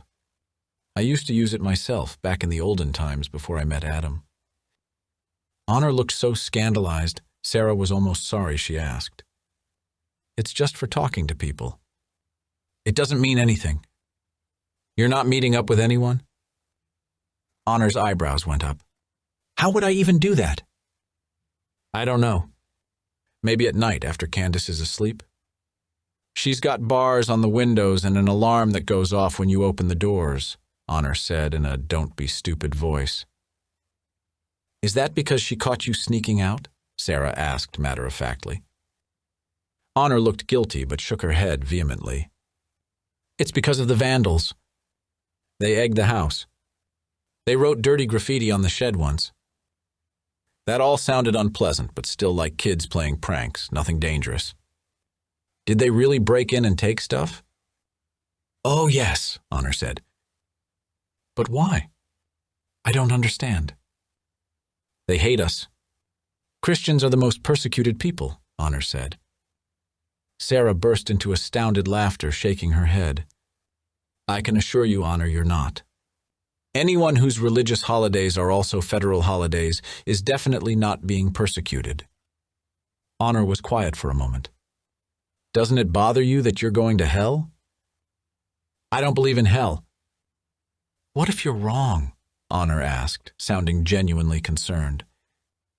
Sarah shrugged. What if you are? But I'm not. Well then, Sarah said with another shrug, I guess I'm going to hell. Beep boop. Honor took the phone out of the nightstand and turned the sound off. She held it in her hand for a moment, looking at the screen with an expression Sarah couldn't interpret. Shame, but also pride and defiance, overlaid with a faint shadow of self-loathing. Sarah had every reason to hate Honor, but all she could find was pity. Have you ever thought about moving out of here? Sarah asked. Where would I go? Honor looked confused. To do what? Sarah rocked in the chair, rubbing her belly in small, slow circles. The baby somersaulted inside her. Anywhere and anything you want to. I couldn't. Candace has always been so good to me. After Peter died and the church burned down, it didn't feel right to leave her here alone. She needs me. Something occurred to Sarah. And you were waiting for him to come back? Honor looked embarrassed. We always thought he would. Once he'd had his fill of worldly things and was ready to come back and fulfill his responsibilities. But once his father died, I knew he wasn't going to. Did you know he'd gotten married? Had a child? Yes. Honor hesitated, looking down at her hands. He told me all about you and Ellie. Sarah coughed abruptly and sat up straight. What? When did he tell you that? 3 years ago. On the phone? He called you? Honor shook her head. A fist clenched Sarah's heart. Her hands curled over the chair's bentwood arms, but her feet went flat to the floor to stop her from rocking. She needed solid ground. No, when he came back here, Honor said. When he came to ask me if I'd forgive him. Chapter 27. 3 years ago, right after Ellie was born, Adam had gone on an unplanned business trip, allegedly to salvage a deal about to fall through. Flash usually handled those things, but Graham had been out of the country securing a different deal. At least that was what Adam had told her when he apologized for having to leave her alone with a newborn. A week after his return, his routine doctor visit had led to the first of many, then to the diagnosis of the illness that would take his life. The hits just didn't stop coming. What were you supposed to forgive him for? Leaving. Leaving me behind, Honor amended. He said he wanted to help me leave Shelter Grove, but how could I? When he was already married to someone else? With a baby? Sarah closed her eyes, trying to imagine what it would have been like if Adam had shown up with his ex-child bride in tow. Would she have been gracious? Probably not. He asked you to go away with him? Sarah asked carefully. He just offered to help me. That's all he said. Then he told me he was never coming back, and he never did. He chose you. You should be happy about that, Honor said. I would be, except I never knew I was a choice he even had to make. Sarah got up, leaving the chair rocking wildly. I'm going to bed. I can't really think about any of this right now.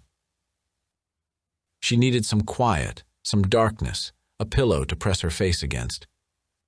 In her room, she undressed and got into bed, turning on her side with a pillow between her knees and another clutched to her chest.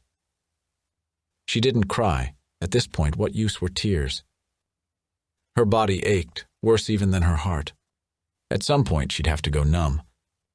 Hours passed while she tried and failed to sleep. At last, she sat up on the edge of the bed with a heavy sigh and flipped the cap on her tube of lotion. She squeezed out the last of it and rubbed it into her swollen belly with smooth, steady strokes and tried not to dwell on the memory of Adam doing this for her when she was pregnant with Ellie. She wrapped her arms around the bump and rocked herself and the baby inside her. Who would ever touch her this way again? Who would ever take care of her the way Adam had? Who would ever love her? No. Sarah forced herself to sit upright, to breathe in and out, separating herself from this pain that would, if left unchecked, tear her into pieces so small she could never be put back together again. I am a cloud, a bird, a faraway star. Distant from her body, she was able to finish rubbing the lotion into her skin. She could take note that she needed more. She was aware of her tear-scalded eyes and the heat of her cheeks, but she didn't feel them. She stared at her hand, curling the fingers in and out, turning her palm upward and doing it again. She might have been watching a movie. She could have been dreaming. Finally, she closed her eyes and counted the seconds of each breath in, each one out, and the steady, relentless, dual thump of each heartbeat.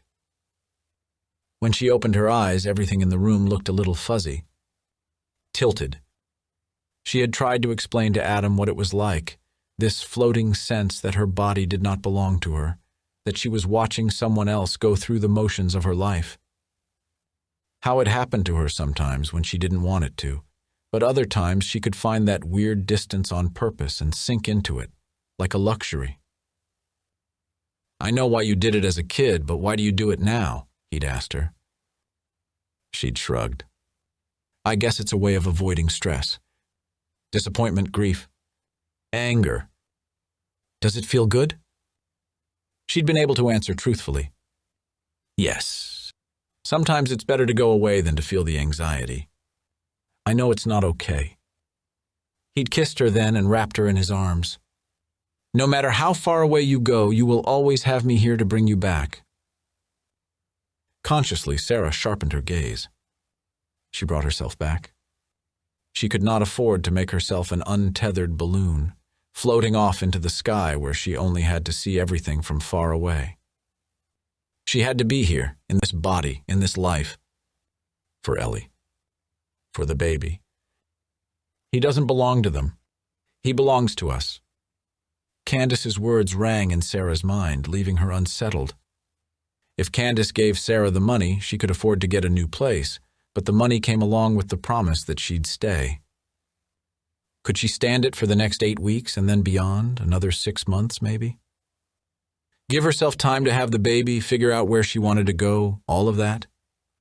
Arching, Sarah rubbed the small of her back. She could barely get up from bed all by herself.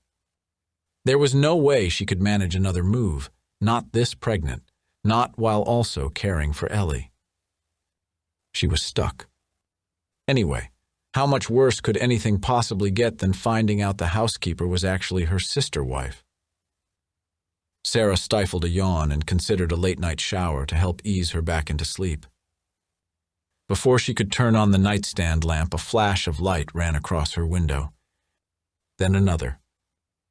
She peeked out the window and saw the same flashing lights bobbing along the lawn as she had before. The same shadowed figures. She tried but failed to see a fall of auburn hair. She stepped back from the glass with a hand pressed to her chest. There was no way Ava and Graham would be running through Candace's yard at night. To believe that was to dip into the territory her mother had defended with stacks of magazines and aluminum foil shields over the electrical outlets. Someone was trespassing, but it wasn't anyone looking for Sarah. She had to believe that. She watched the darkness for a minute longer and saw only a few faint flashes through the trees. She looked at the clock radio's warm orange glow. 3:30. A warm shower was definitely in order. Maybe she'd even sneak downstairs and have a lemon bar and some milk. Ellie's wail had Sarah lumbering down the hall. "I'm coming!" The little girl was still sobbing when Sarah got to her. She burrowed against her mother's neck, crawling into her lap despite the lack of room. Sarah kissed Ellie's temple, feeling for the heat of fever, but found none. "What happened, Ketzela?" "Daddy," Ellie whispered. Sarah's arms tightened around her. "You miss Daddy?" Daddy was here.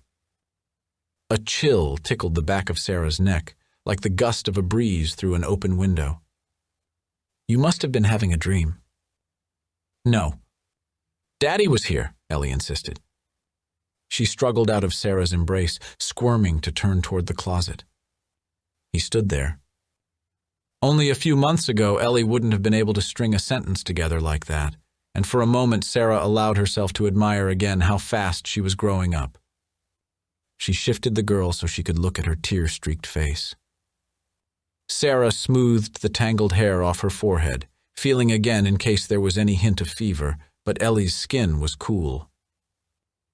"Daddy can't be here, Ellie. I know it's hard to understand, but he can't.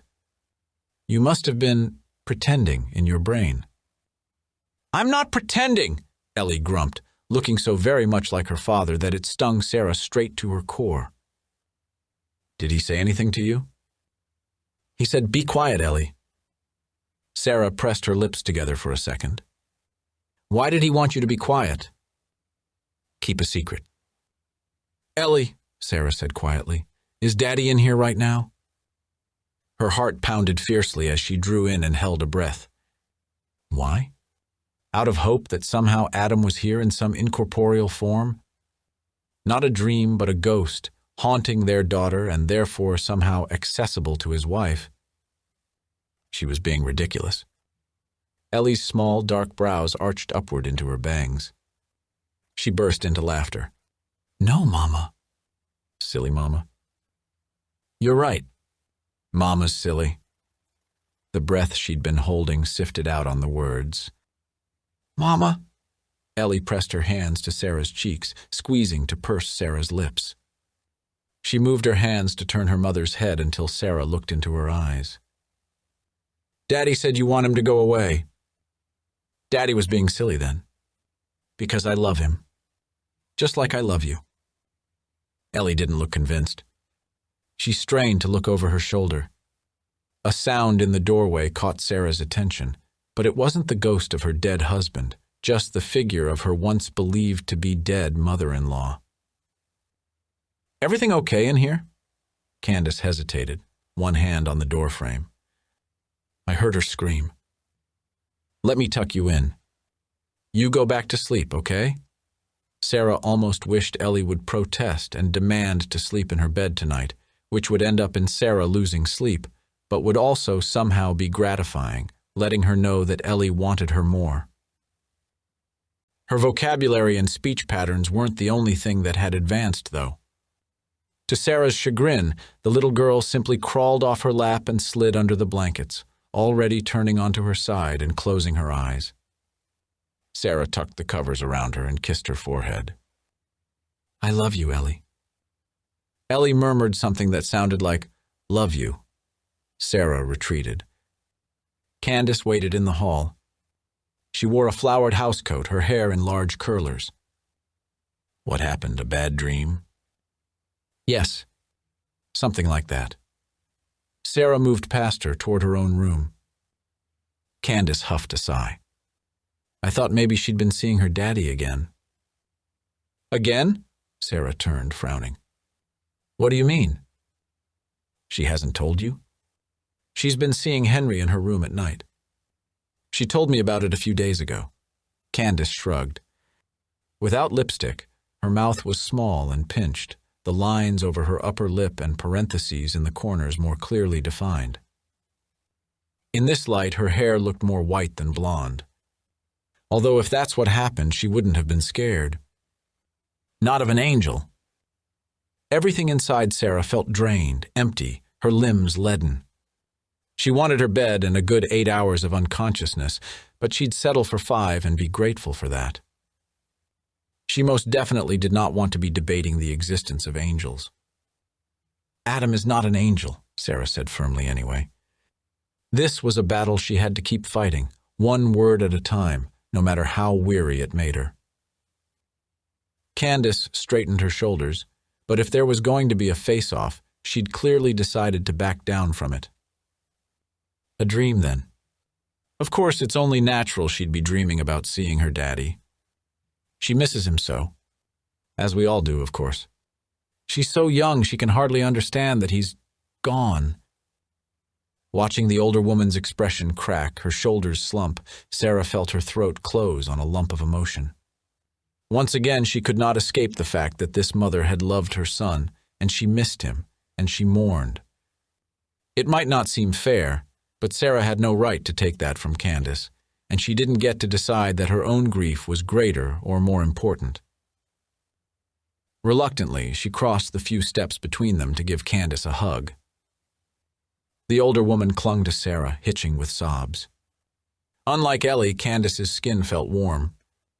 Moist. Her breath smelled of mouthwash, but beneath it was the bite of liquor. When Sarah tried to release her, Candace gripped harder for a second or so before stepping away. "We should get to bed," Sarah told her. Candace swiped at her eyes and nodded. "Good night." Passing Honor's door, Sarah paused to listen. No light shone from underneath, but from inside she heard rustling. Maybe the murmur of a voice? A conversation? She knocked lightly just once. Honor didn't answer. Sarah didn't knock again. Back in her own room, Sarah pulled back the blankets to get into bed. Her fingers encountered something soft that was not a pillow. She pulled it gently from the tangle of sheets. It was Adam's missing sweater. Chapter 20. Another trip to town for a doctor visit. Time was flying. Fortunately, everything looked good, according to Dr. Maple. She gave Sarah the information on making an appointment to tour the hospital where she'd give birth, and also on how to contact the practice she coordinated coverage with in case she wasn't immediately available. But don't you worry. I'm not planning on being out of town around your due date. Once you tour the hospital, you're going to feel much better about it all, Doctor, Maple said. I'm measuring you at 6 weeks to go, but you should be ready any time after 37 weeks. Are you ready? Is anyone ever? Sarah tried to keep her voice light. In my experience, the ones who say they are usually are the ones who aren't. You're in good shape, Sarah. The baby's doing great. You've got a good support system in place. She trailed off with a quizzical look. Is there anything else we need to talk about today? I don't really like Shelter Grove. I don't want to stay here. But I feel stuck. Sarah gestured at the mountain of her belly. So close to the end. I feel like I can't do anything to change my life until this baby is born. But at the same time, I think about how much harder it'll be to move with a newborn and a 3-year-old. I'm feeling overwhelmed. Doctor? Maple nodded thoughtfully and scooted her rolling stool a little closer to where Sarah sat on the exam table. It's pretty common to start having some anxiety closer to the end, especially after a loss like yours. Death of a spouse, pregnancy, a change in residence, selling a house. All of those are huge stressors that are considered leading contributors to illness. Now, you can't do anything about what's happened, but I do believe that acknowledging all of that and being kind to yourself can help how you react to all of it. Instead of thinking of yourself as stuck, what about looking at this time as an impermanent situation that will be resolved as soon as you're capable? What if I'm never capable? There. She'd said it aloud. Sarah wanted to clap both hands over her mouth but forced herself to keep them folded on top of her stomach. You're capable. You don't really know me, Sarah said. Dr. Maple shrugged and smiled. What would help you feel more in control? Not being dependent on Candace. Finding a new place to live that I can afford. Making a plan to get out of this town. And how can you do that? Well, I need access to the internet at home, for one thing. The doctor didn't even seem surprised that there was no service at Candace's house. Can you work on that? Yes.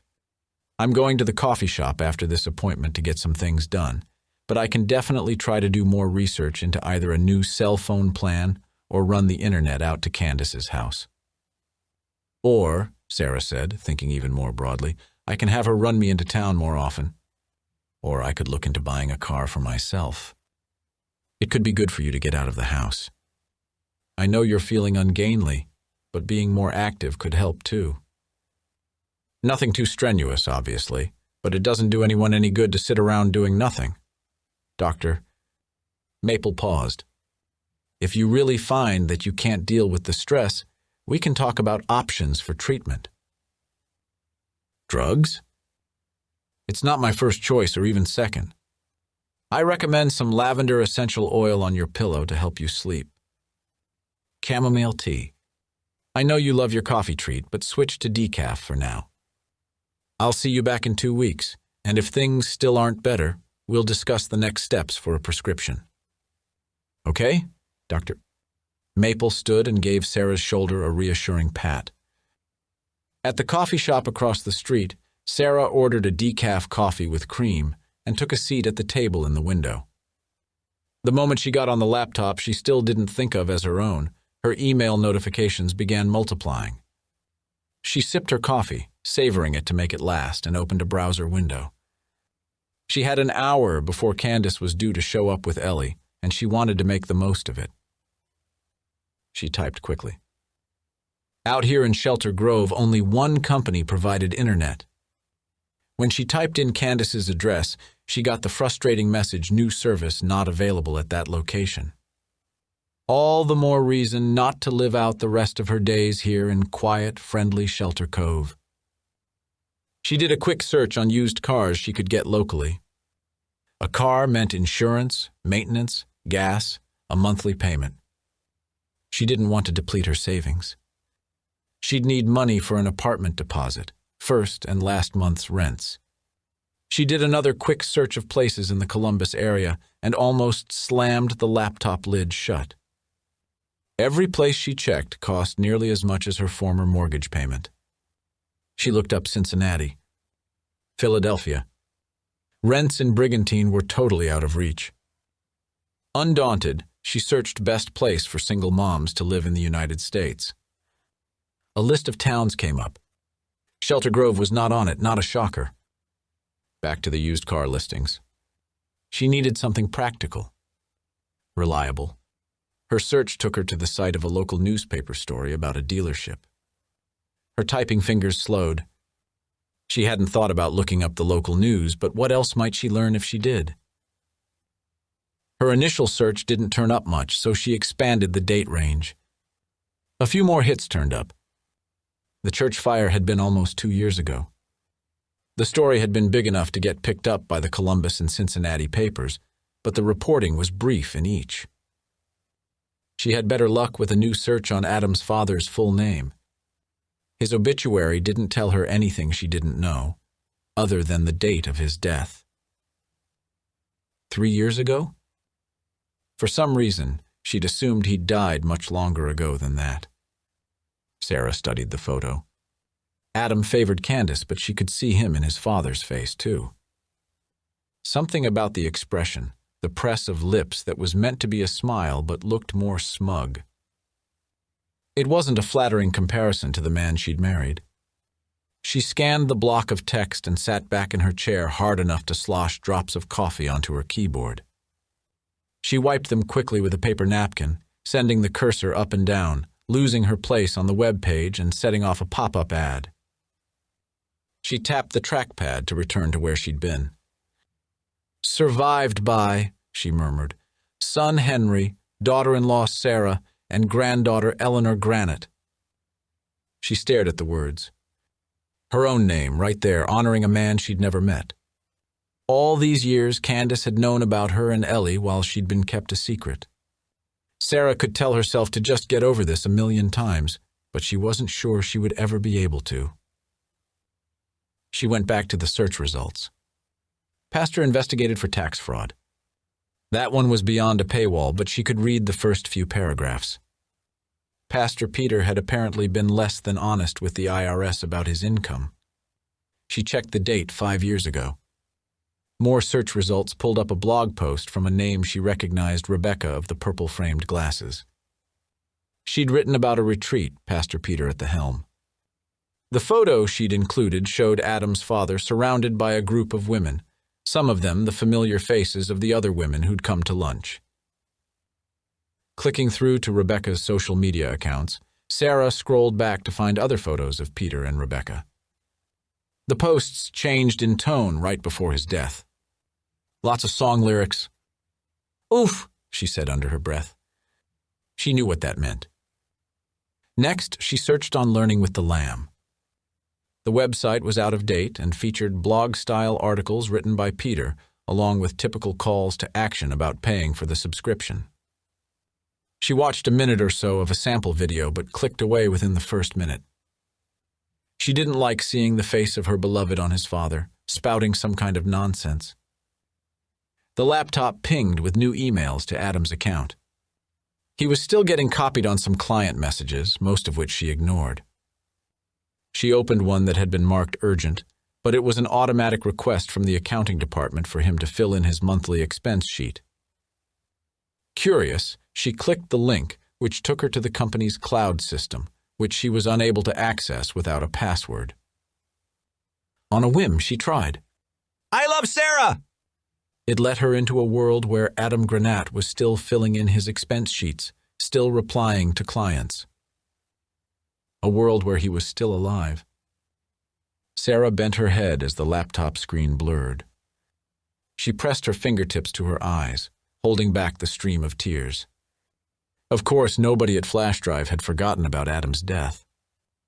They were simply careless and hadn't taken him out of the system.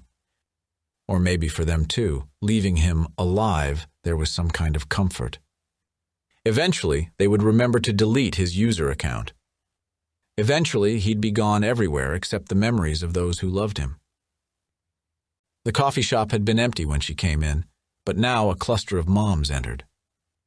Some had strollers.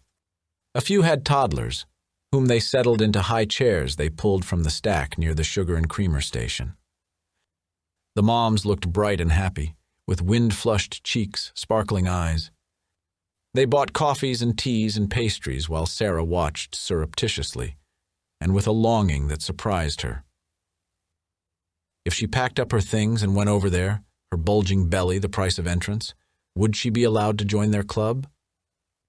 She'd caught snippets of conversations about preschools and Bible study and a few good-natured digs about husbands who didn't pull their weight with the housework. She wasn't going to fit in with them. A rush of heat flooded up her chest and throat into her face, and she packed up her things quickly before she could make a scene. She went to the outside patio seating and gulped the humid midsummer air. Living in Southern California, she'd always missed the change of seasons, but not the brutality of them. Sweat trickled down her spine and accumulated in her armpits. What would make her feel as though she had control? Making a plan. A car. An apartment. A job. She could be out of here by September if she tried. She had 10 minutes left before Candace picked her up. She'd do another job search, if only to remind herself that she was capable. She was resourceful. She did have control. Her phone was still getting 1 bar of the coffee shop Wi-Fi, but it wasn't showing up as a choice on her laptop. It popped up when she went back inside, but she didn't want to stay in there. A quick search on ways to find a Wi-Fi network showed a list of apps, and she downloaded one quickly. Back on the patio, she used the app to scan for networks. The coffee shop Wi-Fi still didn't show up, but now she could also see a list of other networks that hadn't been there. They were all password protected without names, and when she clicked on one, it prompted her to enter both the network name and the password to connect. She closed the app. The network list disappeared again. Peter used the internet.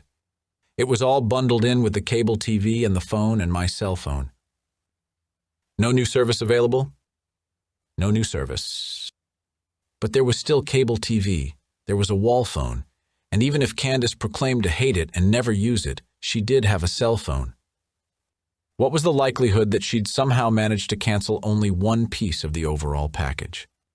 It made far more sense that it was still active, whether or not she ever used it. So why didn't it show up at the house? The router could be disconnected. Sarah hadn't seen one anywhere. She opened the Network Finder app again quickly, reading the about information. The network at the house could be completely online, just hidden the way these other networks were hidden. When she got back to Candace's house, she wasn't going to let herself think of it as home anymore. She'd see what she could find. If there was still no internet out there, she'd make Candace take her into town sooner than her next doctor appointment. She'd keep working on solutions to getting her life in order. By the time the baby came, she could have a solid plan in place. She could do this, Sarah thought with determination. She had 6 weeks. She spent the rest of the afternoon with Ellie, making more lemon bars, doing puzzles, playing tea party. Honor offered unexpectedly to teach Sarah to crochet, and they spent an hour or so doing that while Candace entertained Ellie. Then it was dinner and bedtime for Ellie, and Honor excused herself to go to bed too. "You've been awfully quiet all night. Was everything all right with your visit?" Candace made herself at home on the couch next to Sarah. Sarah forced a smile and closed the book she'd been reading without bothering even to use a finger to hold her place. She hadn't been retaining any of it anyway. She'd been fighting with her emotions and making mental lists about everything she needed to research and put in place. Fine. Did she give you any fuss? She never gives her Nana any fuss. She's such a good girl. Candace patted the couch cushions, then paused. Are you sure you're all right? Tired. Cranky. The usual pregnancy things. Sarah's smile stretched thinner, hurting the corners of her mouth. Candace frowned. Why don't you let me make you a nice cup of tea and get you a snack? We can put on a rom-com? I do love a good rom-com, don't you? How about that one with that cute Sandra Bullock? Sure. That sounds really nice. And it did sound really nice. Sarah couldn't deny that. Since she'd threatened to leave, Candace had made good on her promise to be more respectful. She'd ramped up the maternal gestures, too. She needed to relax, Sarah told herself fiercely as she watched Candace go into the kitchen to bustle around. It wasn't good for her or the baby to be so fretful about what was going to happen months and months from now. Back and forth, up and down. 1 second she was close to disintegrating with sobs. The next, she was floating up to the ceiling, or stifling hysterical laughter, or imagining a carefree life of being coddled and fussed over, or picturing herself at Ellie's wedding, standing under the chuppah with her and a faceless bridegroom, nobody at her side to watch with pride as their daughter got married. I feel like I'm losing my mind, she said it softly. Then louder. Candace didn't seem to hear her, but relief filtered through her at saying the words aloud. She twisted in her seat to look up as Candace brought in a steaming mug. I think I'll make another appointment with Dr. Maple before 2 weeks, to talk about what I can do for some anxiety. She said I could get a prescription for something. Candace's thin, plucked brows arched. Oh. I'm feeling incredibly unsettled. Sarah rubbed her cheeks with both hands. Anxious. What on earth do you have to be unsettled or anxious about, honey? Life. Everything. Money. About getting a job. A car. A place to live. About how I'm going to raise Ellie and the baby on my own. A sob tickled the back of her throat, worse than a gag. Candace murmured voicelessly and sat next to her. She took Sarah in her arms and rocked her without a word as Sarah wept. Her hands patted up and down Sarah's spine, and Sarah clung to her, hating the helplessness.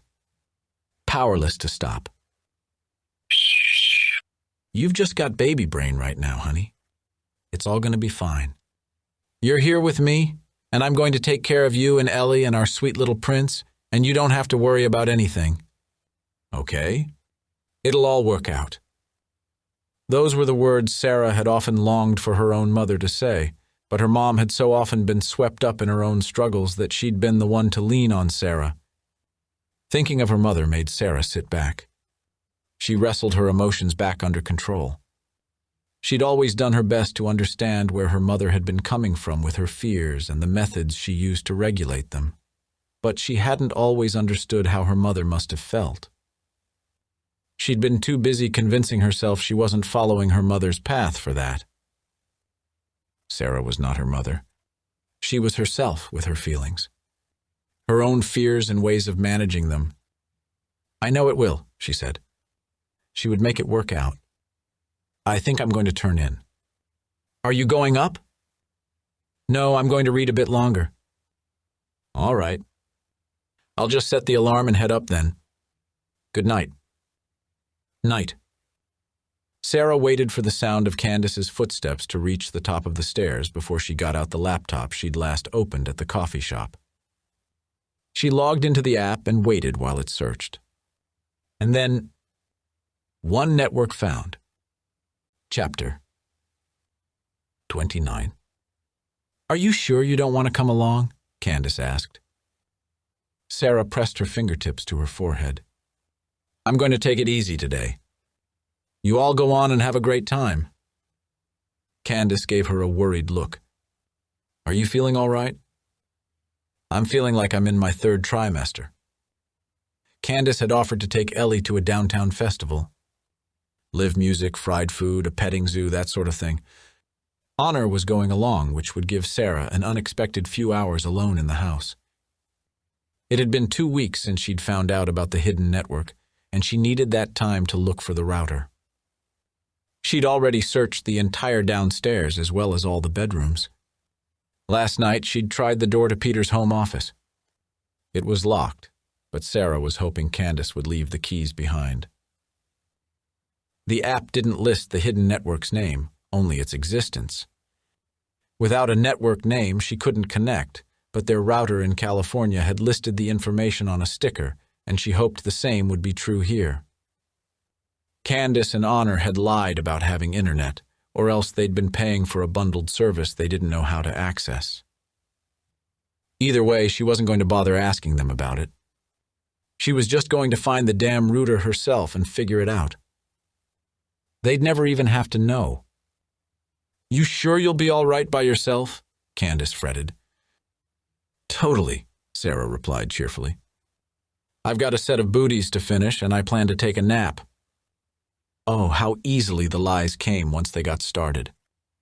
As soon as the crunching of the tires faded into the distance, Sarah pulled the keys from the hook by the garage door. They jangled, loud as a clatter of pots and pans, and Sarah clutched them tightly into her palm to quiet the sound. Was it a little paranoid to imagine her mother-in-law driving away, parking the car and sneaking through the trees into the backyard to get back into the house without warning? Maybe. Maybe not. Her upper lip tasted like sweat. Her pits were damp with it too, and so was the small of her back, which ached from standing in this position for too long. The bigger her belly got, the worse it felt. She could abandon this stupid game and spend the afternoon in the recliner, enjoying the peace and quiet before they all came back. She could simply give in to life here, let Candace take care of them both the way she'd promised to do, the way she insisted her son would have wanted. But no. Sarah was stubborn. Sarah was determined. Sarah needed to get online so she could get the hell out of Shelter Grove. Setting Adam's laptop carefully on the thick hunter green carpet of the hallway, she tried 4 keys before one slipped into the lock, sweet as the prince putting the glass slipper on Cinderella's tiny foot. The knob turned easily and the door opened without a squeak. Sarah grabbed the laptop, ducked inside, and quietly closed the door behind her. She took another deep breath, expecting the room to smell of dust and stagnant air, but the scent of lemon furniture polish and men's cologne wafted to her in the breeze she'd caused by shutting the door. Peter's office looked as it must have the day he'd last left it. A heavy wooden desk with a matching throne-like leather chair sat in front of the bank of windows overlooking the side yard, the one away from the driveway. Louvered blinds, closed, let in diffuse sunlight that would be blinding without a barrier. Bookcases lined the room's other 3 walls, and an open door gave her a glimpse of a bathroom with a shower. This room would have been a nice one for her to have, so she wouldn't need to share the one in the hallway. Too bad there'd be no way for her to suggest it without revealing that she'd snooped. Then again, she thought, what difference did it make? As soon as she could, she was getting out of here. On the desk, a leather blotter matched a cup holding pens and a pair of scissors. Next to it, a heavy black stapler and tape holder rounded out the standard desk accessories. The router, green lights blinking, sat on the corner of the desk. It was the only piece of equipment. No computer, which seemed strange only because everything else in the room looked untouched. Maybe he'd used a laptop. She went to the windows and peeked out. From this angle, she could catch the barest glimpse of where the driveway disappeared into the trees. The rest of the yard on this side featured scrubby grass and boulders. In the moment before she turned away, a glint of something caught her eye. Squinting, she looked harder. Something shone through the leaves, something bright and brief. She moved from side to side, up and down, trying to see if it happened again, but there must have been a breeze or something. She couldn't see much beyond the green. Wait, there. An opening in the trees, half obscured by the tangles of overgrown raspberry bushes. It looked like it might be the head of a trail. Time was ticking, Sarah told herself. No time to mess around in here. She could explore the yard another time. Right now, Wi-Fi. The router lights all shone green, one with a slow, steady blink, so that meant everything was working correctly. She looked on the back of it for a network name and password. No sticker. Small smudges of glue gave a clue that there might have been one. Maybe in the direct sunlight from open blinds, the sticker had dried up and fallen off. Bending, one hand on the desk, Sarah did her best to look on the floor without actually getting on her knees. Still nothing. She pulled open the closest desk drawer to look for the information possibly scribbled on a piece of paper. She found the missing laptop along with its power cord and a mouse. Sarah pulled it out carefully and opened the lid. The lock screen showed a generic picture of a field along with the username BoTL. It required a passcode, but also showed a Wi-Fi icon with full signal, which meant that it was connected. Bottle. Of course. On Adam's laptop, when would she stop thinking of it that way? Sarah typed the letters into the hidden network's name field. Boom, she murmured. The network bottle requires a password. This time she said an expletive. Quickly, she pulled open the other drawers. One had hanging files, all of them empty. The drawer below it the same. The one in the middle yielded her a trove of miscellaneous items, rubber bands, envelopes, extra boxes of staples. The desk's other top drawer was heavier than the others, and it stuck a little before she could tug it free. Stacks and piles of papers filled this one. Yellowed newspaper clippings, small photo albums, a stack of CDs in slim, colored plastic cases. She used a fingertip to sift through the top layers, gently moving them but not trying to rearrange anything. No convenient list of passwords, but she did see a few loose photos. The visible corner of one stopped her. She knew that sleeve, that hand. She knew this photo. Her hand trembling, Sarah pulled out the picture. The 5x7 print showed a young man in a graduation cap and gown, grinning and pumping his fist in the air. Adam on his UCLA graduation day. She knew this picture because she'd been the one to take it. This picture had hung in Adam's office at home for years. Had he sent a copy of it to his parents? Or, to honor? Sarah ran her fingertips over the photo's edges, which were rough with the tape. The picture in Adam's office had been in an 8x10 frame using a 5x7 mat, and she'd taped the edges to secure it, but anyone could have done the same thing. She flipped it over. This guy is going to run the world. Her handwriting. This picture had come from her house. Chapter 30. The storage shed was on the other side of the house, which meant she couldn't see it from these windows, but she went to look out to the trees beyond the yard anyway.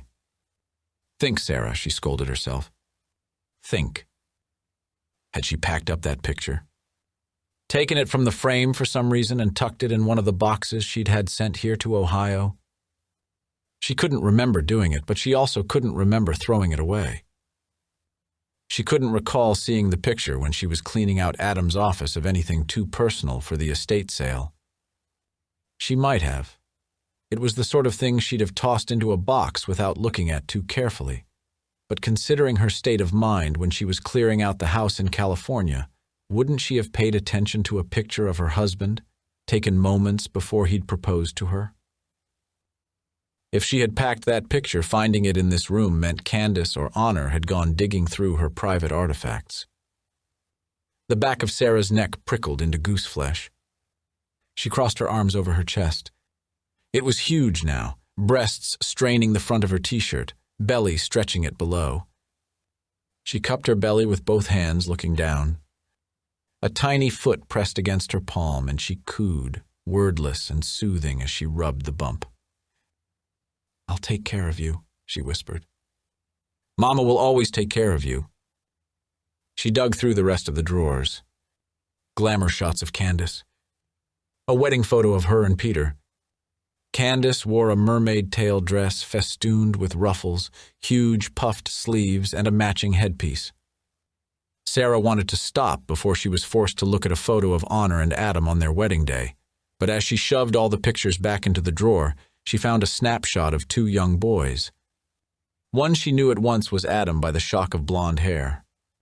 The other boy, dark-haired, much smaller, grinned at the camera with two thumbs up. Adam's arms slung around his shoulders. This must have been the boy they'd adopted. The one they'd returned after 6 months because he'd had behavioral problems. Looking at the photo, Sarah couldn't see anything but a happy, bright-eyed boy. Adam had said he'd had night terrors, wet the bed, that sort of thing. And she sent him back like a dog to the pound, Sarah murmured aloud. She returned the photo to its place, along with everything else except the picture of Adam from their house, that she folded in half and shoved into the pocket of her skirt. The rest of the office didn't turn up anything more of interest. She went back to the window. Honor must be using the laptop for her online shop. Why else would it still be charged? The question was, would Honor keep a list of her passwords somewhere? If not, could Sarah somehow figure it out? Get on the laptop and somehow copy the internet password? It sounded complicated, but not impossible. From the yard below, shadows moved, and she caught sight of that glint again. From this angle, the trailhead was clear. It must be where the hooligans ran at night, she thought. But where were they running to? She wasn't going to bother trying to guess the password while she was still in here, but she wasn't going to give up. Closing Adam's laptop, she pressed her ear to the door, listening for any signs that someone might be lurking in the hallway. Carefully, Sarah opened the door and peeked out. Spotting no signs of anyone there, she ducked out and pulled the door shut behind her. She made sure to lock it again. She went out the French doors to the yard beyond. In the sunshine, Sarah stretched. She breathed in the fresh air. In California, she'd have been way more active than she'd been here, walking Ellie to the park and back every day, for instance. She'd let herself get too sluggish here. Dr. Maple had said it would be good for her to keep her body moving within reason. She had a lot to think about, and getting some exercise would help her mentally chew through what was going on. The sun beating through the open spaces in the trees was brutal, but that mystery path through the trees looked nice and cool. Why not find out exactly what was so appealing about it that it drew local kids to risk a shotgun blast? Briar bushes sprouted along the tree line, half hiding the path entrance. Once past that, Sarah found a lovely little path covered with pine needles, but otherwise clear. It meandered for a short way before turning. She looked over her shoulder, making sure she could still see the house through the trees. Getting lost in the woods didn't seem likely, but she was far from an outdoorsy adventure girl, and she wasn't going to take any chances. Birds chirped and squirrels chased each other through the branches overhead. She kept a wary eye out for bears, but honestly didn't believe she'd run into any. Here in the shade, the temperature felt a good few degrees cooler. Breathing felt good, too. Fresh. Soothing. Free. Which meant she'd been feeling like a captive, and the realization of that struck a somber note in Sarah's heart. She'd come to Shelter Grove as an escape, but would she need to escape from it? How serious was Candace about her ownership of Sarah's child? "Why can't anyone just leave us alone?" Sarah said aloud, startling a squirrel into scampering through the trees. Soon, she promised herself. She'd get through the baby's birth and be out of here by the end of the year, and she could choose how much presence Candace had in their lives. Pondering all of this, Sarah moved a few feet along the path and stopped at the sight of a small clearing surrounded by a waist-high wrought iron fence. A concrete angel wept, wings spread, head bent. At its feet and around it, someone had placed a festoon of fake flowers. Solar lights ringed it, and several garden hooks swung with wind chimes and metal spinners that twirled in the breeze. A cemetery. Chapter 31. A private cemetery wasn't the weirdest thing she could have imagined finding in the woods, but it still seemed pretty strange. Didn't they usually belong to much older houses, ones that had been built not at the turn of this century but of the last. It wasn't anywhere near the spot where the church had been either. From a distance, she could still clearly see that the big headstone was smoothly polished, not worn from the elements or covered in moss. She took a few steps closer, but she already guessed what name she'd read on it. Peter Granat, she said aloud, along with the dates beneath. Beloved husband, father, pastor. The Lord hath given him rest from all his enemies. If Candace didn't want people tramping back and forth through her private property, wouldn't such a beloved pastor have been better laid to rest in a public place where his congregation could visit his grave? Closer to the church itself? The site wasn't neglected, which meant someone visited it often enough to replace the faded fake flowers with fresh ones, to stand up the fallen solar lights that had tipped over. When a small breeze sifted through the trees and spun one of the wind catchers, Sarah shivered and looked around. There wasn't anything to fear from a small plot of land designed to honor the dead. Her chill didn't come from that. There was more than one gravestone. Behind the huge, ornately carved granite headstone and hidden from view until she moved closer, Sarah found two other stones, side by side, each half the size of Peter's. She went around to stand in front of them. One bore the chiseled name Bethany and the inscription, Blessed are the pure in heart, for they shall see God. It had no dates on it, but Candace had said that after Adam, she hadn't been able to have any more children. Of course, she'd also said that Adam had been conceived on their honeymoon, and that story didn't sound like the full truth. Sarah read the other stone. Henry Adam Granat, adored and cherished by his family. Left this world too soon. No one lights a lamp and hides it. Instead, he puts it on a stand so that those who come may see the light. There were no dates on that one either, but at least Candace had been telling the truth about his name. Sarah sank onto her knees in the soft mound of grass in front of the twin headstones and tried to work her brain around what was in front of her. Hot sun beat on the back of her neck as she bowed her head. About a year before they learned Adam was terminal, he'd introduced her to a series of short videos online called The Back Rooms. The clips always featured a variation on the same theme, a first-person point of view from someone lost in a maze of hotel hallways lit with flickering fluorescent lights, empty spaces, endless rooms, and sometimes a glimpse of something horrifying. Adam had been big into liminal spaces and also the uncanny valley. Sarah had never understood his fascination with feeling separate from oneself. For her, depersonalization and dissociation were something she had to manage, not use as entertainment. There was nothing like those back rooms in this forest clearing, but nevertheless the sheer incongruity of it, the offness of it, had Sarah feeling tilted upside down. Adam was dead. His body was in a cemetery back in California, no headstone adorning it, because she'd planned to follow the custom of waiting almost a year for the unveiling. The location of this stone felt wrong. The lack of dates on it wrong. Her finding it this way, instead of Candace simply sharing it with her, all of it was wrong. For a moment, she imagined herself looking down at her own body, kneeling in front of the dual gravestones, her head bent, her hands folded in her lap. She pictured herself flying up into the sky, casting a shadow.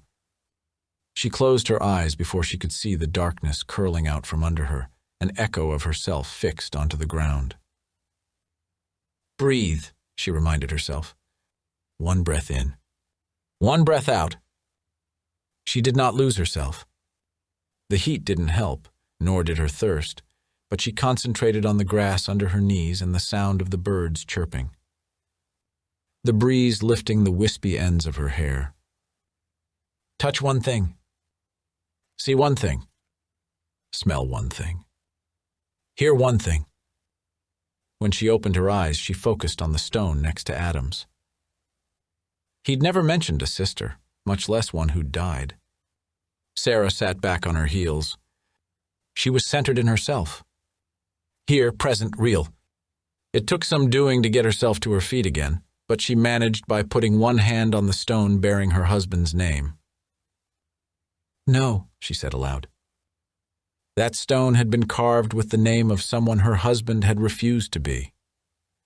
She'd never know why he'd kept so many secrets from her, but she'd loved him enough to believe he had his reasons.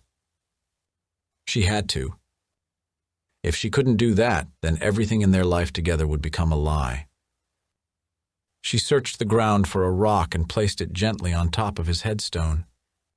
He wasn't in the ground there, but it was the only memorial she could get close to right now. After a moment, she found another rock for the sister-in-law she'd never know. By the time she got back through the woods and into the yard, she'd begun fantasizing about a tall, cold glass of Honor's lemonade and the biggest tuna sandwich she could stuff into her mouth. Gross, sure, but if you couldn't indulge in weird food combinations when you were pregnant, when could you? The glass of lemonade was sweating in her palm when the door from the garage opened and Candace entered, Ellie on her hip. Honor ducked in behind them and gave Sarah a glance before heading off to the sunroom without a word.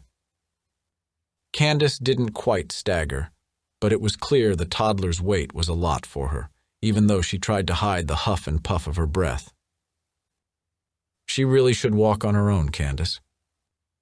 Candace rubbed her cheek to Ellie's and pressed smacking kisses on it. One day I'll put this sweet angel down and never pick her up again, and I think about that every time I pick her up. That's depressing, Sarah said. Candace fixed her with a hard look. Maybe you should think about it too. Time passes so fast. Before you know it, this little one will be all grown up and off on her own, and you can only pray for her and remember these days. That was no less depressing, but it was also not untrue. Ellie squirmed, and Candace finally put her down with a long, hard sigh. "Mama!" Ellie cried and ran into Sarah's arms. "Hold on, Quetzala." Sarah held the lemonade out of the way and encircled the little girl with her other arm. Yes, it was wrong to feel that spark of triumph at the sight of Candace's expression, but if the woman insisted on believing Ellie preferred her to Sarah, it was her own fault when she was proven otherwise. "Let me put this down, or else you're going to be wearing my lemonade." She must have already spilled some because Ellie's hair was damp and so was the back of her top. Sarah put the glass on the counter and hugged her daughter with both arms. She ran her hands over Ellie's back and frowned. She might have splashed a little bit, but not that much. She gave Candace a curious look, but her mother-in-law busied herself with hanging up her purse and touching up her hair in the wall mirror. "I thought you were taking her to the festival today." Candace didn't turn around. "I did. We saw the baby pigs and goats, didn't we, Ellie? And a clown. Why is her clothing damp? And her hair? Well, it's hot outside, isn't it, Sarah?" Sarah pressed her palm to Ellie's forehead, then her cheeks. She scanned the little girl's face, not expecting fever or anything, but something seemed off. "Yes, but—" She cut herself off and gathered Ellie close. Ellie babbled in a sing-song voice about baby cows and a ride on a horsey that went round and round. "You went on the merry-go-round?" "Oh, they had a whole bunch of rides for the little ones, didn't they, precious princess? And a bounce house and a big inflatable slide. She went down that, it must have been a dozen times. Nana bought Ellie Belly a whole book of tickets, didn't I?" Sarah frowned at Candace's baby voice but didn't correct her. "You spoil her." "That's a Nana's job, isn't it?" Candace beamed and gave a single firm clap. She fixed her gaze on Ellie. "Now, what did Nana say we had to do when we got home?" "Don't want to take a nap." Ellie shook her head so hard her entire body rocked in Sarah's arms. Sarah glanced at the clock. It was later than she'd thought. While nap time had always been sacred, Ellie had been going to bed without such a fuss and sleeping through the entire night. If Sarah missed the hour or so of time in the afternoon, she also liked having a full night of uninterrupted sleep, at least uninterrupted by anything other than her own body. Sarah tipped Ellie's chin to look her in the face, Tired eyes, yes, but also a familiar stubborn pout that meant Ellie would fight the nap until she gave in to exhaustion, and that could take an hour's worth of tantruming to happen. Not only did Sarah not want to listen to the screaming, she didn't want to put the kid through that either. How about we work on one of your puzzles, and you can tell me all about what you and Nana did today? Okay? You told me she had to be home in time for her nap, Candace said. We could have stayed longer. This time, Sarah didn't glance at the clock but gave it a pointed, hard stare before looking back at Candace. 2 hours past nap time, but she didn't say that aloud. If she naps now, she won't go to bed on time. I'd rather she get a good night's sleep so I can have one too. The change in Candace's demeanor was subtle. A tightening of her lips. Small straightening of her shoulders. She gave Sarah a nod but didn't contradict her, although Sarah could see a ripple of emotions crossing the woman's expression. None of them pleasant. Still, did it matter if Candace's felt stepped on, so long as she didn't argue about it? Sarah would take that as a win. Without saying anything else, Sarah took Ellie's hand and went with her into the den. She let Ellie pick out a puzzle from one of the dozens on the shelf, and they scattered out the pieces on the coffee table. Candace hovered in the archway for a moment or so before going away again. From the kitchen, Sarah heard the bang of pots and pans, a slamming of cupboards. What funny, Mama? Oh, nothing. Here, look. Sarah held up 2 of the puzzle pieces. See how this piece has a part that goes in and this piece has a part that goes out? And when you match them up, they make the picture. Do that. The tip of Ellie's tongue crept out as she concentrated. Sarah couldn't stop herself from leaning to hug her daughter.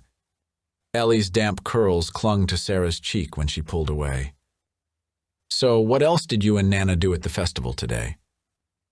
Ellie pressed a piece down, but it didn't fit, so she took it away and turned it around to see if the other side would. Sarah watched, moved and proud, and they both clapped when Ellie was able to press the piece into its correct place. The little girl picked up another piece. Swimmin'. Sarah paused in looking over her own puzzle piece. Swimmin', Ellie said again, and added a frustrated grunt at the puzzle piece in her hand that wasn't going into place. Ellie. Look at me. Sarah waited until she did. Did you say Nana took you swimming? Ellie nodded. Swimming. Sarah's mind spun. What could that mean? Candace hadn't mentioned anything about taking Ellie to a swimming pool or a lake. She didn't have a bathing suit. Ellie couldn't even swim. Sarah had planned to start her on swimming lessons when she turned 3, but the idea had fallen by the wayside. Stay here. Sarah found Candace in the kitchen, beating cake batter by hand. For someone who was so proud and protective of her freaking stand mixer, Sarah thought, she sure didn't use it very much. Candace didn't turn around when Sarah came in, and that's when she knew something had happened. Something Candace didn't want Sarah to know about. Candace, Ellie says you took her swimming. I did not. Candace remained with her back to Sarah, but the hand gripping the spoon slowed. Why would she make something like that up? Why were her clothes and hair damp? Candace, if you took her swimming without my permission. I did not take her swimming, Sarah. Candace whirled. Twin spots of bright color highlighted her cheeks. Her eyes glittered. But fine. Fine. If you must know, I had her baptized. Chapter 32. Baptized. Sarah repeated the word, certain she'd misheard it. Candace put the bowl down on the countertop so hard that batter splashed out. She waved the spoon, then tossed it into the sink so she could put her hands on her hips. Her chin jutted up and out. Moments ago, Sarah had been noticing how much Ellie looked like her father. In this moment, she noticed how much Adam had looked like his mother.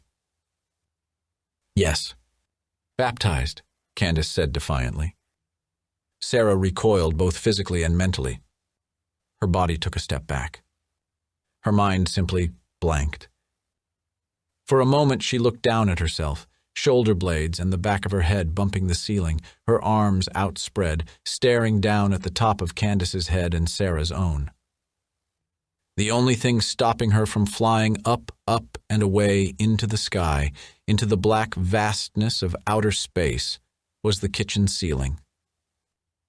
She forced herself to blink, hold her eyes closed, then open them. Sarah anchored herself, feet on the floor, inside her body. The baby squirmed in her belly, agitated, and she cupped the heavy weight there to soothe it, and herself. "You promised you'd stop," she finally said. Candace dashed away bright tears before they had the chance to slide down her pink cheeks.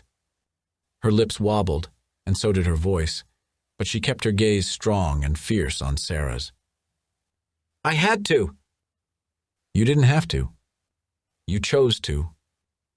"I had to," Candace repeated in a lower voice gone gravelly with emotion. There wasn't much else to say about this. They were never going to agree. And in this, too, she could draw a line of comparison between her husband and his mother. There'd been only a handful of times in her life when Sarah had felt incandescent with rage, and all of them had been sparked by Adam or Candace. Without a word, she turned on her heel and left the kitchen. She peeked in on Ellie, who was still working on the puzzle. She went upstairs and yanked out a bag from her closet and tossed her clothes into it. Not all of them. Not the ones Candace had insisted on buying her. She wasn't going to take anything from this house that she hadn't brought into it. In the hall, Honor saw her and drew up short. "What are you—" "Did you know about it?" "What?" Honor's quivering voice and cringing demeanor could have meant she knew nothing or had been in on it the whole time. Sarah didn't care. She set the suitcase outside her doorway and gestured at Honor. "Get out of my way." When Honor didn't move fast enough, Sarah pushed past her. Their shoulders knocked together hard enough to spin Honor away. She let out a cry louder than seemed necessary, and Sarah didn't look back. In Ellie's room, she pulled another suitcase from the closet and began filling it the same way she'd filled her own.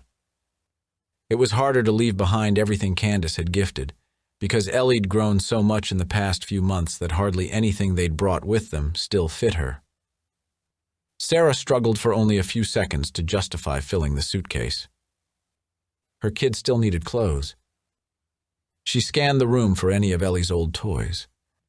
Her original stuffed bear went into the bag, and after a moment's hesitation, her favorite of the dozen princess dresses out of the toy box. The floor squeaked behind her, and she tensed. Sarah turned toward the doorway. "You can't leave," Candace said in a flat, calm voice. Sarah ignored her and kept stuffing things into the suitcase. "Did you hear me?" Candace demanded. "Did you ever hear me? Ellie is my daughter. Mine. I decide how to raise her. I decide what to teach her about God. Not you." Sarah took a slow, deep breath.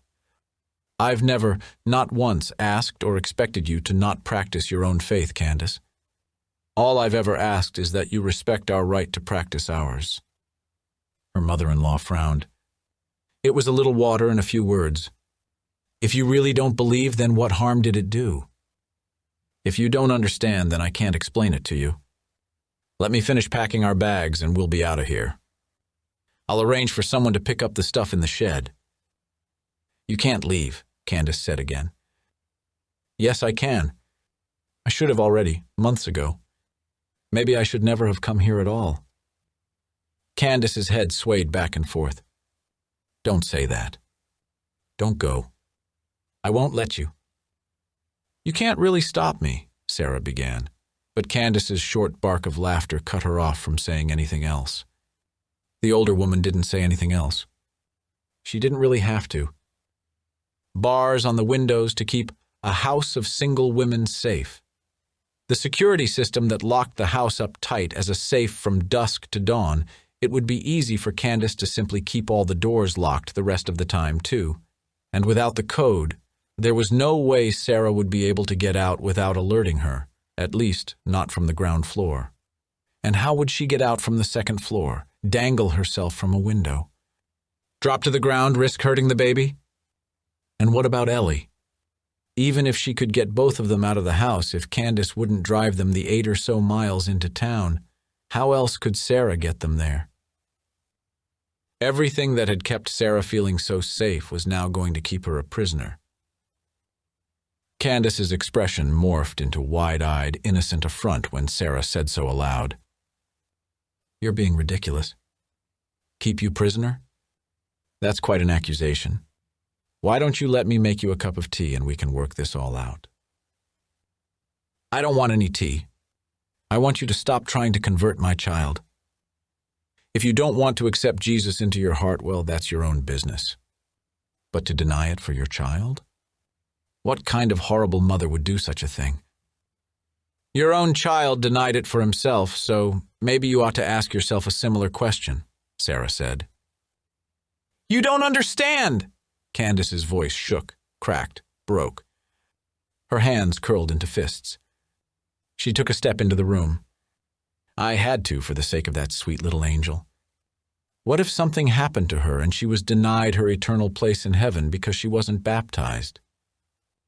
How could I live with myself, knowing I had the chance to make sure she would be welcomed into the arms of the Lamb, and I didn't do it? If something happened to her..." "Nothing's going to happen to her." "Stop talking like that. Stop manifesting harm coming to my child." Candace went very still. Her lips parted, exposing her teeth. "Manifesting? I honored your silly superstitions about the baby clothes, but your ridiculous myths shouldn't be allowed to stop me from saving Ellie. That's all I wanted, to keep her safe. If she dies without being baptized, her precious soul will go straight to hell." Sarah shouted back. "She's not going to die." "Any child could die." Candace's voice splintered, rough and rasping. "You think you've done everything you can to keep them safe? You do your best, and the Lord can still decide to call them home at any time. You haven't lost a child. You have no idea. None." Weariness overtook her. Sarah sank onto Ellie's bed. Her hands trembled, so she clasped them in her lap. "Adam never told me about his sister." "Sister?" Candace shook her head. Fine blonde strands came free from her French twist and waved softly around her face, which had gone pink with emotion. "He didn't have a sister. I saw the graves. I thought..." "Oh, you mean Bethany?" "She wasn't Adam's sister. She was Honor's daughter." Chapter 33. Silence rang like a bell in Sarah's ears. "You never said anything about Honor having a child." "Of course not," Candace said. It broke the poor girl's brain. "How cruel do you think I am to talk about her dead child?" "You talk about yours all the time," Sarah said. Candace ground a noise out of her throat. Cogs turned in Sarah's brain. "Don't think about it, Sarah. Don't dwell. Remember what Honor said. He chose you. Don't drive yourself over the edge making assumptions that might not even be true." "What happened to the baby?" Candace looked uncomfortable. "Crib death. I just never knew." "You weren't supposed to, were you? Didn't I tell you to stay out of the woods? But you wouldn't listen. You don't know anything, Sarah, and how could you? It's not like you ever really asked. You had this picture in your head of me before you got here, didn't you?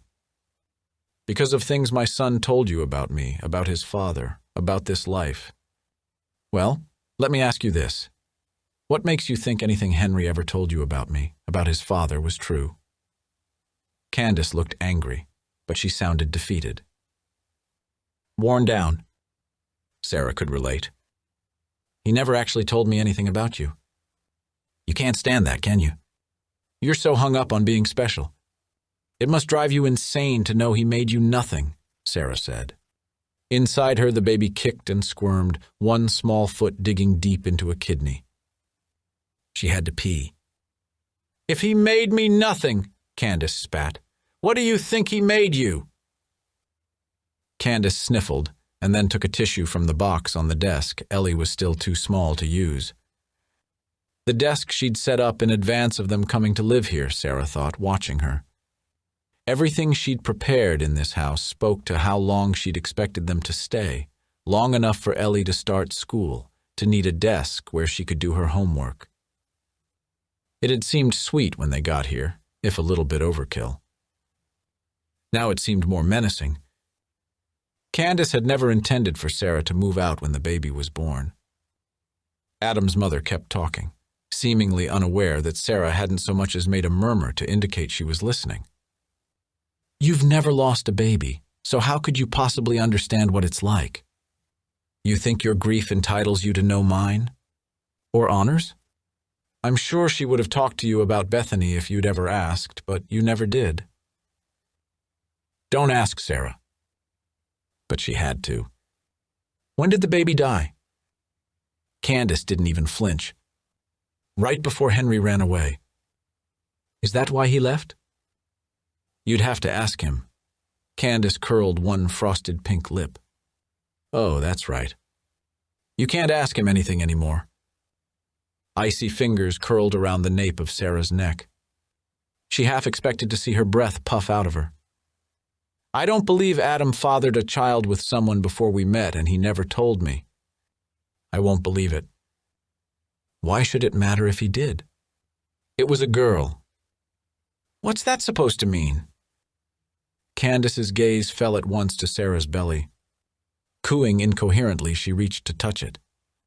Sarah, trapped on the bed, warded off Candace's desperate embrace by putting out a hand. "My son was special like his father.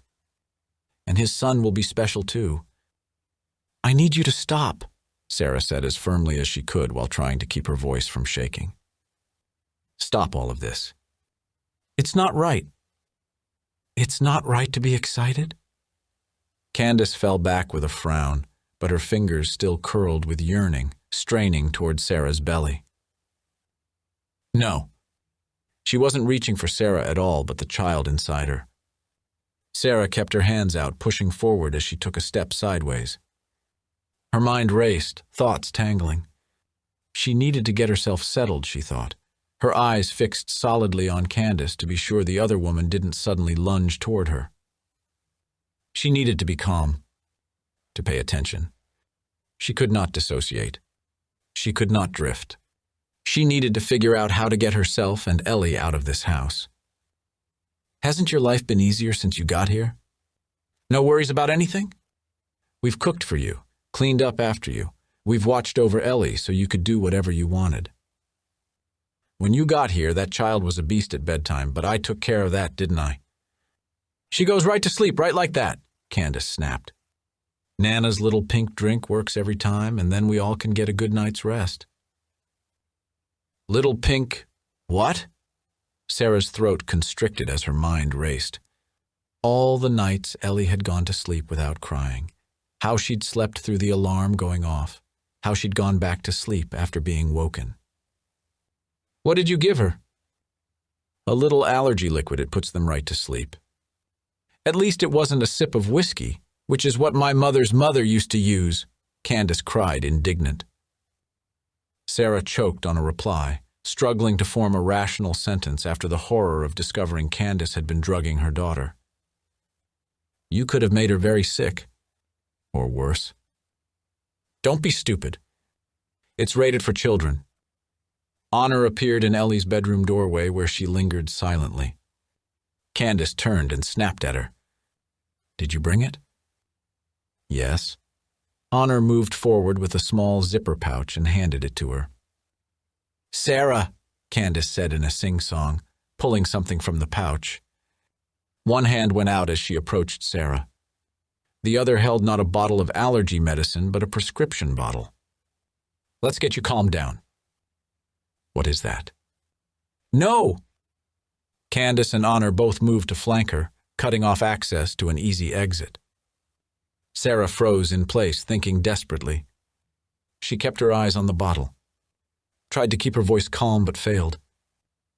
"You don't have to do this," she said.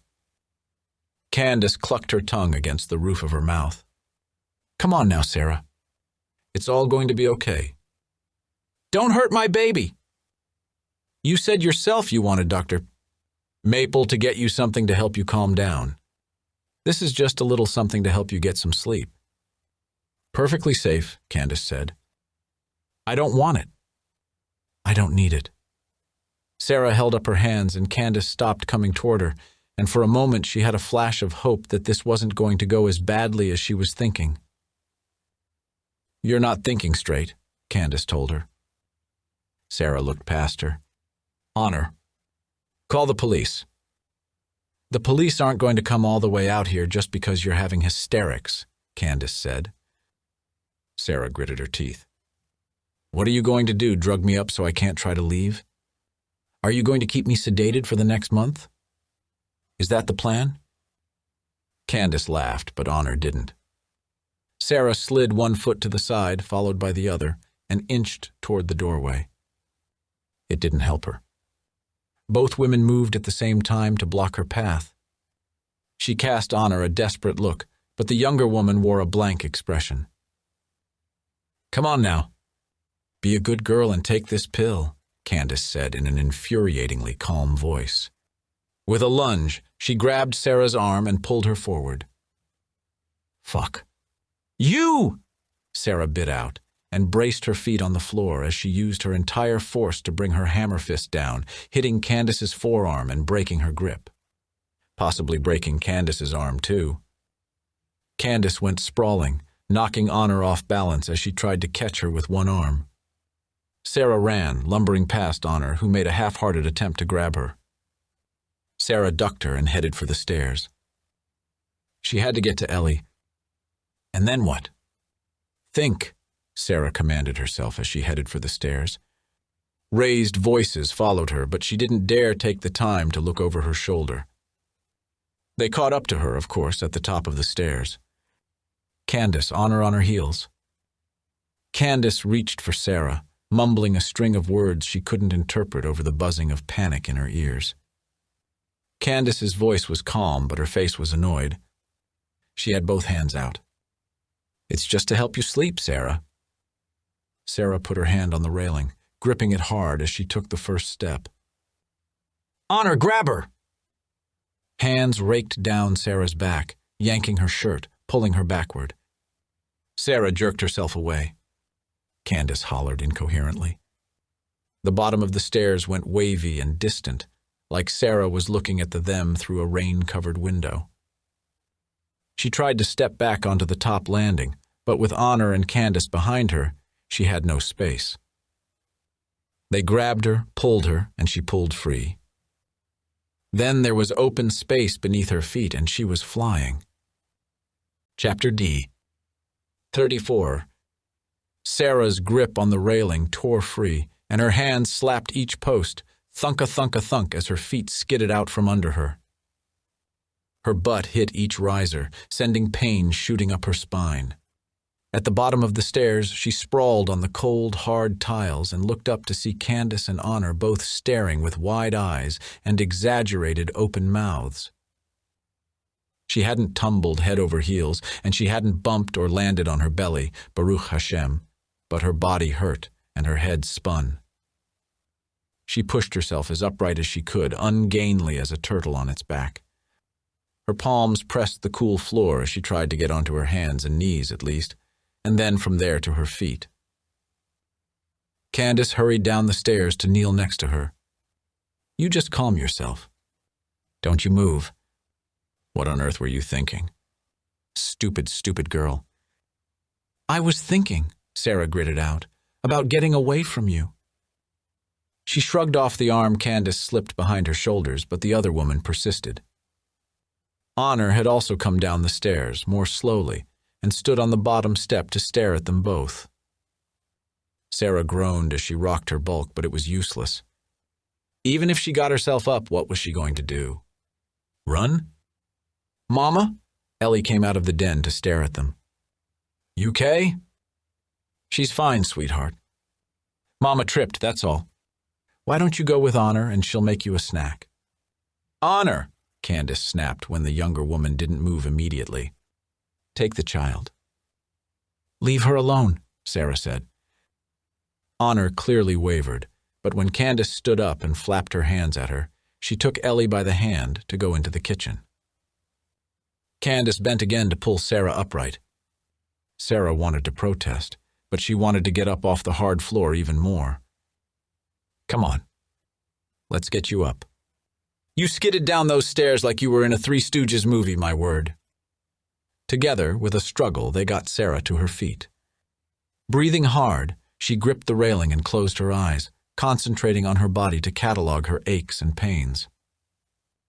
Her butt ached, and so did the small of her back where her shirt had ridden up and the carpet had burned her. Her jaw ached, probably from her teeth rattling. No cramping, though, no pain in her belly. "You should go on up to bed and take a rest," Candace said. "I should go to the doctor. I'm pregnant, and I just fell down the stairs." Sarah hissed out a pained breath, hand on her back, as she concentrated on measuring her injuries. "That's your own fault. You ought to have simply taken the medicine and had a nap." "I need to call Dr. Maple."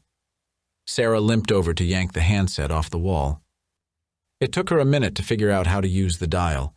She'd seen old phones like this, of course, but hadn't ever used one. She stuck her finger in the 9-hole, moved the dial. Then 1. Then another 1. Candace gave Sarah a triumphant look.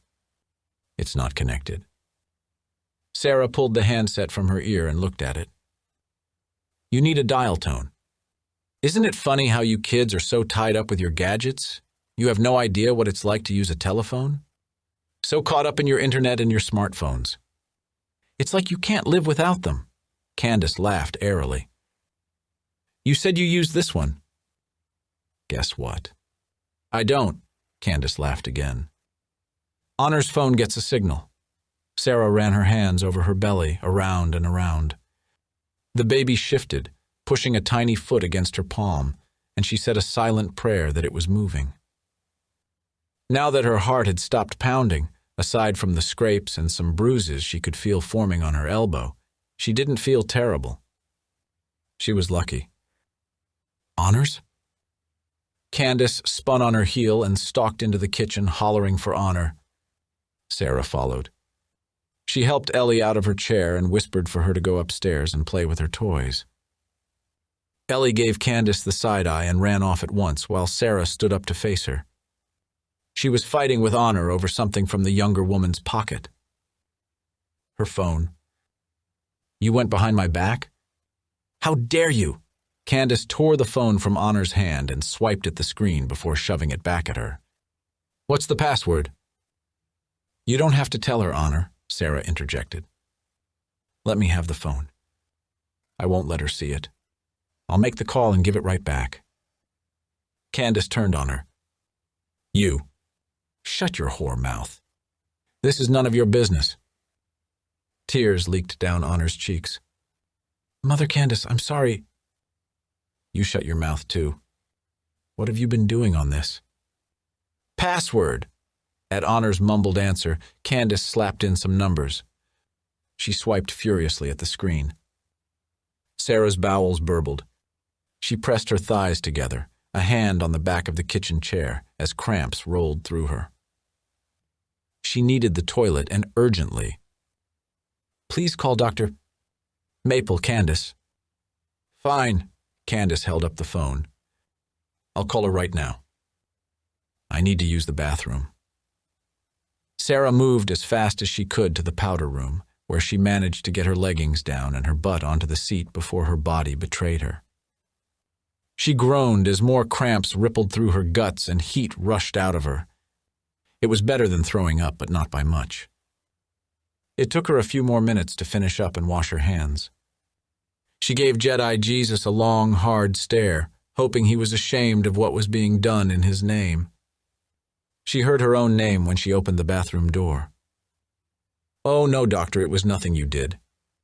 Sarah decided that she wanted to move back to California before the baby came. Yes, she was just feeling too anxious and unsettled here. Apparently, she had some friends out there she felt more comfortable staying with. I'm sure she'll have her record sent out there.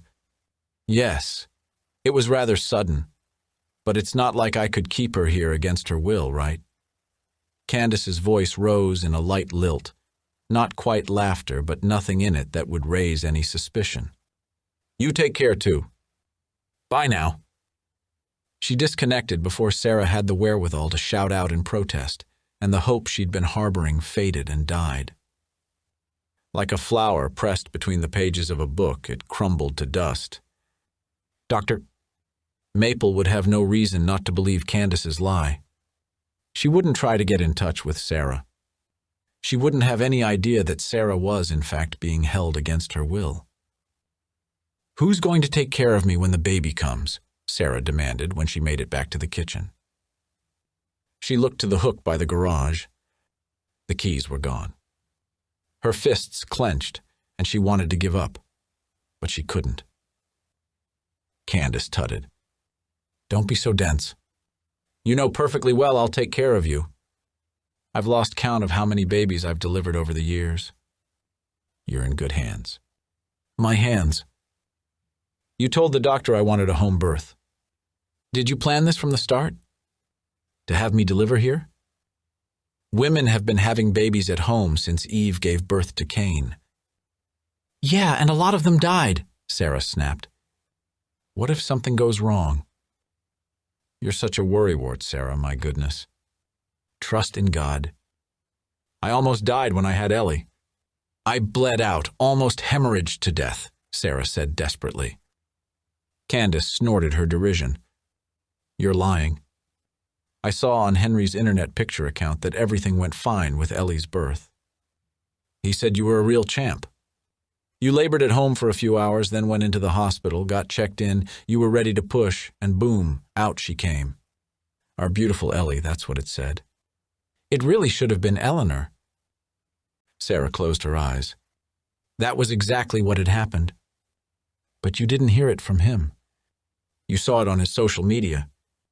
He kept everything public, so you didn't even have to let him know you were looking. You could just creep around, pretending to yourself you knew all about his life, all about us. Did he ever really tell you I didn't want you around? Did he ever really talk to you at all, or did you just stalk him online? If he told the world about it, he certainly would have told me. But he didn't. Sarah pushed the words out around the grin that wouldn't stop spreading across her face. He never told you I was fragile. He never said anything to you at all. You've been lying to me this whole time. Beep boop. Candace lifted the phone in her hand. She looked at Honor, who visibly cringed. The phone chimed again. Candace swiped. She stared. Can't wait to see you again, sexy, she read aloud. She swiped. She stared. She thrust the phone screen toward Honor. Sarah could see a popular photo-sharing app. Pictures of Honor making kissy faces, her face heavily made up. Honor sobbed, hands over her face, while Candace made a low, disgusted noise from deep in her throat and put the phone on the table with a slow, deliberate thunk, as though she were daring Honor to grab it. Honor didn't move. Candace's lips twisted into a thin, smug grin. Honor! You go on upstairs and check on the child. Miss Sarah here and I are going to have a little chat. Honor scuttled away. Candace waited until she'd left the kitchen, then moved on Sarah. Sarah had never moved so smoothly in her life, with such purpose and intent, with such force. She backhanded Candace across the face, sending the other woman reeling, arms flailing, feet slipping on the tiles. Candace collided with the counter hard enough to shake the dishes in the cupboard. The women faced each other. Sarah's fists were in front of her. Candace had a hand on the cheek Sarah had hit. Her expression went stormy and dark. Both of them looked at the phone still on the table. Sarah went for it, but Candace got there first. Candace slammed the phone face down on the table, cracking the screen. Then again. Again.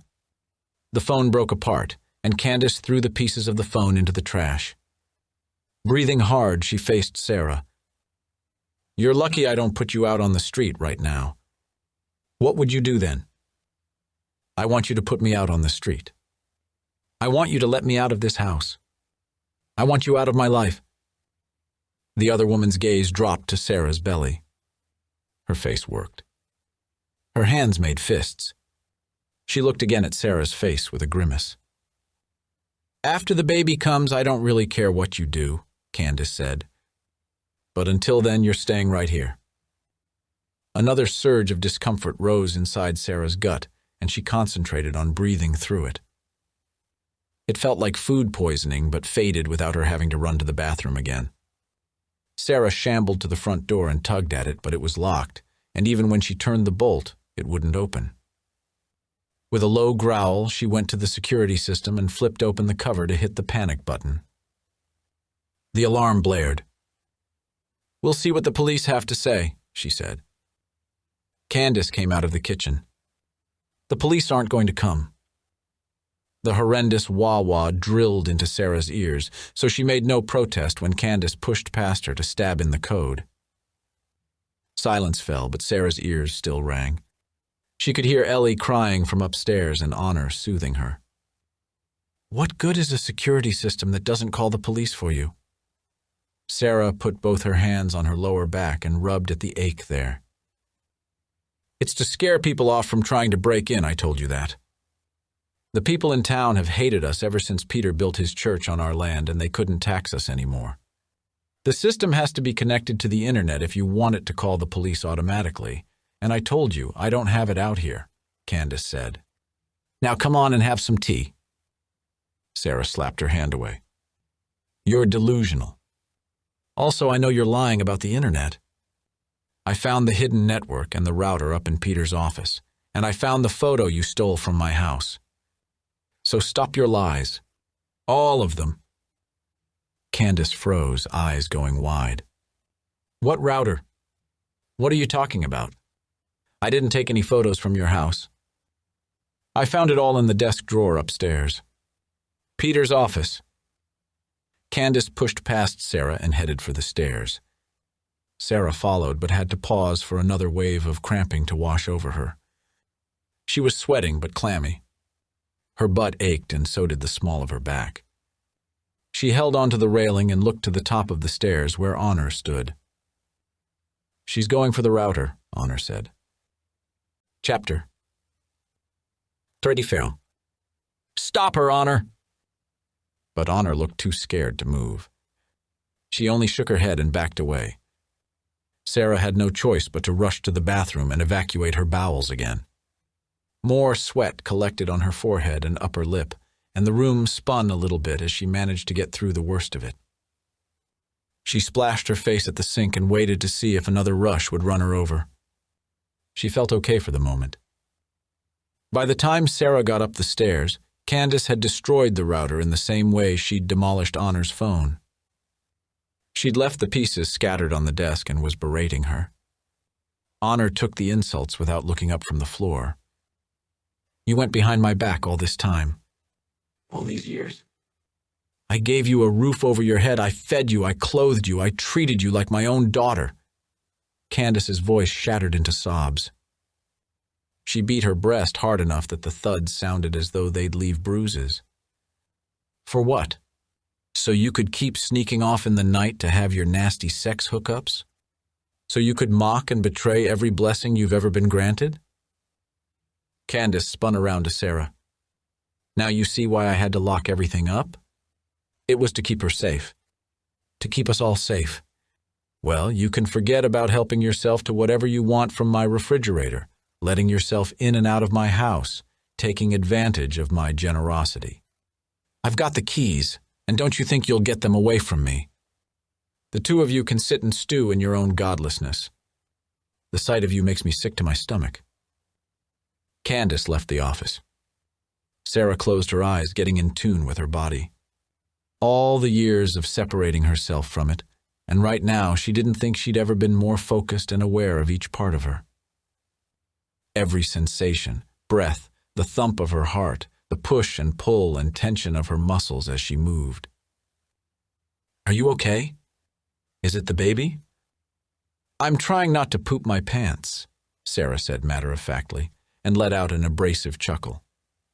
She opened her eyes. Each word tasted like metal, like blood. I think I'm okay for now. How are you getting out of the house at night? I go out the attic window. I use a fire ladder to climb down. Honor's voice shook, but her gaze flickered with fury as she stared hard into Sarah's eyes. You shouldn't have told her about my phone or the internet. You've ruined it all. Honor was mad. Good. Angry people could be pushed to make rash decisions. She shouldn't have tried to hold me hostage, Sarah said. She wants what's best for you. Do you think my baby is destined to take over Peter's church and rebuild it? Honor didn't answer at first. She went to the window and looked out through the blinds, then crossed her arms. She turned, shrugging. Only if it's a boy, she said. Girls don't matter. My daughter matters. I matter. You matter, Sarah said fiercely. Just like your daughter mattered too. Honor sagged and wove unsteadily to the chair behind Peter's desk, where she sat with a thump. Sarah took the chance to sit in the leather chair near the bookcase. She really wanted to get into bed and pull the blankets over her head. How did you find out about her? Honor asked. I saw the cemetery, and Candace told me. I'm so sorry. Honor nudged several of the broken router pieces. I thought if I had a boy, but I didn't. How did she die? Sarah fortified herself to find out something horrible. She was too small. She died in her sleep. But you had her here, at home. With Candace? Yes, Honor said. Do you think Adam was a prophet? Yes, Honor answered at once, not a moment's hesitation. But he gave it up when he left us. What will happen if this baby is not a boy? Will Candace let us go then? Honor shook her head. I don't know. I don't think so. Sarah cleared her throat, choosing her words carefully. Do you think she'll hurt the baby if it's a girl? Do you think she might have hurt your baby? No. Never. The question poised on the tip of Sarah's tongue. Was Adam Bethany's father? Was there any chance at all? It doesn't matter. Don't ask. Knowing won't help you. Never knowing might be worse.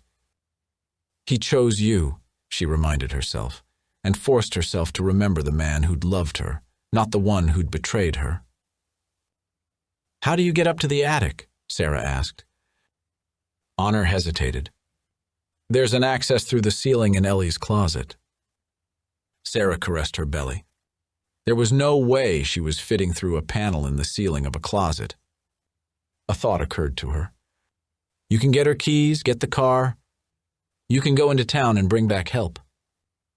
I don't know how to drive. You could run there, Sarah lashed out. Honor, please. You have to know how wrong this all is. Honor ducked her head. Her fingers laced and unlaced, a church with a steeple, wriggling people dancing inside it. I don't want to hate you, Sarah. I don't want to hate you either. And I don't. We can work together, okay? We have to. At last, Honor met Sarah's gaze. Candace has always been so good to me. Has she? Really? She'll be good to your baby. Look how good she is to Ellie. Sarah snorted out her derision. I came here to get away from people who thought they could take my children away from me, and I'm not going to let Candace do the same thing. This is not the life I want for my children. Or for myself. And Honor, it's not the life you want either. Maybe it is, Honor retorted defensively. If it is, why do you keep sneaking out at night to run around with local boys? Why would you have a stash of those worldly clothes in the back of your closet, and lipstick and eyeshadow and social media accounts where you post sexy pictures of yourself? Because Honor's voice stuttered into silence. She made fists with both hands. She looked away from Sarah's face. Because at least they want me. And he never did. He only married me because of the baby. And then she died, and he went away, and he left me here. Sarah closed her eyes for a few seconds. Adam hadn't only been married before her, he'd had a baby with someone else. She couldn't think about that now. Couldn't dwell on the past. You could stay with me until you get yourself settled. We could help each other out. What about going to college? Honor frowned. For what? Anything you want. How about business or marketing? Look how successful you've already been with your made-it shop, Sarah said, although she had no idea if that was true, or even if Honor had even graduated from high school. Henry always told me I was smart enough to go to college. Honor looked hopeful, then downcast again. But it's so expensive. Sarah bit her tongue for a moment, just a second, to keep herself from feeling angry that Honor had once been married to her husband. She was probably never going to get past it. Jealousy that he'd been married to someone else, fury that Honor had been so betrayed. You have whatever money's left from the life insurance policy, Sarah pointed out. Honor stood and paced a few steps in one direction, then the other, before standing still, as though she couldn't decide which way to turn. Oh, the money, the money. It's always about the money. You want that money? You think it should be yours? It doesn't matter what I think about it. It was done. That money is yours, and you should have control of it. Not Candace. Not me. And I do think Adam would have been glad to know you were being taken care of with it. He should have made sure you were being taken care of, too. Honor sniffled. I can give you half of it. You should have half of what's left anyway. Sarah closed her eyes for a second. Yeah, he should have. But I'll be okay. I've got some money and I can work. I've lived on my own already. I can support myself and my kids. You can support yourself too. The younger woman twisted to look at her. You think so? I really could go to school, couldn't I? Do you really believe I could? I really do. If we leave Candace, she'll be all alone. Sarah did her best to keep her expression neutral, her voice calm. You don't have to abandon her. You can still have her in your life, even when you live on your own. But I do need you to help me and Ellie get out of here, Honor. Can you understand that? Once the baby's born. No. It'll be even harder then. We have to go soon before he's born. A half smile tilted Honor's lips. You said he. Sarah rubbed her hands over the mound of her belly. He or she? It wasn't going to work, Sarah thought, watching Honor's brow wrinkle. Honor was too tangled up with Candace. Too scared. She wasn't going to be able to pull herself out of this, and she wasn't going to help Sarah do it either. Honor straightened, squaring her shoulders. All right. Tell me what we have to do. Chapter 36. See what a good night's sleep can do for a sour heart? See how nice this can all be? I'm so glad you had a change of heart, Sarah, I really am. We're going to all be just fine. Candace set the platter of burgers and hot dogs on the deck's glass-topped table and gestured toward Honor. Run inside and get that plate of fixings. Oh, and the macaroni salad. Sarah put her hands on the arms of the chair. She and Honor had spoken long into the night, plotting the best ways to get the three of them away from the house. Having Honor walk into town in the dark to bring back help was the fastest solution, but Sarah had an uneasy feeling about what Candace might do if she checked Honor's room and discovered her gone. Bed checks weren't out of the question now that she knew Honor had found a way to bypass the security system and barred windows. Sarah hadn't wanted to be alone here with Ellie in case Candace really went over the edge. They'd decided Sarah would distract her while Honor searched for the car keys, and then they'd drive away together, leaving nobody behind. Sarah watched Honor head into the house through the French doors. She didn't fully trust her, but what other choice did she have?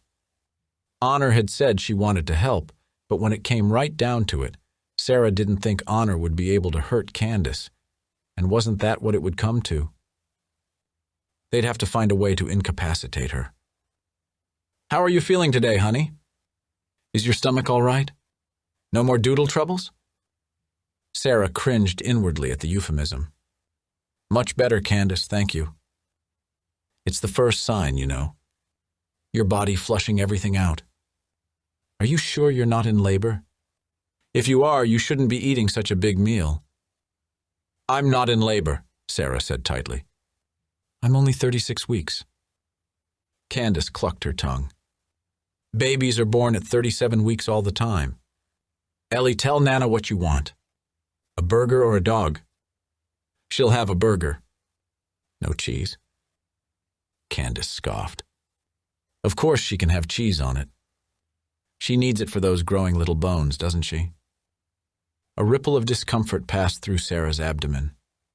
Her lower back twinged even worse, and she leaned forward to put her hands on the table as she tried to ease the rising pain. She sipped in a breath. Held it. Let it out. She hadn't had to rush to the bathroom since last night, but the cramping pains were definitely turning into full-blown contractions. "What's going on?" Candace stood too close and bent to look suspiciously into Sarah's face. "I'm just hungry. I'm dying for some of your amazing macaroni salad." Sarah forced herself upright and gave Candace a smile as bland as she could make it. "Maybe you should go inside," Candace said. "We don't want you to get overheated. It feels so nice. It's gorgeous weather. And it's perfect here in the shade." Sarah forced that smile bigger, wider, brighter. Pushed the pain down and far away. If they went back inside, there would be no getting out. Her baby was coming and Candace would take it from her. What would happen to Sarah after that when Candace didn't need her anymore? She didn't want to find out. "I'm starving," she said now, and reached to stab her fork into the stack of burgers. She speared two and put them on her plate. She took another and put it on Ellie's plate. Honor appeared with the platter piled with sliced tomato, onion, and pickle. She put it on the table and gave Sarah a harried look. "Is there anything else I can serve you?" "You forgot the cheese," Sarah managed to say, without so much as a dip or a waver in her voice. Candace clucked her tongue again, shaking her head. "You'd forget your own head if it wasn't sewn on. You didn't bring out the macaroni salad either. I guess I'll have to go in and get it myself." "No," Honor said quickly. "It was my mistake. I'll go get it. I need to use the private room anyway." With her back to Candace, blocking the older woman's view of her expression, Honor went wide-eyed and apologetic. She opened her hands slightly to show they were empty and patted the pockets on her dress. "No keys." "Hurry up then, the food's getting cold. And this little one can't have any dessert until she eats her dinner, isn't that right?" Candace bent to snuggle her cheek against Ellie's. "Here, Ellie." Sarah dropped a burger patty on a bun and added a dab of ketchup before putting it on Ellie's plate. "You don't have to wait for Honor. You can go ahead and eat." Deftly, she cut the burger in half and added some more ketchup to the plate so Ellie could dip. She waited for Candace to complain about there being no cheese, but the older woman appeared too irritated with Honor to notice as she took her own seat at the table and began assembling her burger. Sarah risked a glance into the house. She couldn't see Honor moving around in the kitchen. Hopefully that meant she'd run upstairs to search Candace's bedroom. What could be taking her so long? "I'll go get it." Candace left the deck. Less than a minute later, car tires crunched on the gravel of the driveway. A car horn booped as someone locked it. Sarah pushed backward from the table, ungainly and awkward and slow. Graham came around the corner of the house. "Sarah." Thank God. He moved close to her, too fast for her to get away. His hands were on her before she could stop him, but his touch was gentle. His eyes searched hers. When he noticed the way she shrank away from him, he let go. Stepped back. Atlantic City, she croaked. You thought I went back to Brigantine? You were looking for me this whole time? Graham frowned. No. I was checking the company's cloud server yesterday, and I noticed that Adam's laptop had logged into the service a couple of weeks ago. All of our company equipment has tracking on it. As soon as I saw you were in Shelter Grove, I booked a flight. Before she could ask him how he'd figured out she was here, he looked past her. His expression went stony, but there was also an odd light in his eyes. Sarah turned to see what he was looking at. Candace had come out of the kitchen carrying a bowl of macaroni salad. Hello, Candace. Candace gave him a curious look. Hello? You know Adam's mother? Sarah asked. Of course I know her, Graham said. She was my mother, too. Chapter 37. Candace dropped the plate. It shattered, and she swayed backward, arms pinwheeling. Her heel caught the edge of the loose throw rug and sent her tumbling back through the French doors and onto the kitchen floor. The crack of her skull hitting the floor was loud enough to send a shudder of sympathy through Sarah, but Candace barely cried out. She struggled to sit, a hand to the back of her head, and brought her fingers around to show off the crimson tips. Her legs bicycled in the air without doing anything to get her back on her feet. Sarah pushed upward on the table with both hands, but her bulk pinned her in place. Graham went to Candace and slipped an arm beneath her shoulders. Candace writhed, pushing at him, but he didn't give up until he'd managed to help her stand. Let's get some ice on that bump, he said. It was the right thing to say, in the right tone, with the right amount of concern. Candace let him take her into the kitchen. Sarah watched in stunned silence, half convinced she had imagined the entire event. But no, she could see Graham standing in the kitchen, guiding Candace toward the table. She watched him go to the freezer and pull out some ice to wrap in a kitchen towel he took from the drawer. He opened the cupboard and took out a mug and set the kettle on the stove. He took out the box of tea bags. He knew where everything was. She noticed that immediately. She was my mother, too. You know, he was family to me. Tension rippled slowly over her belly. The baby squirmed, pressing hands and feet against her insides. A weight shifted, dropping, centered between her legs. The baby's head pressing her cervix. The contraction eased, gone almost before she understood it had been there at all. Nana okay? Ellie asked in a watery voice, tears brimming. She bumped her head. She'll be okay. Just a little boo-boo. Stay here and eat your burger. I'll be right back. At last, Sarah was able to get out of her seat. She waddled into the kitchen just as the kettle whistled. Graham looked at her over his shoulder as he poured boiling water into a mug and dunked a tea bag in it. He set it in front of Candace, but she didn't take it. She got up from the table and tossed the towel and the ice into the sink with a rattle. You did this? You brought him here? Candace wheeled around on Sarah. Sarah drew in a breath and put both hands to the small of her back. She kept her expression neutral to hide the pains coursing through her. Deeper now. Lasting longer. I didn't. But you know him. He knows you, Candace accused in a wavering voice. Graham was Adam's business partner. They've been friends since college.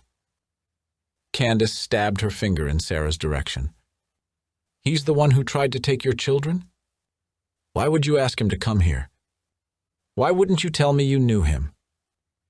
I didn't know he was Adam's adopted brother, Candace, Sarah snapped. He tracked my computer to find me. Graham groaned. We weren't trying to track you down.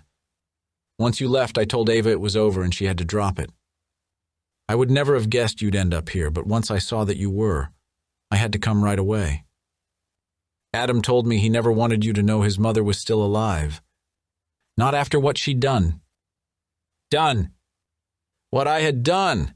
Candace flapped her hands at him, her voice squeaking. All I ever did was love him and want the best for him. I was a good mother. Oh, the best. Graham's voice was thick with sarcasm. Not that I would know, seeing as how you rejected me. Candace's fingers curled into claws. Reject you. Reject you? What else would you call it? Graham challenged her. Sarah groaned under her breath as another wave of pain began its slow spiral through her back and belly. Her inner thighs hurt too. The baby had gone still, but she could feel the lump of its rump. She cupped it. Rubbed. Returning a child you adopted is definitely a rejection, Sarah said. Candace turned to him. Since when did you start calling yourself Graham? Graham took a step in her direction. I was eventually adopted by an older couple, Graham and Virginia. Graham died when I was 16. I changed my name when I turned 18. I didn't want to have any ties to anything you'd ever given me. When Adam left Shelter Grove, he managed to find me. I was going to UCLA, and he decided to go there too, which is where he met Sarah. You don't understand, Sarah. You could never, Candace's voice broke, hitching, gasping, and raw. Understand what it was like. He was horrible. I was a child, Graham shouted and advanced on her. His voice broke too, a slow and staggered rasp of gears grinding into silence. Candace turned to Sarah with a desperate, searching expression. You can't understand what it was like. No, Sarah shook her head. I don't suppose I can. Oh, go right ahead. Tell me how the view is from up there, Miss High and Mighty. You think it was so easy, don't you? Did Henry ever tell you how bad it was? Did he tell you how we had to put locks on all the cupboards in the refrigerator because he, Candace pointed at Graham, would get up in the night to ravage anything he could get his hands on? I was hungry, Graham said. I can tell by the look on your face you think I'm being cruel, keeping a child from food. Candace drew in a shuddering breath, and Sarah didn't bother to deny it. He didn't just eat it, Sarah. He destroyed it all. He'd gorge himself until he made himself sick, and then he'd go back and eat more. He's put his fingers in everything. Take a bite here, take a bite there. And when he'd stuffed himself until he threw up, he'd dump out the containers. And why? Maybe you can tell her that? Graham closed his eyes and shook his head. I don't know. I was hungry. Oh, they'd told us he had problems. Peter said it was our Christian duty to take in a child who hadn't known the love of Jesus, of a home, and I wanted to give Henry a brother so bad, so bad. Peter wanted more children, and he was going to have them, whether or not I was able to carry them. But even he had to admit we couldn't handle that. Again, she pointed at Graham, who recoiled as though she'd slapped him. Adopting a child isn't like picking out a puppy who gets too big, Sarah said. Candace's lips twisted. People return dogs that piss and shit all over the floor. Graham ground out a rough noise. A child, Sarah said in a low voice, is not a dog, Candace. Piss and shit can be cleaned up. You don't betray a child because of something you can wipe away with a rag. And what about a dog that bites? Candace's eyes gleamed as she moved closer to Graham. She slapped at the air in his direction. A nasty, dirty, biting dog that hurts your own child, the one you carried in your own body. He flinched again, shoulders drooping. Body shrinking. A shred of pity unwound itself from the tight coil of tension tangled in Sarah's ribcage. Graham had played his part in ruining her life and forcing the path that had led her to this place, but he had also come to help her. He'd been a child, subjected to betrayal, abandonment, denial, and cruelty. Sarah didn't have to excuse his adult behavior, but she could begin to understand it. To empathize. I never hurt him, Graham shouted. This time, Candace stepped close enough to slap him across the face. That he towered over her by half a foot and outweighed her by probably close to 100 pounds seemed to make no difference. The blow sent him staggering back, hand to his face. A muted noise leaked from deep in the back of Graham's throat, a mangled moan that tightened Sarah's own throat. "Stop it, Candace," she said. Candace spun to face her. "What if you'd gone into your baby's room, your sweet and innocent baby's room, and found that—" She slapped again at Graham, hitting him this time on the shoulder. He made no attempt to get away. That one there on top of him. Doing evil things. What would you do then, Sarah?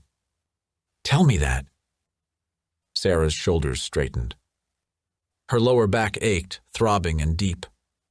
Her entire belly rippled side to side, or at least that's how it felt. What are you talking about? Him. It. She punctuated each word with another slap. This disgusting piece of trash molested my son. Graham shook his head, daring to look Sarah in the eyes. I never did. She just said that because she wanted a reason to get rid of me. Shut up! Shut up, you filth! Candace rained a flurry of slaps every place on Graham she could reach.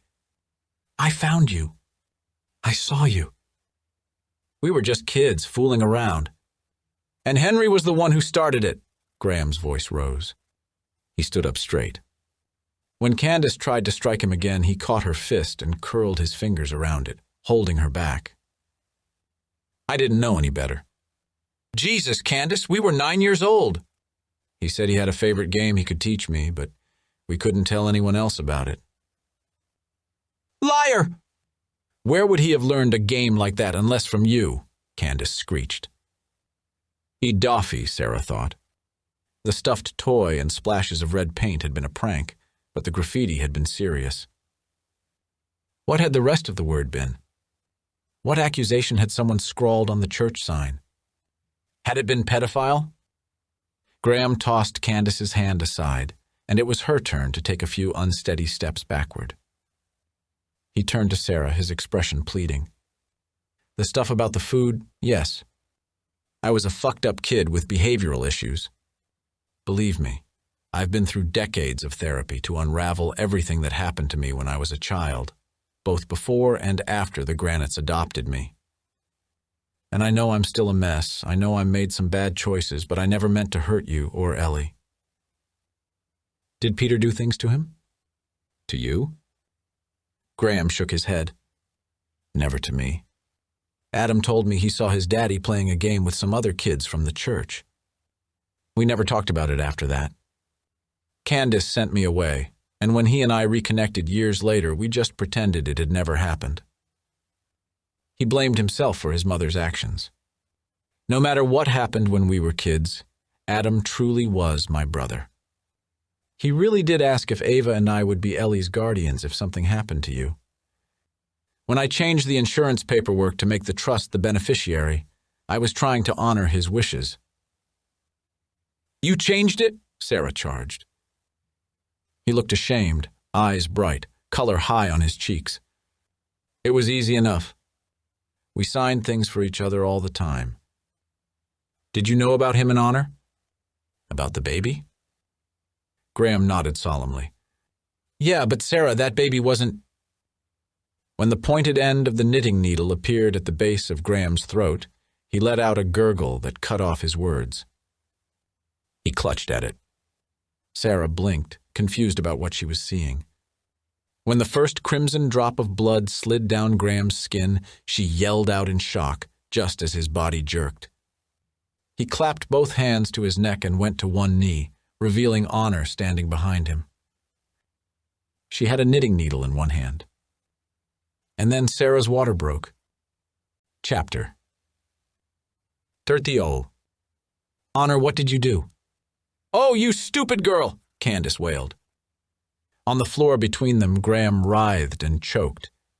Sarah pressed both hands to her belly, which had gone taut, hard as a rock while the contraction worked through her.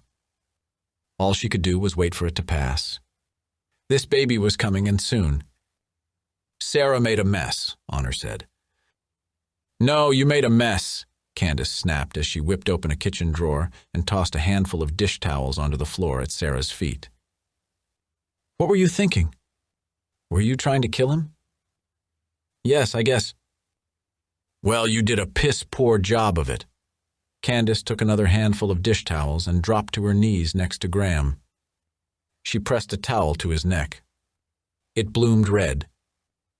Sarah placed most of her weight on her hands as she bent over the kitchen table to wait out the contraction, which was finally fading. "We need to call an ambulance." "He'll be fine," Candace snapped. "I'll just keep the pressure on until the bleeding stops." "Not just for him, for me." "The baby's coming." Sarah's words trailed off into a strangled moan as another contraction rose. "Honor, get down here and hold this on like that." Candace got to her feet and yanked Honor forward by the sleeve, forcing her to her knees. Graham had gone unconscious, but as far as Sarah could tell, he wasn't bleeding out.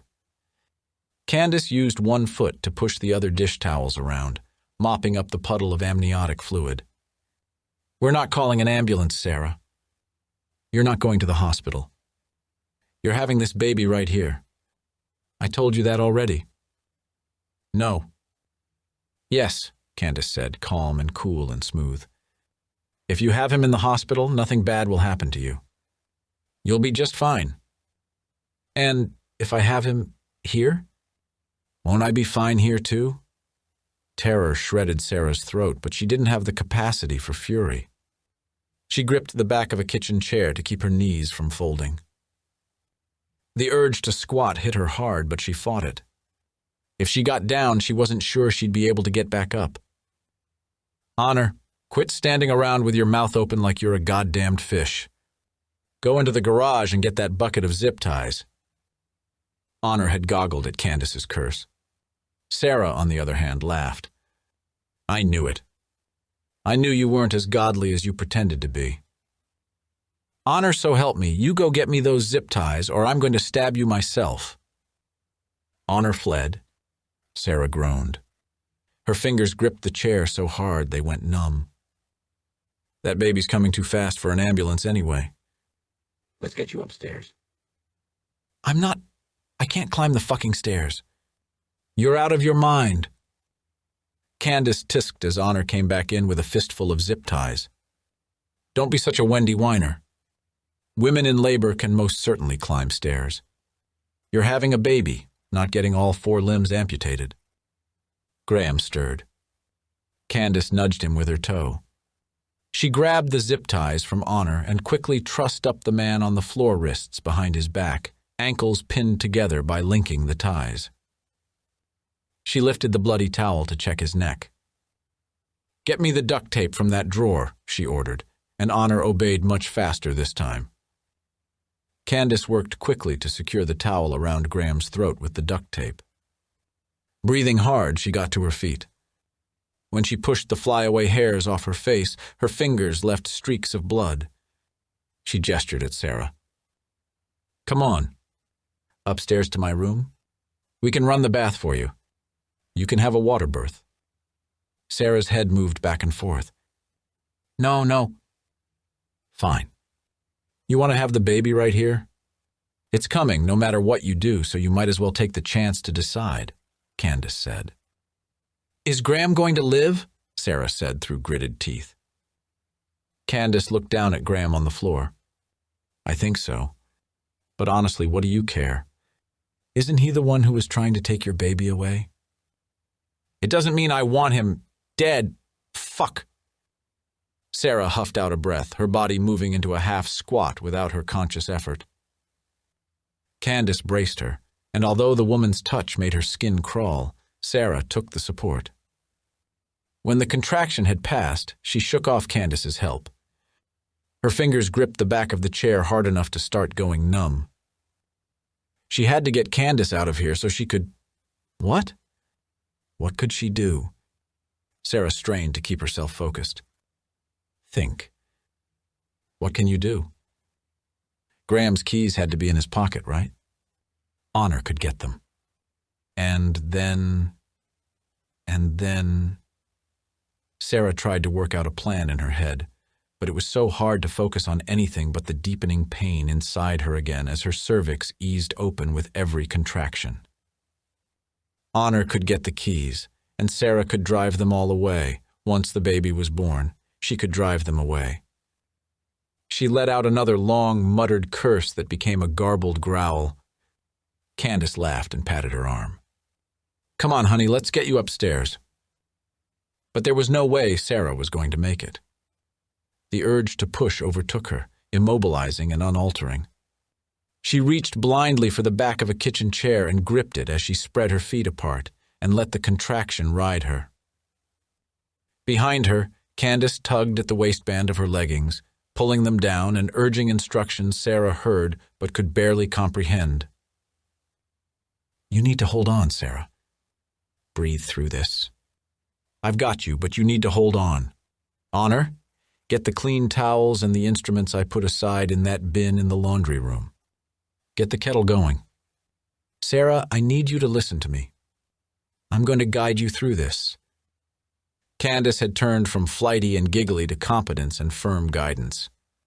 Sarah was helpless to do anything other than bear this child, but Candace was there to catch it when it slid out of her in a slippery, heated rush. Sarah had been squatting, and when the baby left her body, she fell forward onto her hands and knees with a low, grateful cry. In the next moment, she heard her baby wailing. She rolled onto her back, boneless and limp. It's a boy, Candace said. The world went gray. You're bleeding too much, Sarah. I need to stitch you up. Stay with me, okay? I need you to recite the alphabet. Come on now. Candace's voice didn't lose its steady cadence. Something stung Sarah inside her, and she yelped, but began reciting the letters she'd known since she was Ellie's age. She was aware of a warm weight on her chest, the smell of blood, the press of cold tiles against her bare skin. When she turned her head, she could see Graham on the floor not far from her. His eyes were closed. Blood had seeped into the towel wrapped around his throat. Her baby was in her arms. Honor, you need to pack all this between her legs. Sarah looked down beyond the infant on her chest and saw Candace and Honor kneeling between her feet. Honor had a folded towel she pushed on top of another one blooming with crimson. Darkness. The baby wailed. Sarah tried to hold on to it, but it slipped from her arms. The buzz of voices hummed in her ears. Arms went around her. She was lifted or dragged. She didn't know what was happening. Darkness. Ellie was crying. Darkness. You have to make it look like we at least tried to help her, Honor. Oh, get out of the way. And then there was only the dark. Chapter 39. Sarah came to on the couch in the den. Layers of towels and some plastic garbage bags covered the cushions, crinkling beneath her when she tried to move. Pain stabbed her internally as she shifted, so she went still and moved only her head and eyes. A bassinet was a few feet away, but if her baby was in it, she couldn't tell. She drew in a breath for strength and pushed herself up. A long, slow gush eased out of her and faintness encroached. You're bleeding out, Honor said from the kitchen doorway. Sarah's voice croaked out of her, dry as matzah. Can I have some water? You're probably going to die. Sarah swallowed hard. She didn't feel like she was going to die, but how would she know what that felt like? Please, a drink. Honor turned on her heel and disappeared. Sarah rallied. She sat up. She could reach the bassinet with one hand. It was on wheels, and she pulled it toward her. The wicker creaked. She held her breath as it got close enough for her to look inside it. Her baby slept, expertly wrapped in a flannel blanket. He shifted and pursed his small lips, sucking on nothing. Sarah's breasts ached. It would be a while before her milk came in, wouldn't it? How long had she been unconscious? She rested her head on the edge of the bassinet and allowed herself to weep in relief. Of the oceans of tears she'd cried over the past few months, these were welcome. Here, Honor handed her a glass of water. You should be careful. Thank you. Sarah sipped the water, almost choking on it before she slowed herself. Where's Ellie? I need to see her. Candace is upstairs with her. Where's Graham? Still tied up in the kitchen. He woke up, but we gagged him. He's not going anywhere. Someone will come looking for him, Honor. You need to get his phone and call for help. Honor looked into the bassinet. He looks like you. Babies don't look like anyone when they're first born. Mine did. She looked like her father. Honor stroked a finger over the baby's soft cheek and looked at Sarah. She was supposed to be a boy. If I'd had a boy, he'd still be alive today. Sarah sipped more water and put the glass on the coffee table. If she moved slowly, unconsciousness remained on the edge of the playground, taunting her but not knocking her down. I'm sorry about your baby. We have to get out of here, though, okay? She's not going to let you leave. She's going to let you bleed to death and then call for help, like it was something that couldn't be avoided. An accident, Honor said. We aren't going to let her do that. You're going to find Graham's phone, or better yet, his keys. You're going to get Ellie for me. And we're going to take his car and get out of here. Okay? The four of us. You, me, Ellie, the baby. What are you going to name him? I don't know. Honor, please, Sarah swayed. I need. You. Focus. What about Candace? If she gets in the way or tries to stop you, I need you to hurt her enough that she can't, Sarah whispered. Honor's eyebrows lifted. You want me to kill her? You don't have to kill her. If you can just knock her out or incapacitate her.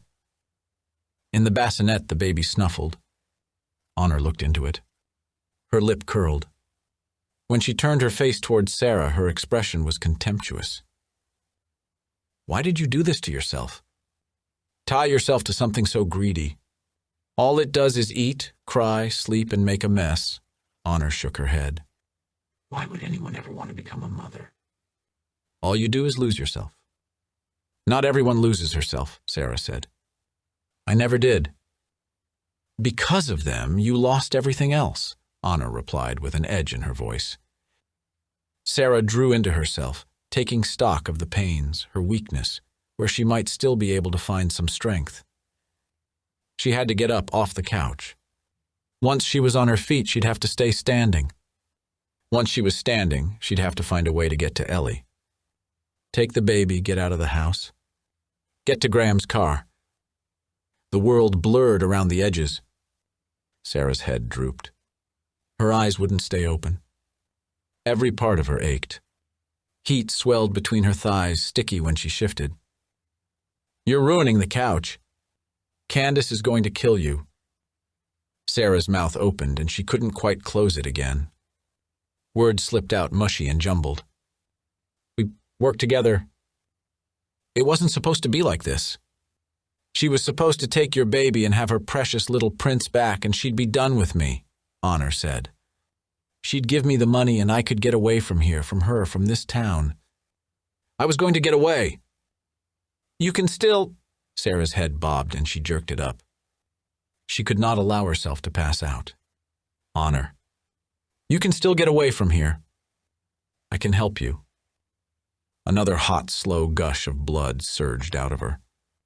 Again, the world around her faded into darkness. When the colors returned, Honor's face was so close that Sarah could count each freckle sprayed across her nose. You stole my life, Sarah! Pain in her upper arms, a pinching, twisting sharpness. Sarah was aware of her body being shaken, of how her head lolled, how she was sliding limply off the cushions. She'd hit the floor soon. There would be more pain. These thoughts were distant and soft-edged. I was married to Henry. My baby was meant to be Candace and Peter's next precious little prince. Honor's voice grated in Sarah's ear. Only Honor's pinching grip kept her upright. I was supposed to have a place of pride in the congregation and be taken care of and have comfort and joy. When he came back here, I thought it was so he could take me away with him. Peter found us talking.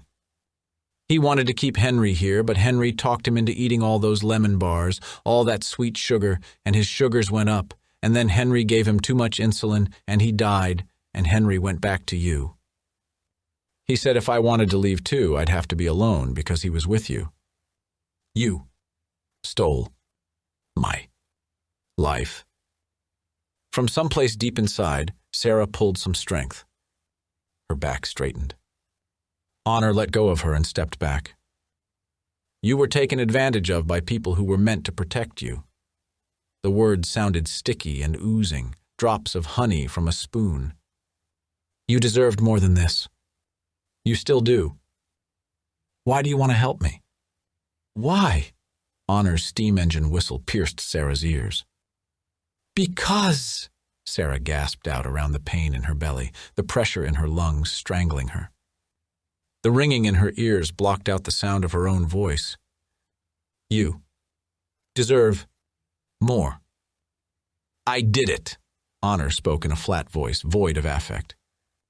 I was with Candace in California. I went with her to your house. You didn't notice there were so many people there. You didn't know me, so it was easy. I took the extra key from under the pot on the porch. I stayed behind. I clogged the toilet and made sure there was a leak. It was supposed to make you need her. Candace, I mean. So she could have access to the baby. We didn't know about the baby until we got there. We were just supposed to see the woman he'd abandoned us for. You weren't supposed to come back here with us. Honor.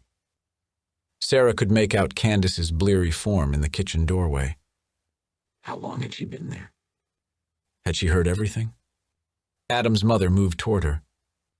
She bent over the bassinet to look at the baby and then stood to face Honor. What do you mean when Henry came back here? Candace asked in a shaking voice. I never told you, Honor said. Henry was gone again for good, so why did it matter? He left me and he left you and he went to her. He broke the bloodline, and guess what, Candace? There is no such thing. I see that now. How stupid I was to believe him. How stupid you all were. That was all something Peter made up to get money out of people who really should have known better. Oh, ye of little faith, Candace began, but Honor cut her off. You wanted to be special, and you wanted people to think you made something special, but you didn't. You wanted this baby so you could be special again, so they'd start tithing again, so you could spend their money, but it didn't work. Nobody wants to be part of your church anymore, not without Peter to flatter them. All your friends were fucking your husband, Candace, because he made them feel special, but without Peter, none of those whores care. Honor's tone rose and became shrill, but that was a relief. It meant she wasn't an emotionless robot. She was feeling something, and Sarah could work with that. Honor lifted the baby from the bassinet. Sarah lunged off the couch but lost her balance. The baby snuffled, then wailed. Honor rocked it, shushing. Her expression softened. Please don't hurt my baby, Sarah said. Honor looked surprised. She settled the baby back into the bassinet. I'm not going to hurt him. The world wavered as Sarah struggled to sit up. She could smell the blood, thick and rich, like the smell of earth and metal. Get Graham's keys. Then get Ellie. You're going to have to drive us to the hospital. Candace had been silently sobbing this entire time. Now she raked at her face, scoring it with her fingernails. Her hair tumbled down, sticking to the blood on her cheeks. Her lips skinned back over her teeth as she turned to Sarah. Yes. You need the hospital. Those stitches I made weren't very good, I'm sorry to say. It's been a few years since I practiced on anyone. They're probably all pulled free because you insisted on getting up even when I told you to rest, she said. What a terrible tragedy. Honor. Go get Ellie from upstairs. Then get the keys, Sarah repeated. Don't you do it, Candace cried. Don't you betray me. Honor's fists shook in front of her. You're the one who betrayed me. All your promises, all your lies. I hate you. You're like a daughter to me, Candace began, but Honor's shriek cut her off. You made me your servant. That's all I've ever been, someone to use to get what you want. You kept me here so you didn't have to be alone. I kept you here to protect you, Candace said. You'd never make it out there in the world. It'll eat you up alive. If you wanted to protect me, you should have kept your husband out of my room at night. The only reason Henry agreed to marry me was so nobody would know what Peter did. He was willing to be a father to my baby. And then she died and he left me. He left. Me! Honor's voice rose to a tea-kettle pitch, then dropped to a feverish whisper. You said I could go once Sarah got here, and you lied about that too. Candace let out a soft, wounded moan and covered her face with both hands. Honor headed for the stairs. Candace launched herself after her, snagging the back of her dress and ripping it as Honor fell to her knees. Candace was hitting her wherever she could reach. Honor jammed an elbow into Candace's belly, bending her over, and started crawling up the stairs on her hands and knees. She kicked backward, sending Candace falling back. Sarah couldn't tell 1 minute from the next, only that time was passing, and she was bleeding, and she had not yet gone unconscious again. Her skin was clammy, and nausea surged up her throat. She pushed on the coffee table to get herself standing upright. Honor came back. She jingled keys in her hand. How long had she been gone? Candace and Honor were fighting. Pulling hair, slapping, shrieking like predatory birds. Candace was screaming, laughing, words Sarah couldn't understand. Sarah took a step toward the coat closet. She'd never used a shotgun, but she could figure it out. How many steps to get there? She lost count after the first, but kept her feet moving. She zombie lurched toward it. She put her hand on the door handle. The closet wouldn't open. Behind her, the caterwauling continued. Sarah picked up the brass umbrella vase. More blood gushed.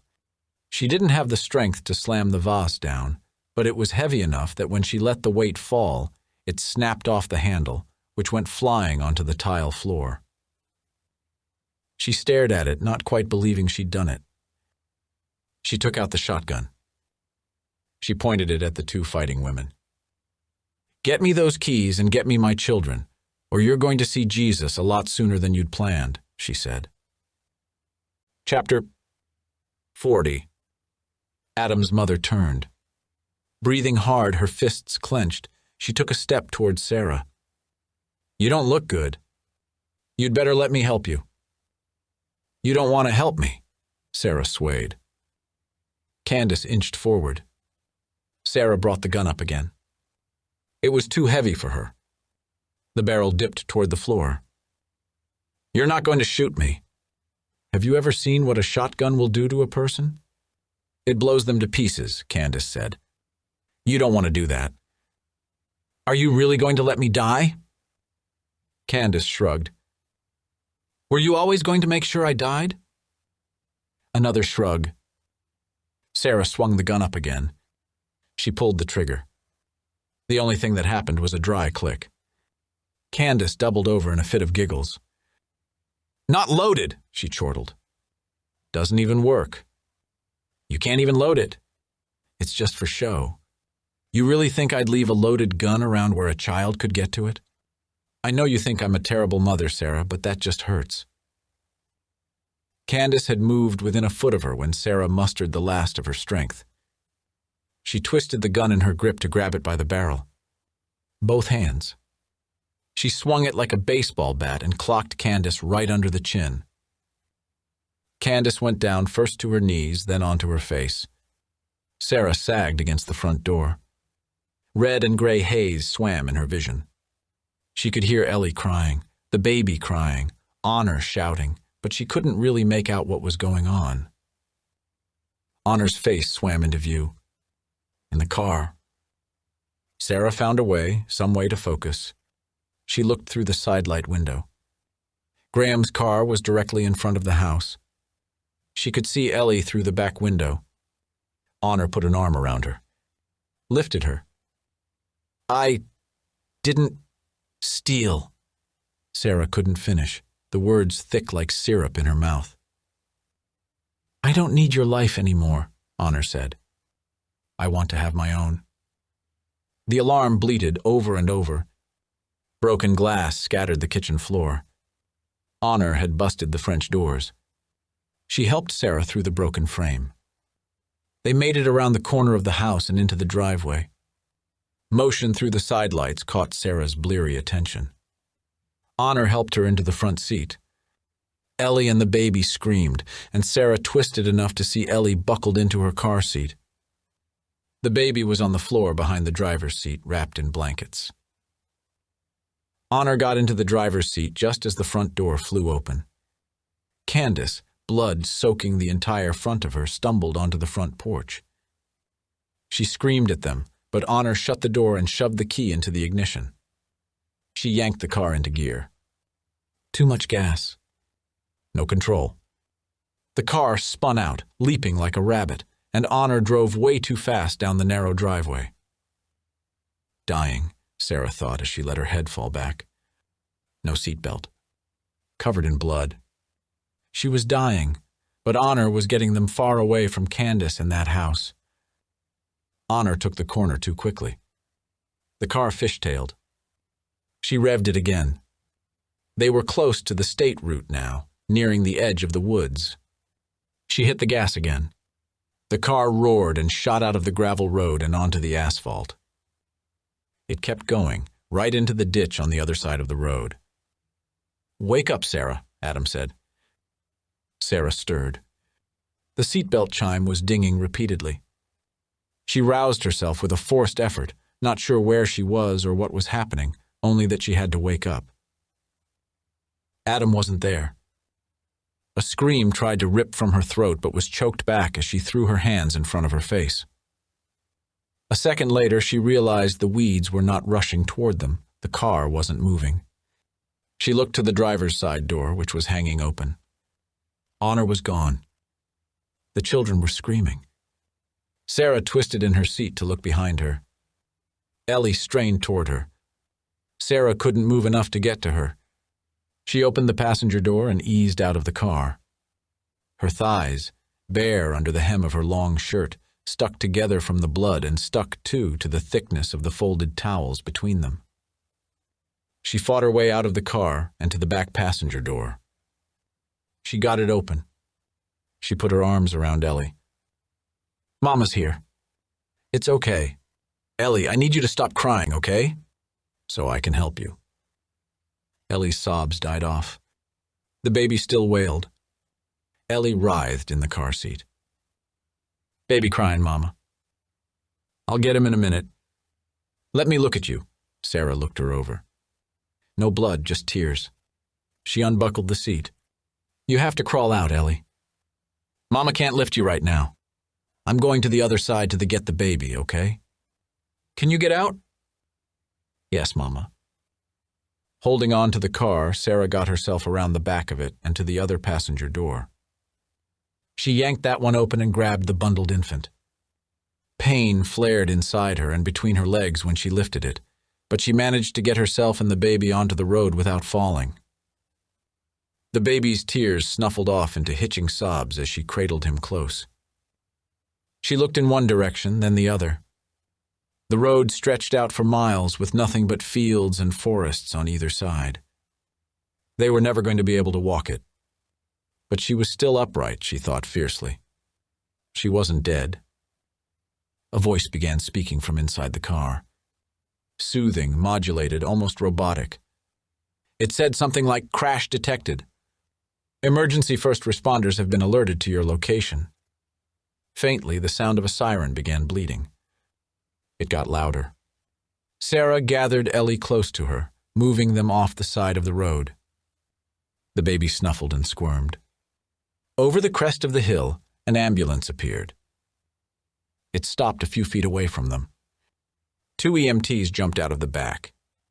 Then there were questions, and a soft bed and kind hands, and nobody was crying, but Sarah could no longer keep her eyes open and she let them close.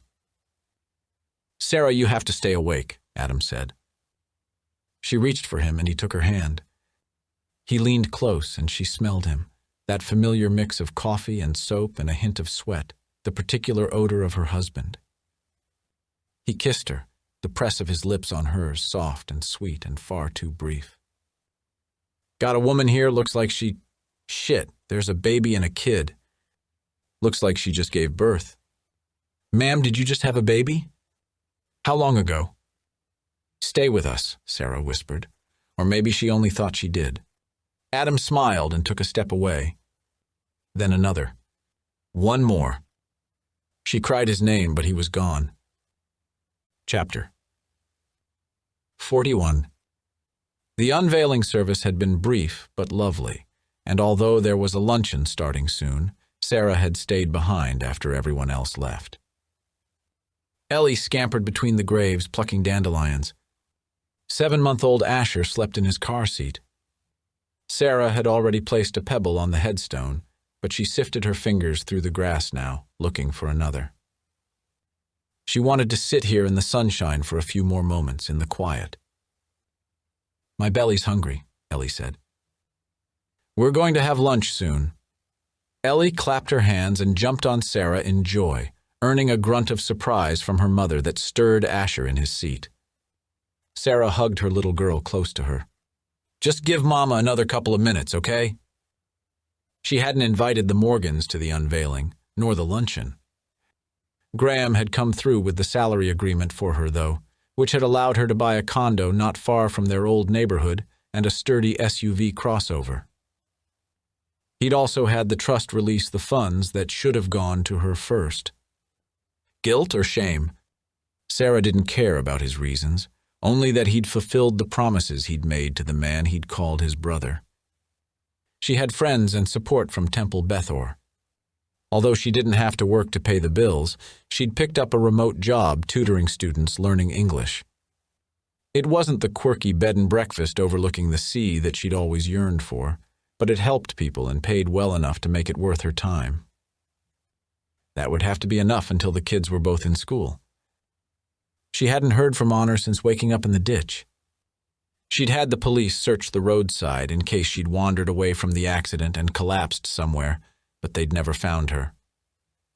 Sarah didn't care if they ever did, but she did think of her now and then, usually when a noise woke her in the night, and she opened her eyes expecting to see a form in a dark hoodie standing over her. She'd installed her own alarm system and kept her doors locked, and she didn't miss the irony of that. Asher let out a complaint, rubbing his eyes. Sarah got up to lift the car seat and took Ellie's hand. They'd be back to the car in a few minutes, the restaurant a few more after that, and she hoped she could hold the baby off without having to nurse him until then. The sight of an oversized envelope stuck under the windshield wiper stopped her short. Ellie tugged her hand, looking up in confusion. Sarah ordered her to stay put. She looked around over her shoulder around the car. Theirs was the only one parked here, and aside from a groundskeeper in the distance, they were the only people. She plucked the envelope free. It was bulky but flexible.